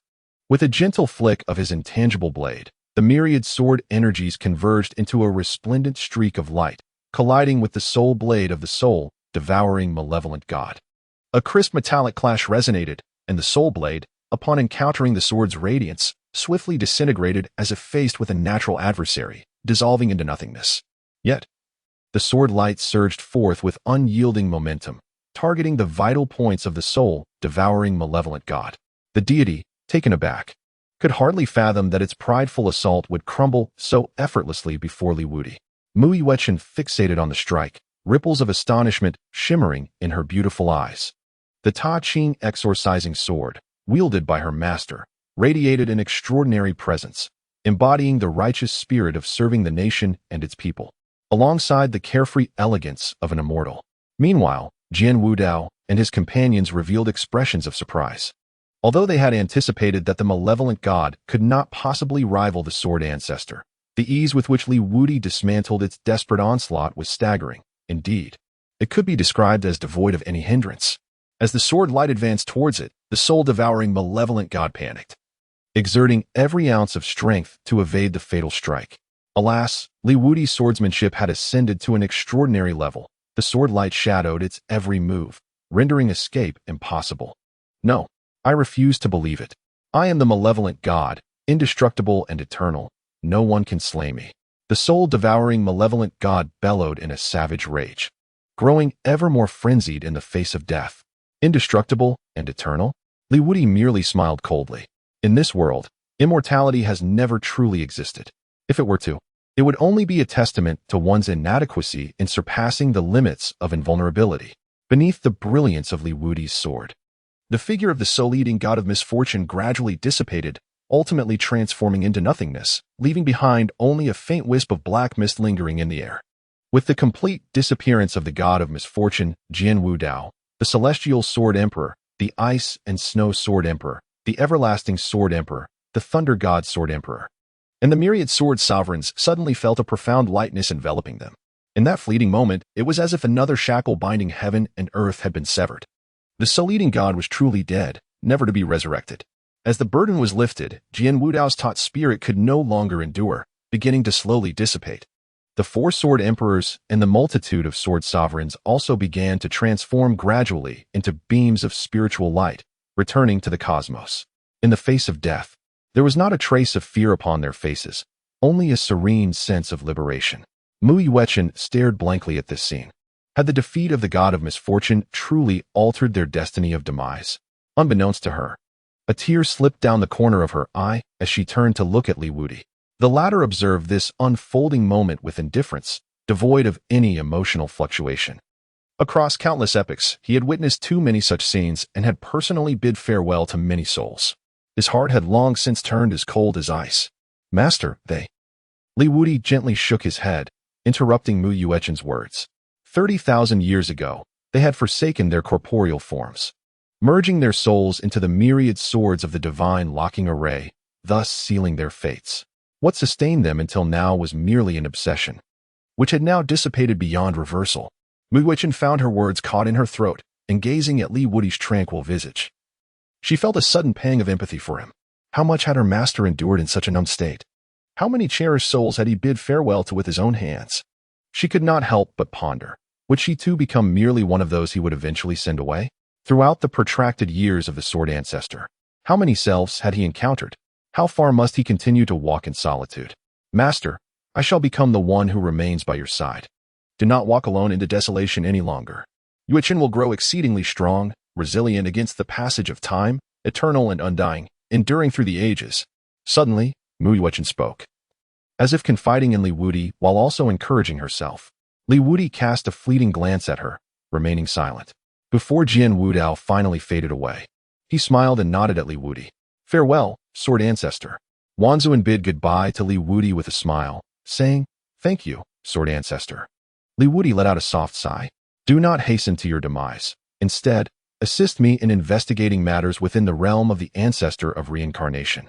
In this final moment, Wudi resolved to offer them a new beginning, thus repaying the debt owed to the sword path. In this world, within the realms of the unknown, an impenetrable mist seemed to eternally shroud the surroundings, existing as both a tangible place and an embodiment of void. A serene river meandered through the mist, flowing toward an unknown destination. The waters shimmered dreamily, and when one gazed into them, they could witness the entirety of their past life, from birth to death, every detail vividly unfolding like a cinematic reel. In an instant, countless golden lotuses of the sword path pierced through the mist, drifting forth, each carrying the souls of the departed.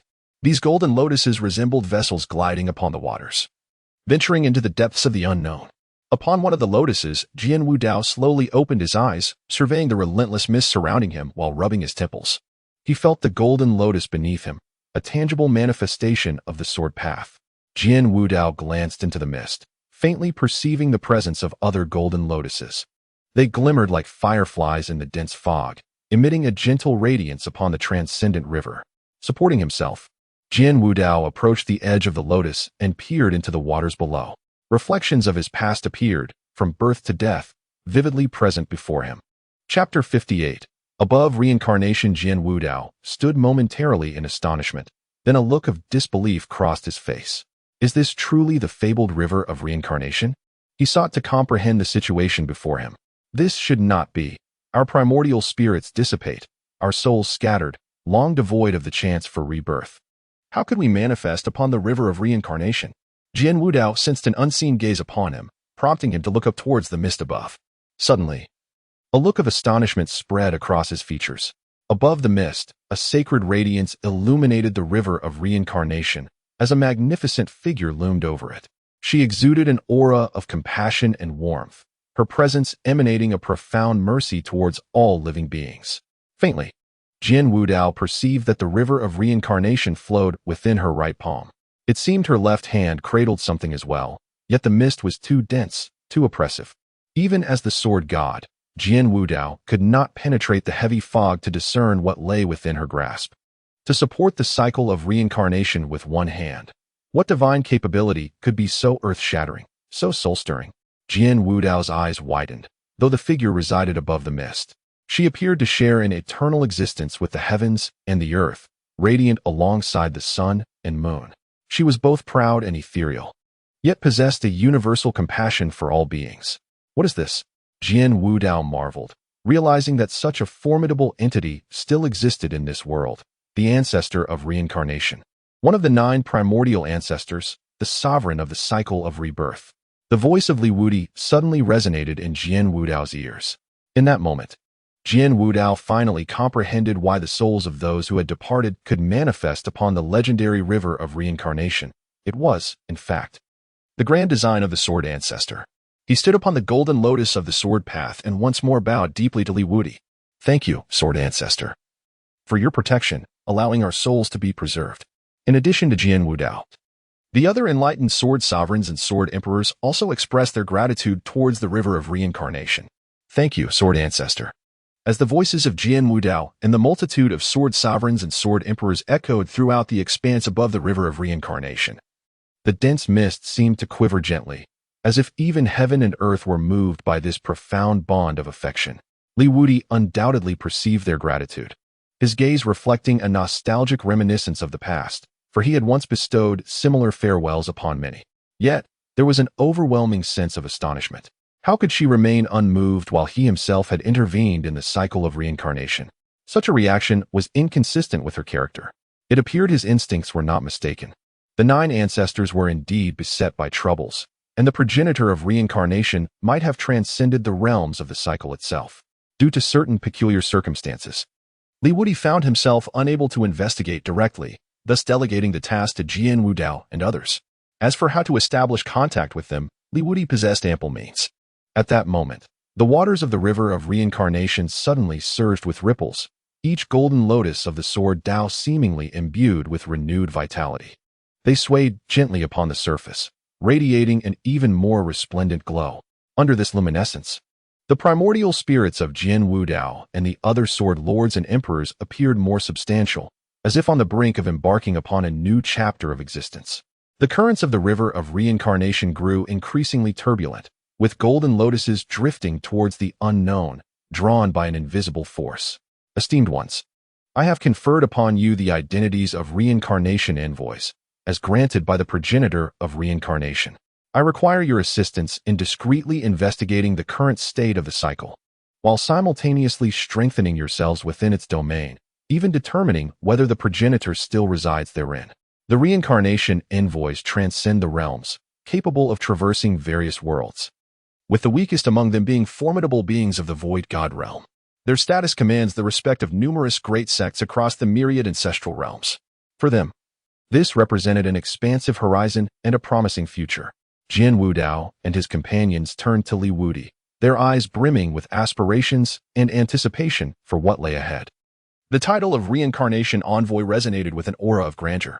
Sword Ancestor, we shall undoubtedly reunite at the terminus of reincarnation, fighting side by side once more. Jian Wudao's voice echoed through the void, infused with the pride and resilience of the sword Dao. As the last golden lotus vanished into the depths of the river of reincarnation, tranquility returned to its surface. Within the mysterious realm of the sword god, Wudi seemingly sensed something, casting a glance toward the river of reincarnation before nodding slightly. He turned to Mu Yuan, who had made a promise, and gently flicked her porcelain-like forehead.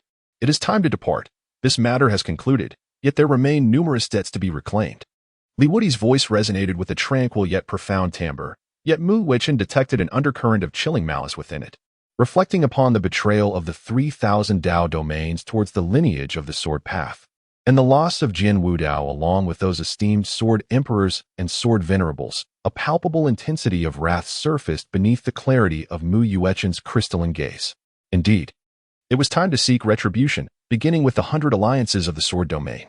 Wudi cast a glance at the deceased within the sword god mystic realm beneath his feet, and with a mere wave of his hand, he ensconced it within a coffin. Within it lay numerous malevolent spirits. With slight modifications, it could transform into an exceptional training ground. As the sword god mystic realm faded away, Wudi and Mu Yuan were expelled from that realm and returned to the pinnacle of Baiduan Mountain. Raising his gaze, he beheld the clouds swirling gracefully, with Baiduan Mountain still towering majestically above the clouds, inspiring awe in generations. "Master, there are sounds of conflict emanating from below," Mu Yuan remarked, her ears attuned to the disturbances resonating from the mountain's base. Wudi withdrew his gaze and lowered his head to survey the landscape below the mountain. "Come, let us take a look. My lineage of swordsmanship shall not be bullied any longer." With that, as Wudi took a step forward, both he and Mu Yuan vanished from the sky above Baiduan Mountain.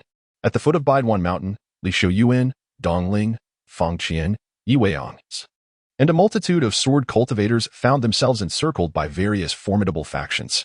Li Shouyuan gazed at the leaders of the 4 clans with intense fury, his hands gripping the sword, trembling uncontrollably. Surrounding the sword cultivator, the leaders of the 4 powerful factions emanated an overwhelming aura, akin to that of the 9 heavens of the celestial vein. Their very presence seemed capable of shaking the heavens and the earth, causing the surrounding air to become palpable with tension. Li Shouyuan's first adversary was the leader of the 10,000 Lost sect. Towering in stature, he possessed a resolute countenance, with eyes as profound as an abyss, radiating a formidable purple lightning energy. This power stemmed from his mastery of the 10,000 Laws thunder scripture, as each of his movements resonated with thunderous roars, seemingly capable of rending the very fabric of space. The sect leader cast a cold glance at the vanishing celestial gateway atop the mountain, his expression frosty. It appeared that these were the only individuals who had managed to escape the realm of the sword god. To his right stood the head of the Jade Maiden sect. Exuding elegance and beauty, she was shrouded in an aura of chilling aloofness that kept others at bay. A faint frost enveloped her being, a testament to her cultivation of the Ice Heart technique. Each wisp of her chilling energy harbored the power to free souls, invoking trepidation in those who beheld her. Yet, among these sword cultivators, she did not see the person she had hoped to find. Neither Wudi nor Mu Yuan was present. Had they perished within? The leader of the Taishian sect was a middle-aged man clad in a black robe, with hands clasped behind his back and a demeanor of calm authority. His gaze sharp as an eagle's. His mastery of the Taishian classic had granted him a terrifying understanding of the Taishian way. Even a mere gesture from him could sever mountains and rivers, showcasing his astonishing might. He too felt a twinge of regret, the one who had annihilated his 3 families. Wudi had eluded him, depriving him of the opportunity to shatter his bones one by one, leaving him to suffer a fate worse than death. The final figure, representing the Xiantian sect, was the second elder, a man with hair as white as snow yet exhibiting the vigor of youth, his eyes glinting with a fierce light.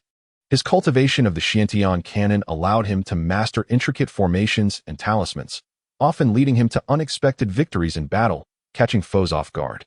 Uninterested in the grievances between the 3 families and Wudi, the elder gazed greedily at the newly emerged sword cultivators. "I shall grant you a chance to survive," he proclaimed. "Surrender all your storage treasures, and I may spare your lives." These 4 formidable figures, each representing the pinnacle of their respective powers in the 9 heavens of the celestial vein, encircled Li Shouyuan and his companions, their presence overwhelming. As if intent on subjugating the very heavens and earth, the atmosphere prompted nearby cultivators to steer clear, casting sympathetic glances at the survivors who had narrowly escaped the sword goddess realm. "How pitiable they are," murmured the onlookers.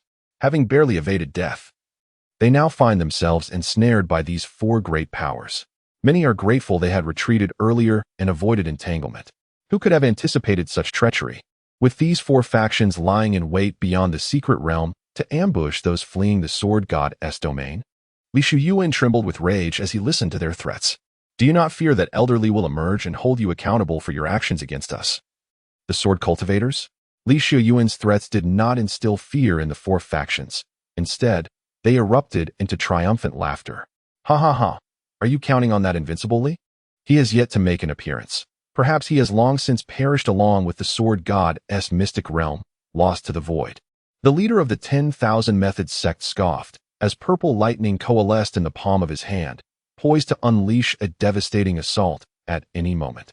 The head of the Jade Maiden sect merely shook his head, his tone imbued with an unassailable chill. Even if he were to emerge alive, so what? He has slain the powerful among our three sects. We are desperately seeking vengeance. Should he show himself, he would not escape death today. His blood shall surely be spilled right here. Confronted with the oppressive might of four formidable cultivators at the ninth heaven of the celestial veins, Li Shuyuan and his companions felt a tumult of shock and fury within. Li Wudi has yet to make an appearance. Perhaps he has truly perished alongside the obliteration of the sword god's secret realm. It is a rare occurrence for their lineage of swordsmanship to produce a formidable warrior. And is it destined to meet such an untimely demise? Is this the heaven's decree to extinguish the path of the sword? The four companions felt a profound sorrow in their hearts, yet their gazes betrayed no hint of retreat. Within the sword god's secret realm, Li Wudi instilled in them the spirit of resistance. To beg for mercy would only invite further humiliation, ultimately leading to an inevitable demise. Rather than succumb to a dishonorable death, they would prefer to engage in a grand battle. With unwavering resolve, they grasped their swords tightly, bracing themselves for the impending clash of life and death. As sword cultivators, we shall never yield to you, even if we meet our end today. We shall tear a piece from your flesh. The atmosphere was taut with tension, the battle on the brink of eruption. Suddenly, the leader of the 10,000 Methods sect moved, transforming into a bolt of purple lightning, aimed directly at Li Shuyuan. His speed was nearly beyond the limits of human perception, accompanied by a thunderous roar that threatened to rend the very fabric of space. How laughable! Let this be a lesson in the disparity between us. Li Shuyuan reacted with remarkable swiftness, his sword slicing through the air, its radiant light soaring into the heavens to meet the assault of the master of the 10,000 Methods. The master's prowess exceeded his expectations. Yet a cold smile and disdain lingered upon his countenance as he gently struck out with his palm. The clash of violet lightning and the sword light erupted instantaneously into a dazzling brilliance accompanied by a deafening roar. Li Shuyuan felt an immense force surge through him, sending him hurtling backward, blood spilling from his mouth, clearly injured.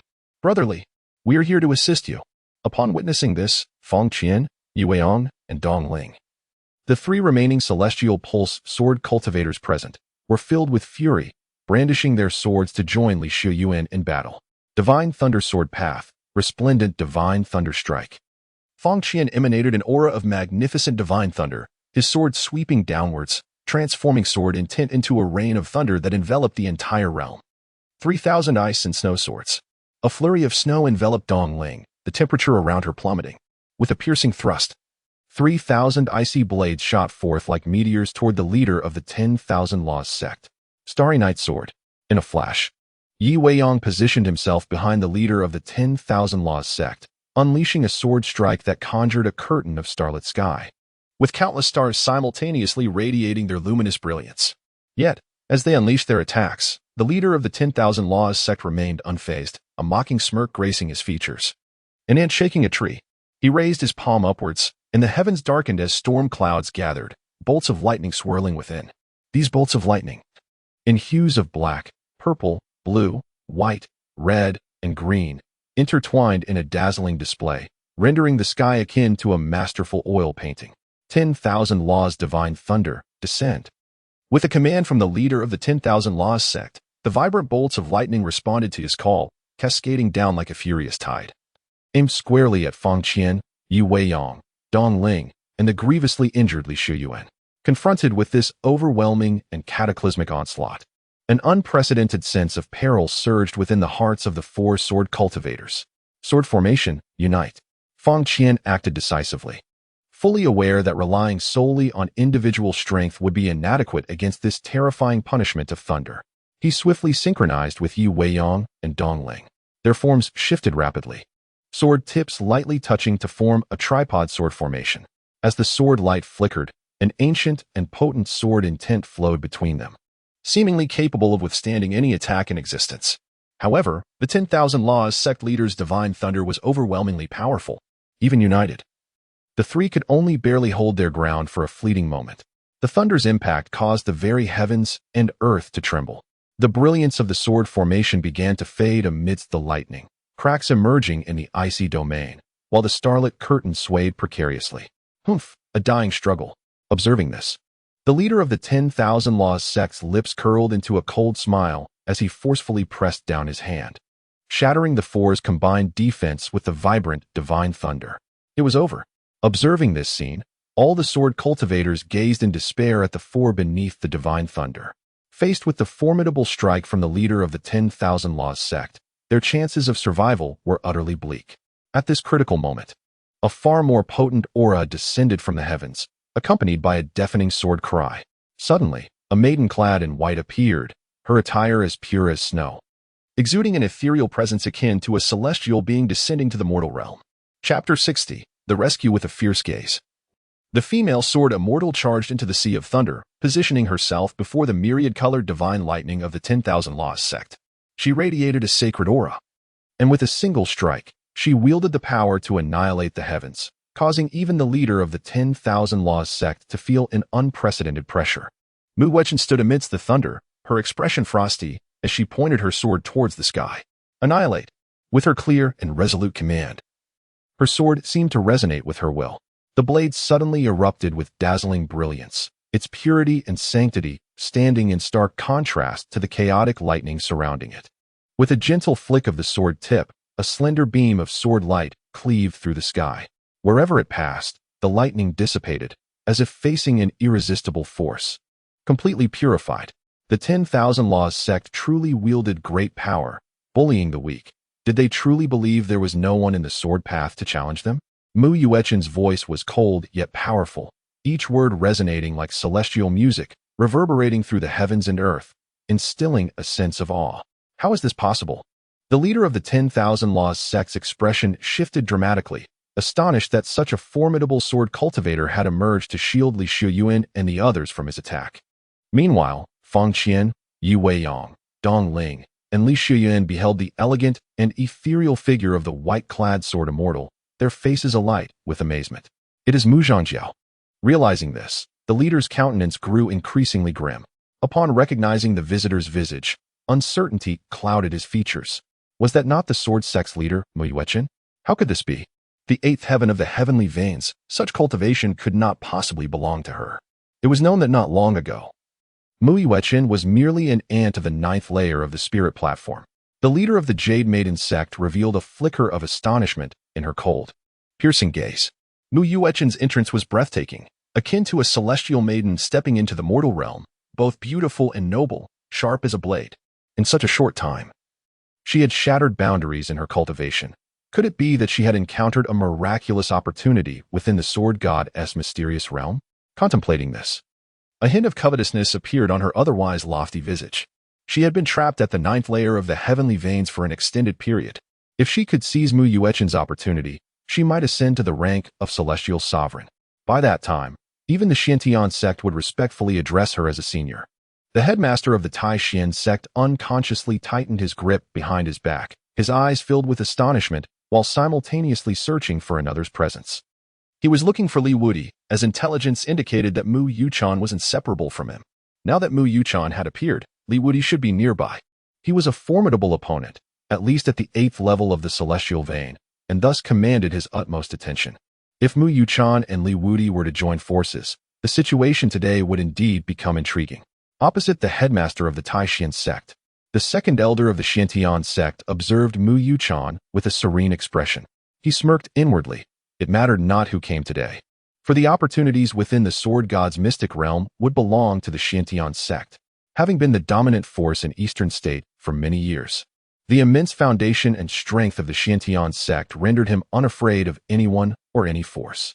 Today, this elder was destined to reap a bountiful harvest from the treasures of the sword god's mystic realm. Wudi descended from the mountain with a serene demeanor.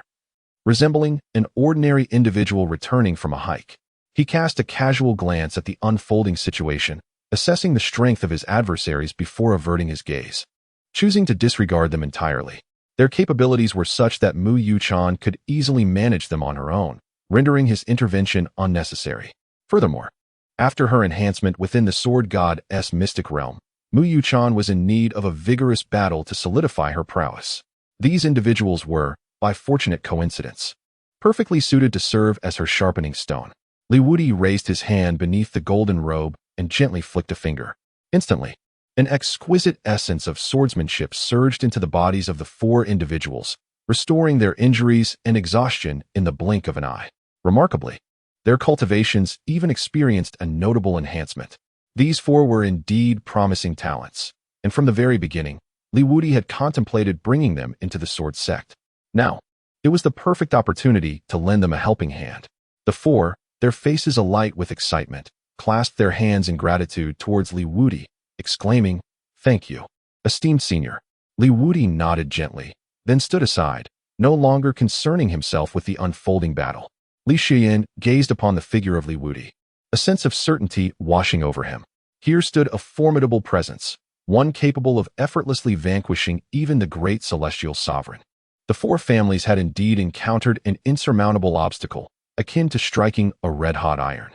His gaze subtly shifted as he began to contemplate how to astonish the elders during the upcoming sword sect assessment 3 months hence. With the aspiration of joining the esteemed sect, should he gain the guidance of Senior Li, his cultivation would undoubtedly soar to unprecedented heights. He yearned to reach the realm akin to that of his master, the Sword Emperor, fulfilling the grand ambitions left unaccomplished and avenging the blood debts still owed. As night deepened, both Dong Ling and Fong Qian harbored similar thoughts.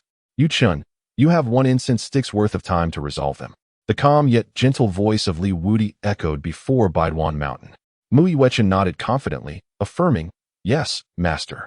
The demeanor of Mu Yuechen and Wudi provoked laughter among the four onlookers.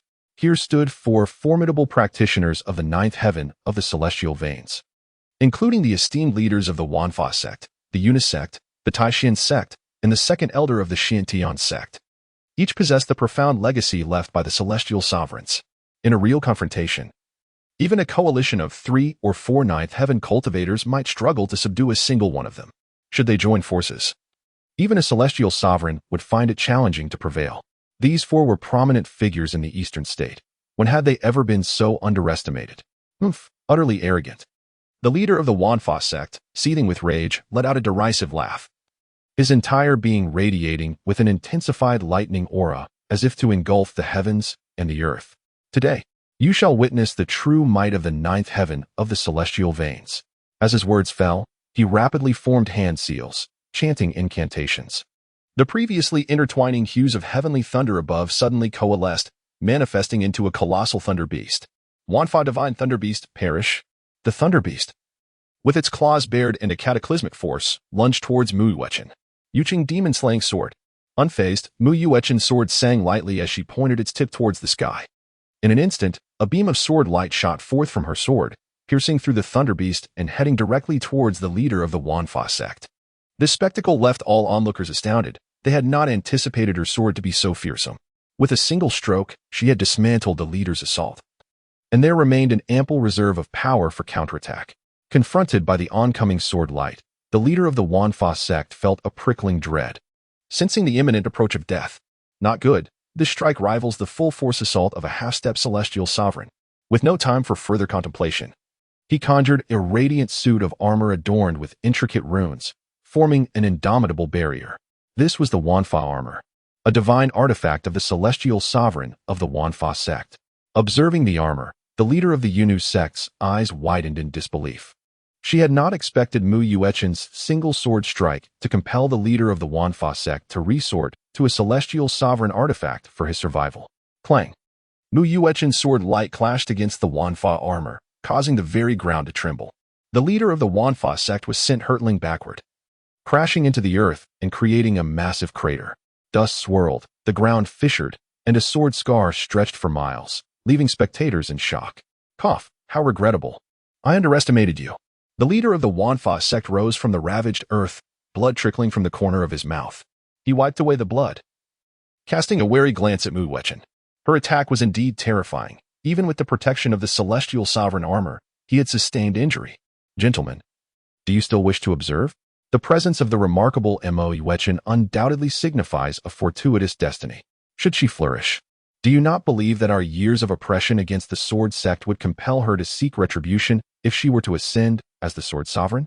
The master of the 10,000 Methods sect is acutely aware that he cannot confront Emperor Yuan Yuan alone. Furthermore, with the formidable Wudi lurking nearby, he finds himself in dire need of allies to share the burden. Having already offended the opposition, he must exhaust every effort to ensure their complete subjugation. Otherwise, the repercussions would be inexhaustible. The leader of the Jade Maiden sect, along with the master of the Taishan sect and the second elder of the Xintian sect, experienced a palpable shift in their expressions, internally weighing the implications of the master of the 10,000 Methods words. His declaration sliced through their indecision like a sharp blade, forcing them to confront the gravity of the situation. Emperor Yuan Yuan must be detained today. The fortune she embodies is one that our Jade Maiden sect also wishes to partake in. The leader of the Jade Maiden sect snorted coldly, her aura surging with palpable energy, clearly prepared for battle. The master of the Taishan sect's gaze flickered as he solemnly stated, I too do not wish to witness the sword sect's resurgence.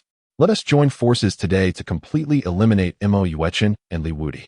Although the second elder of the Xintian sect harbored reservations, the enigmatic prowess displayed by Wudi and the astonishing swordsmanship of Emperor Yuan Yuan posed a significant threat to the Xintian sect's dominance in the eastern region. Realizing that today's events could not conclude amicably, he nodded in agreement. Very well, since all are in accord, let us strike together and ensure a decisive victory. The master of the 10,000 Methods bellowed as lightning surged around him, indicating his readiness to unleash a formidable assault.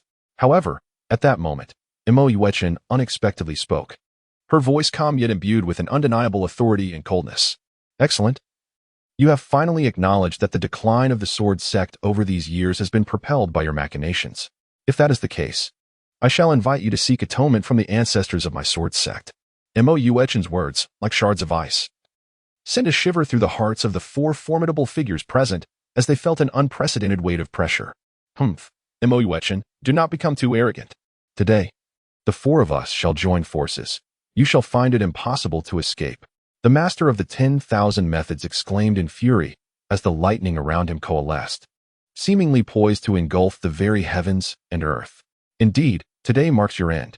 The leader of the Jade Maiden sect retorted coldly, her chilling aura surging, clearly prepared to unleash her full might. The master of the Taishan sect and the second elder of the Xintian sect maintained grave expressions, acutely aware that this battle was of paramount importance and that they must commit wholeheartedly. Li Yuan gazed at the composed Wudi beside him, unable to suppress a gulp. Was he truly unfazed by the encirclement of four formidable beings at the 9th tier of the heavenly meridian? Mu Yuan had only attained the 8th tier of the heavenly meridian.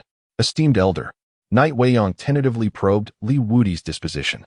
Wudi watched the anxious expressions on the faces of the four with a carefree smile, remaining unfazed. Rest assured, as my disciple, these four individuals are not even worthy to serve as stepping stones for Yu Chen. Dong Ling, being a woman, looked at Mu Yuan with sympathy, inwardly scoffing. Being your disciple is truly a perilous profession. If four cultivators at the 9th heaven of the heavenly veins are insufficient to serve as stepping stones, what caliber of stepping stone do you envision? Half-step heavenly sovereign, or perhaps a heavenly sovereign? In the face of the combined might of the four formidable opponents, Mu Yuan remained composed.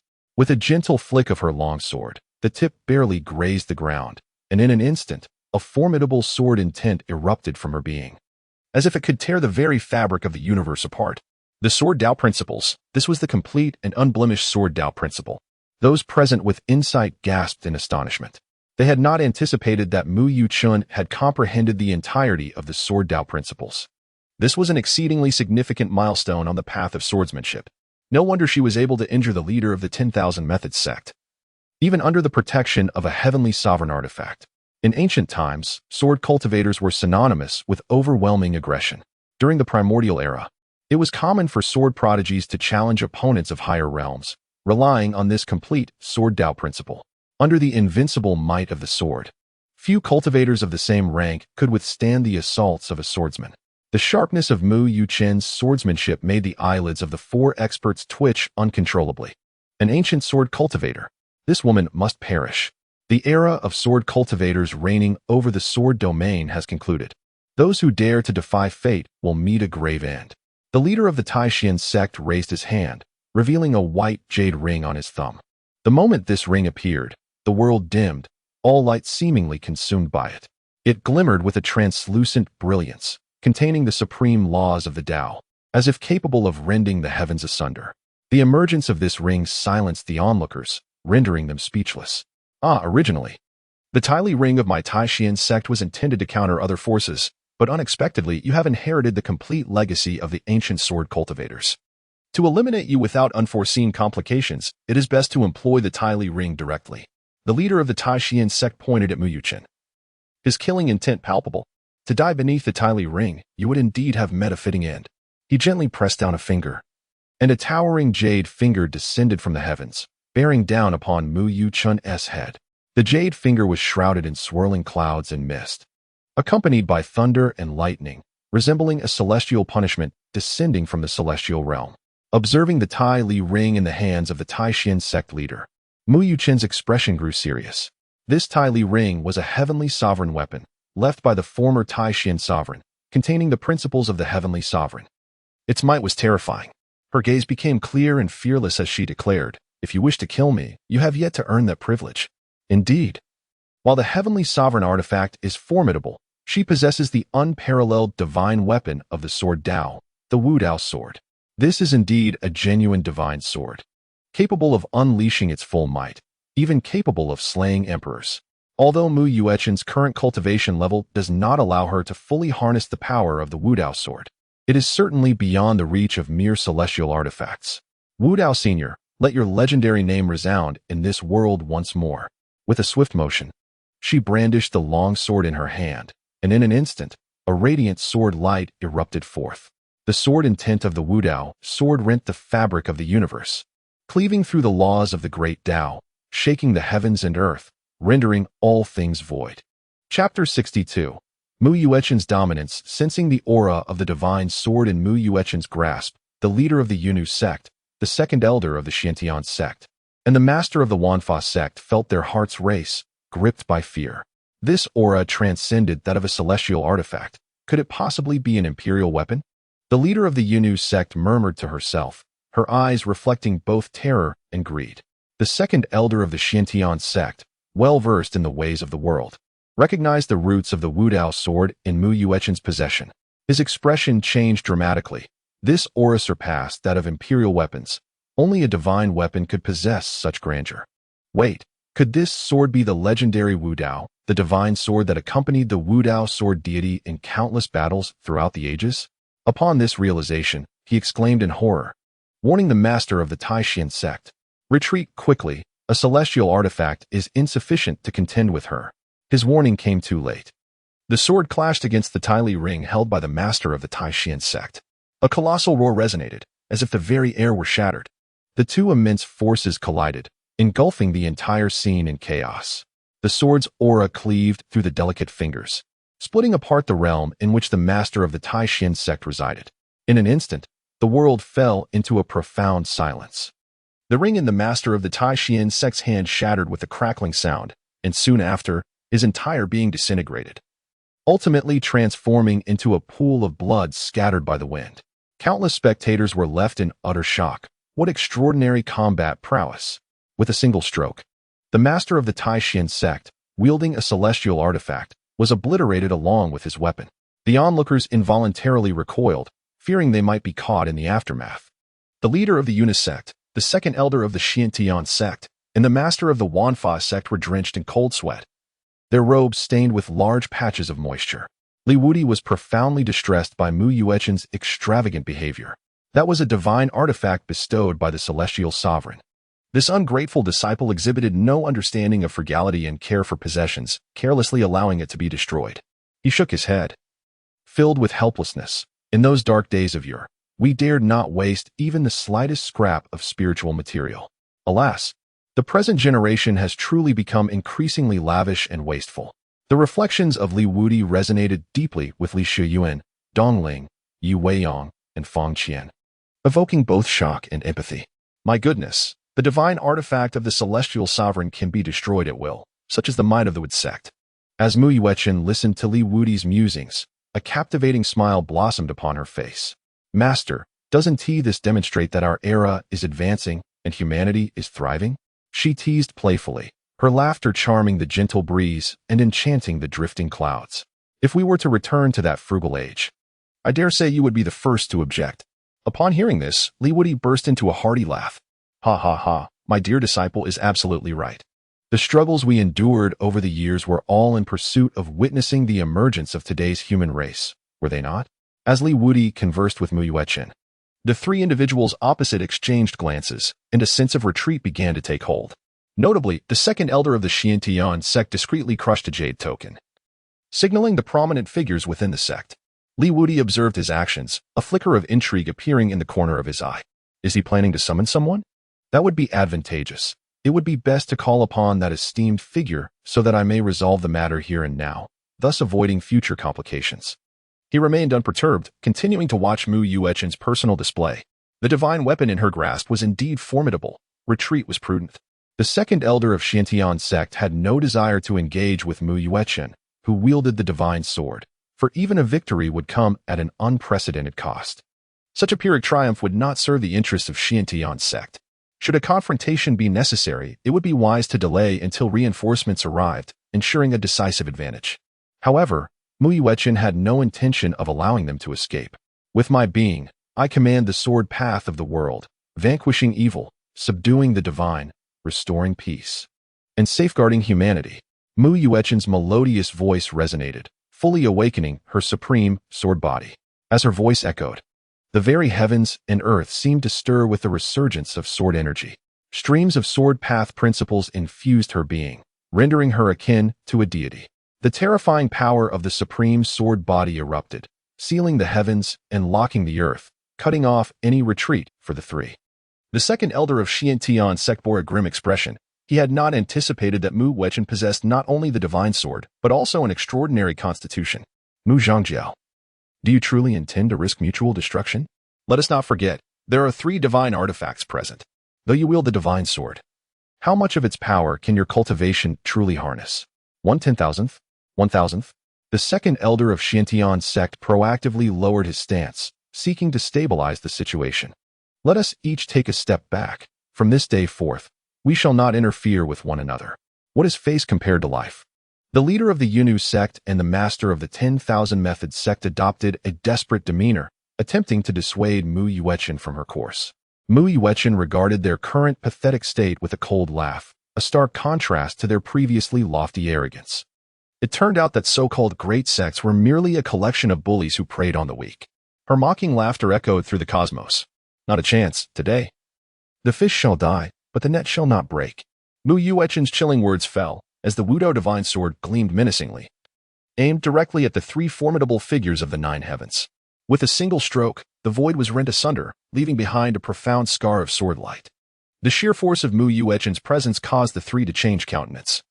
Unable to fathom that this once insignificant ant dared to confront them in a fight to the bitter end. The second elder of Xiantian sect understood that a resolution must be reached today and issued a sharp command to the leaders of the 10,000 Methods sect and Yunnu sect. Do not hold back any longer. If you wish to survive, reveal your true capabilities.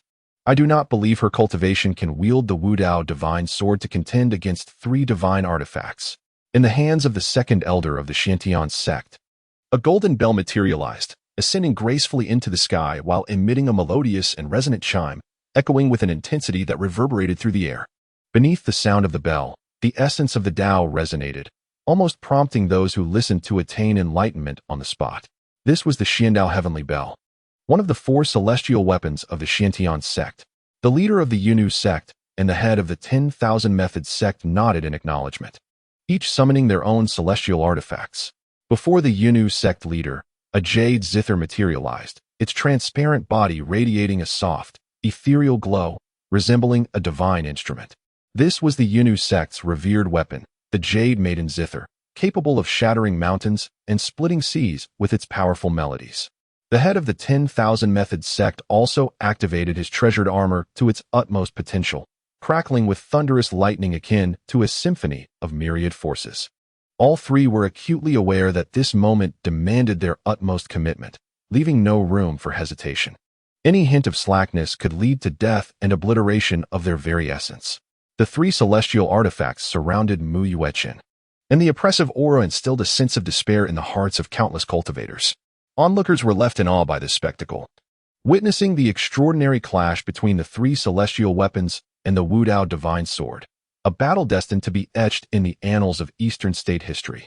Though the Wudao divine sword was formidable, Mu Yuechen's cultivation was merely at the 8th level of the heavenly vein, while her opponents were seasoned powerhouses at the 9th level. With the ability to unleash their celestial artifacts to near perfection, the odds were decidedly against her. Her exceptional talent, coupled with the complete inheritance from an ancient sword master, rendered her a target that the three factions could never allow to survive. Chapter 63. The external incarnation of the heavenly sovereign of Shuangguang descends. Who shall emerge victorious in this confrontation? To witness this battle today is sufficient for our lifetimes. Wudi remained composed as he observed the ultimate showdown among the four, exuding unwavering confidence in Mu Yuechen. Beside him, Yuan and the others were in a state of restless anxiety, their nerves frayed.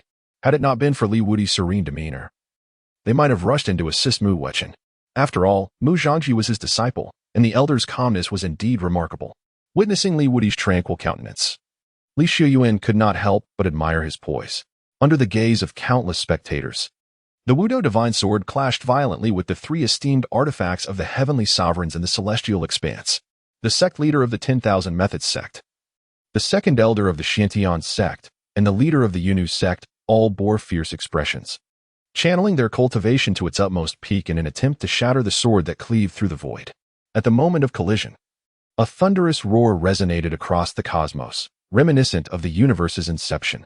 A dazzling radiance pierced the heavens, warping the surrounding space. With the Wudao divine sword in hand, Mu Yuechen's aura resonated with the laws of the sword path, as if the entirety of the sword way were responding to her call. The edge of the sword, wielded by the venerable Wudao, was not something they could withstand. Mu Yuechen murmured, her eyes glinting with mockery and disdain. Under her command, the sword intent of the Wudao divine sword grew increasingly fierce, seemingly transcending the constraints of this realm. Wherever the sword light reached, the fabric of space fractured inch by inch, dimming even the brilliance of the three heavenly sovereign artifacts. Onlookers found themselves entranced, their minds adrift. Had Mu Yuechen truly subdued the combined might of the three unparalleled Eastern state powerhouses wielding heavenly sovereign artifacts? Had she ascended to such heights? Could it be that she was invincible beneath the heavenly sovereign level? Gasps of disbelief filled the air. This is inconceivable. The leader of the 10,000 Methods sect, Lei Fa, wore a grim countenance.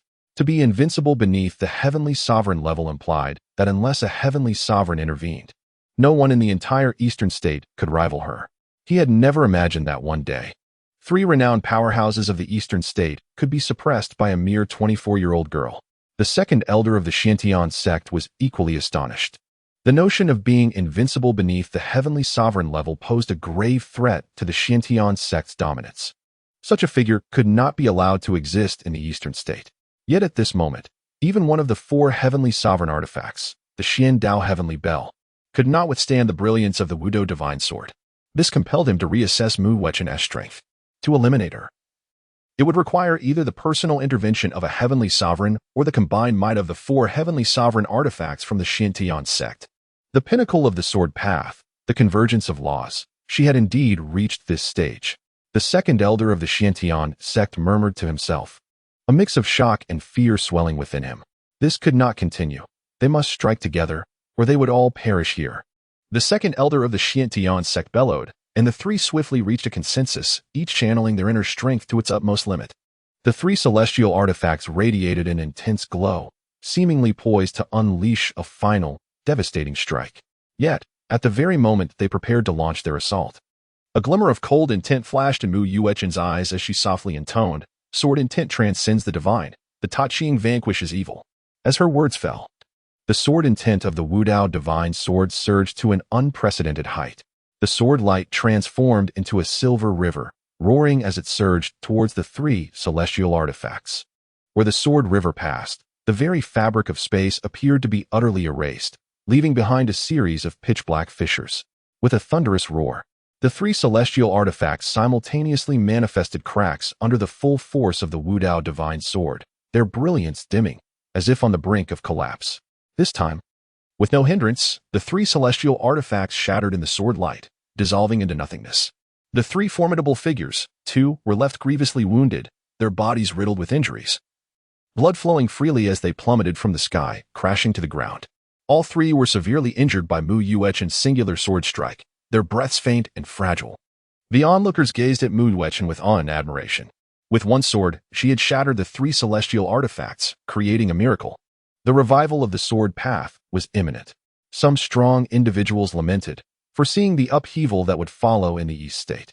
A direct confrontation between the Sword Gate and the Xiantian sect was inevitable, and behind the Xiantian sect loomed the Sword Domain's 100 alliances, heralding the onset of conflict that would shatter the peace of the East State.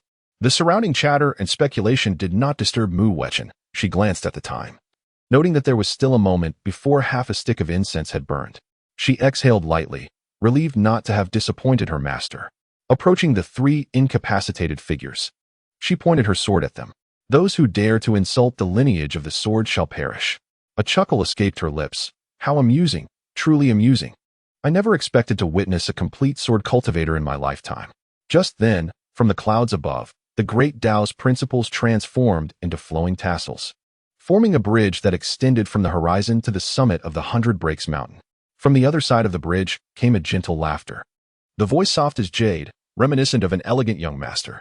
This voice resonated with the laws of the universe, compelling all forms to bow in reverence to its master's arrival. Suddenly, that gentle voice shifted dramatically, as if transitioning from the warmth of spring to the biting chill of winter. "It seems my efforts to eradicate the sword path over the years have been insufficient." As the tone of that gentle voice changed, the atmosphere of the world solidified instantly. An indescribable sense of oppression emanated from the great Tao bridge above the clouds. Wudi revealed a smile. Has the moment finally arrived? Thus, the weight of this ancestor has found its purpose. A heavenly sovereign, albeit reluctantly, has provoked his intervention. All the cultivators present felt a sudden pause in their breath, as if their very souls were firmly ensnared. Mu Yuechan stood poised with her sword, her brow furrowed, her gaze piercing as she directed her attention towards the far end of the Grand Bridge. She could sense that the oppressive force emanating from that direction surpassed the combined might of the three ninth Heavenly Pulse cultivators and the Heavenly Sovereign's artifact. This was an overwhelming pressure originating from a higher realm, causing her spirit to tremble involuntarily. The presence of the Xian Palace Heavenly Sovereign? Mu Yuechan pondered internally, though youthful. Her insights were remarkable. She was aware that atop Dongzhou, there existed beings of the Heavenly Sovereign level. The Xian Palace Heavenly Sovereign, in particular, was the sole Heavenly Sovereign traversing the mortal realm in Dongzhou, his power unfathomable.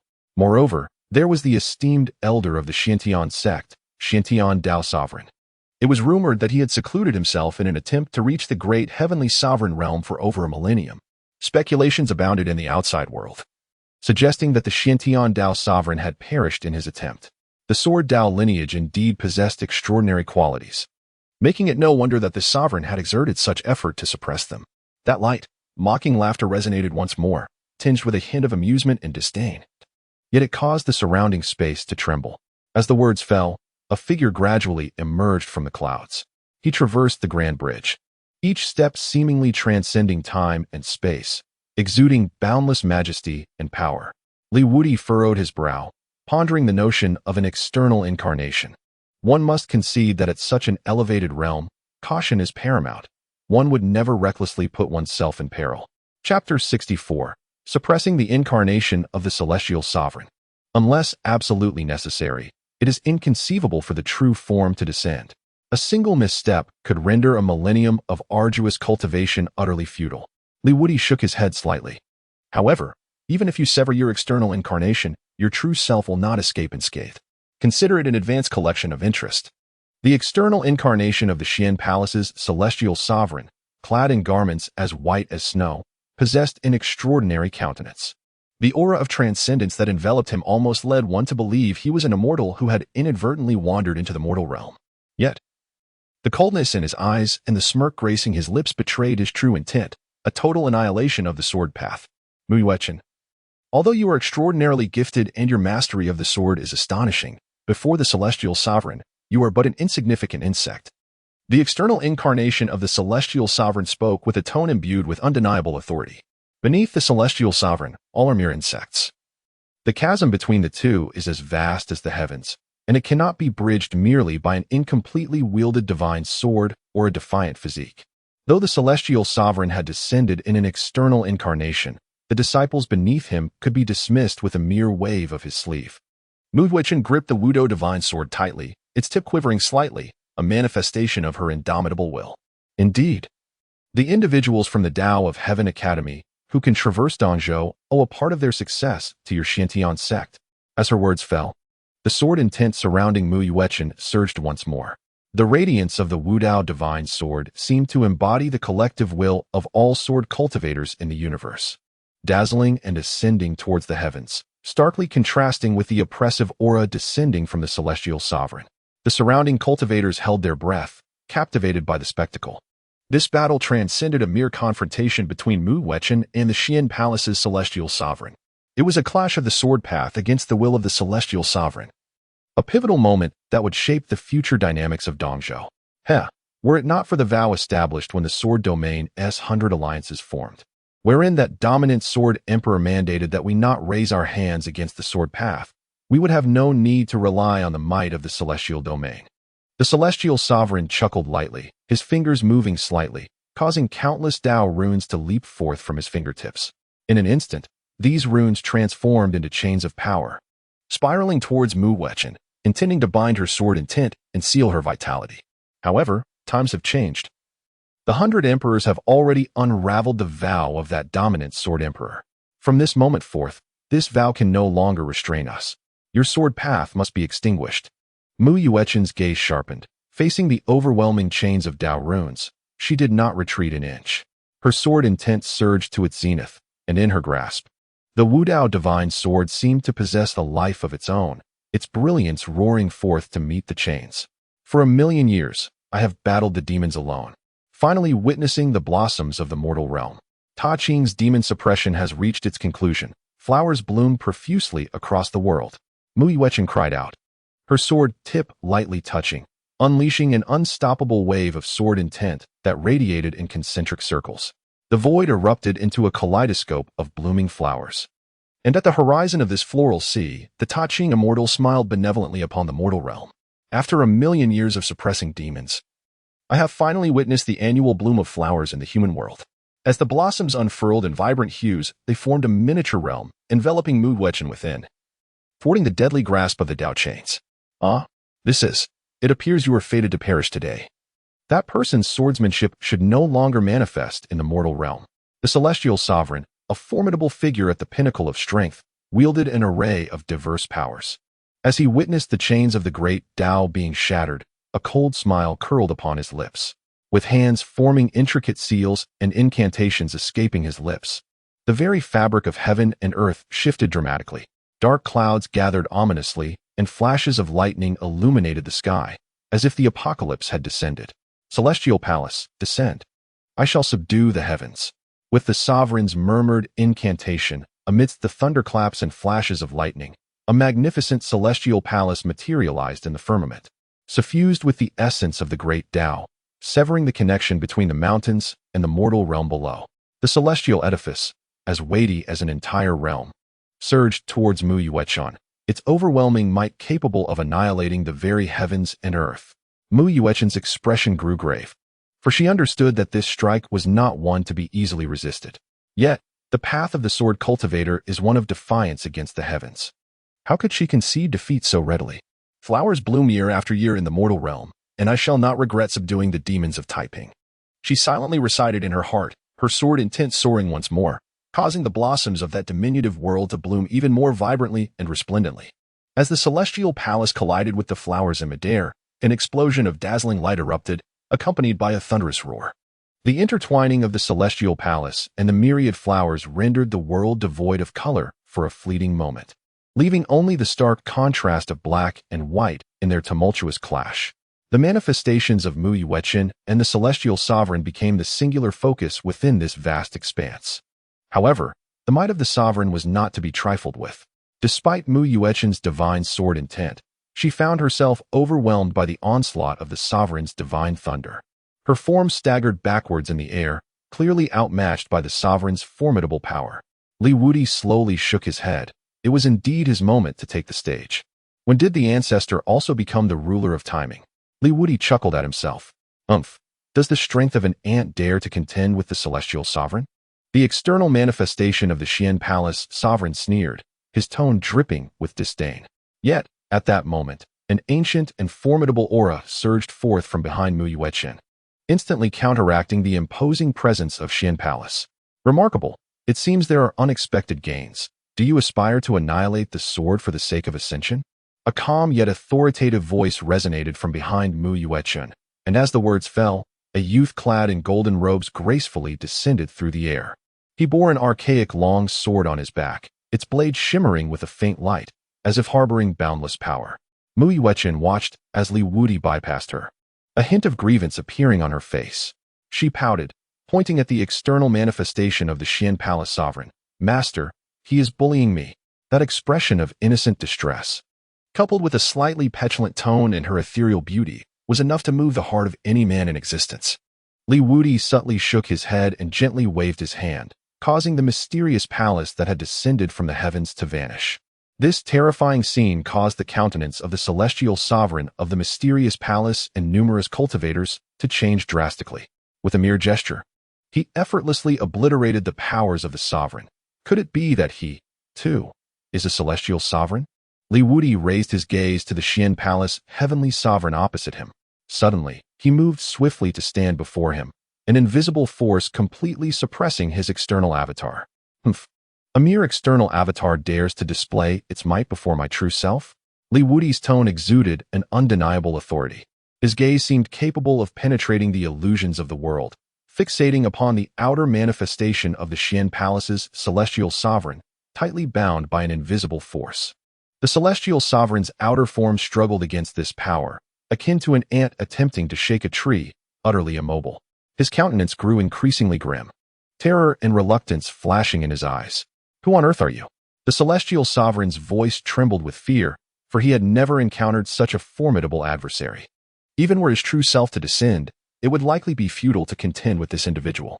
Wudi's lips curled into a cold smile, refraining from a direct response as he slowly extended his right hand. Chapter 65, Soul Searching and Return. With his palm facing downward, an enigmatic force surged from his hand, transforming into an invisible giant hand that gently pressed against the forehead of the external manifestation of Xuanguang Tianzuan. Unleash the soul-searching technique. With Wudi's low command, the intangible giant hand appeared to transcend the confines of space and time, delving directly into the depths of the external manifestation's soul. The external manifestation of Xuanguang Tianzuan's expression shifted dramatically. It was evident that Wudi was no benevolent figure, who among the virtuous would resort to soul-searching upon first encounter. The body of the external manifestation began to tremble violently. Agony etched across its face as if it were enduring the most harrowing torment imaginable. Under the scrutiny of this formidable power, its soul harbored no secrets. You are deluded. Within our divine essence, there are already prohibitions. To uncover secrets from me is but a dream. Xuanguang Tianzuan remained unperturbed, enduring the anguish of his soul being torn apart, while simultaneously mocking Wudi remained calm, murmuring to himself, "The secret technique of soul burial? Is this the source of your confidence? The celestial soul restraint from beyond the heavens?" The voice of Wudi caused a drastic change in the countenance of the external incarnation of the Xian Palace celestial lord. He gazed at Wudi with disbelief, astonished that he could discern the origins of this otherworldly soul restraint. A flicker of uncertainty stirred within him. Could it be that he could unravel this spiritual confinement? In the next moment, Wudi validated his conjecture. With a deft gesture, he channeled a profound technique into the soul of the Xian Palace celestial lord. The restraint seemed to encounter its nemesis, swiftly disintegrating and vanishing into thin air. In an instant, the secrets within the celestial lord's external incarnation were laid bare before Wudi. The surrounding cultivators were left speechless, their hearts swelling with awe and reverence. They had never witnessed anyone capable of so effortlessly subduing and probing the soul of a celestial lord-level powerhouse. Mui Wechen observed her master's display with eyes shimmering with admiration and respect. Humph, merely a celestial lord, daring to act arrogantly before my master.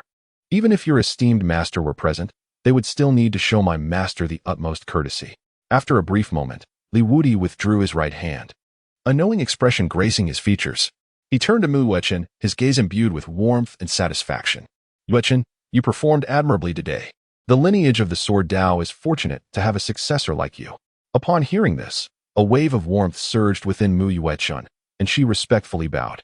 Thank you for your praise, master. I shall strive to continue working hard and live up to your expectations.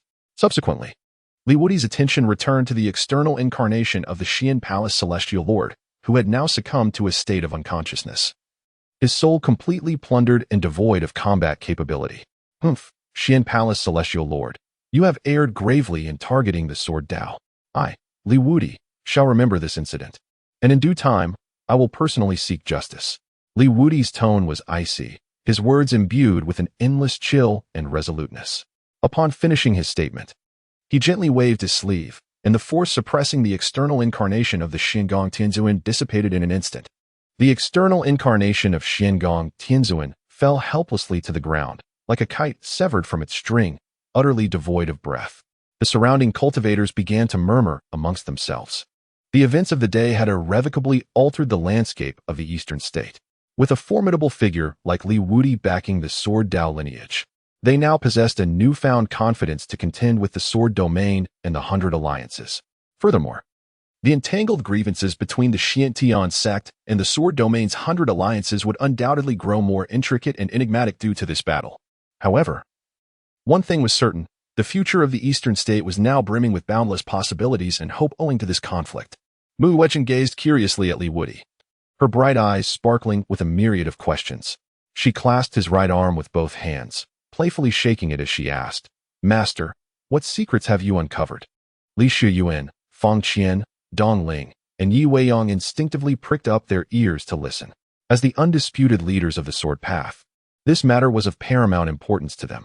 Judging by the words spoken by the manifestation of the Xuangu Palace's celestial sovereign, the demise of the Sword Path undoubtedly concealed a colossal conspiracy, far more intricate than merely the malevolent deity.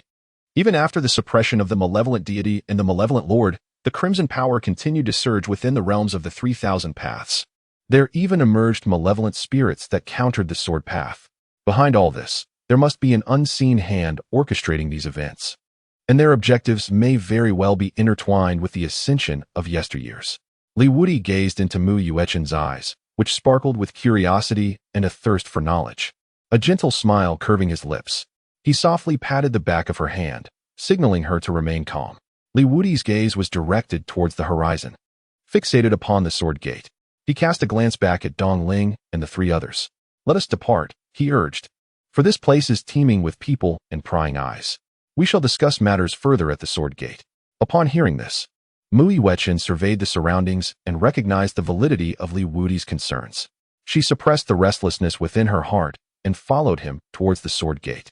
Yet, Yi Weiyang remained rooted in place, gazing at the retreating figures of Wudi and Mui Wechen, feeling a sense of uncertainty. If I heard correctly, it seems that the senior was inviting us to join them. Li Shiyuan reminisced about the glance exchanged with Wudi earlier, nodding in agreement. I too believe that is the intention of our esteemed senior. Upon hearing this, Fang Qian's eyes sparkled with excitement, a broad smile illuminating his face. Could this signify that the senior permits us to join the sword sect, relieving us of the necessity to undertake the examination scheduled 3 months hence?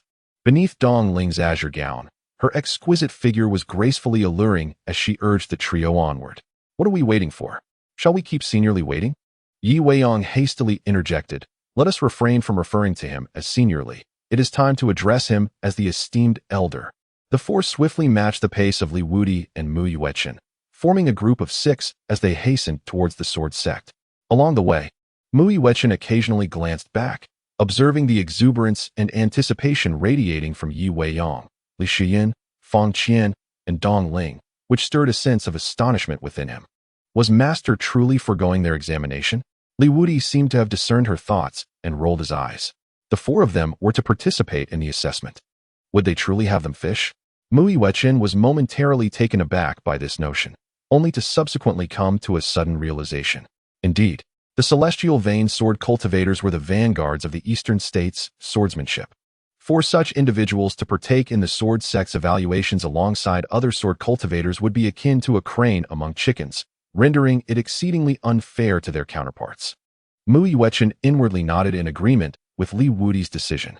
After a period of flight, Li Wudi and Mu Yuechen returned to the sword sect.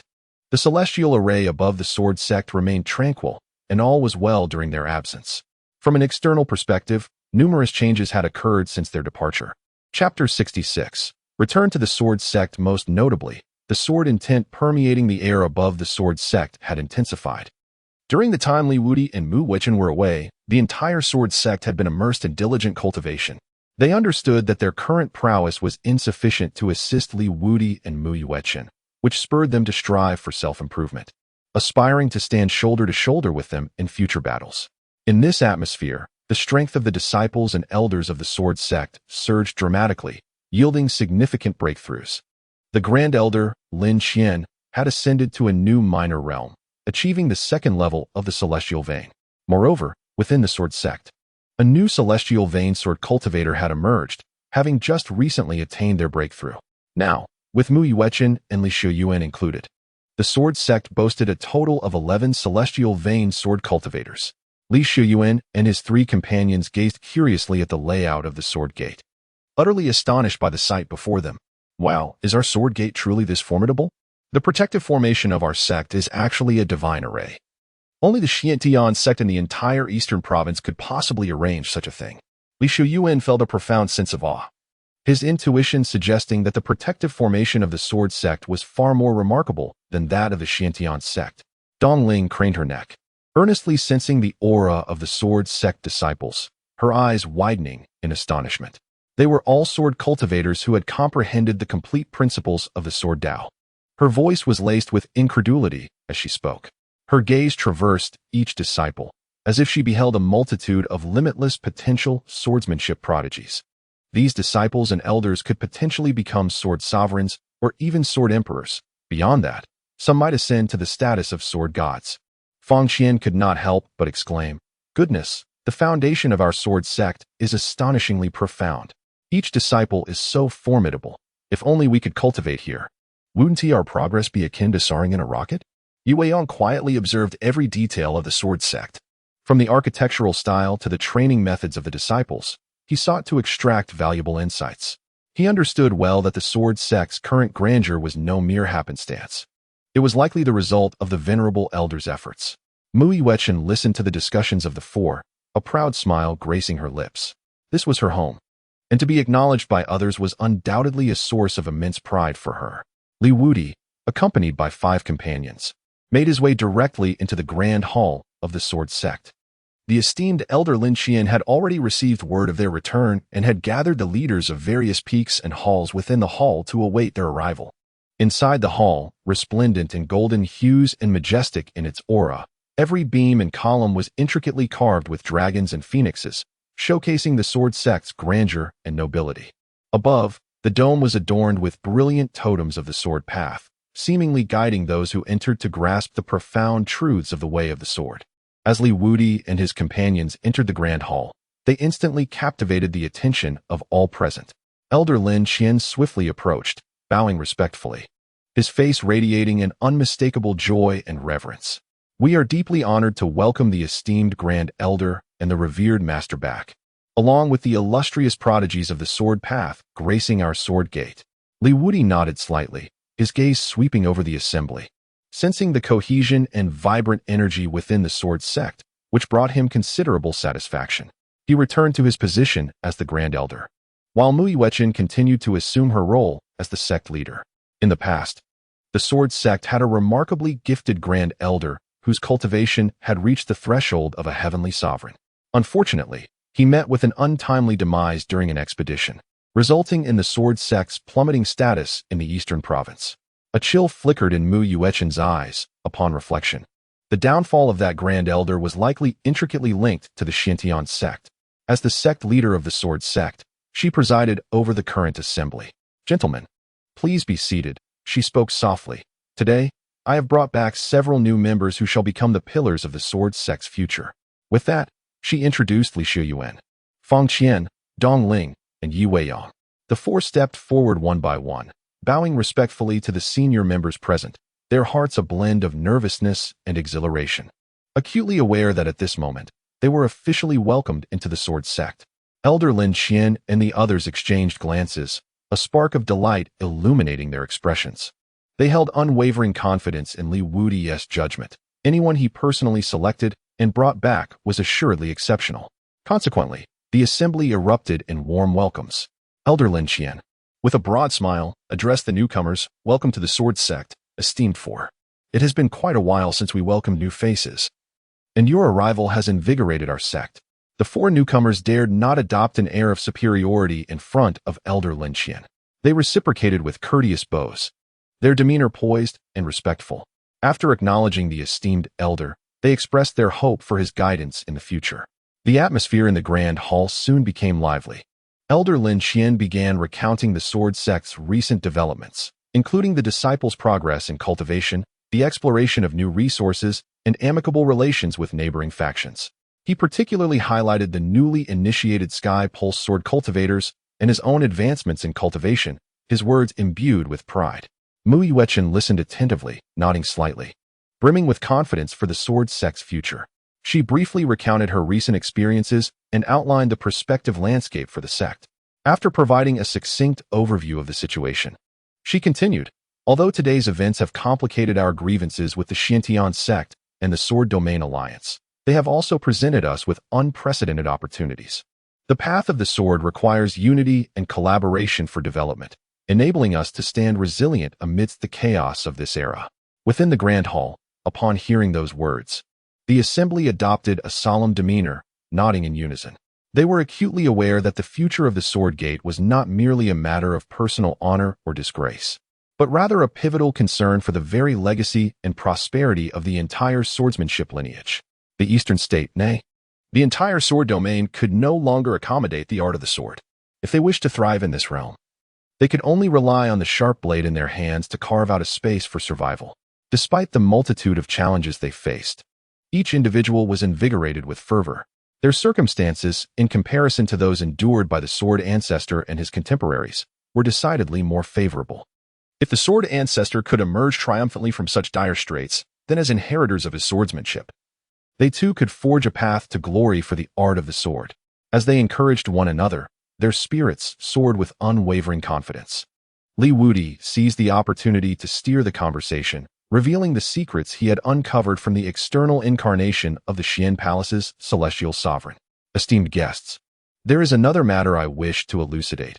Within the sea of consciousness of the external incarnation of the celestial sovereign, I have discovered certain profound secrets." Li Wudi suddenly spoke, capturing the attention of everyone within the Grand Hall. They turned their gazes towards the elevated position of Li Wudi, awaiting his further words. Mu Yuechen, Li Shiyuan, Dong Ling, and others, who had endured the perils of the sword god's mystic realm, were particularly concerned about this matter. This secret was likely to be intricately linked to the blood feud of their master and the underlying truth behind the obliteration of the sword Dao. Li Wudi enunciated clearly, his tone gravely solemn. "In the ocean of consciousness of the Xian Palace's heavenly sovereign, I witnessed a scene from 3 centuries ago. Following the apparent demise of the Xiantian Dao sovereign, who had been sequestered in seclusion, the Xiantian sect found itself besieged by external foes, while various factions within the 100 alliances cast covetous eyes upon it. At that time, the Xiantian heavenly sovereign, merely a half-step into the realm of the sovereign, bore an immense burden of pressure." Chapter 67. The Ascension Alliance. As Li Wudi recounted with clarity, a fragment of history gradually unfolded before Mu Yuechen. The sole heavenly sovereign of the Xiantian sect was shrouded in uncertainty, and its dominant position teetered precariously. At that juncture, Xian Gong, the sect leader of the Xiantian sect, navigated a treacherous path, exercising utmost caution and forbearance, fearing that the grand vessel might capsize, leaving all within the sect bereft of a resting place. It was during this tumultuous period that Bai Di, the leader of the 100 Alliances, approached him unexpectedly, inviting him to join a clandestine organization known as the Ascension Alliance. From Bai Di, the Xian Palace's heavenly sovereign learned that this Ascension Alliance had been established 30,000 years prior, with only those of sovereign rank or higher permitted to join. The singular aspiration that united all its members was ascension. Bai Di, with the assistance of this organization, had ascended to the rank of spiritual emperor, securing his position as the leader of the 100 Alliances. The task assigned to Bai Di by the Ascension Alliance was unequivocal: to eradicate the Sword Path forces of the Sword Domain and extinguish the lineage of the Sword Path. However, the founder of the 100 Alliances was none other than the dominator of the Sky Sword, who had compelled all factions joining the 100 Alliances to swear an oath of the heavenly way against the Sword Path lineage. This oath became a shackle for Bai Di, rendering him powerless for millennia. Moreover, certain long-established powers and influential factions within the 100 Alliances continued to recognize the contributions of the Sword Path lineage. Thus, openly annihilating the Sword Path posed an insurmountable challenge for Bai Di, potentially inciting dire consequences. He had previously inquired with some informed individuals about the connection between the annihilation of the Sword Path and Ascension, as well as why the Ascension Alliance refrained from direct action. It was evident that, given the strength of the Ascension Alliance, extinguishing the waning Sword Path would be a trivial endeavor. Yet, some cautioned him not to underestimate the depth of the Sword Path's heritage. Those formidable sword practitioners had merely vanished, not perished. Should the Ascension Alliance brazenly eradicate the Sword of Destruction, the news would undoubtedly reach the ears of those adept in the Sword Path, compelling them to return without hesitation. This would precipitate an unprecedented turmoil, awakening the Dark Lord and the Dark Deity from their seals. In such a scenario, the Ascension Alliance would be compelled to intervene personally to suppress these formidable entities, thereby jeopardizing their grand design that spans eons. Even a supreme figure, attempting to predict the ramifications of obliterating the Sword Path, would find themselves instantly ensnared, facing death and dissolution. It seems as though an unseen hand supports the Sword Path. Any forceful attempt to extinguish it would inevitably rouse this great hand, leading to an unforeseeable future. Consequently, the members of the Ascension Alliance are deterred from acting rashly, opting instead to clandestinely facilitate the decline of the Sword Path. They eliminate those above the rank of Sword Sovereign, ensuring that no more figures of the heavenly sovereign caliber can emerge from this lineage, allowing it to gradually fade into oblivion. They sought to ally with the semi-heavenly sovereign, Xian Palace, to cultivate the influence of the 100 Emperors within the Sword Realm and assist in fulfilling their mission. The 100 Emperor agreed to aid Xian Palace in ascending to the status of heavenly sovereign upon his joining the Ascension Alliance, leveraging the resources of the 100 Alliance. In exchange, Xian Palace was tasked with continuously suppressing sword cultivators in the eastern state, bearing certain unpredictable consequences, particularly with respect to the Sword Gate, the resting place of the Sword Ancestor, where the karmic ties are exceedingly profound. The 100 Emperor was reluctant to gamble with his life.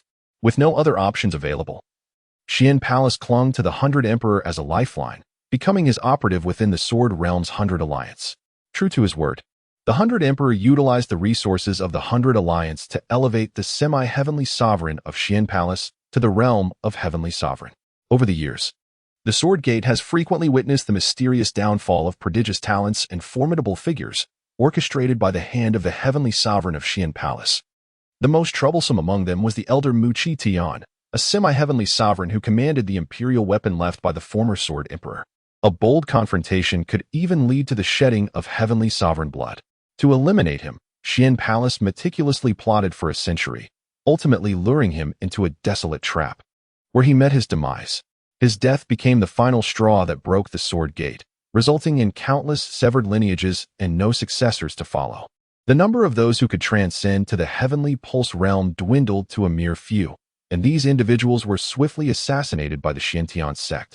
It wasn't until the generation of Mu Yuan that it seemed a reversal of fortunes occurred, or perhaps a resurgence of the Sword Path.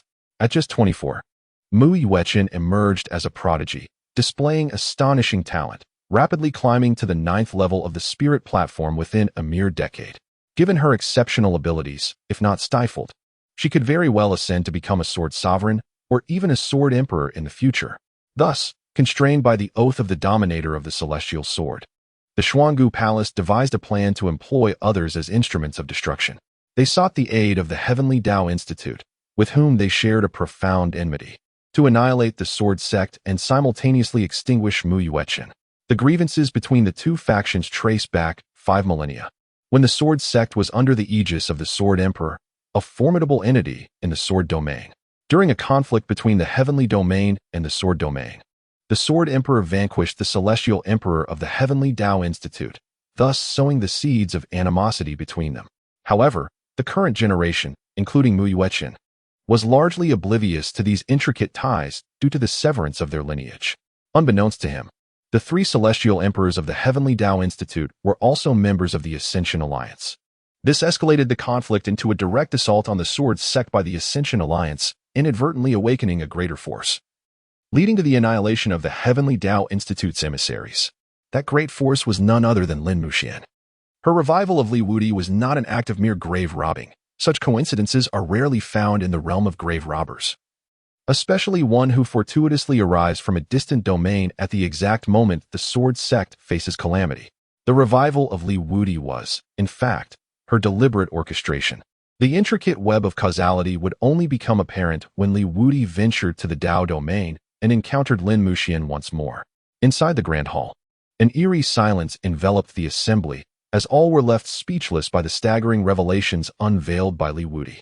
Mu Yuechen clenched his fists, his nails nearly embedding themselves into his palms, his eyes glinting with fury and murderous intent.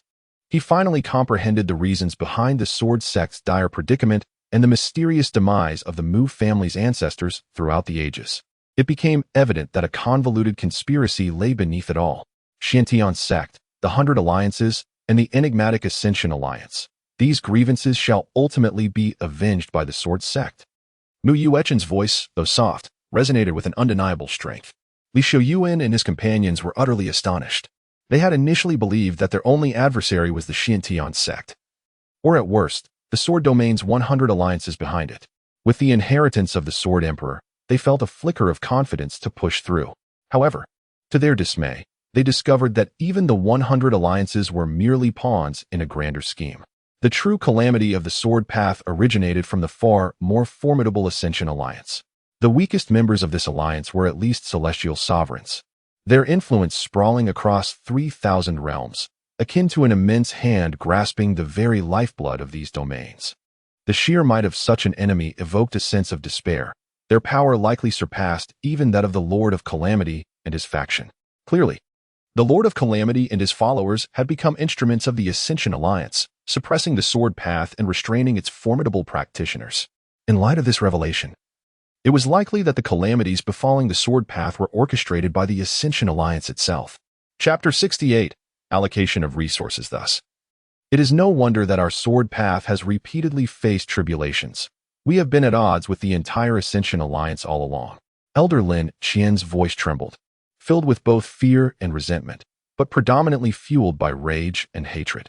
Yet, even so, our sword sect shall never submit. We are determined to seek justice for our fallen ancestors. Within the grand hall of the sword sect, Elder Lin Qian's words ignited a profound resonance among the gathered sword cultivators.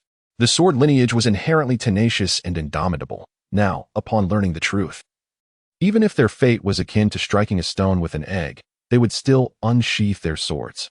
The Ascension Alliance, the 100 Emperors, the Xiantian sect, they have wronged our sword path far too grievously. We are willing to engage in battle, even if it leads to our demise. We shall repay blood with blood. Great Elder, Master of the sect, let us fight.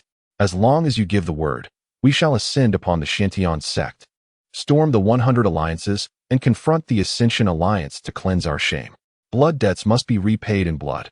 Within the hall, the leaders of various peaks and halls were fervent and impassioned, filled with a murderous intent, eager to draw their swords against the Xiantian sect. Mu Yuechen, Li Yuan, Dong Ling, Yue Yong, Fang Qian, and others gazed at Li Wudi with red eyes, awaiting his decision. Li Wudi slowly raised his hand, tempering their fervent emotions. With your current abilities, opposing the Xiantian sect would be akin to throwing eggs against stones. If you truly desire vengeance, then calm your minds and dedicate yourselves to diligent cultivation. Li Wudi concluded his words, and the jade coffin materialized from the void. He gently tapped the coffin, which comprehended his intent, and soared above the sword gate, releasing the swordfish lake, the spiritual herb garden, and the library pavilion.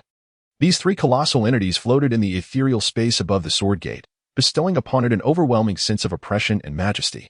Particularly, the myriad spiritual herbs of the spiritual herb garden gathered the celestial essence of the surrounding 100,000 miles, causing a ceaseless rain of spiritual mist to descend upon the sword gate.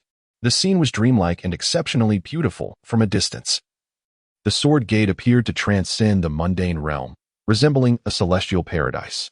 In such an environment, even a single breath taken by the sword gate cultivators would allow them to perceive an elevation in their cultivation. Soon after, another portal emerged in the heavens above, exuding an aura of primal wilderness distinctly different from this era. It was a remnant from 30,000 years ago, now teeming with malevolent spirits and fraught with peril. Li Wudi calmly gazed upon the steadfast and astonished faces surrounding him, his golden robe standing out conspicuously within the grand hall. Exuding an aura of authority akin to that of a celestial deity, he pointed toward the sacred and perilous lands, his composed voice resonating like thunder in the hearts of all present. To seek vengeance, one must possess the requisite strength. I shall grant you 3 months. Once the recruitment assessment of the sword sect concludes, I will lead you to confront the Xiantian sect, allowing you to personally slay our enemies and let the name of the sword sect reverberate throughout the sword domain. The atmosphere within the hall became palpably electrified by Li Wudi's words. Each individual could sense the weighty pressure and fervent anticipation. More than anything, there was exhilaration, the prospect of annihilating the Xiantian sect and usurping its dominance to reclaim the sword sect's renowned legacy within the eastern province. This was the prosperous era long sought after by countless ancestors of the sword sect, and it would be their generation that would forge it anew. Mu Yuechen, Li Yuan, and the other youthful sword cultivators exchanged glances, their eyes reflecting both resolution and tenacity. Mu Yuechen recalled the promise made to herself within the mysterious realm of the sword god, silently steeling her determination. Master, rest assured, with my formidable talent, I shall stand by your side on the true battlefield in the future.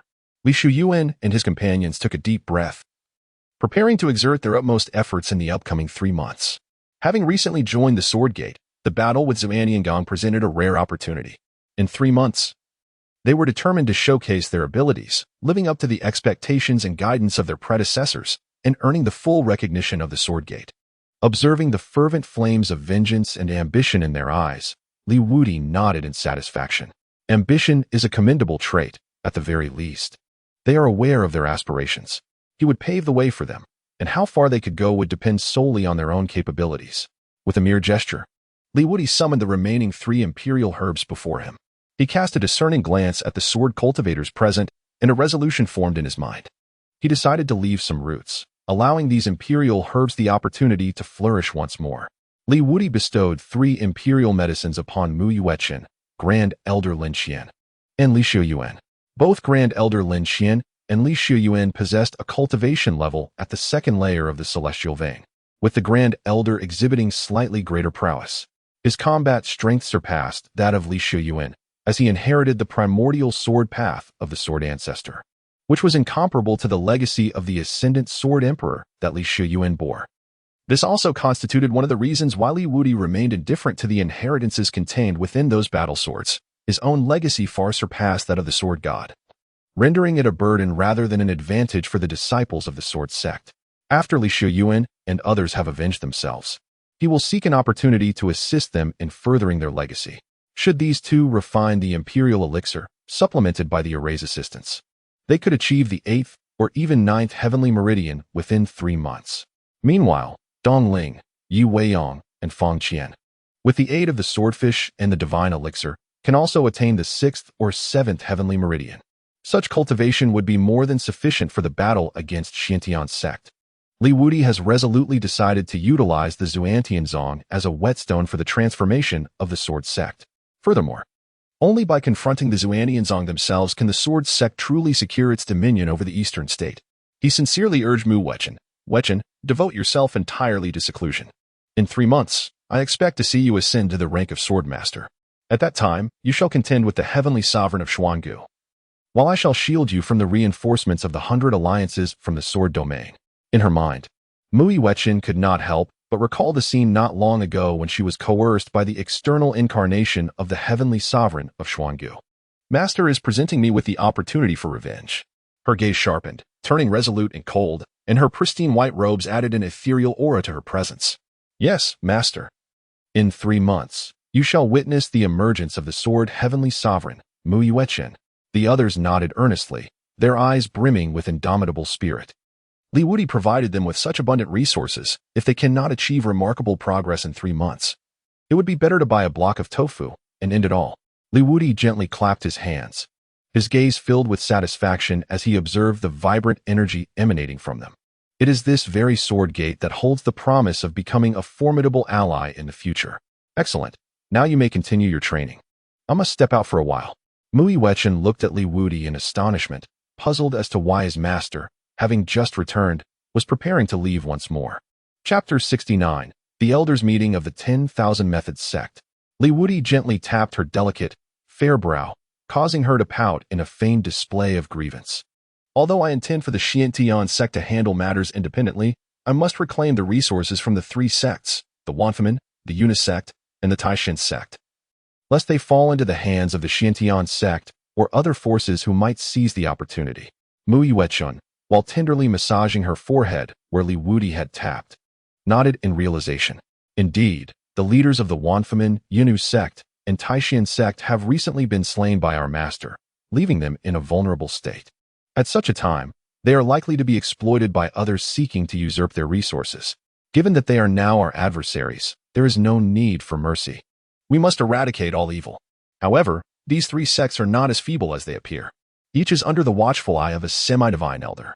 Although these elders may be nearing their end, consumed by their attempts to break through to the realm of the divine and alter their fates, their past renown still looms large, and lesser beings likely remain cautious.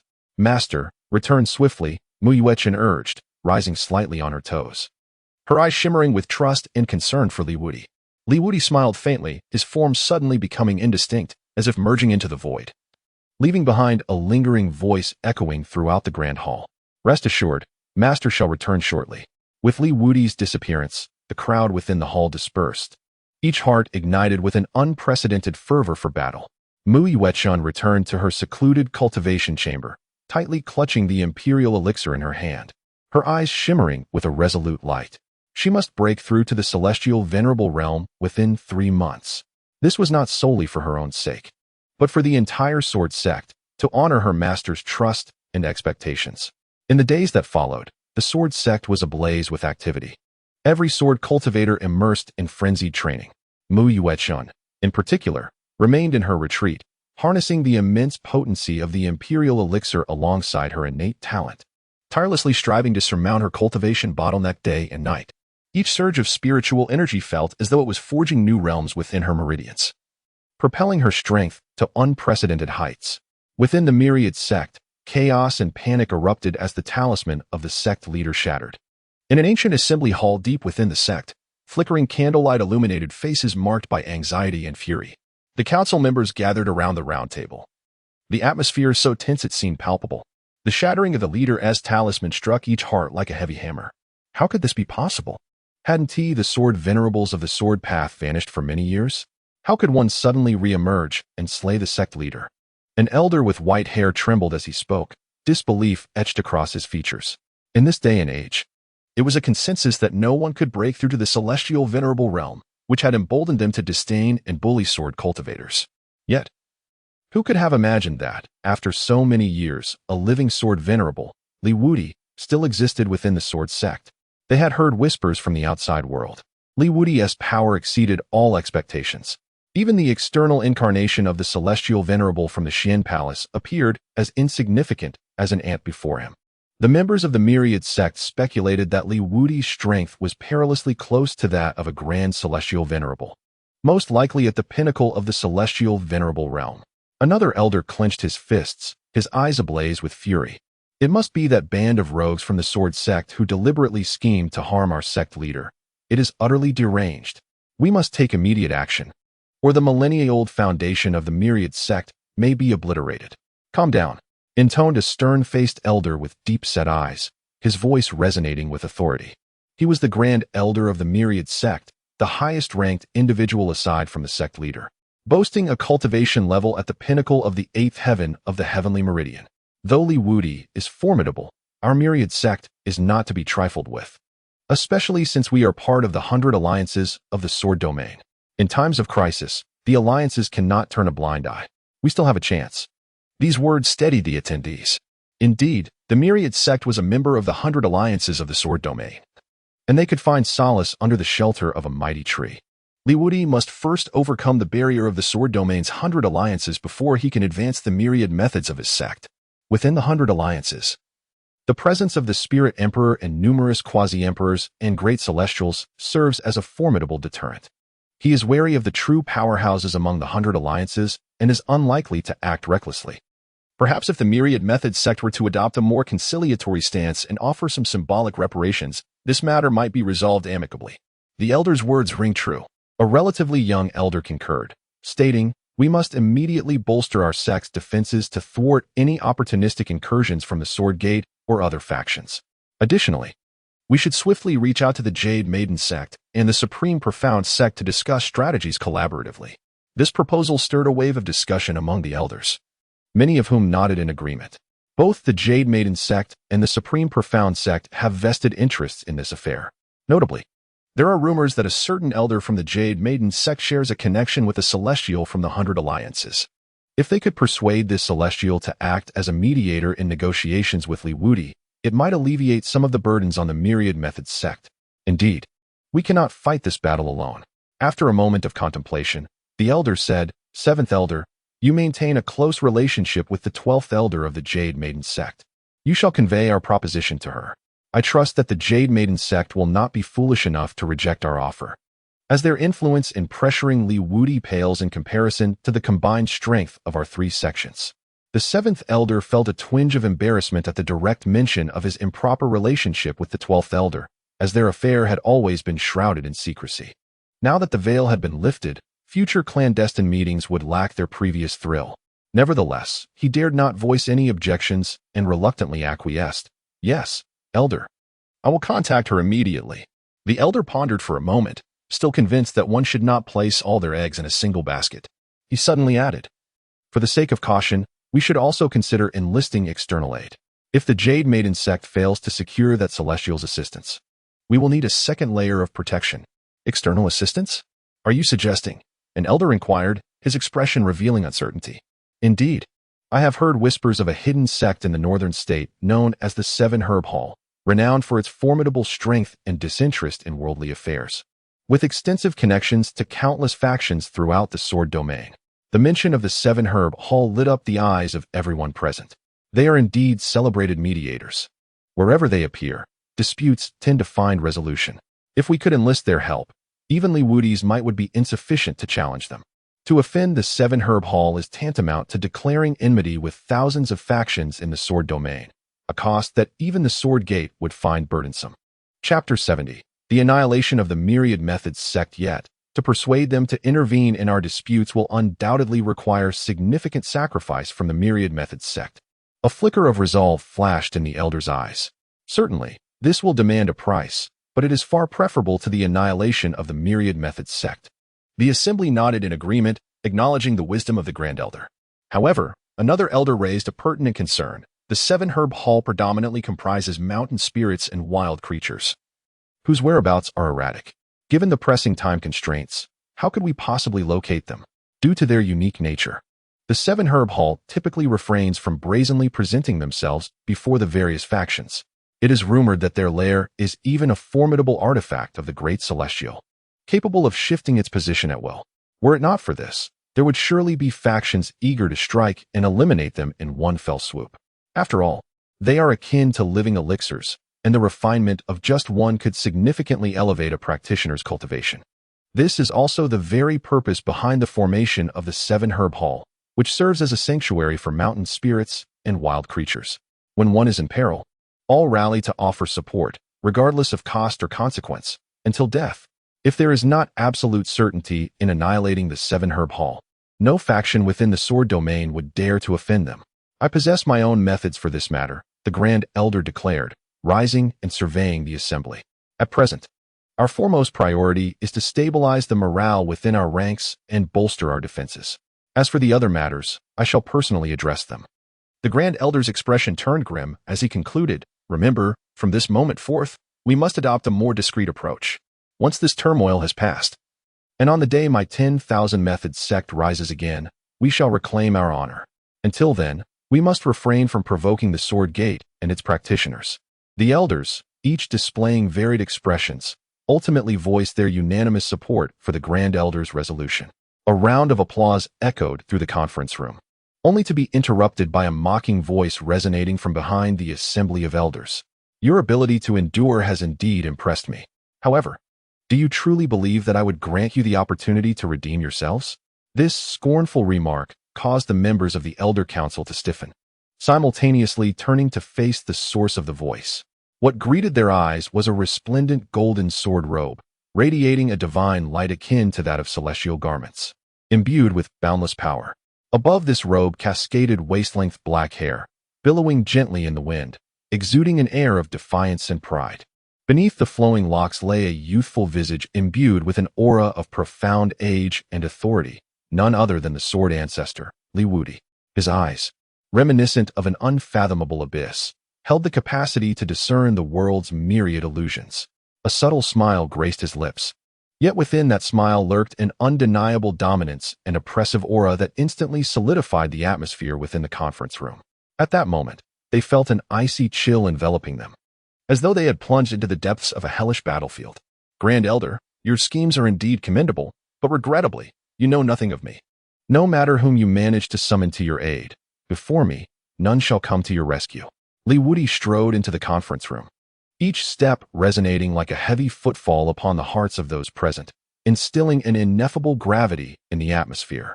The Grand Elder's countenance was ashen, taken aback by Wudi's unforeseen arrival, which afforded them no time to brace themselves. Yet, he maintained a facade of composure. Are you the esteemed sword master Wudi? How did you come to be here? What are the people outside? What have you done to them? Wudi smiled faintly, suggesting that if one wished to know, they ought to venture outside and observe for themselves. Upon hearing this, the Grand Elder felt a surge of ominous foreboding, yet clung to a sliver of hope as he rose to step outside. However, after taking but a few steps, his feet froze in place, for he beheld a scene of utter desolation beyond the conference room. A profound silence enveloped the space, devoid of any presence. Only crimson stains, scattered and splotched, bore witness to the recent brutality that had transpired. Particularly distressing were the locations of the treasury and the medicinal garden, where a gaping chasm had inexplicably formed. It was as if the structures had been uprooted in an instant, leaving not a single leaf or brick behind. In that moment, all were enlightened to how Wudi had approached them so silently. By eliminating every individual he encountered, he ensured that no one could carry tales of warning. How dare you? The Grand Elder's voice trembled as he gazed at Wudi, disbelief etched on his face, his eyes filled with terror and despair. The other elders were equally astonished, utterly unprepared for the revelation that the 10,000 Methods sect had been annihilated while they convened, with all manner of treasures stripped bare. Not a single grain was left for them. Such an extent of plundering could only be likened to that of a ravenous beast. Wudi let out a light chuckle, as if mocking the foolishness and ignorance of the Grand Elder. The myriad sects, from the moment you chose to stand against me, sealed your fate for today. I, Wudi, never leave behind hidden dangers, nor do I grant my enemies a moment's respite. As Wudi's words fell, a terrifying pressure enveloped the entire myriad law sect, causing it to tremble as if it could not withstand the weight. The elders exchanged glances, their eyes brimming with terror and despair. They finally realized that no matter their schemes or pleas for assistance, the downfall of the myriad law sect was inevitable. No, you cannot do this. We are members of the Sword Domain Alliance. Your actions will bring upon you the wrath of the Alliance. The Grand Elder screamed hysterically, attempting to intimidate Wudi with the Alliance's formidable reputation. Wudi merely cast a fleeting glance at him, akin to observing an ant in its death throes. The Sword Domain Alliance? Huh. They need not seek me out. I shall obliterate them regardless. With that, Wudi waved his hand, and a dazzling beam of sword light cleaved through the heavens, directly targeting the remaining council of elders. As the radiant sword light descended, the elders of the 10,000 Methods sect found themselves exposed to Li Wudi's murderous intent, as fragile as infants. No, the Grand Elder cried out in despair. Yet his voice was swiftly drowned in the thunderous roar of the sword light.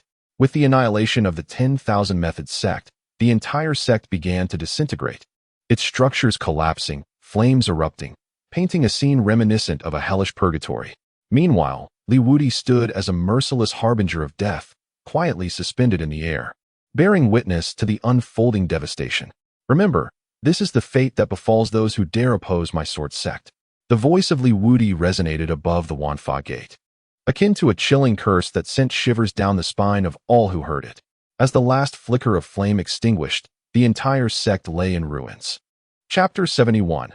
Annihilation of the Wanfa gate. At that moment, amid the debris, an elderly man on the verge of death slowly emerged from the hidden chamber. He surveyed the devastation and desolation before him, letting out a heavy sigh. He then raised his gaze to Li Wudi and said, though they may have erred, "Must you pursue total annihilation, my friend?"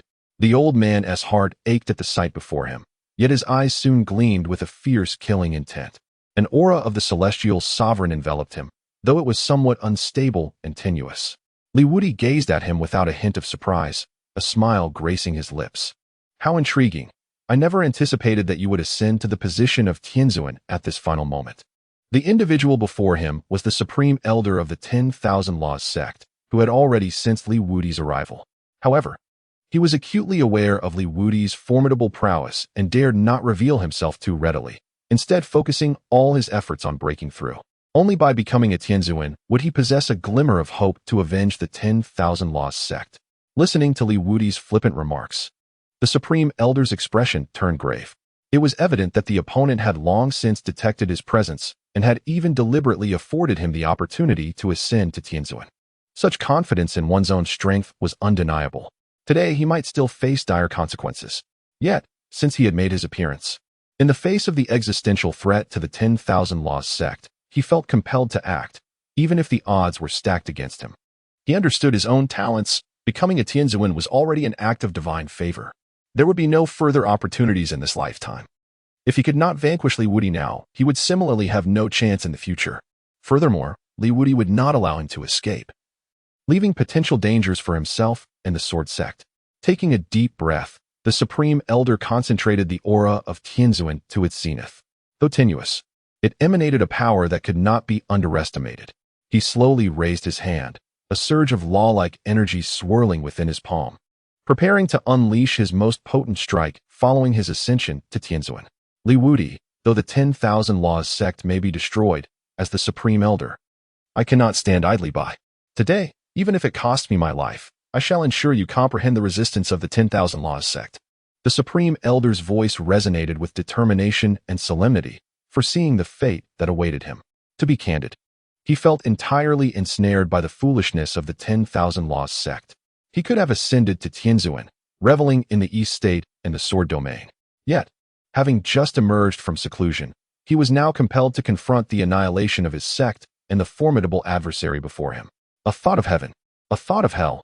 This encapsulated the supreme elder's tumultuous emotions. He chuckled wryly. Should he descend to the underworld, he would certainly give those troublemakers a piece of his mind, truly a burden on the ancestors. The millennia of legacy established by the 10,000 Laws sect had been ravaged by their recklessness. However, retreat was not an option. Even if the fault lay with the 10,000 Laws sect, he represented its dignity. He would die standing tall, honoring the illustrious reputation of the ancestors of the 10,000 Laws sect. Li Wudi narrowed his eyes slightly, a faint smile gracing his lips, clearly unfazed by the elder's threats. As one entangled in this turmoil, the only mercy he could extend was the opportunity for a dignified demise, allowing his adversary to perish gloriously in battle. This was Li Wudi's final tribute to one who had remained steadfastly loyal to the myriad sections. Before his words could fully dissipate, an overwhelming aura of sword intent erupted from Li Wudi, enveloping him in a tempest of razor-sharp sword energy that cleaved through the void. Confronted with this almost tangible sword intent, the elder's gaze revealed no hint of retreat. Rather, it hardened with resolve. This battle was not merely for his own sake, but to affirm the existence of those who had once dared to resist, to defend an indomitable will that persisted even in the face of despair. Thank you. The elder spoke, devoid of hatred. The initial fault lay with the myriad sects. Having been outmatched, their annihilation was a consequence of karmic retribution. His error was rooted in his own insufficiency, an inability to shield the sect in such dire times. With a commanding shout, the elder's aura surged to its zenith. The ethereal power of the celestial master coalesced under an invisible force, becoming remarkably substantial. He swiftly formed intricate seals with his hands, murmuring incantations as the surrounding forces of the laws began to oscillate violently. The great paths of heaven and earth seemed to converge above him, forming a colossal vortex. As the elder's furious shout echoed, a blinding radiance erupted from the vortex's core. A massive flying dagger, forged from pure law energy, gradually took shape, inscribed with enigmatic runes that exuded an overwhelming pressure. Above all laws, with a wave of my hand, I can cleave the heavens. Sky-cleaving dagger, arise. The elder intoned softly, then brandished the law-infused dagger. As he directed it, space itself appeared to rend. A blade of light, strong enough to shake the heavens and earth, shot forth, aimed directly at Wudi. Faced with this full-force strike, a flicker of change crossed Wudi's expression. He had not anticipated that this newly ascended elder could unleash such astonishing power. Yet, this surprise was fleeting, quickly replaced by an even more fervent battle spirit. Interesting. You have every right to be proud. Wudi let out a light chuckle, and the sword intent surrounding him surged once more. Countless sword energies seemed to respond to his call, converging into a river of swords even more immense than before, rushing towards the elder's law sword radiance. The two forces collided in midair, unleashing a deafening roar that caused the very heavens and earth to tremble. Space itself fractured and twisted, as if this realm could scarcely endure such a terrifying clash of energies. It is over, esteemed elder of the 10,000 Methods sect. Wudi's voice was calm and indifferent. The slender sword in his hand seemed to embody the power to create and destroy worlds. With a gentle wave, it pierced through the protective laws of the Grand Elder, aiming directly at his vital points. A flicker of unwillingness flashed in the Grand Elder's eyes. Yet he understood that there was no retreat left for him. In that moment, he seemed to glimpse the figures of the ancestors of the 10,000 Lost sect. Feeling the pride and glory passed down from ancient times, the 10,000 Lost sect shall endure forever. The Grand Elder summoned his last ounce of strength and cried out with fervor before his form dissipated beneath the shadow of the sword, leaving only an indomitable will echoing across the desolate ruins. Wudi stood silently, gazing at the place where the elder had vanished, a flicker of serene emotion passing through his eyes. He was not a bloodthirsty individual, however, as the sword ancestor. He bore the solemn duty of eliminating all obstacles for the safety of his disciples, even if this path were strewn with thorns. And even if it meant he must personally inter the remains of each adversary. May your soul find peace, and in your next life, may you draw a clear line from those who dare to provoke me. Wudi stood suspended in midair, his garments billowing gracefully, an expression of serene indifference gracing his countenance, as if the recent tumult were merely a trivial disturbance. Having spoken, he turned to depart, yet at that moment, an inexplicable ripple emanated from the distance, imbued with an ancient and enigmatic aura, compelling Wudi to halt his steps. It seems that my actions have indeed attracted the attention of certain entities. Chapter 72. The Deliberation Within the Taishan Sect. In Wudi's eyes flickered a concealed smirk, for a formidable adversary had just attempted to strike at him from a distance. Yet, in the end, they relented, seemingly lacking the confidence to subdue him and unwilling to draw his attention at that moment. In this realm of swords, few possess the ability to reach such a conclusion. Among them, by D stands as one. Wudi cast a glance towards the malevolent void that had vanished before him, then slowly withdrew his gaze. Do not be hasty. I have just awakened, and I possess ample time to engage with you. Wudi tore through the void and stepped into it, arriving in an instant above the Taishan sect. As for the Jade Maiden sect, Wudi granted them time, hoping they could summon that esteemed celestial from within the 100 alliances. Only by slaying a celestial would the 100 alliances and the Ascension Alliance truly feel the sting. After Wudi departed, a heavy sigh echoed through the void. This was rather troublesome. It might be necessary to invoke the 100 Laws Celestial to gauge his strength. On the other side of the void, a trembling voice responded, "Yes, my lord." The attendant gazed at the scene of Li Wudi standing amidst the void, filled with trepidation. It was astonishing that a mere quasi-emperor felt uncertain enough to require a celestial's probing. This resurgent ancestor of the sword sect was rather formidable. What realm had he truly attained? Great celestial or quasi-emperor? The attendant shook his head, dismissing such thoughts. Regardless of his strength, he could not escape death. After all, the forces behind them were capable of shaking the entirety of the 3,000 Dao domains. Even if he were indeed a quasi-emperor, should their organization resolve to eliminate him, his fate would be sealed. The attendant promptly conveyed the quasi-emperor's decree to the 100 Laws Celestial. Renowned as a mighty figure in the sword domain, the 100 Laws Celestial's reputation was not inferior to that of the Xian Palace Celestial, perhaps even more resplendent and forceful. Having secluded himself for many years, his cultivation had reached an extraordinary zenith, making him a genuine top-tier celestial. He had always remained indifferent to the disturbances of the outside world. However, upon receiving the quasi-emperor's decree, a glimmer of interest flickered in his eyes. Oh, even the quasi-emperor has taken an interest in him? The 100 Laws Celestial mused softly, his tone laced with curiosity and disdain. Recalling the recent rumors from Jiang Yuyan, who seemed eager for his assistance in resolving the crisis faced by the Jade Maiden sect, he had initially been resistant to such matters. After all, no one wished to inexplicably offend a celestial, even if he were weaker than himself. It could pose a threat to his family, descendants, and sect. Now, with both matters coinciding, the 100 Laws Celestial found himself devoid of excuses to decline. I shall see what prowess this resurgent ancestor of the sword sect possesses. In a flash, the 100 Laws Celestial appeared within the void, enveloped in a faint glow of laws, as if he were one with the cosmos. He gazed towards the direction of Li Wudi, quietly contemplating. Li Wudi, merely an old fellow recently revived.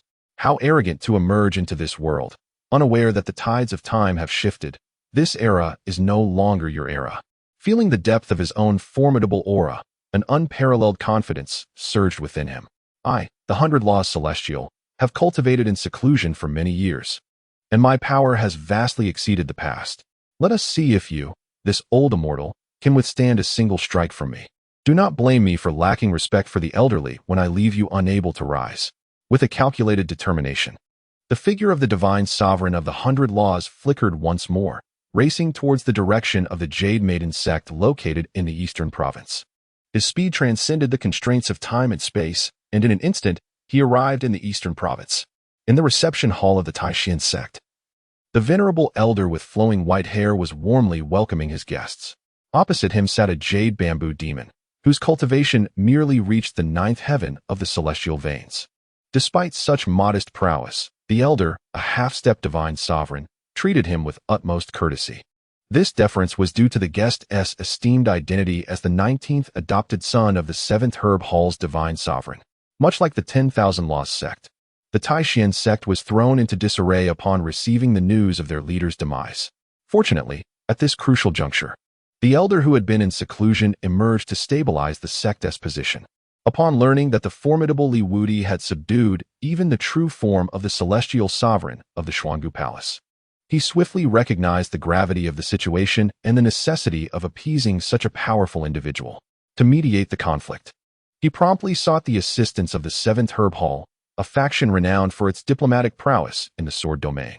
As long as they could temporarily placate Li Wudi and ensure the survival of the Taishan sect, revenge could be pursued at a later time. Having previously acquainted himself with the Jade Bamboo Demon, he swiftly sent out a distress signal. At that time, the Jade Bamboo Demon happened to be in the eastern province, accompanied by his subordinates, the Ginseng Spirit and the Peony Demon, awaiting the return of the trio with treasures in tow. He was instead met with the grim tidings that all three had perished in the Sword God's mysterious realm. This news left the Jade Bamboo Demon in a foul mood for quite some time. However, upon receiving the Elder's plea for help, his spirits lifted slightly. Although the trio had fallen, if he could secure sufficient benefits from the Taishan sect, this journey to the eastern province would not be in vain. Observing the seemingly affable yet inwardly anxious elder, he couldn't help but smirk inwardly. Offending a divine sovereign would leave any faction in a state of unease akin to his own. Nevertheless, he felt confident in his ability to resolve the situation today. For his identity represented the 7th Herb Hall, and his adoptive father, the 7th Herb Divine Sovereign, was indeed a pinnacle divine sovereign. Moreover, he wielded a formidable divine artifact, which would command respect even from ordinary divine sovereigns. With a light chuckle, the Jade Bamboo Demon reassured, Elder of Taishan, there is no need for concern. With my presence here today, the safety of the Taishan sect is assured. Reassured by the Jade Bamboo Demon as promise. The Elder of the Taishan sect let out a subtle sigh of relief.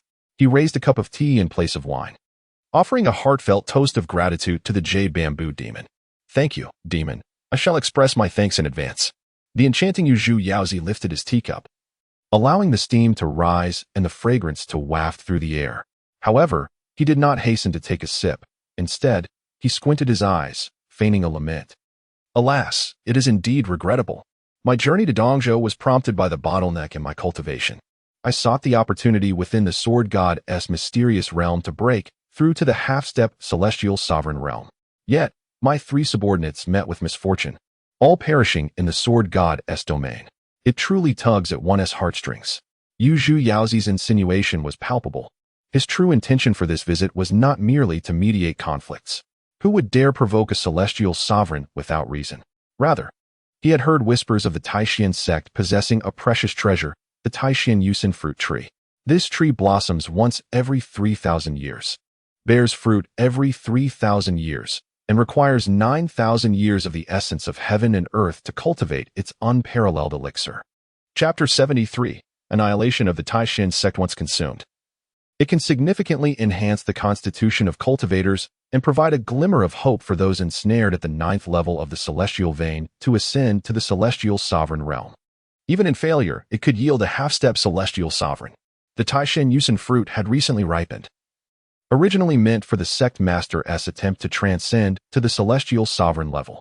Now that he had fallen, there was no one left in the Taishan sect to utilize this precious remedy. Moreover, having offended the formidable Wudi, an opportunity presented itself for Yuzhu Yaozi to exploit. The Grand Elder of the Taishan sect could discern the underlying meaning in his words. The muscles at the corner of his mouth twitched slightly. This fellow was remarkably well informed. The Taishan Yusin fruit was indeed the hope for the resurgence of their sect. Yet, reflecting on the current plight of the Taishan sect, if they could not even overcome the challenge posed by Wudi, how could they hope for revival and revenge? The Grand Elder sighed inwardly, resigning himself to the necessity of overcoming the immediate hurdle first. They could always wait another 9,000 years. His heart ached. Yet he feigned eagerness, flattering the Yuzhu Yaozi whose cultivation was beneath his own. I never anticipated that the Yaozi had already reached such heights. Since you risk offending a sword sovereign to assist my Taishan sect through this ordeal, we cannot remain ungrateful. He suppressed his pain, forcing a smile, fortunately. Within my Taishan sect, we possess a precious Taishan Yusin fruit that can aid in breaking through. If you can help my sect navigate this crisis, I willingly offer this fruit to assist you in ascending to the celestial sovereign position. Upon hearing the Grand Elder's words, Yuzhu Yaozi finally revealed a contented smile. He drained his fragrant tea in one gulp and erupted into hearty laughter. Ha ha ha, with such intentions from the esteemed Taishan sovereign, I shall not disappoint you. Today, I am here, and no one can hinder the Taishan sect. The Grand Elder of the Taishan sect smiled wryly, yet he felt a tremendous weight lift from his heart. Although the sect had suffered greatly, at least their legacy would endure. Just then, above the Taishan sect, a rift in the void tore open, causing a commotion that reverberated throughout the entire sect. The Supreme Elder gazed at the spatial fissure, his eyelids twitching. The main party had arrived. Yuzhu Yaoko narrowed her eyes, a cold smile curling upon her lips. What a grand display! Is this truly the only sword sovereign of the present age? Alas, this is no longer an era for the sword. One so brazenly unrestrained shall inevitably meet their downfall. The elder of the Taishan sect cast a frightened glance at Yuzhu Yaoko.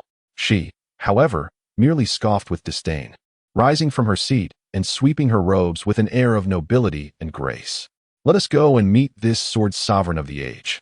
Observing the unwavering confidence radiating from Yuzhu Yaoko, the elder composed himself.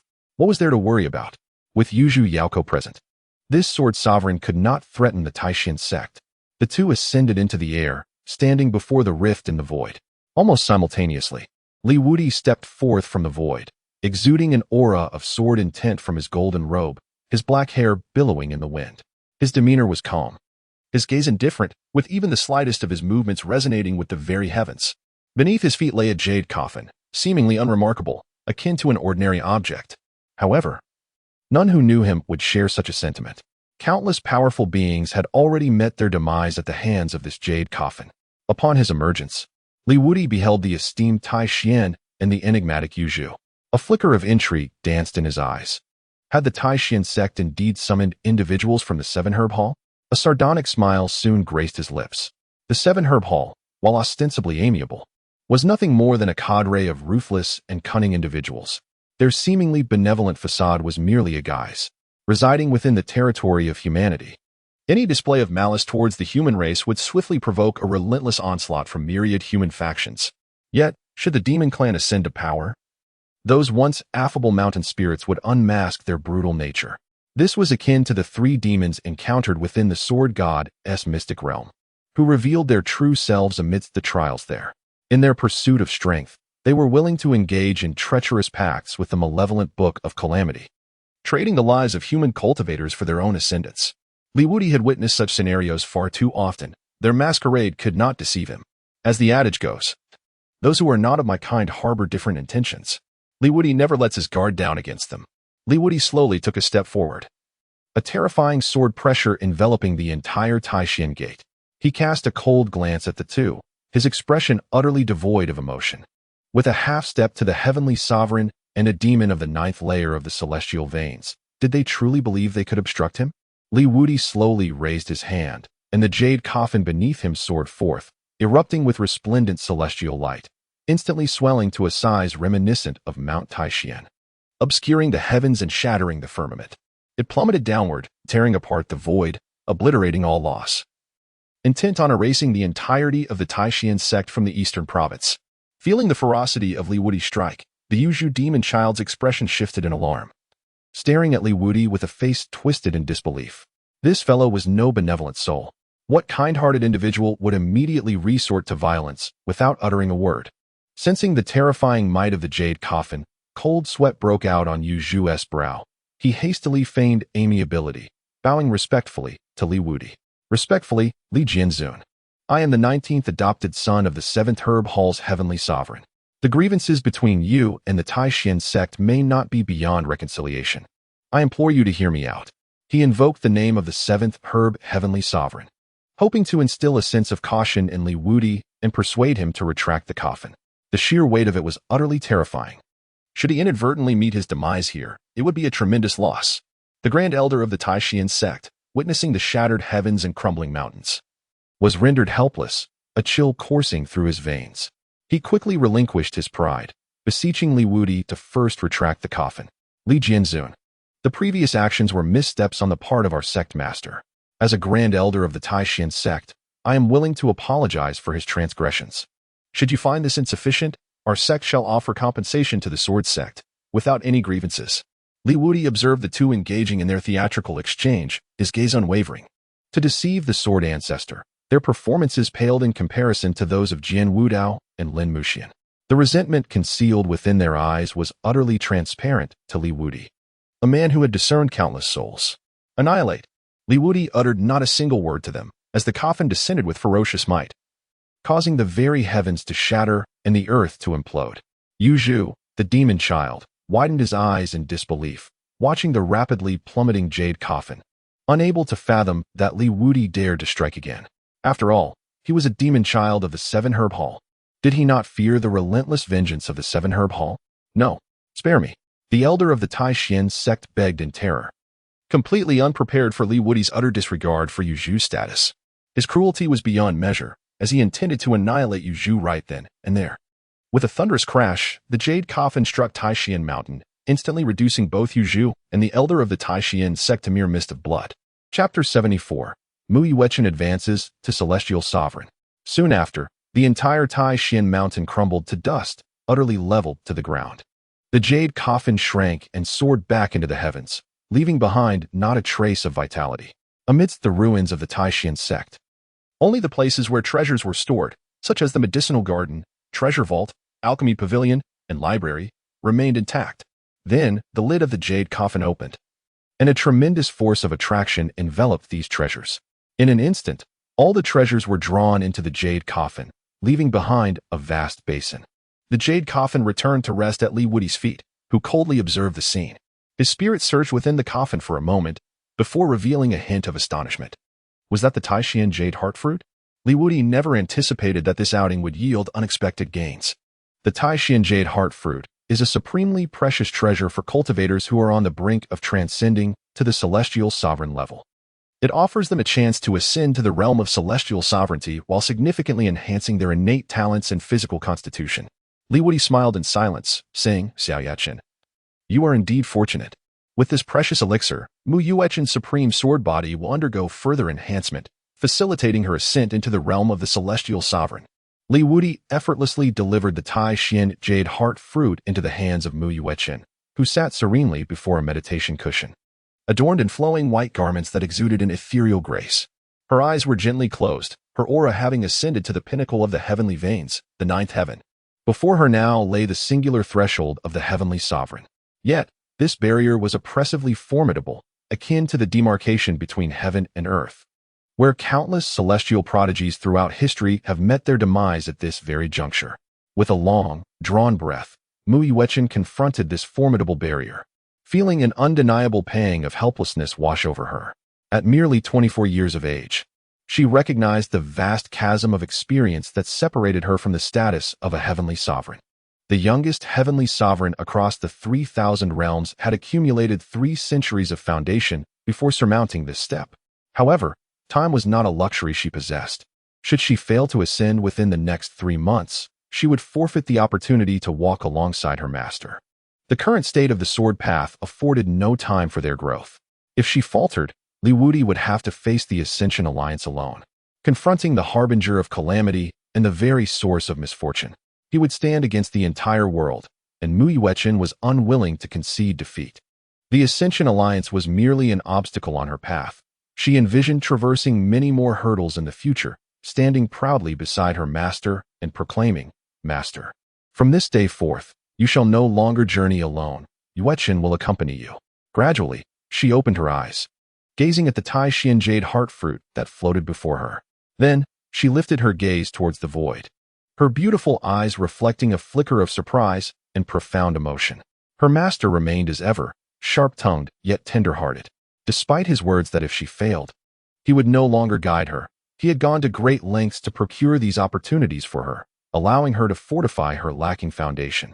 "Master, I will not let you down," Mu Yuechen vowed, clutching her jade-like hand tightly beneath her white sleeve, as if making a promise to Li Wudi, while simultaneously bolstering her own resolve. Li Wudi's gentle laughter resonated through the void, enveloping the small chamber in warmth. "Rest assured, I have always been here," he reassured.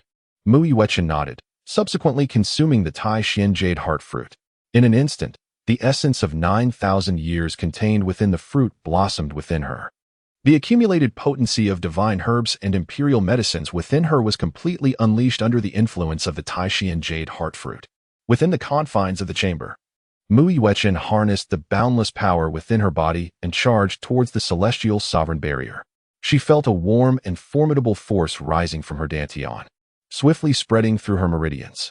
Each inch of her skin and every bone in her body emitted a gentle radiance, nourished by this potent energy.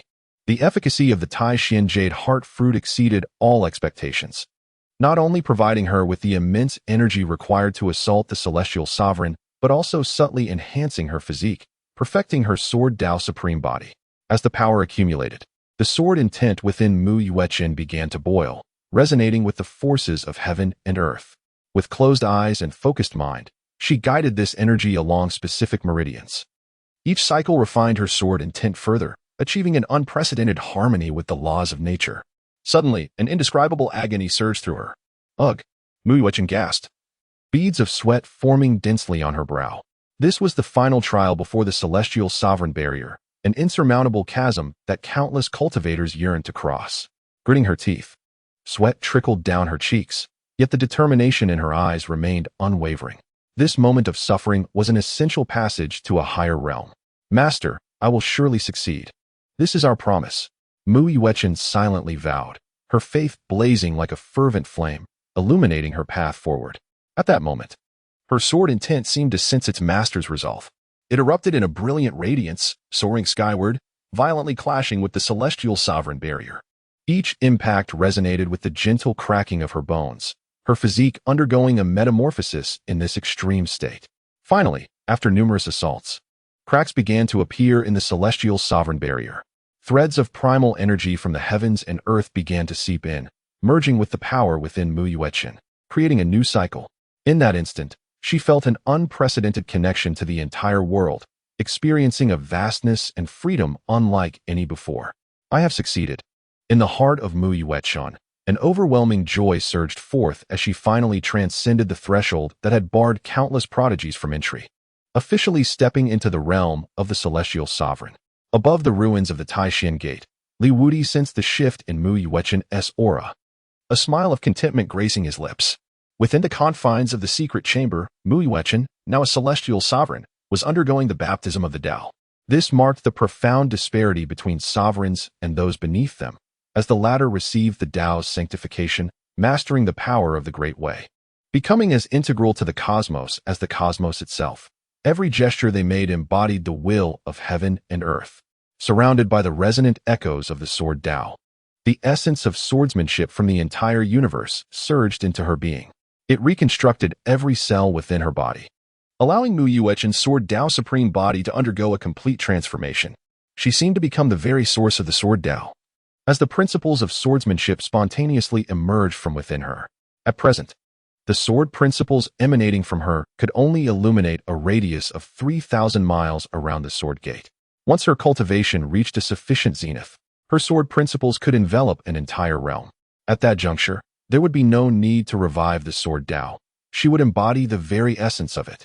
These sword principles intertwined with the fabric of the universe, as if awakening the long-lost sword Tao, enveloping the skies above the sword gate. This astonishing spectacle captivated the attention of all cultivators within the sword gate, their gazes filled with awe as they beheld the source of this marvel. The master of the gate had broken through to the realm of sword sovereign. Chapter 75. Ascending to Wanhua Valley, Elder Lin Qian was overcome with joy, tears streaming down his face. At that moment, no one felt more exhilarated than he. As the grand elder of the sword gate, he had watched Mu Yuechen grow from a young girl into the master of the sword gate. No one understood the trials and tribulations she had faced better than he did. He harbored the greatest hopes and responsibilities for her, placing the entire future of the sword Tao upon her shoulders. Now, as Mu Yuechen stepped into the realm of the celestial sovereign, Elder Lin Qian witnessed her reach such heights, his laughter ringing out in unrestrained delight.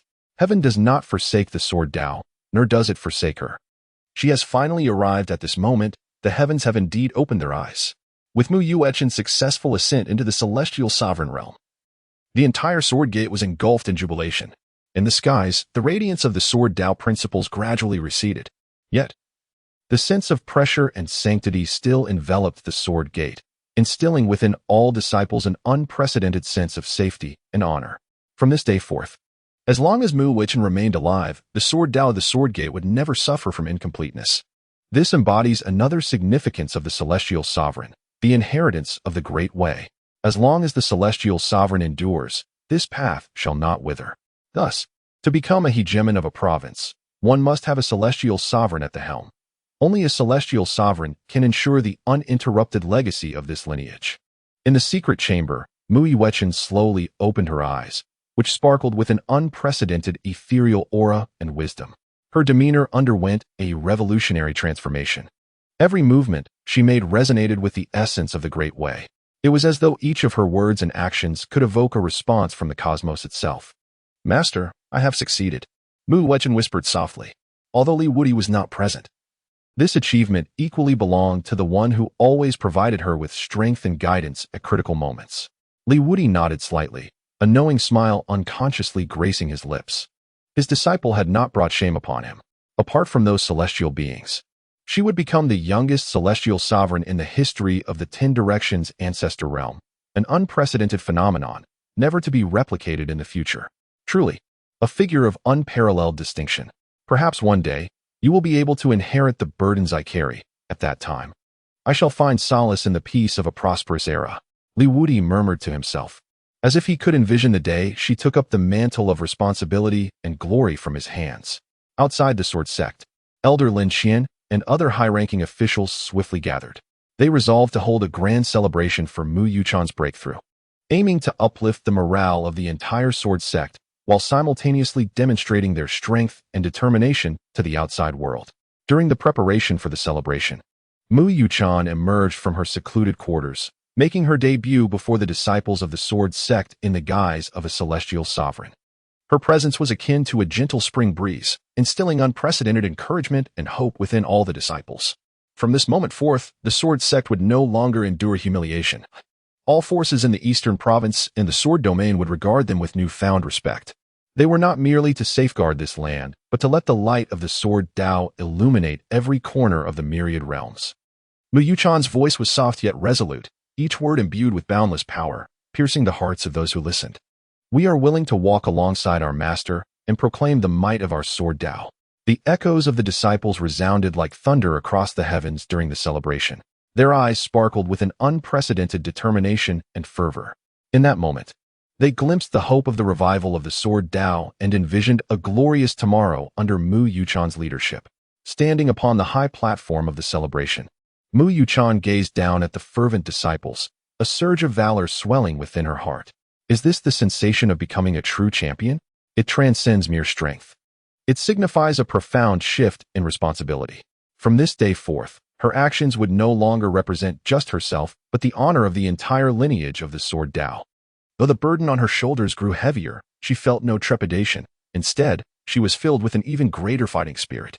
Her master had ushered in a splendid era of the sword Tao. This age would be carried forth by her to once again elevate the sword Tao to the pinnacle of the world. I shall proclaim to all that the disciples of the sword Ancestor will not tarnish his esteemed name. From this day onward, the sword sect would embark on a new journey, determined to make the world aware that the sword Tao shall never be defeated. Mu Yuchan's voice was impassioned and powerful, her words like a refreshing breeze, stirring the hearts of every disciple in the sword sect, igniting the fighting spirit and fervor deep within them. Wudi tore through the void, strolling within the ethereal expanse, proceeding leisurely. Before him, in the realm of his dimensional passage, lay a resplendent valley of flowers. This enchanting place, known as Wanhua Valley, is the abode of the Yuan sect, stretching 8,000 miles from east to west and 6,000 miles from north to south. To call it merely a sect would be an understatement. It is more aptly described as a kingdom of blossoms.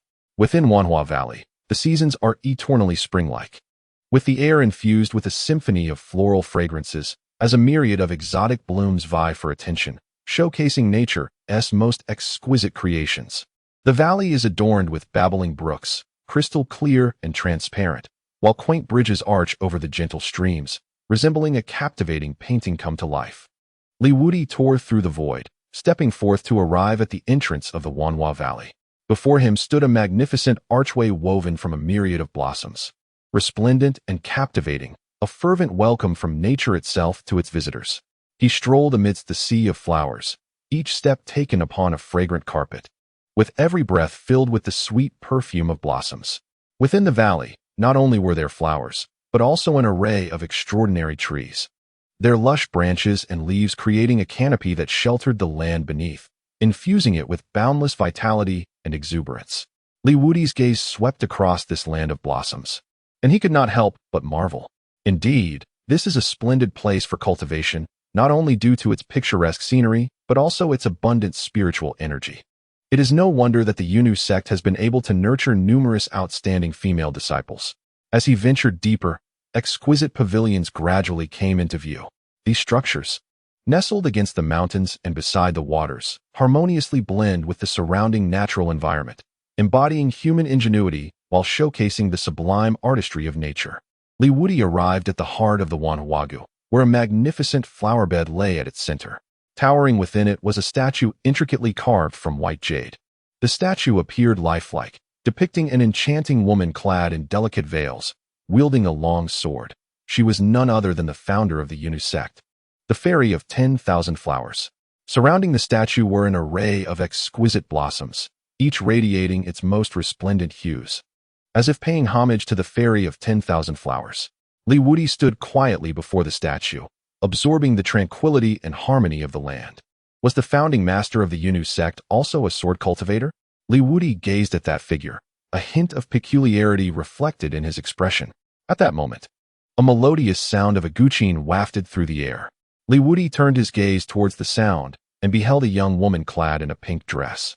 Seated by the flower bed, her fingers danced gracefully upon the strings of the lute, producing enchanting melodies. Her visage was gentle, and her demeanor exuded an elegance akin to orchids, as if she were one with the blooming sea of flowers surrounding her. In the heart of Li Wudi, a realization dawned. These were the practitioners of the Yunus sect. Not only did they cultivate celestial arts, but they also excelled in the refined disciplines of music, chess, calligraphy, and painting, embodying the essence of true talent. Chapter 76. Jiang Yuyan. As the melody waned, the woman lifted her gaze, meeting Li Wudi's eyes. A gentle smile graced her lips as she rose to perform a courteous bow, saying, "Welcome to the Valley of Blossoms. I am Jiang Yuyan, the esteemed elder of the Yunus sect. As you have rightly noted, our sect's origins trace back to the Valley of the 10,000 Flowers, and our progenitor, the immortal sword master of 10,000 Flowers, was among the few sword deities of his era." Li Wudi gazed at her delicate hand resting upon the strings of the zither. While the tranquil atmosphere concealed a subtle undertone of menace, Li Wudi smiled gently. "Yet now you no longer cultivate the sword, and even the name of your sect has been changed. In a certain sense, you may not be considered disciples of the wandering sword immortal, but rather betrayers." Lu Rian smiled faintly, refraining from rebuttal. When mentioning the origins of the Jade Maiden sect, her intention was indeed to appeal to Li Wudi's regard for the wandering sword immortal, hoping he might spare the Jade Maiden sect. However, she held little hope. As Li Wudi had pointed out, 3 millennia ago they had forsaken the path of the sword. A cleansing had been conducted among the sword cultivators of the Wandering Valley. To conceal their transgressions, they even altered the name of their sect, seeking to shroud the truth. She lightly brushed her hair aside, feeling no remorse for her actions. The sword's sovereign understood as well. They had no choice. The path of the sword had withered, and sword cultivators no longer suited this world. Had they not taken such measures, the present Jade Maiden sect would merely be a second sword sect, and it might not even endure as long as the sword sect before facing annihilation. Jiang Yuyan slowly rose from her seat, her hands gracefully folded at her abdomen, approaching with gentleness and courtesy. The sword sect is sheltered by the tomb of the sword ancestor, bound by profound karmic ties to the sword path. Yet Wandering Valley lacks such protection. If they do not forsake the sword, those individuals will not spare them. Li Wudi exhibited no emotional disturbance regarding their decision to abandon their swords. It is human instinct to seek benefit and avoid harm under such circumstances. Relinquishing their weapons for self-preservation is indeed a means of survival, and their actions are not without justification. A smirk curled at the corners of his lips as he gazed at the approaching Jiang Yuyan. "Yet, how foolish it was for you to assist in suppressing the sword path after casting aside your blades. The wheel of karma turns, and all is but a consequence of your own making." The words of Li Wudi were imbued with an unyielding chill. The Jade Maiden sect's abandonment of their swords was indeed a grave error, yet their true fault lay in their subsequent complicity in the oppression of the sword path. This misstep assured that they would not be spared by Li Wudi. Jiang Yuyan's pace faltered slightly as Li Wudi directly and mercilessly highlighted the past transgressions of the Jade Maiden sect. A flicker of complex emotion crossed her face, a blend of resignation and sorrow. "Indeed, the sword master speaks the truth. After we forsook our swords, we participated in the suppression of the sword path for the sake of self-preservation, but it was a decision born of desperation." Hesitation and anguish were evident on her countenance as she sought Li Wudi's sympathy. In that era, the sword path was in decline, and sword cultivators were akin to rats scurrying through the streets, reviled by all. We, the once affiliated forces with the sword path, had no choice but to align ourselves. We merely wished to survive and to preserve a flicker of our ancestral legacy. Li Wudi let out a cold laugh, conceding that she was indeed a skilled performer. Unfortunately, the Myriad Flowers Valley was not solely populated by members of the Jade Maiden sect. There was also a celestial master from the Sword Domain Alliance present. If she genuinely felt remorse, she would not have summoned him. The path of survival is paved with choices. Having chosen a side, one must also bear the consequences of that decision. Jiang Yuyan took a deep breath, realizing that the Jade Maiden sect might not overcome this trial. However, as a Grand Elder, she was compelled to strive for a sliver of hope for the future of the Jade Maiden sect. The prowess of the formidable Li Wudi remained shrouded in mystery, even with the esteemed presence of the 100 Methods Celestial Sovereign. However, Jiang Yuyan fervently hopes to avert conflict. For regardless of the outcome, the residual aftermath of a battle between celestial sovereigns could obliterate the Orchid Valley. Though our Yunu sect has renounced the sword, we have never forgotten the resplendence of the sword path over the past 3 millennia, she declared, retrieving an ancient tome from within her garment. The cover, adorned with golden threads, bore the inscription Wanhua Sword Canon, emitting a subtle radiance. We have preserved numerous texts and secrets pertaining to the sword path, with the fervent hope that one day it may once again flourish. Jiang Yuyan extended the Wanhua Sword Canon, a legacy of the legendary sword deity cherished by Orchid Valley. Today, I am willing to bestow upon you all these texts and secrets as a token of our Yunu sect's humble contribution to the resurgence of the sword path. Li Wudi gazed at the sword manual in Jiang Yuyan's hand, a flicker of surprise crossing his eyes. He had not anticipated that the Yunu sect still preserved the classic text of swordsmanship. This revelation subtly altered his perception of the sect. Equally astonished was the hidden figure of the supreme being of 100 laws, who had not foreseen that Jiang Yuyan harbored the legacy of the sword god right beneath his very nose. Li Wudi slowly raised his head, calmly fixing his gaze upon Jiang Yuyan, and gradually articulated his judgment. I can spare those disciples of the Yunu sect who have not participated in the oppression of the sword Dao. Upon hearing this, Jiang Yuyan's complexion turned ashen. The demands of the invincible Li are likely beyond the capabilities of the Yunu sect. Nevertheless, she endeavored to plead, Sword Master, we, the Yunu sect, are willing to publicly apologize for our transgressions against the way of the sword and establish an altar to commemorate those sword cultivators who perished because of us. We humbly beseech the Sword Master to show mercy and spare our sect. Li Wudi remained silent, slowly extending his hand, causing the stone sword held by the statue of the 10,000-flower sword immortal to shatter abruptly. From its remnants emerged a slender pink sword, reminiscent of a delicate rose in full bloom. It was the 10,000-flower divine sword, once wielded by the 10,000-flower fairy. For ages, it had been concealed within her statue, intended as a legacy for future generations to resist foreign incursions. Regrettably, her descendants had never contemplated rebellion. Thus, this sword lay dormant for 30 millennia. Li Wudi gently grasped the soaring pink longsword, its blade radiating a soft pink luminescence, seemingly imbued with the tenderness and resilience of the flower fairy from years gone by. He tenderly caressed the blade, as if engaging in a dialogue with the past. The sword possesses a spirit. The human has emotions too. Oh, flower fairy, I shall safeguard your sword, and today, wielding your blade, I shall clear your threshold. Li Wudi's voice resonated with a deep and powerful timbre, each word seemingly imbued with an irresistible force. Jiang Yuyan gazed at the Wanhua divine sword in Li Wudi's grasp, her heart awash with conflicting emotions. This sword represented the final trump card of the Jade Maiden sect, a treasure they had sought countless times. They had traversed every battlefield once graced by the Wanhua sword immortal, yet found no trace of it. Little did they expect it to be concealed within the statue of their own ancestor. Now, it had so easily fallen into the hands of another, signaling the true demise of the Jade Maiden sect. If even the Wanhua divine sword acknowledged Li Wudi, one could only imagine the profound disappointment their ancestor must feel. Sword Master, Jiang Yuyan's voice quivered as she yearned for one last chance to plead. Yet, the look in Li Wudi's eyes conveyed a stark finality, indicating that all was irrevocably settled. The hidden Baifa Tianzuan could no longer contain himself and emerged into view. Chapter 77. Annihilation of the Jade Maiden sect. His towering figure was enveloped in an overwhelming aura of divine power, his gaze piercing like a beacon, fixed upon Li Wudi.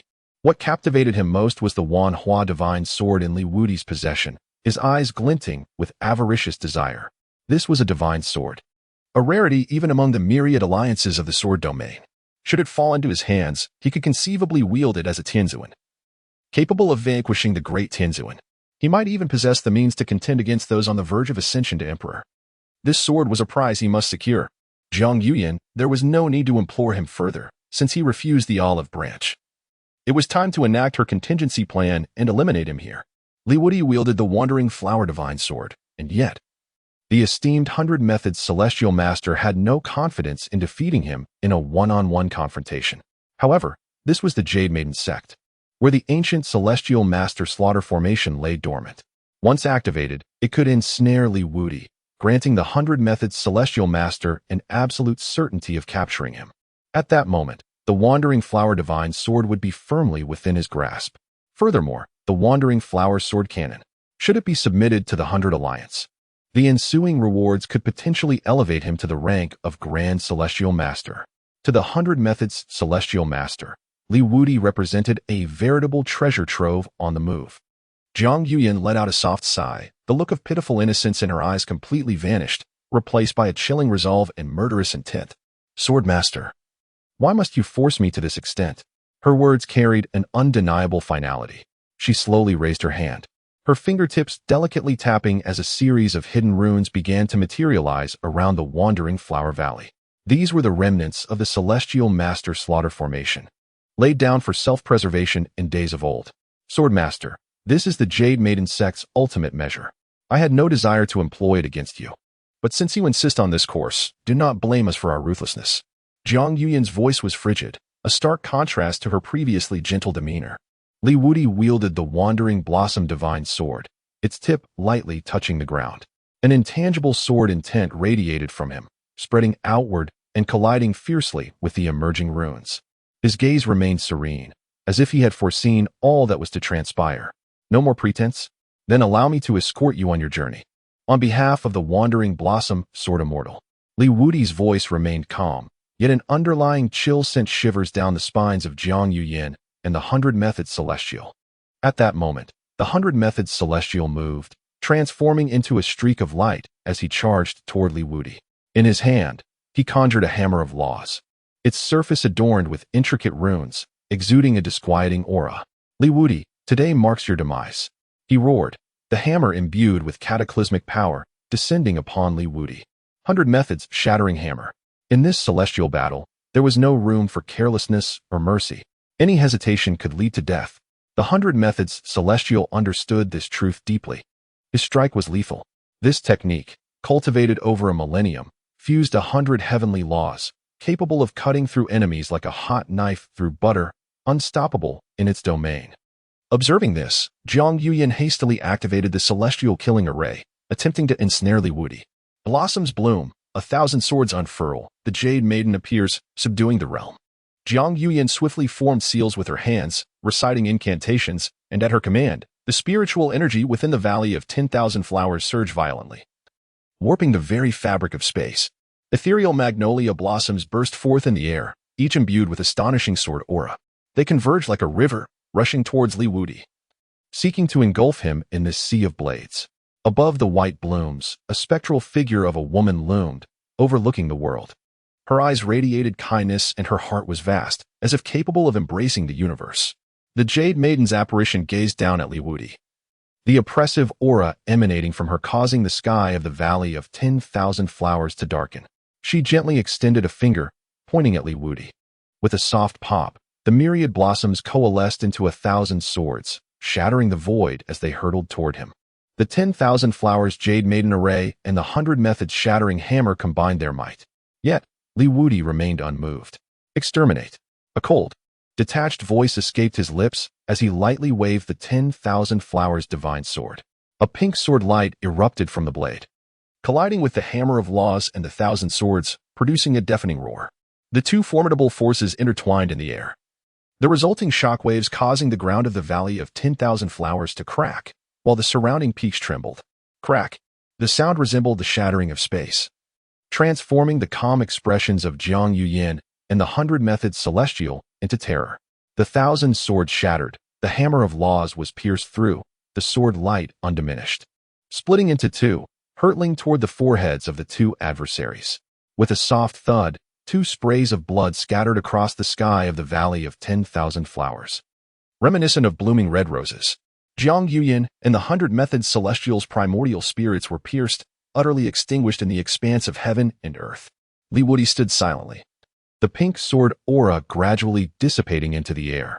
All that remained were the shattered peaks and the cracked earth, bearing witness to this extraordinary battle. With the fall of Jiang Yuyan and the great master of the 100 Methods, the divine array fell into disarray. The ethereal magnolias and runes faded one by one, and the Valley of 10,000 Flowers returned to its former tranquility. Yet, within this serenity lingered an added sense of desolation and solitude. Li Wudi sheathed the wandering blossom divine sword and approached the ethereal figure of the Jade Maiden with measured steps. He extended his hand, gently brushing against the ephemeral silhouette, as if he could perceive the lingering tenderness and resilience of the wandering blossom fairy. Your sword, your path, I shall entrust it to one worthy, he vowed softly, his eyes shimmering with the benevolence of the sword ancestor. At that moment, a faint yet pure wave of spiritual energy emanated from deep within the wandering blossom valley. It was the surviving disciples of the Jade Maiden sect, who felt the profound changes within the valley but were at a loss for what to do. Left only to silently pray, the Grand Elder and the Honorable Celestial Master of 100 Laws will surely prevail. Our Jade Maiden sect shall overcome this tribulation and one day repay the Sword Gate 100-fold for today's humiliation. It seemed as though the battle had come to a halt. Had the Grand Elder and the Honorable Celestial Master of 100 Laws emerged victorious? Li Wudi listened to the prayers of the Jade Maiden sect disciples, communicating with his primordial spirit. His expression remained indifferent, while the wandering flower divine sword quivered slightly. Li Wudi unleashed a sword strike, causing the light of the blade to fracture into countless beams. The bodies and souls of the practitioners from the Wanhua Valley were suddenly pierced by a singular ray of sword light. Their eyes were filled with astonishment and reluctance. Unable to fathom how, despite the Elder's invocation of the Wanhua Yunnu sword formation and the assistance of the Supreme Master of the 100 Methods, they still faced defeat. No, I refuse to accept this. How could my path to immortality end here? They let out desperate cries in their final moments, yet could only collapse helplessly, transforming into mere dust within the Wanhua Valley. In the blink of an eye, the once vibrant and bustling Wanhua Valley fell into an eerie silence, shrouded in stillness. Li Wudi, with a demeanor of cold indifference, sheathed the wandering blossom divine sword, and one could faintly hear a sorrowful sigh emanating from within it. These younger generations have forsaken the immortal sword master of transformation, altered the name of their sect, purged the sword cultivators within, and suppressed the lineage of the sword path. The predicament they find themselves in today is entirely of their own making. They have no one to blame but themselves. Chapter 78. A Reunion with Lin Muxian. Li Wudi gazed upon the myriad blossoms of Wanhua Valley, stroking his chin thoughtfully. The scenery here is indeed splendid. It could serve as a delightful garden to be relocated back to Sword Gate. Li Wudi gently tapped the jade coffin. Awaken and commence your labor. As his words resonated, the slumbering jade coffin seemed to stir. A faint luminescence of jade shimmered upon its surface, emanating an aura that was both ancient and enigmatic. The coffin began to rise gracefully, akin to a diligent model worker, uncomplaining in its toil.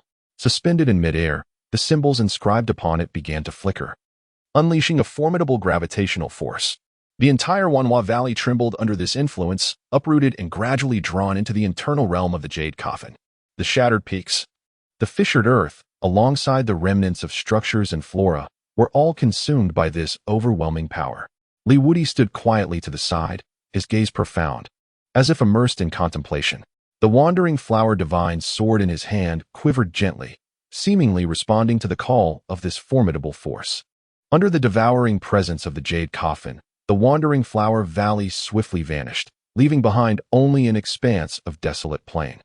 Li Wudi stowed away the jade coffin and turned his gaze towards the distant horizon. Alas, what of the vast Wanhua Valley? Behind Li Wudi, a voice filled with astonishment resounded. Li Wudi turned around, a hint of peculiarity flickering in his eyes. Before him stood the ethereal figure of a woman clad in azure. This enchanting maiden moved with a grace reminiscent of a celestial fairy, each step seemingly treading upon the void, leaving no trace of dust in her wake. Her countenance was strikingly exquisite, with brows like distant mountains shrouded in mist, and eyes resembling shimmering autumn waters, sparkling as if a multitude of stars danced within them, rendering her unforgettable at first glance. Lin Muxian. This name seemed to embody an aura of divinity, perfectly complementing the celestial demeanor she presently exhibited. Her hair flowed like a silken waterfall, cascading gently over her shoulders, swaying delicately in the breeze, enhancing her ethereal allure. Ah, how could it be you?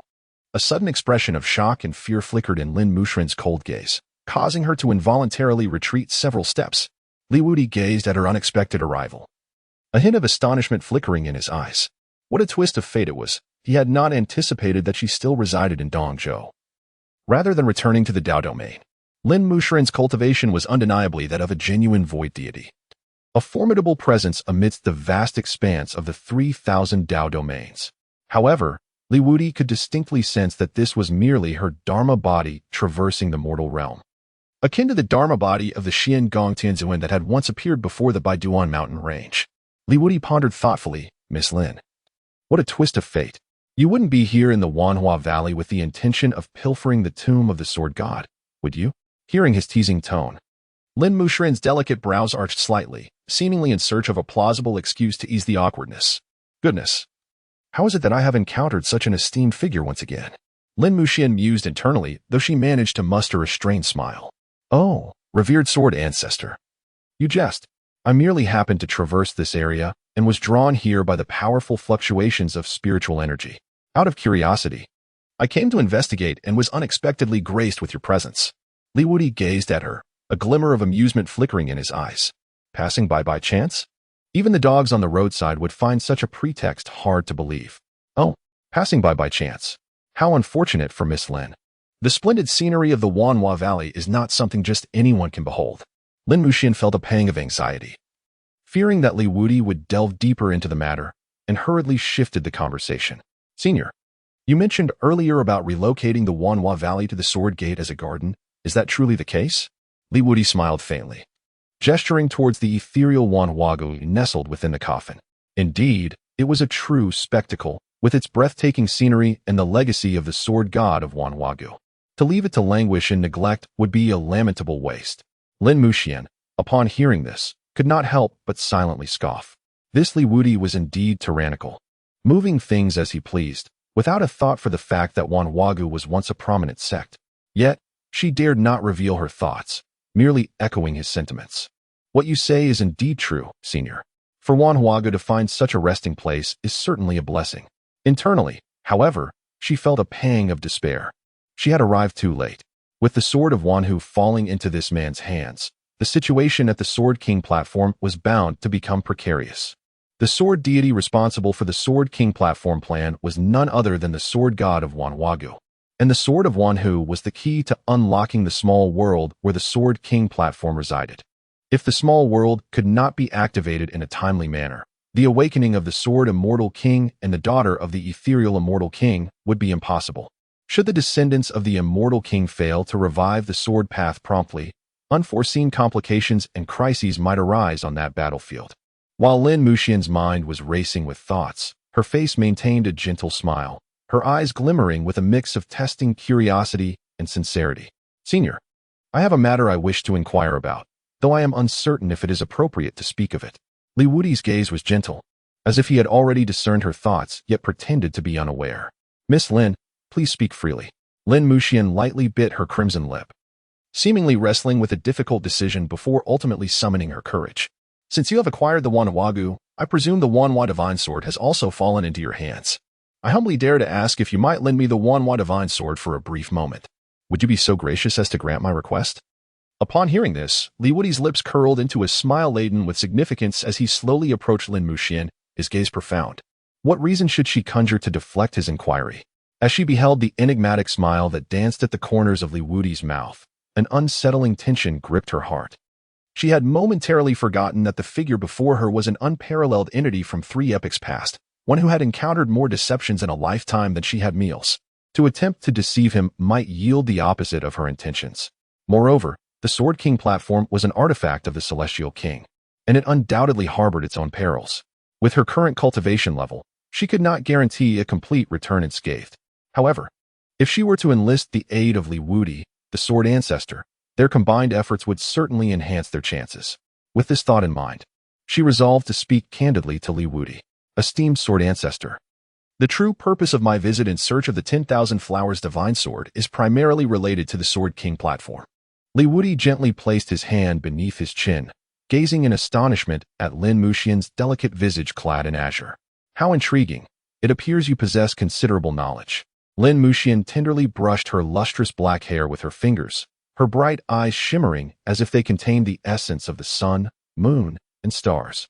She bit her lips slightly, her tone tinged with regret. I am aware that deceiving a senior is inappropriate, yet many matters remain undisclosed to me by my true self. Should you wish to uncover the truth, one day, You may personally inquire of my true self in the Dao domain. Chapter 79. Clues to the Sword King platform. Lin Muxian's expression gradually softened, returning to a demeanor of icy composure. Senior. The pressing concern remains to utilize the 10,000 flower divine sword to unveil the Sword King platform, awaken the daughter of the immortal king, and revive the Sword Dao, lest the consequences be utterly catastrophic. Li Wudi gazed into Lin Muxian's earnest eyes, and he discerned that she was indeed speaking the truth. Her original self had severed many memories during her creation. The Sword King platform was also what Li Wudi was currently in search of, as it was a trial he had devised for Mu Yuechun, the son of the Sword Path. Since she possessed clues regarding the Sword King platform, it would save Li Wudi considerable time in his quest. Li Wudi nodded and said, "Please share with me all that you know about the Sword King Terrace." The words of Li Wudi gradually eased the anxious heart of Lin Muxian. His declaration signified his agreement to accompany her in awakening the Sword King platform. A gentle breeze stirred the clouds in the sky, simultaneously tousling Lin Muxian's dark hair and flowing green attire. In that moment, she radiated an extraordinary beauty, showcasing the elegance of the most stunning maiden among the realms. Even though Li Wudi had encountered numerous beauties throughout his lifetime, he could not help but concede that her allure ranked among the top 10 he had ever witnessed.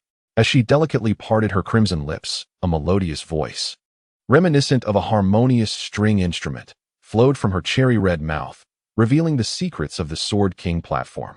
I only know that, prior to the demise of the Sword Immortal King and the Ethereal Immortal King, they had foreseen the current decline of the Sword Path. To ensure the longevity of the Sword Way and the continued suppression of the Calamity Immortal King by the Sword Abyss, they devised numerous contingencies, of which my true self and the Sword King platform are but two. Upon hearing this, Li Wudi's eyes revealed a hint of intrigue. These two celestial kings were indeed extraordinary, for they had anticipated the current situation and made ample preparations in advance. Li Wudi did not interrupt Lin Muxian, who spoke softly and gently, her gaze lowered. I am not well acquainted with the circumstances of my master, only that she is related to your ancestral sword. The ancestral sword. Once more? In Li Wudi's eyes, a glimmer of brilliance shone forth.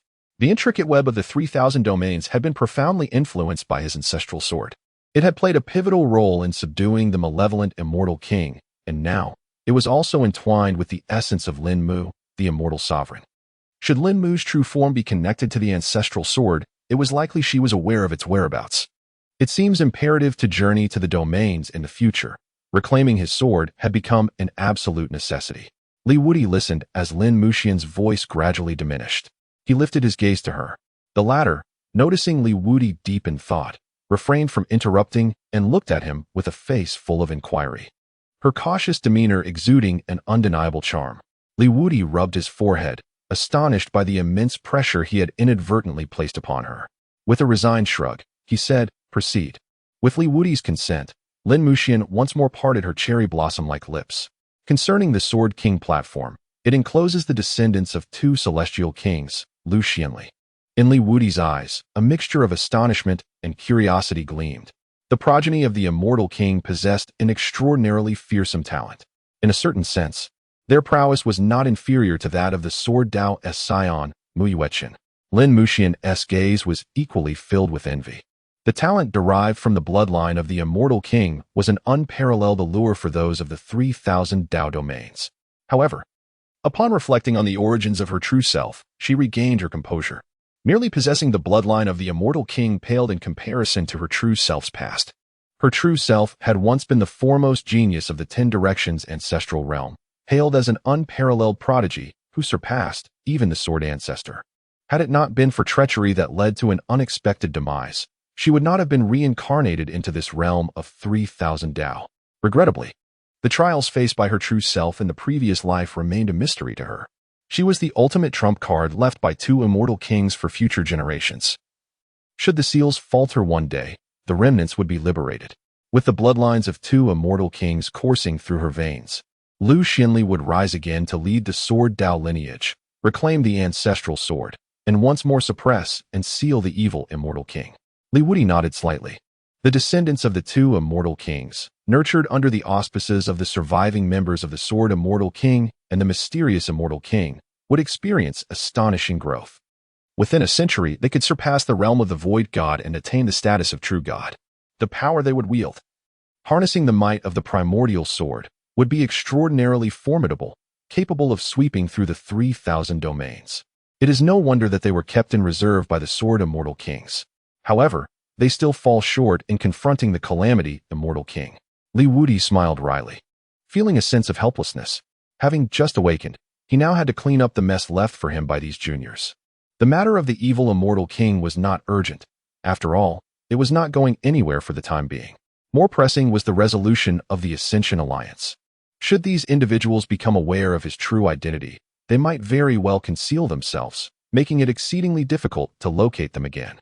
Wudi would not resort to obliterating the entire realm of the 3,000 Dao domains merely to eradicate the Ascension Alliance. However, he felt a sense of admiration for the daughter of the Celestial King. Should she become his disciple, she would undoubtedly emerge as one of the foremost powers of the human race in the future. His impatience grew, and he softly inquired, "Where is the Celestial King's terrace now?"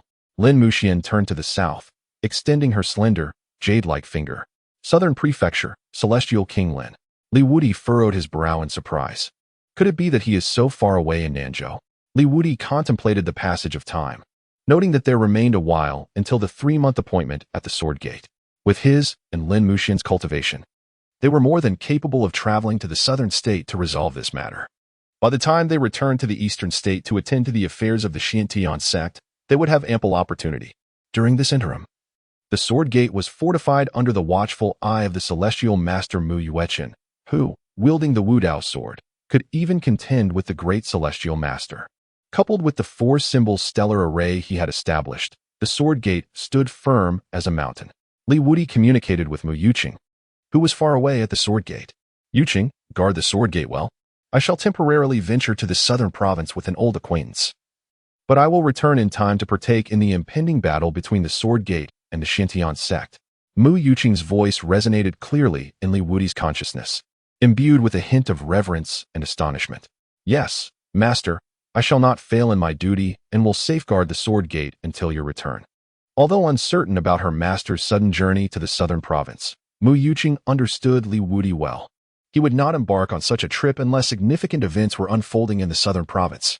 During her master's absence, she vowed to diligently protect the Sword Gate, ensuring that he would not be disappointed. Wudi nodded in satisfaction, then turned to Lin Muxian, his eyes shimmering with a calm brilliance. "Without delay, we shall set forth to the southern state, the realm of the immortal King Lin." Upon hearing this, Lin Muxian's countenance brightened with excitement. She was acutely aware of the significance of their journey, one that would determine the life and death of the 3,000 Dao domains. With the inclusion of Wudi, a once invincible powerhouse, their expedition to the southern state was nearly assured of success. She gently inclined her head and softly remarked, "I shall abide by Senior Li's arrangements." Wudi extended his hand and gracefully swept through the void, revealing a spatial passage before him. Chapter 80, Arrival in Nanzhou. The other end of the passage was adorned with picturesque mountains and clear waters, filled with the melodious chirping of birds and the fragrant blooms of flowers. The spiritual energy there was abundant, far surpassing that of Dongzhou by several folds. Wudi and Lin Muxian vanished before the spatial passage, only to reappear an instant later upon the earth of Nanzhou. Wudi cast a gentle glance at the situation in Nanzhou, and a helpless smile instantly graced his lips. In comparison to Nanzhou, Dongzhou appeared somewhat like a remote and impoverished land. It is no wonder that within the vast expanse of Dongzhou, only one celestial being, Xingong, has emerged over the course of several centuries. Moreover, he had to sacrifice his own soul and, with the aid of the 100 emperors, barely managed to ascend to the realm of the celestial. Had it not been for the assistance of the 100 emperors, Dongzhou would have languished for hundreds of years without a celestial to govern its affairs. In contrast, Nanzhou boasts a considerably greater number of celestials, with over 10 renowned figures. Not to mention the countless others who remain shrouded in obscurity. The leader of the Wuying sect, a dominant force in Nanzhou, is a formidable great celestial who is currently preparing to break through to the quasi-emperor realm. Wudi was not particularly familiar with the southern state, so he turned to the enchanting figure beside him. The direction and distance became clear. Lin Muxian resembled a celestial being descended from the heavens, pristine and untainted. exuding an ethereal elegance that inspired profound contemplation with even the simplest of breaths. After surveying the surroundings for a moment and confirming their location, she pointed towards the southeast, stating, "Southeast, 5,780 million kilometers." Upon receiving the precise coordinates, Li Wudi remained silent, once again tearing through the fabric of space to step into the void. Lin Muxian pouted slightly, finding him to be quite the aloof senior. She gracefully followed, disappearing from their original spot. As Li Wudi and Lin Muxian arrived in the southern state, above the ruins of Wanhua Valley in the eastern state, the space fractured, heralding the arrival of a purple-clad cultivator.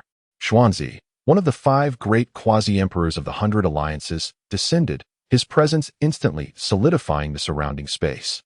As if time itself had slowed to a crawl, Xuanzi stood tall, his purple robes fluttering gently in the breeze.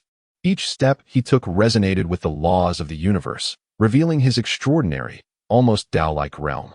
Even amidst the remnants of what was once glorious, he maintained an air of detachment, untouched by the dust of history. With Xuanzi's arrival, the previously silent ruins of Wanhua Valley seemed to awaken to an invisible force. Spiritual energy began to converge, creating a peculiar spectacle as if paying homage to this quasi-emperor. The surrounding rifts in space gradually healed, and he slowly raised his gaze, his brow furrowing. This emperor cannot trace the battles that have transpired here. For the first time, Xuanzi expressed his astonishment. The fall of the heavenly law sovereign had taken the entire Wanhua Valley with it, confirming that Li Wudi's strength was at least that of a great sovereign.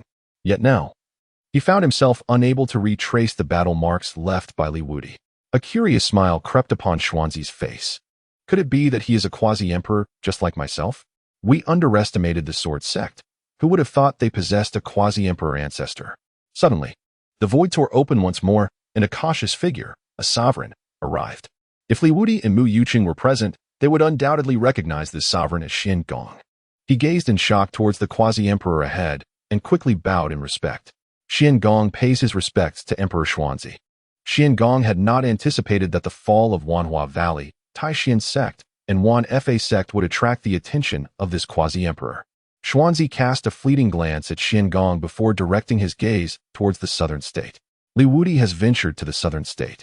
This emperor shall personally go there and join forces with the Wuying sect to eliminate him. Xian Gong was taken aback by Xuanzi's words. He had not expected that a quasi-emperor would personally intervene to hunt down Li Wudi. This implied that Li Wudi's strength was at least that of a great sovereign, or perhaps even a quasi-emperor. He wiped the cold sweat from his brow, grateful that he had not descended in his true form. Otherwise, the grass on his grave would already be 3 feet high. The Xian Purple Sovereign issued a decree to the Xian Palace Celestial Lord. You shall convey my edict to the Xian Dao sect, the Dao of Law, the Thunder Origin Mountain, the Yin Yang sect, and the 7 Herbs Hall, commanding them to gather at the Xian Tian sect and, before the eyes of the entire eastern province, annihilate the sword sect, leaving no disciple, regardless of age or gender, alive. The voice of the Xian Purple Sovereign was chilling, causing the Xian Palace Celestial Lord to tremble involuntarily. I wish the entire eastern province to comprehend that the only fate for those who oppose the sword domain's 100 alliances is death. The Xian Palace Celestial Lord reverently accepted the slowly descending decree. The moment he touched the decree, his heart was filled with ecstasy and murderous intent. Facing the sword sect alone had posed some challenges for the Xian Tian sect, especially with the 2 sword sovereigns, Li Wudi and Mu Yuqing, on the opposing side. However, now that the sovereign himself was personally intervening to intercept Li Wudi in the southern province, and with the decree in hand, he could rally the offended factions against the sword sect. Particularly, the power of the 7 Herbs Hall, led by the formidable 7 Herbs Celestial Lord, was a force to be reckoned with. With these allies, the Xian Tian sect's strength would be unprecedented, and the destruction of the sword sect would be but a mere flick of the fingers. Suppressing his inner joy, he replied with utmost sincerity, "Yes, I shall diligently obey the imperial command." The Xian Purple Sovereign did not linger but tore through the fabric of reality, heading to the southern province after Li Wudi. On the other side of the southern province, the Xian Purple Sovereign arrived quietly. His presence cast an immense pressure over the powerful celestial lords of the region, as if the sky were shrouded in ominous clouds. Within the Shadowless sect, the sect leader was in seclusion, striving to break through to the sovereign realm. Upon sensing the aura of the Xian Purple Sovereign, he had no choice but to halt his cultivation and personally greet him. The arrival of the Xian purple sovereign illuminated the shadowless sect. Though his tone carried a hint of reverence, it could not conceal his ambitious nature. The Xian purple sovereign spoke candidly, wasting no time. I have come to eliminate a formidable swordsman named Wudi, whose strength is extraordinary and suspected to be that of a sovereign. I require your entire shadowless sect to mobilize and trace his whereabouts. Once located, I want you to join forces with me to slay him. After speaking, the Xian purple sovereign handed the sect leader a portrait of Wudi. Upon hearing this, the sect leader's eyes flashed with surprise. A sovereign-level swordsman within the sword path? Quite astonishing indeed. He nodded in agreement. Yes, my lord Xian Purple. An opportunity to collaborate with the sovereign is rare. Not only can we eliminate a potential threat, but I can also observe your methods, which will greatly aid my own breakthrough to the great sovereign. Soon after, news arrived from the affiliated forces in the Immortal King's forest. The figure in the portrait had been spotted within the Immortal King's forest. The Shadowless sect has commenced its preparations, summoning numerous celestial lords from affiliated powers. 7 celestial lords, bearing the essence of their sects, journey alongside the Xuanzi Emperor toward the direction of the Immortal King forest. Thus unfolds the silent orchestration of an ambush targeting Wudi. Chapter 81. The Immortal King Forest. Above the Immortal King Forest, the void trembles as a man and a woman emerge gracefully from the rift in space. The young man, clad in a golden sword robe, exudes an understated brilliance akin to a sheathed blade. When released, it would undoubtedly resonate with thunderous might. The ethereal maiden, draped in flowing azure garments, possesses an exquisite beauty, her eyes seemingly reflecting the depths of autumn waters and the vastness of starry rivers. She stands a pace behind the young man, and together they hover in the void, radiating an aura that transcends the mundane. Their arrival captures the attention of numerous nearby cultivators, who cannot help but notice that these two are not mere mortals. Whispers circulate among the crowd. How peculiar. Yet another formidable presence graces the Immortal King Forest. Today, it is indeed bustling. The prowess of these two rivals that of the enigmatic blood symbol beings previously encountered, leaving many to speculate whether they too are drawn to the elusive treasures of the sword path. Alas, this striking pair, a handsome young man and a beautiful young woman, evokes admiration as a couple of remarkable compatibility. One can only hope they do not, like others before them, unwittingly court their own demise by stepping into the fray, for the Immortal King Forest has historically claimed the lives of countless celestial lords. This pair, of course, is none other than Wudi and the unparalleled beauty of the 3,000 Dao domains, Lin Muxian. Wudi's gaze fell upon the Xianwang Forest, surveying the world below from a great height. The entire expanse of the Xianwang Forest was shrouded in a dense, white mist. This fog obscured the mountains, reaching high into the heavens, enveloping both the ground and the sky. Within this mist lay a peculiar power, capable of obstructing the consciousness of cultivators. Even the awareness of a spirit emperor could not penetrate the fog beyond 100 meters. It was fraught with danger, and throughout history, countless celestial sovereigns had attempted to venture within in search of opportunities, only to become lost, unable to find their way out, ultimately succumbing to a slow death. The most renowned of these was the Sword Emperor Yuan Yuan, who, a millennium ago, as one of the few sword emperors of that era, had willingly entered the mist in pursuit of the legendary ultimate essence of the sword Dao. Regrettably, she too became lost and never emerged again. The reputation of the Xianwang Forest spread far and wide, to the extent that thereafter, every cultivator would take great care to circumvent this enigmatic forest. However, Wudi saw through the true nature of the mist at a glance. It was the Tsang Hai Yunwu array, a formidable formation laid by the flower sword deity, capable of ensnaring even those at the divine origin realm. Yet, for Wudi and Lin Muxian, this array was akin to a mere illusion. One was at the primordial ancestor realm, and the other at the void god realm. Both surpassed the limits of the Tsang Hai Yunwu array. Listening to the murmurs of the surrounding cultivators, Lin Muxian's complexion flushed with indignation as she secretly cursed. Who, pray tell, was her companion? Woe betide anyone caught gossiping, for she would not hesitate to tear their tongues out. In contrast to Lin Muxian's fury, Wudi furrowed his brow, preoccupied with another matter. Before their arrival, a group had already entered, and the physical characteristics of those individuals bore a striking resemblance to the Yiling. Were they from the Ascension Alliance or the lineage of the E-Lord? Wudi pondered deeply. For 30 millennia, He could hardly believe that no formidable beings had escaped from the lineage of the malevolent lord. The likelihood of the Ascension Alliance being involved was slim, as the 100 alliances were merely subordinate factions of the Ascension Alliance. If it were indeed the Ascension Alliance, that particular quasi-emperor would not have dedicated so much time to him. Lin Muxian's expression shifted slightly as she too considered this possibility. Could it be that the malevolent lord had managed to escape? As she contemplated, it appeared plausible. After all, the sword path had withered, and the sealing power that once suppressed the malevolent lord was no longer as potent as it had been 3,000 years ago. Given the malevolent lord's strength, it was indeed conceivable that he could break free from the weakened seal. This would also elucidate the purpose of those malevolent spirits arriving here. They aimed to obliterate the Sword King platform, thus entirely annihilating any chance of the sword path's resurgence, lest they be suppressed once more. Lin Muxian rubbed her temples, troubled by the increasingly intricate situation. With the prowess of that malevolent lord, perhaps only that unparalleled deity of the 3,000 realms could hope to vanquish him. Suddenly, she became aware of Li Wudi's light gaze upon her, prompting an awkward smile. Naturally, with your strength, sword ancestor, even the two of them combined would not suffice to challenge a mere finger of yours. Li Wudi finally released her, turning his gaze once more towards the immortal King Lin. Let us depart.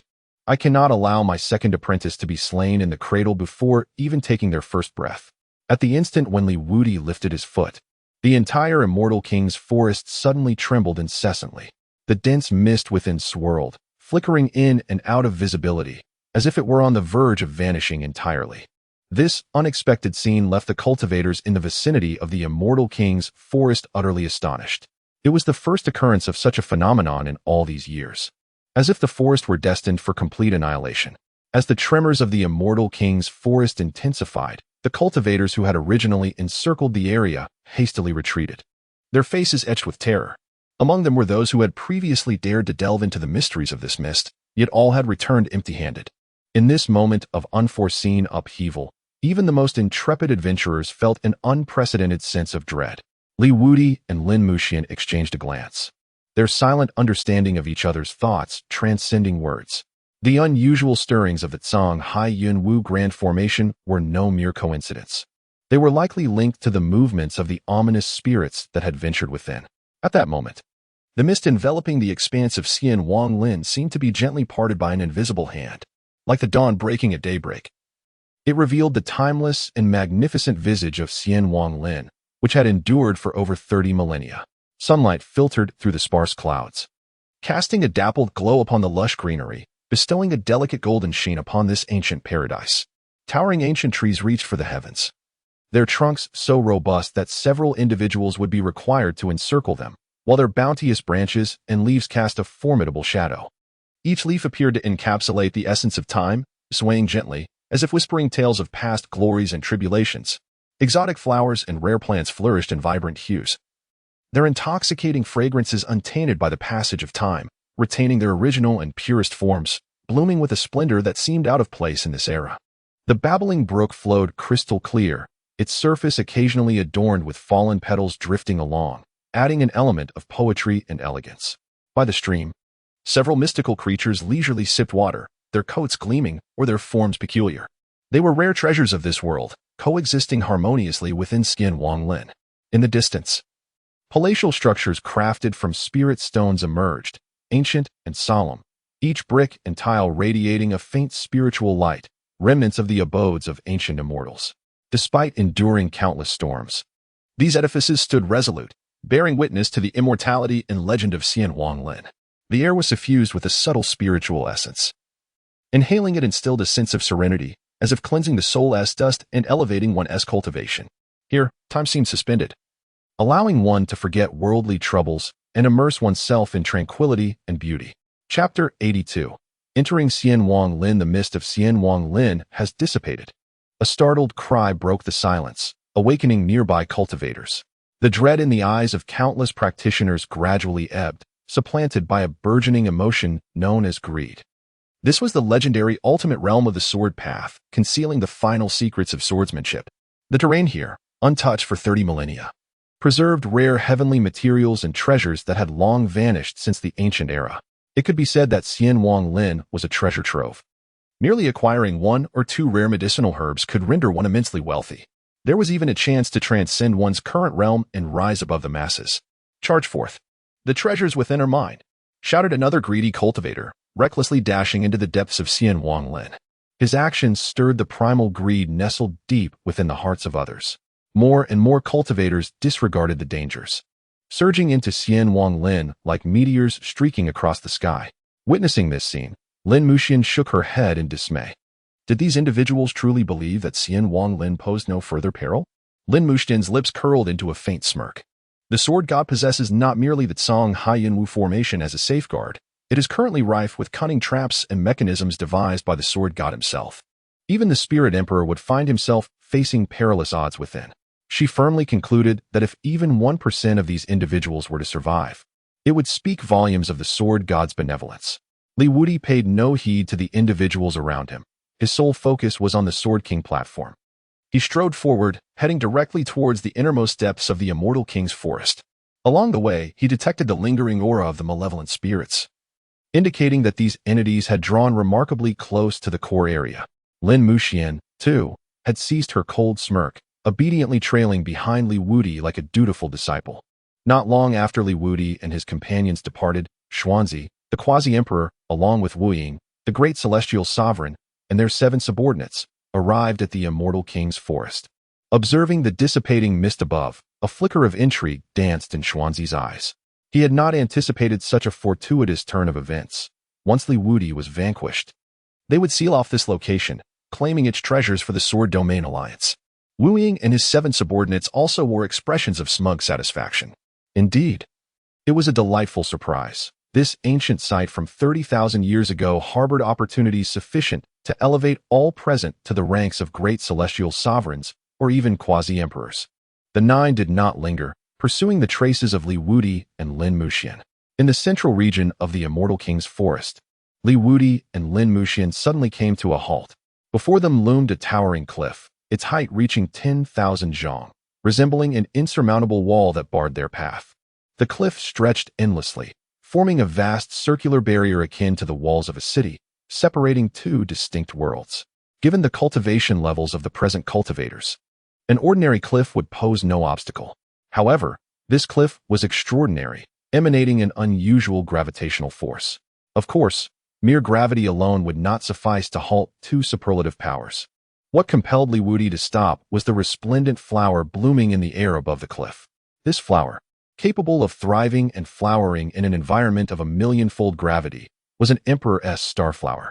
This rare herb only flourished in the cosmos in places of extreme gravitational anomalies, such as neutron stars. Its medicinal properties, magnified by the overwhelming external gravity, became immensely potent and embodied the principles of the stars. A single Emperor's starflower could propel a cultivator of the heavenly vein realm into the great celestial sovereign stage. For a great celestial sovereign, it was also a remarkable elixir to advance to quasi-emperor, enhancing the likelihood of a breakthrough by 50%. Haha. What a wondrous Emperor's herb. This flower is destined to be mine. A boisterous laugh echoed from behind. Li Wudi raised his gaze to behold an oblivious cultivator soaring triumphantly towards the precipice. This cultivator emanated the essence of the Earth's laws. Bearing a pair of hefty hammers upon his back, his physique a testament to his robust musculature, having attained the 3rd level of the heavenly vein realm. With disdain etched upon his face, he surveyed the multitude of cultivators below, intending to effortlessly seize the star-heavy emperor flower for himself. Lin Muxian shook his head, deeming him yet another self-important individual. However, as the cultivator drew near the cliff's edge, an overwhelming gravitational force, 1,000,000 times greater than normal, suddenly manifested, yanking him violently towards the ground. The smug expression on his face was abruptly replaced by boundless terror and despair. It felt as though an invisible hand were ruthlessly squeezing his body, the sound of his bones fracturing resonating in the air, while his muscles and organs succumbed to the extreme pressure, bursting apart. In an instant, a living cultivator was mercilessly crushed into an indistinct puddle of flesh by the relentless gravitational force. He had no time to emit a cry of anguish before vanishing within this dreadful gravitational field. Li Wudi and Lin Muxian, accompanied by their fellow cultivators, were struck with a chill as they beheld the scene before them. The individual just moments ago was a formidable figure, a cultivator of the third level of the celestial meridian realm, yet now appeared so feeble before the gravity chasm. Behind Wudi, a master from a sect specializing in the earth element stepped forward. The sect leader was a powerful cultivator of the ninth level of the celestial meridian realm. He circled the gravity wall, scrutinizing it, when a sudden thought struck him. If the heavens were impassable, what of the depths below? Surely, the influence of gravity could not extend underground as well. He had no intention of attempting to harvest the star-heavy Emperor flower, for he was acutely aware of his own station, in the presence of such formidable beings. A ninth-level celestial meridian realm cultivator, like himself, had no right to seek the imperial medicine. His sole desire was to navigate beyond the gravity wall and access the realm behind it, in pursuit of an opportunity to transcend to the celestial sovereign level. The collective gaze of the crowd converged on the Earth sect leader. His experiment was perceived as a viable approach, potentially steering them away from erroneous methods or illuminating a correct path. The Earth sect leader commenced the Earth escape technique, burrowing beneath the Great Wall. To ensure safety, he urged his disciples to delve deeper. He had no desire to be crushed into a pulp by the oppressive gravity. As they descended further, they gradually reached a depth of 100,000 zhang beneath the surface. Observing this, the Earth sect leader deemed it sufficient. The gravity wall, no matter how outrageous, could not possibly extend so far into the subterranean depths. However, as they prepared to halt their descent and instead excavate laterally to circumvent the gravity wall, an unexpected turn of events occurred. An unprecedented weight surged from the depths below, as if the very mass of the Earth's core had coalesced at this point, intent on burying them entirely. No, how could this be? The Earth sect leader's countenance turned ashen. The situation above had surpassed his expectations. The entire subterranean expanse was filled with a colossal gravity plate. From below, the towering wall visible above was merely a trivial portion of its true form.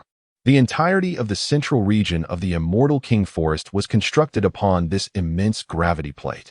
The gravitational forces encountered from beneath were exponentially more terrifying, 100-fold greater than those above. Chapter 83. The Arrival of the Purple Thunder Celestial Sovereign. Oh no. This is akin to a neutron star embedded within the immortal King Forest. It was only then that the Earth sect leader grasped the truth. Yet it was far too late. The surrounding soil had transformed into an indomitable metal, constricting their bodies, rendering even the Earth escape technique utterly impotent. The faces of the cultivators were etched with terror and despair as they sensed the fleeting essence of life, each moment seemingly devoured by the inexorable darkness and crushing pressure. "Master, save us!" cried out one cultivator in desperation, but the only response was an even more oppressive weight, accompanied by the harrowing sound of their own bones fracturing echoing in their ears. Bang, bang, bang. In an instant, the cultivators beneath were crushed into oblivion by a gravity billions of times greater, their essence and spirit annihilated. Those who had intended to emulate the terrestrial sects by scaling the towering walls were left utterly astounded by this spectacle. They had not anticipated that such a terrifying neutron star lay concealed beneath the precipice of gravity, one from which even the earth-shrouding technique could not liberate them. It became apparent that the realm where the Starweight Sovereign resided was anything but ordinary. A half-step celestial sovereign spoke gravely, a flicker of solemnity and despair crossing his gaze. Faced with the gravity of the neutron star, even a half-step celestial sovereign must retreat. Perhaps only a true celestial sovereign possesses the right to soar over the walls from the skies. The underground remains a forbidden domain for them as well. To traverse this subterranean realm, one must at least possess the cultivation of a quasi-emperor. Wudi, however, revealed a faint smile. The emergence of the neutron star fortress was indeed a fortuitous occurrence, for it effectively barred those cultivators attempting to exploit the situation from entering. Thus, he could concentrate all his attention on the lineage of Yiling. Gazing at the star emperor flower, Wudi waved his sleeve. "This item is fated to be mine, and I have been pondering what gift would be most suitable for my soon-to-be second disciple. This imperial flower could not be more fitting." As Wudi's voice resonated, he extended his hand towards the star emperor flower atop the fortress wall, mimicking a gesture of grasping. With this motion, the flower seemed to be seized by an invisible, ethereal hand, uprooted, and began to glide gently towards Wudi. Wudi's actions left the formidable figures behind him slightly astonished. To manipulate objects from afar under a million-fold gravity, could he possibly be a celestial sovereign? Observing his attire, could he be a sword cultivator? Is it conceivable that a sword cultivator has ascended to the rank of celestial sovereign in this era? Suddenly, someone realized something. Gazing at Li Wudi with a look of disbelief, I recall that not long ago, the 100 Alliances issued a warrant for a notorious outlaw in the Eastern Province, who had decimated the members of the 100 Alliances. Could this be him? The others, upon hearing this, were even more incredulous. They had not anticipated that the individual before them was such a brazen character. The annihilation of the 100 Alliances members was an event that had not transpired in thousands of years. What perplexed them the most was the aftermath of these deeds. Li Wudi, far from adopting a low profile to evade the relentless pursuit of the 100 Alliances, boldly ventured into the region of Nanzhou, a land teeming with formidable warriors. Some scoffed derisively, their tone laced with both mockery towards Li Wudi and disdain for the impoverished backwater of Dongzhou. Having grown accustomed to wielding power in Dongzhou, he seemed to naively believe that Nanzhou resembled his desolate homeland. Here, countless individuals possessed the prowess to extinguish his life with but a flick of their fingers.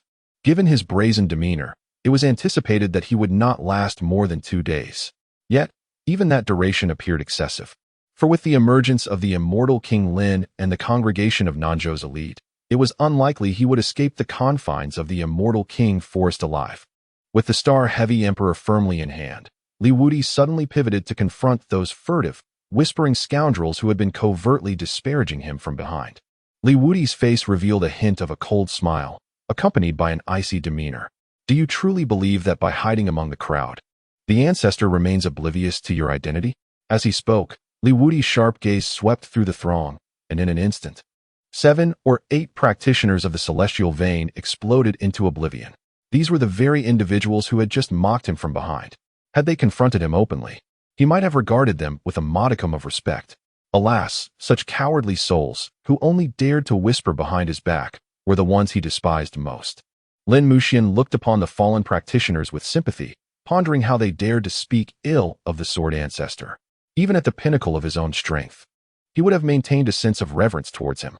The cultivators of the 3,000 realms had been isolated from the outside world for far too long, seemingly forgetting the terror that the sword ancestor invoked. It appeared they had no understanding of the formidable figure before them. Lin Muxian silently shook his head, lamenting the injustice of their demise. Li Wudi's ferocity instilled fear in the southern region cultivators beneath the Great Wall, many of whom swallowed hard. My goodness, this is a true fiend, capable of taking lives merely for a few jibes. Numerous individuals concealed their trepidation, no longer daring to point fingers at Li Wudi. The gazes directed toward him transformed into expressions of reverence and dread. After all, he is a veritable celestial sovereign, even if one sought his head for a reward. Only a celestial sovereign possesses the right to do so. Haha, my esteemed friend, how brazen you are.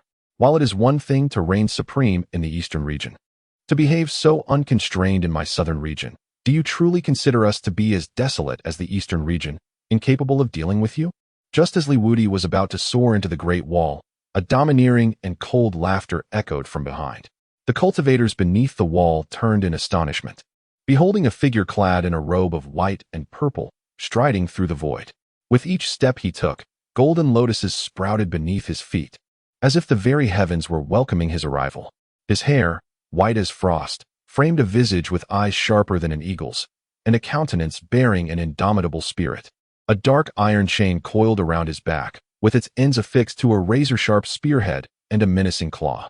This weapon radiated with purple Tao principles, crackling with violet lightning, a formidable artifact of the celestial sovereign.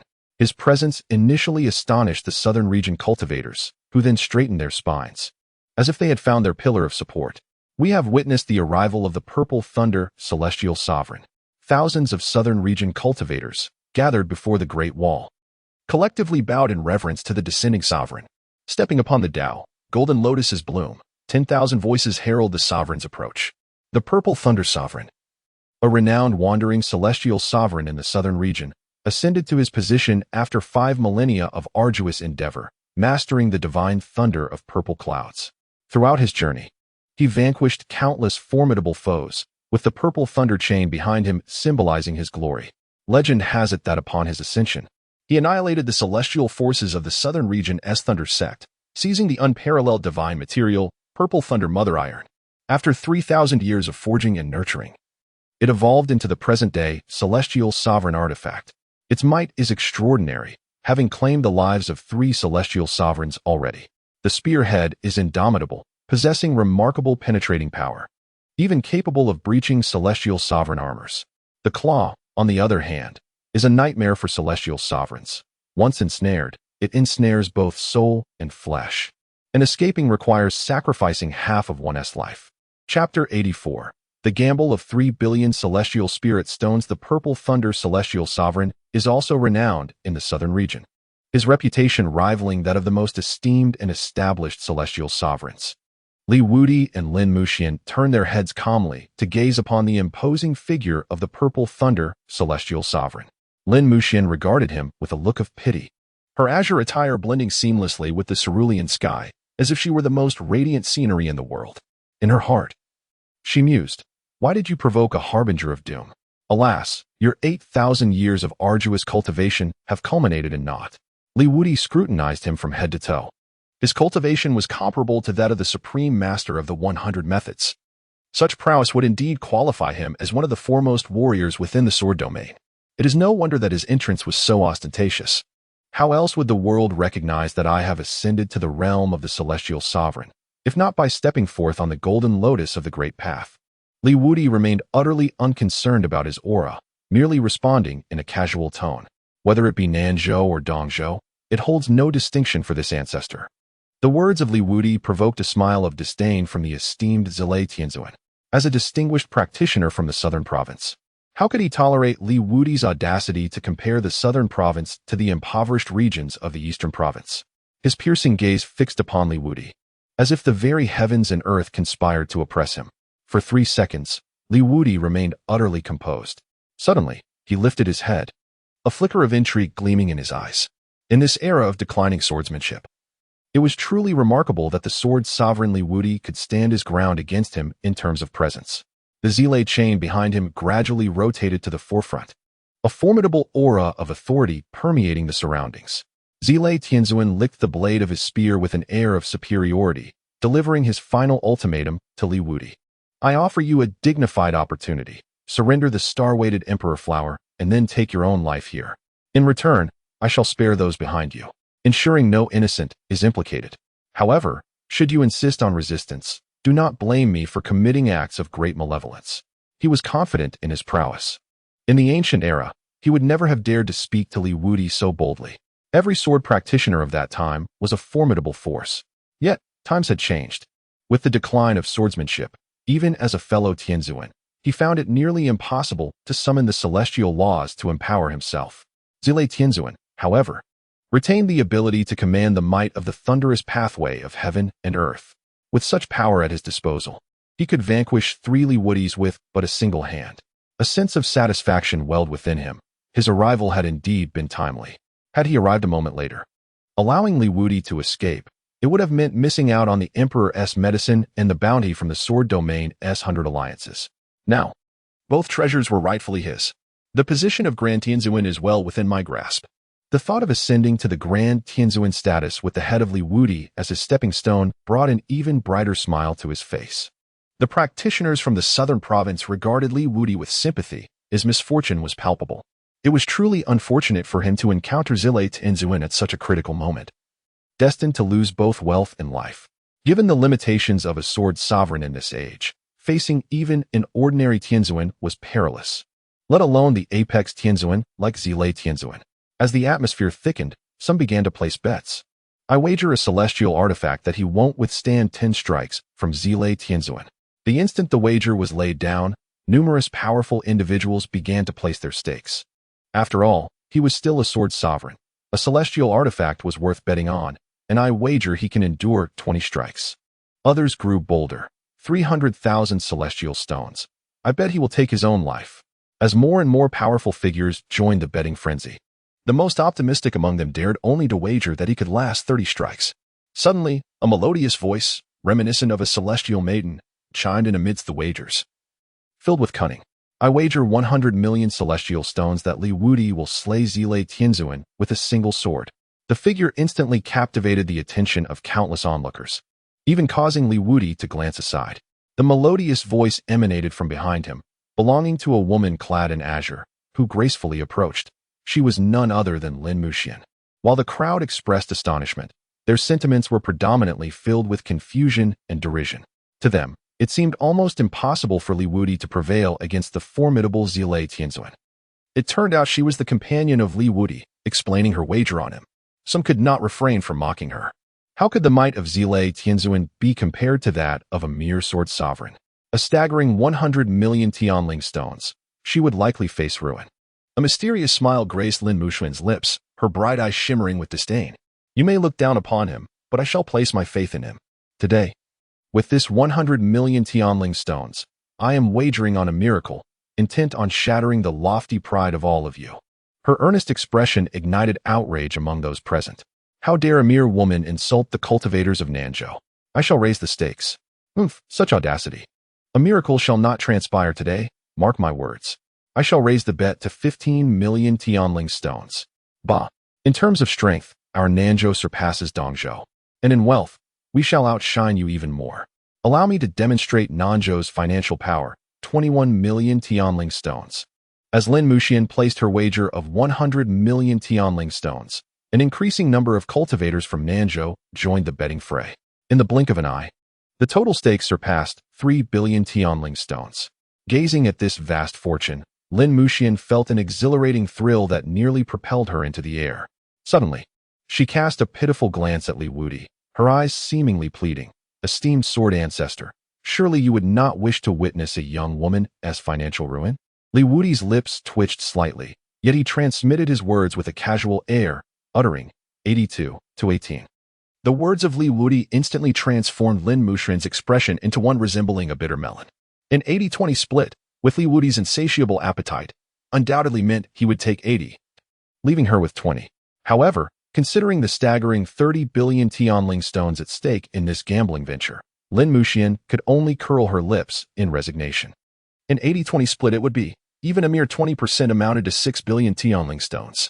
Gaining something is certainly more advantageous than suffering a loss. Li Wudi nodded slightly. It was indeed time to replenish his little treasury. Meanwhile, the Thunder Sovereign furrowed his brow at the gambling match, yet he refrained from intervening. Given his esteemed position, to halt the game would imply a lack of confidence in securing a victory over Li Wudi. So, have you made your decision? Shall I take action myself, or will you choose to end it here? For those who indulge in delusions, Li Wudi preferred to awaken them through concrete actions.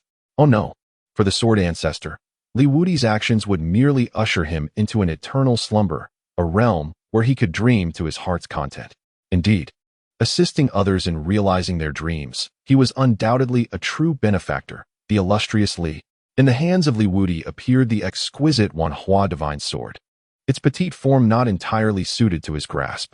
Yet, lacking a more fitting blade, he had no choice but to make do. Falling flowers possess intent. While flowing water is indifferent, the sword of falling flowers and flowing water. As Li Wudi softly chanted, the Wanhua divine sword seemed to be imbued with life.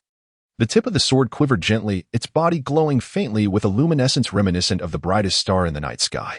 Observing this, the purple Thunder Sovereign curled his lips into a cold smirk, convinced that Li Wudi could not possibly alter the course of battle with such a weapon. Chapter 85. Entering the world beyond the Great Wall. He swiftly formed hand seals, and the purple thunder chain behind him erupted in radiant brilliance.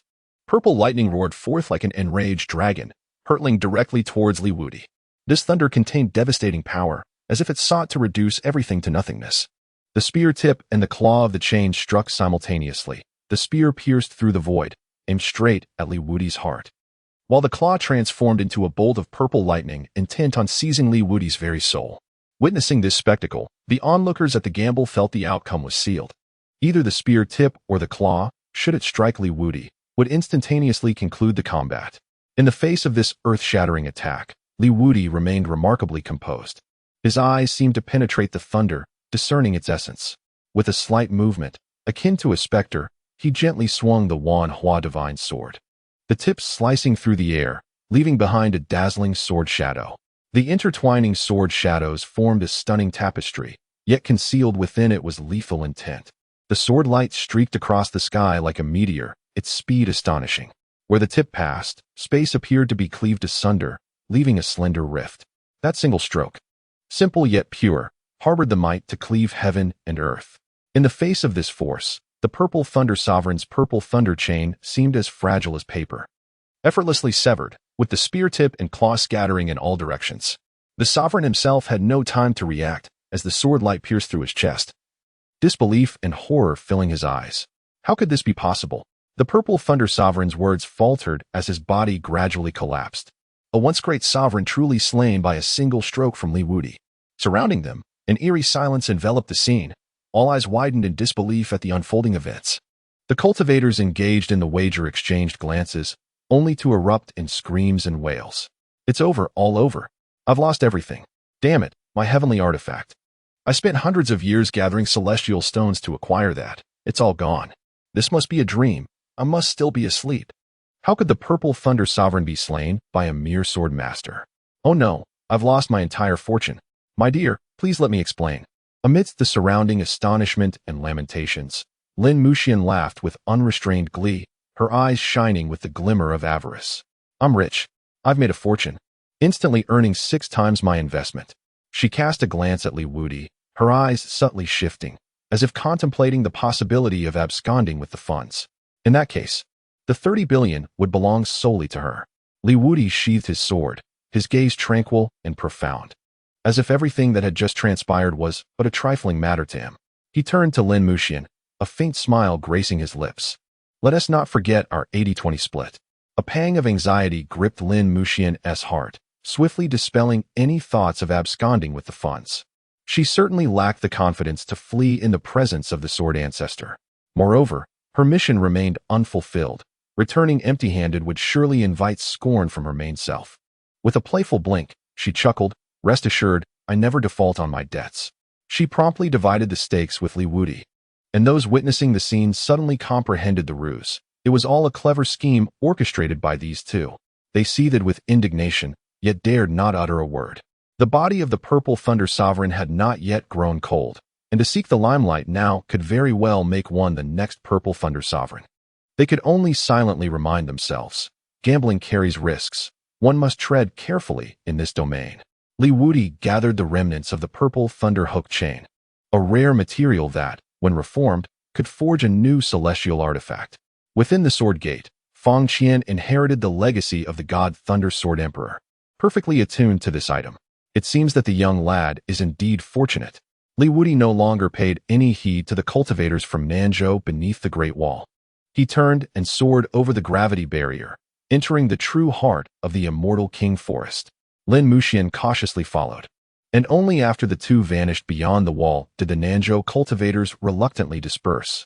The fortunes within were beyond their reach, yet some opportunities still lingered in the periphery. Remaining there any longer would likely leave them with nothing to drink.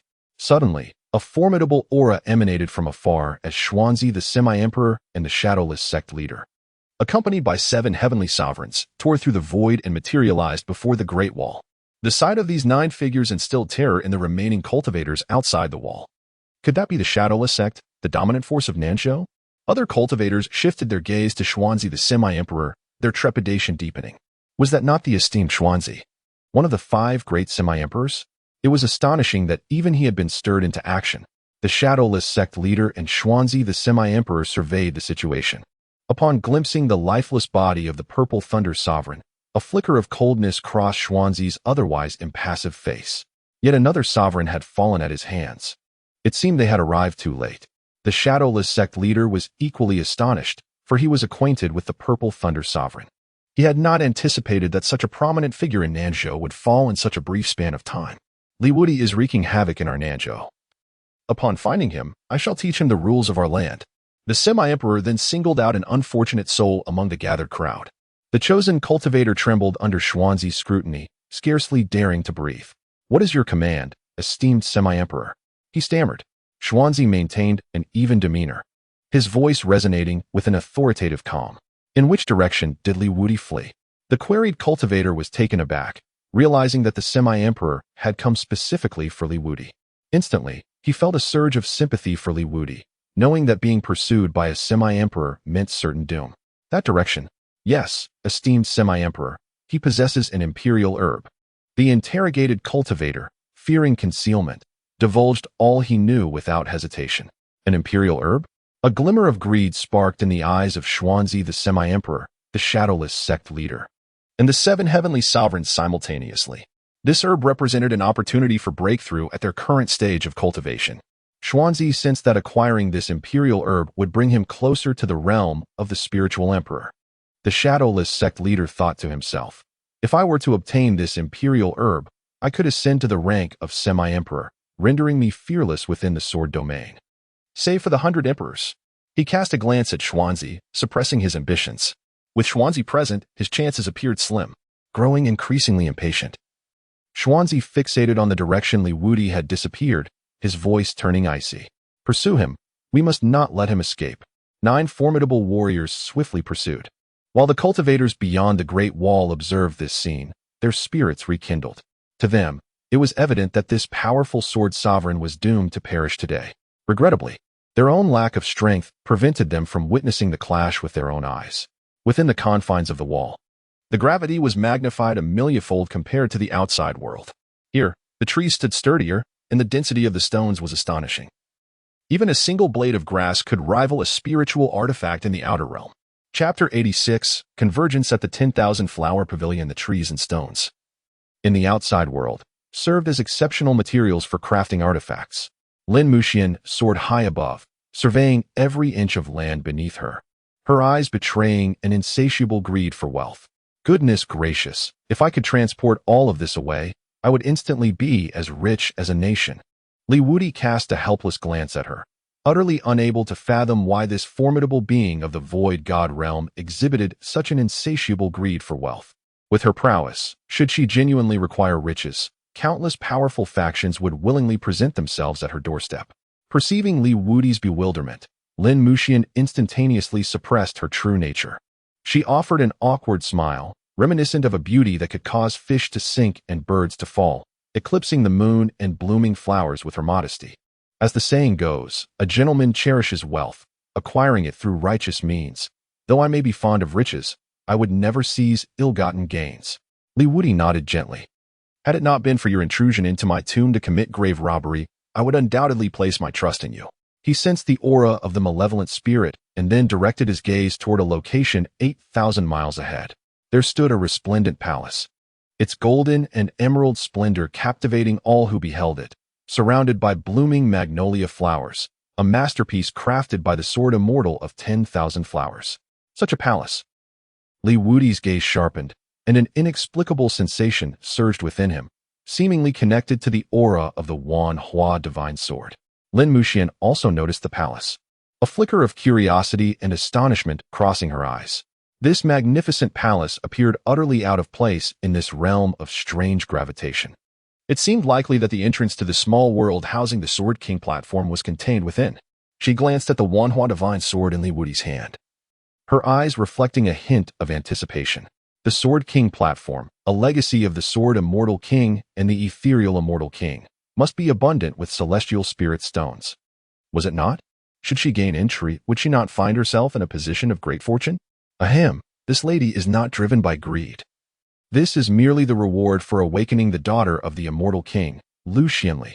Yes, a reward. Wudi did not respond directly. Instead, he swiftly moved towards the direction of the palace. He paid little heed to the opportunities that arose along the way, intending to resolve the issues at hand before packaging the neutron star to bring back to the Sword Gate. The treasures contained within were left for the cultivators of the Sword Gate to discover, providing them with an additional training ground for accelerated growth. Upon witnessing this, Lin Muxian hastened to follow, for this expedition might unveil further secrets of this enigmatic realm. The two traversed through the stone forest, and as they drew nearer, the outline of the palace became increasingly distinct. It appeared to be sculpted from the purest gold and white jade, radiating a dazzling brilliance under the sun. Surrounding it, the magnolia blossoms added an ethereal touch. This palace seemed to conceal a formidable array. After careful observation, Lin Muxian whispered. As a formidable being of the void god realm with a degree of expertise in formations, she could sense the subtle energy fluctuations circulating around the palace. Wudi nodded, his perception more acute than that of Lin Muxian. He had already sensed the ominous aura emanating from within the palace, accompanied by a faint yet discernible intent to kill. It appeared that the malevolent spirit had breached the array set by the flower sword immortal and entered the palace. The swiftness with which this spirit had dismantled the formation of a sword deity was indeed extraordinary. However, he did not flinch. Rather, he quickened his pace. Not to mention the spirit. Even if that formidable spirit king were to descend, it would merely be a matter of a single strike for him. As the two stepped into the square before the palace, a melodious sound of a guqin suddenly reverberated, akin to a celestial melody that uplifted the spirit. Wudi, however, furrowed his brows, for he discerned an unusual fluctuation concealed within the sound of the qin, attempting to sway their minds. This melody was no ordinary creation. It bore no resemblance to the techniques of the 3,000 domains, but rather resembled the methods of the ancestral realm. Wudi reminded, simultaneously channeling his magical energy to protect his mind. Lin Muxian also sensed the anomaly. She formed seals with her hands, releasing streams of spiritual light that coalesced into a protective barrier, enveloping both herself and Wudi. The music grew increasingly fervent, yet their defenses remained steadfast. At that moment, the grand doors of the palace slowly opened, and an ancient, solemn aura surged forth, as if transcending the boundaries of time and space. I am the immortal of the 10,000 flowers, and I invite the 11 esteemed friends to enter for a discussion. As the palace doors creaked open, the ancient and dignified atmosphere intensified, seemingly causing time itself to stand still in its presence. The so-called 11 esteemed friends naturally included Wudi, Lin Muxian, and the arriving Zuan's purple emperor. Wudi cast a glance behind him at the imposing figures of the Xuanzi emperor and the shadowless sect master, who were allied with the 7 great celestial lords. The 9 individuals also heard the invitation from the wandering blossom sword immortal, and upon exchanging glances with Wudi and Lin Muxian, they suppressed their murderous intent, refraining from any rash actions. This was the territory of the legendary sword god, and it was unwise to act recklessly. Provoking this formidable figure would yield dire consequences. Wudi and Lin Muxian exchanged a glance, both expressing a flicker of astonishment, yet accompanied by a hint of curiosity and anticipation. The flower sword immortal? She is still alive? Moreover, it appears she has mastered techniques originating from the ancestral realm. Wudi glanced at the essence embodied in the melody, a sudden smile gracing his lips. The ethereal methods of the celestial king suggested that this sword god of 10,000 flowers must have uncovered some remnants of the celestial king's legacy within the Ascension secret realm. Lin Muxian softly echoed the thought, a shiver of awe coursing through her heart. Although she was a formidable being of the void god tier, she could not help but harbor a deep reverence for the legendary celestial king. After all, this was a being standing at the pinnacle of the ancestral realm, capable of obliterating worlds and erasing entire epochs with but a gesture. Even if the sword immortal of 10,000 flowers had merely grasped the most insignificant fragment of the celestial king's techniques, it would suffice to render him invincible across the vast domains of the 3,000 realms. Wudi appeared remarkably composed, for the illustrious wandering flower sword immortal had perished 3 millennia ago. What lingered in this place was merely a vestige of her consciousness, devoid of substantial power. Otherwise, she would not have permitted Ling to enter this palace with such ease. Moreover, even if her corporeal form still existed, Wudi would remain unfazed. He nodded slightly, signaling Lin Muxian to follow suit. Together, they stepped through the ancient grand door. Xuanzi the Ascendant and the shadowless sect leader exchanged glances, suppressing their covetous desire for the divine elixir emanating from Wudi, and thus they too ventured inside. The palace left behind by the wandering flower sword immortal was bound to harbor extraordinary opportunities, perhaps even the potential to ascend to emperorship. To allow such a monumental chance to slip away for the sake of one individual seemed an extravagant folly. The 11 sword domain cultivators disappeared into the palace doorway. Beyond it lay a spacious and luminous hall, at the center of which rested an ancient guqin. The strings quivered autonomously, producing a melodious and enchanting sound. Beside the guqin sat an ethereal figure, the legendary wandering flower sword immortal herself. Her intangible will lifted from the instrument, and in the air, the fragrance of 100 blossoms wafted gently. As her gaze fell upon the promise embedded within the wandering flower divine sword held by Wudi, a hint of astonishment flickered in her eyes. Being the former mistress of the wandering flower divine sword, she could undoubtedly sense its emotions. In this moment, her once beloved sword had completely submitted to this unfamiliar figure clad in golden robes. Such an extraordinary scene piqued her curiosity and earnestness. Those who have arrived here are clearly fated to be, resonated the voice of the wandering flower sword immortal throughout the hall, imbued with warmth and benevolence. She gracefully waved her hand, conjuring 11 floating cushions in the void. The cushions descended gently upon the hall's floor, inviting the destined ones to sit in contemplation. Please, take a seat. Li Wudi and Lin Muxian obediently took their seats, yet an undercurrent of caution surged within them. Even the illustrious flower sword immortal might harbor undisclosed intentions. In the presence of this formidable figure from 30,000 years ago, they opted to maintain an air of politeness and respect. The Zuan's purple virtuous emperor and the shadowless sect leader, too, dared not act recklessly before the flower sword immortal and similarly took their seats with decorum. As they settled down, a revelation dawned upon the 9. The cushions beneath them were, in fact, exceptional treasures. The cushions exuded a peculiar floral fragrance, capable of clearing the mind and ushering one into a state of clarity. In such a state, cultivating without distractions would yield significant advancements. The 9 could not suppress their delight. Having just entered the Flower Divine Palace, they were already bestowed with such a priceless treasure. One could only imagine the wealth of resources contained within. Their greed intensified as they secretly contemplated how to seize these treasures from the flower sword immortal. The Zuan's purple virtuous emperor, consumed by nefarious thoughts, mused that the flower sword immortal's lingering aura was merely at the level of a semi-emperor. If he were to strike unexpectedly, he might just find an opportunity. He refrained from immediate action, for having reached this point, he was more cautious than anyone else. The recent melody played by the flower sword immortal was enough to raise his vigilance. Until he comprehended all of the flower sword immortal's hidden cards, he would not reveal his intentions. Flower sword immortal, we have come in search of the spirit and the Sword King platform. Li Wudi spoke directly, articulating his intentions without preamble. It seemed that the Yiling had already infiltrated this palace, and you appeared to lack the strength to thwart them. The Wanhua sword immortal smiled faintly, her expression reminiscent of a blooming magnolia, as if capable of dissolving all worldly troubles. Just as you both have stated, I am but a mere thought, possessing only the cultivation of a quasi-emperor at this moment. The Wanhua sword immortal unreservedly revealed her current strength to the 2. As she mentioned, this thought has merely the cultivation level of a quasi-emperor remaining. She remained poised and courteous, unflustered.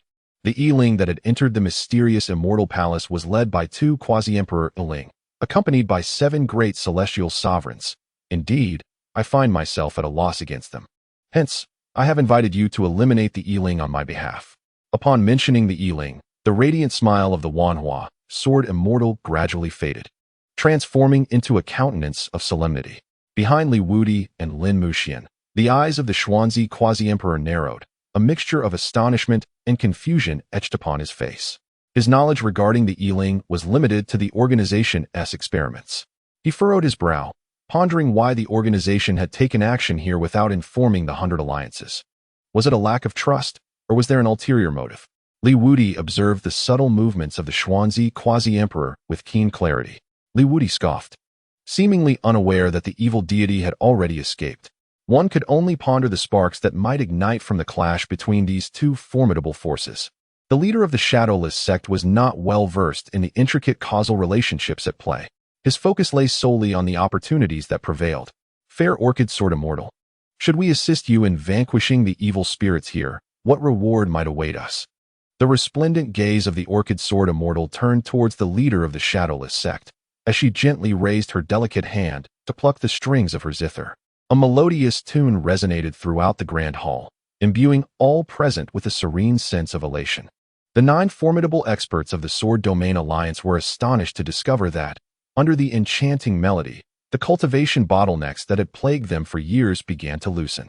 However, at this pivotal moment, the music abruptly ceased as the Orchid Sword Immortal gracefully withdrew her hand from the instrument, bestowing a gentle smile upon the assembly. A hint of displeasure flickered in the eyes of Zuan's purple sovereign and the leader of the shadowless sect. They sensed that had they been able to savor the complete melody, they would have experienced profound enlightenment, transcending their limitations to become unparalleled masters within the sword domain. The ethereal and melodious voice of the Orchid Sword Immortal softly echoed in their ears. If you are able to eradicate the evil spirits in this place, I shall perform for you a complete composition of transcendent melodies. What say you? Her proposition stirred the hearts of the 9 experts. Yet, they were acutely aware that they faced 2 sovereigns, 7 grand celestials, and a multitude of evil spirits.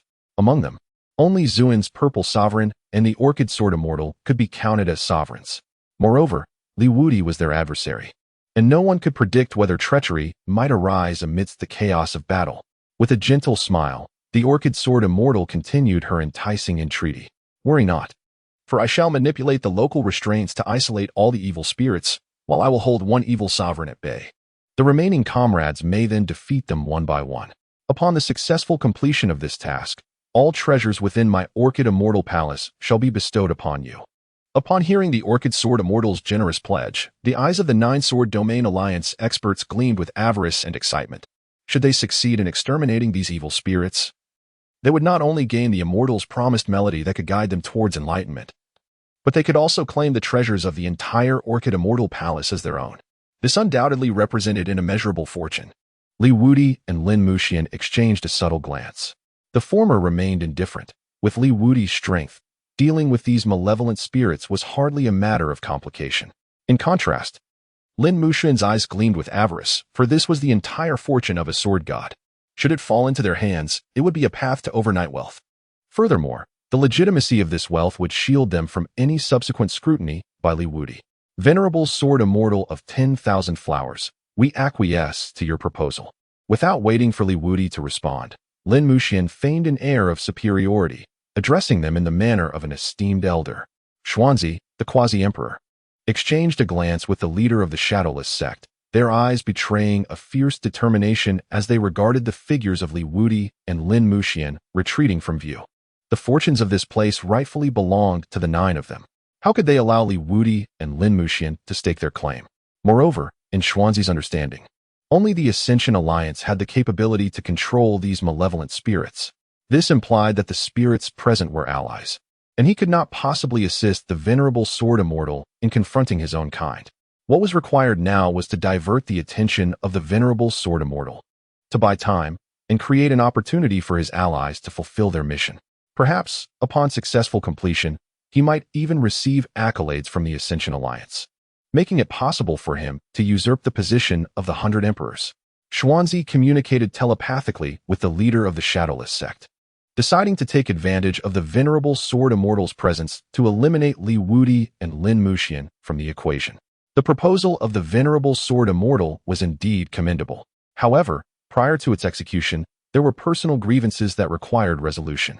Slowly, Xuanzi rose, his quasi-emperor's aura enveloping Wudi and Lin Muxian. Chapter 88.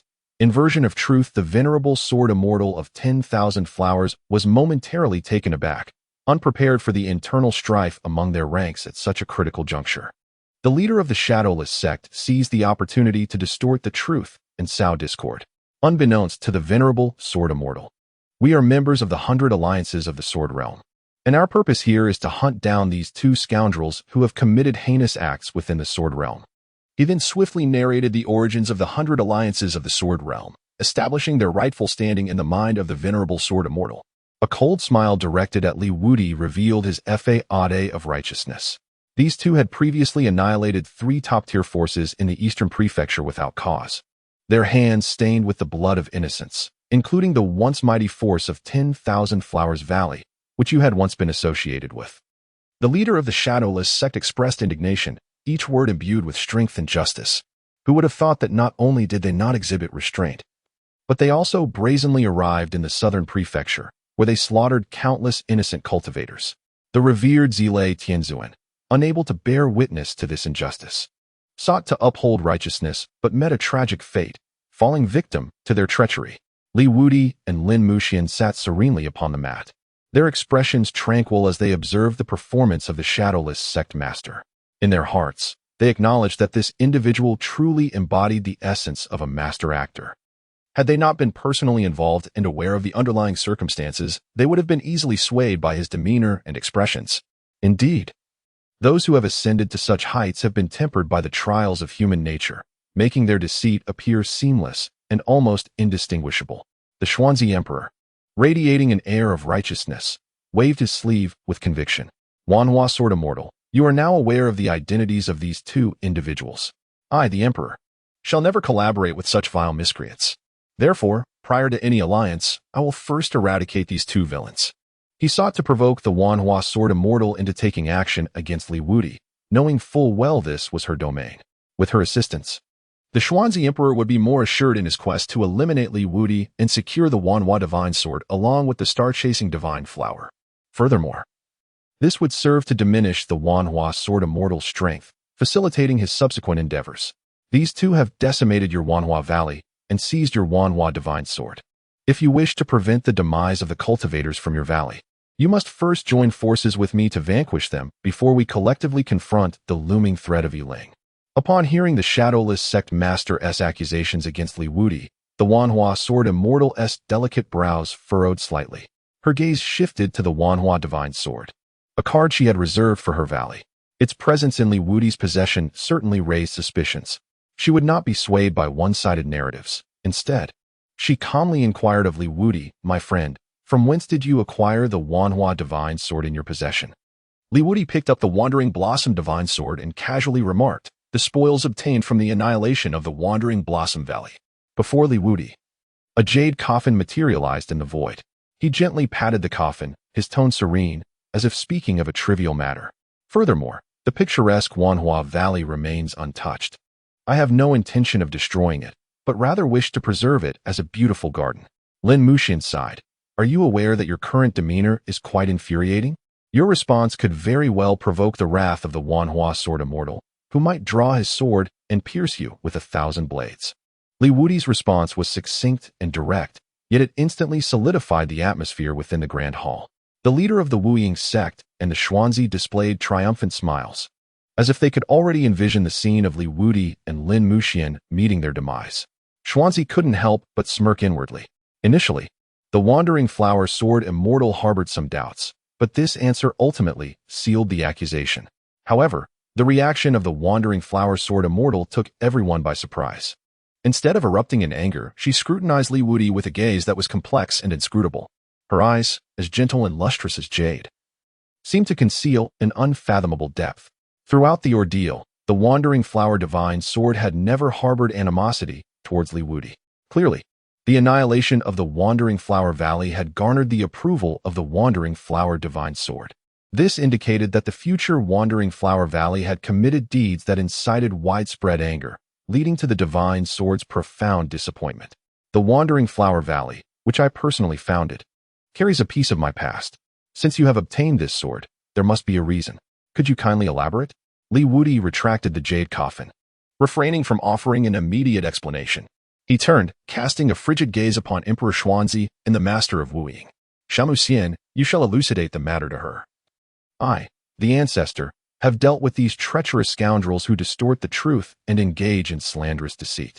Li Wudi drew forth the divine sword of 10,000 flowers, which resonated with a melodious chime, as if a myriad of blossoms were blooming in unison within the Grand Hall, creating a breathtaking spectacle of colors. There is a saying that you have aptly expressed. Before confronting the malevolent spirit, I wish to first address your presence. Lin Muxian slightly shook her head. Yet another 9 corpses. She chose to disregard the 9 lifeless bodies and instead conveyed the truth of the matter to the Sword Immortal of 10,000 flowers in the simplest of terms. As Lin Muxian elucidated the situation, the Sword Immortal's brows furrowed deeper, and a palpable aura of murderous intent began to emanate from her once calm gaze. What a formidable alliance of the Sword Domain! What an audacious Ascension alliance! Truly, as the heartless Sword Deity had predicted, they have betrayed the lineage of the Sword Path. Had it not been for the heartless Sword Deity entrusting me with the Sword King platform project back in the day, the Sword Path would have faced utter obliteration. The heartless Sword Deity, the leader of the Sword Path and the sole force capable of contending with that invincible being of the Divine Path, had personally suppressed the Lord of Misery, yet now her fate remains uncertain. She cast her gaze towards Emperor Xuanzi and the others. As a tangible wave of murderous intent enveloped the hall, the expressions of Emperor Xuanzi and his companions shifted, sensing the gravity of the situation. Should the Sword Immortal of 10,000 flowers join forces with Li Wudi, they would likely leave empty-handed today. Lin Muxian narrowed her eyes, observing Li Wudi's silhouette, and grasped the remnant spirit of the sword immortal. Rest assured, he shall act as a paternal figure, seeking justice for you. Upon hearing this, a flicker of surprise and incredulity crossed the sword immortal's eyes. A paternal figure? What a curious metaphor you employ. She glanced at Lin Muxian and then at Li Wudi, seemingly weighing the depth of this seemingly carefree yet unfathomable youth. Lin Muxian's words lent her a deeper insight into the betrayal of the Sword Domain Alliance. However, given Lin Muxian's unwavering trust in Li Wudi, the Sword Immortal chose not to interfere. She needed to conserve her strength for the more ferocious, malevolent spirit. Observing the Sword Immortal's lack of intention to act, Emperor Xuanzi's eyes glimmered with a hint of delight. The arrogance of their opponents provided them with an opportunity. If they could swiftly eliminate Li Wudi, they could then join forces to extinguish the remnant spirit of the Sword Immortal, claiming the treasures of this place as their own. As for the malevolent spirit and their schemes, they were mere allies of the alliance. Emperor Xuanzi addressed the shadowless sect master with grand ambitions. Sect master, you shall lead the 7 celestial sovereigns to form the shadowless 7-kill formation to eliminate Li Wudi, while I shall restrain the Sword Immortal of 10,000 flowers from the sidelines. Once successful, the Imperial Herb shall belong to you. Chapter 89. The Shadowless 7-Kill Formation. The Shadowless 7-Kill Formation is the true trump card of the Shadowless sect. It requires the combined efforts of 7 celestial sovereigns, with one great celestial sovereign stationed at the core. Once the formation is established, its power is boundless, capable of ensnaring and slaying a quasi-emperor indeed. A genuine quasi-emperor level killing array. Upon hearing this, the shadowless sect master's eyes gleamed with a fierce determination. He turned to the 7 celestial sovereigns beside him, all of whom nodded in agreement, their eyes shining with a greedy light for the Imperial Herb. Let us commence the formation. At the command of the shadowless master, the 7 celestial lords dispersed like phantoms, each occupying a delicate position. The runes beneath their feet began to glow gradually, intertwining to create a complex and enigmatic pattern, while an oppressive aura enveloped the air. In this moment, the shadowless 7-kill formation unveiled its true nature. The 7 celestial lords were surrounded by faint, dark shadows, as if the deepest essence of the night had been extracted and solidified. These shadows spiraled and intertwined in the air, ultimately connecting with the runes beneath the feet of the celestial lords, forming a vast, sealed space. As the formation activated, the light within the palace was devoured, plunging into darkness. Only the 7 shadows silently merged into the shadowy expanse, crafting a scene that sent chills down one's spine. A low, resonant hum began to reverberate through the air, akin to the breath of an ancient behemoth. Each tremor sent one's spirit reeling, as an invisible force tore at every inch of space. The shadowless master stood outside the formation, his expression grave yet unable to conceal the ferocity and greed in his eyes. He swiftly formed seals with his hands, murmuring incantations that quickened in tempo. The dark space grew increasingly frenzied, emanating an aura potent enough to rend the void. The figures of the 7 celestial lords became indistinct within this space, merging seamlessly with the formation, becoming an integral part of this lethal array. Li Wudi, today marks your demise. The voice of the shadowless master resonated sharply amidst the thunderous roar of the formation, brimming with confidence and arrogance. The shadowless 7-kill formation is the ultimate killing technique of the shadowless sect, once ensnared within the array. Even a quasi-emperor would find their 5 senses stripped away, unable to hear, see, touch, or smell. Even in the face of death, they would remain oblivious to their fate. Embodying a true murderer's ultimate trap, Li Wudi stood amidst the pitch-black expanse, as if his entire being had dissolved into nothingness. With all 5 senses rendered obsolete, the surrounding darkness posed an omnipresent threat to him. Li Wudi, however, remained unfazed, instead revealing an intriguing smile.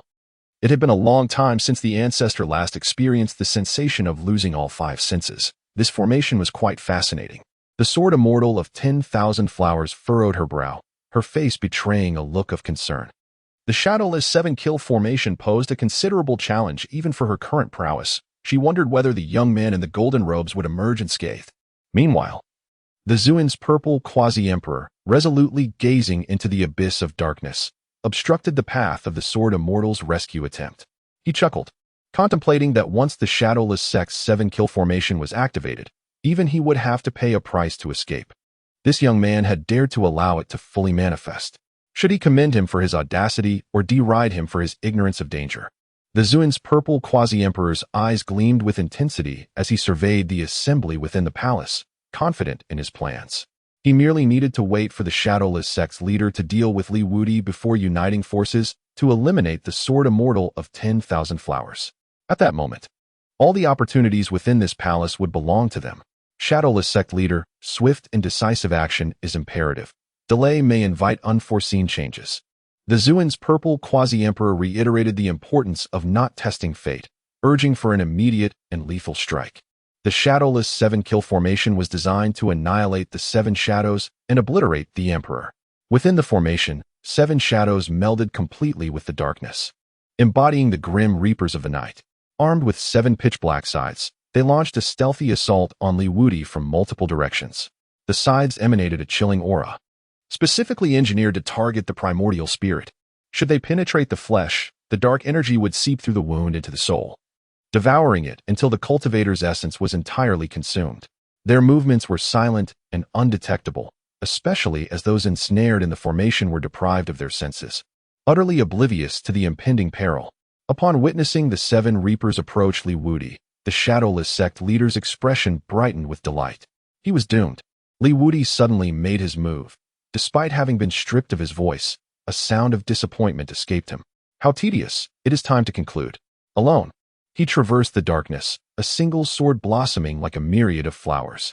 Li Wudi, with a mere flick of his sword, summoned a vibrant array of blossoms that erupted within the darkened expanse. These flowers, cascading from his presence, swiftly transformed into a resplendent sea of colors. Each bloom within this floral ocean harbored boundless vitality, unfurling defiantly against the surrounding darkness, creating a striking contrast. Infused with an infinite sword intent, these blossoms instantaneously struck the 7 shadowy figures, manifestations of death itself. A series of crisp sounds resonated, as the 7 shadows were swiftly pierced by this force. Dissolving into nothingness, the sea of flowers continued to expand, ultimately saturating the entirety of the shadowy realm. Within these seemingly dazzling blossoms lay the most formidable sword intent and sharpness. The 7 celestial lords, positioned at the heart of the formation, along with the shadowless sect master, found themselves ensnared by the floral tide, their faces betraying fear, yet escape was futile.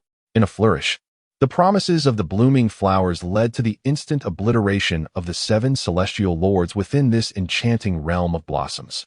The shadowless sect master, exerting every ounce of strength to defend himself, found himself powerless to prevent the flowers from flourishing upon him. No, begone. Get away. He struggled in despair. Yet the outcome was already sealed. Ultimately, he vanished amid the breathtaking spectacle of blooming flowers. As the floral sea receded, Li Wudi turned slowly to regard the stunned Xuanzi emperor.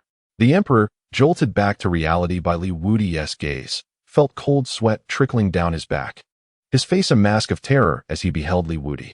How could this be? He found it inconceivable that the lethal formation of the shadowless sect had been effortlessly dismantled by Li Wudi's single stroke. The shadowless sect master and the 7 celestial lords had been erased by that seemingly casual sword thrust. With no superfluous words, Li Wudi executed another strike. The radiant sword light illuminated the hall, akin to the first light that pierced the void at the dawn of creation. I do not believe you can kill me. Facing Li Wudi's overwhelming sword strike, the Xuanzi emperor's eyes glimmered with resolve, burning the imperial essence. He discerned the gravity of the situation. Without exerting his utmost, he would surely meet his demise today. Without hesitation, he chose to ignite his own imperial essence. This forbidden technique could only be wielded by those of the quasi-emperor realm, unleashing power that transcended limits at the cost of his very cultivation. The price would be the irrevocable loss of his chance to ascend as a spirit emperor. The pseudo-emperor technique, Xuanzi's heaven-obscuring palm. In a desperate bid to thwart the sword that seemed to herald the dawn of creation, he exerted every ounce of his strength and unleashed the pseudo-emperor technique. Chapter 90. The fall of the Xuanzi pseudo-emperor accompanied by a thunderous roar. The Xuanzi pseudo-emperor struck forth with both palms. A colossal purple palm imprint erupted from his hands, entwined with fiercely burning purple flames. This imprint harbored cataclysmic power, as if it intended to engulf the entire realm within its grasp. This strike represented the culmination of his lifelong cultivation, a testament to his yearning for survival.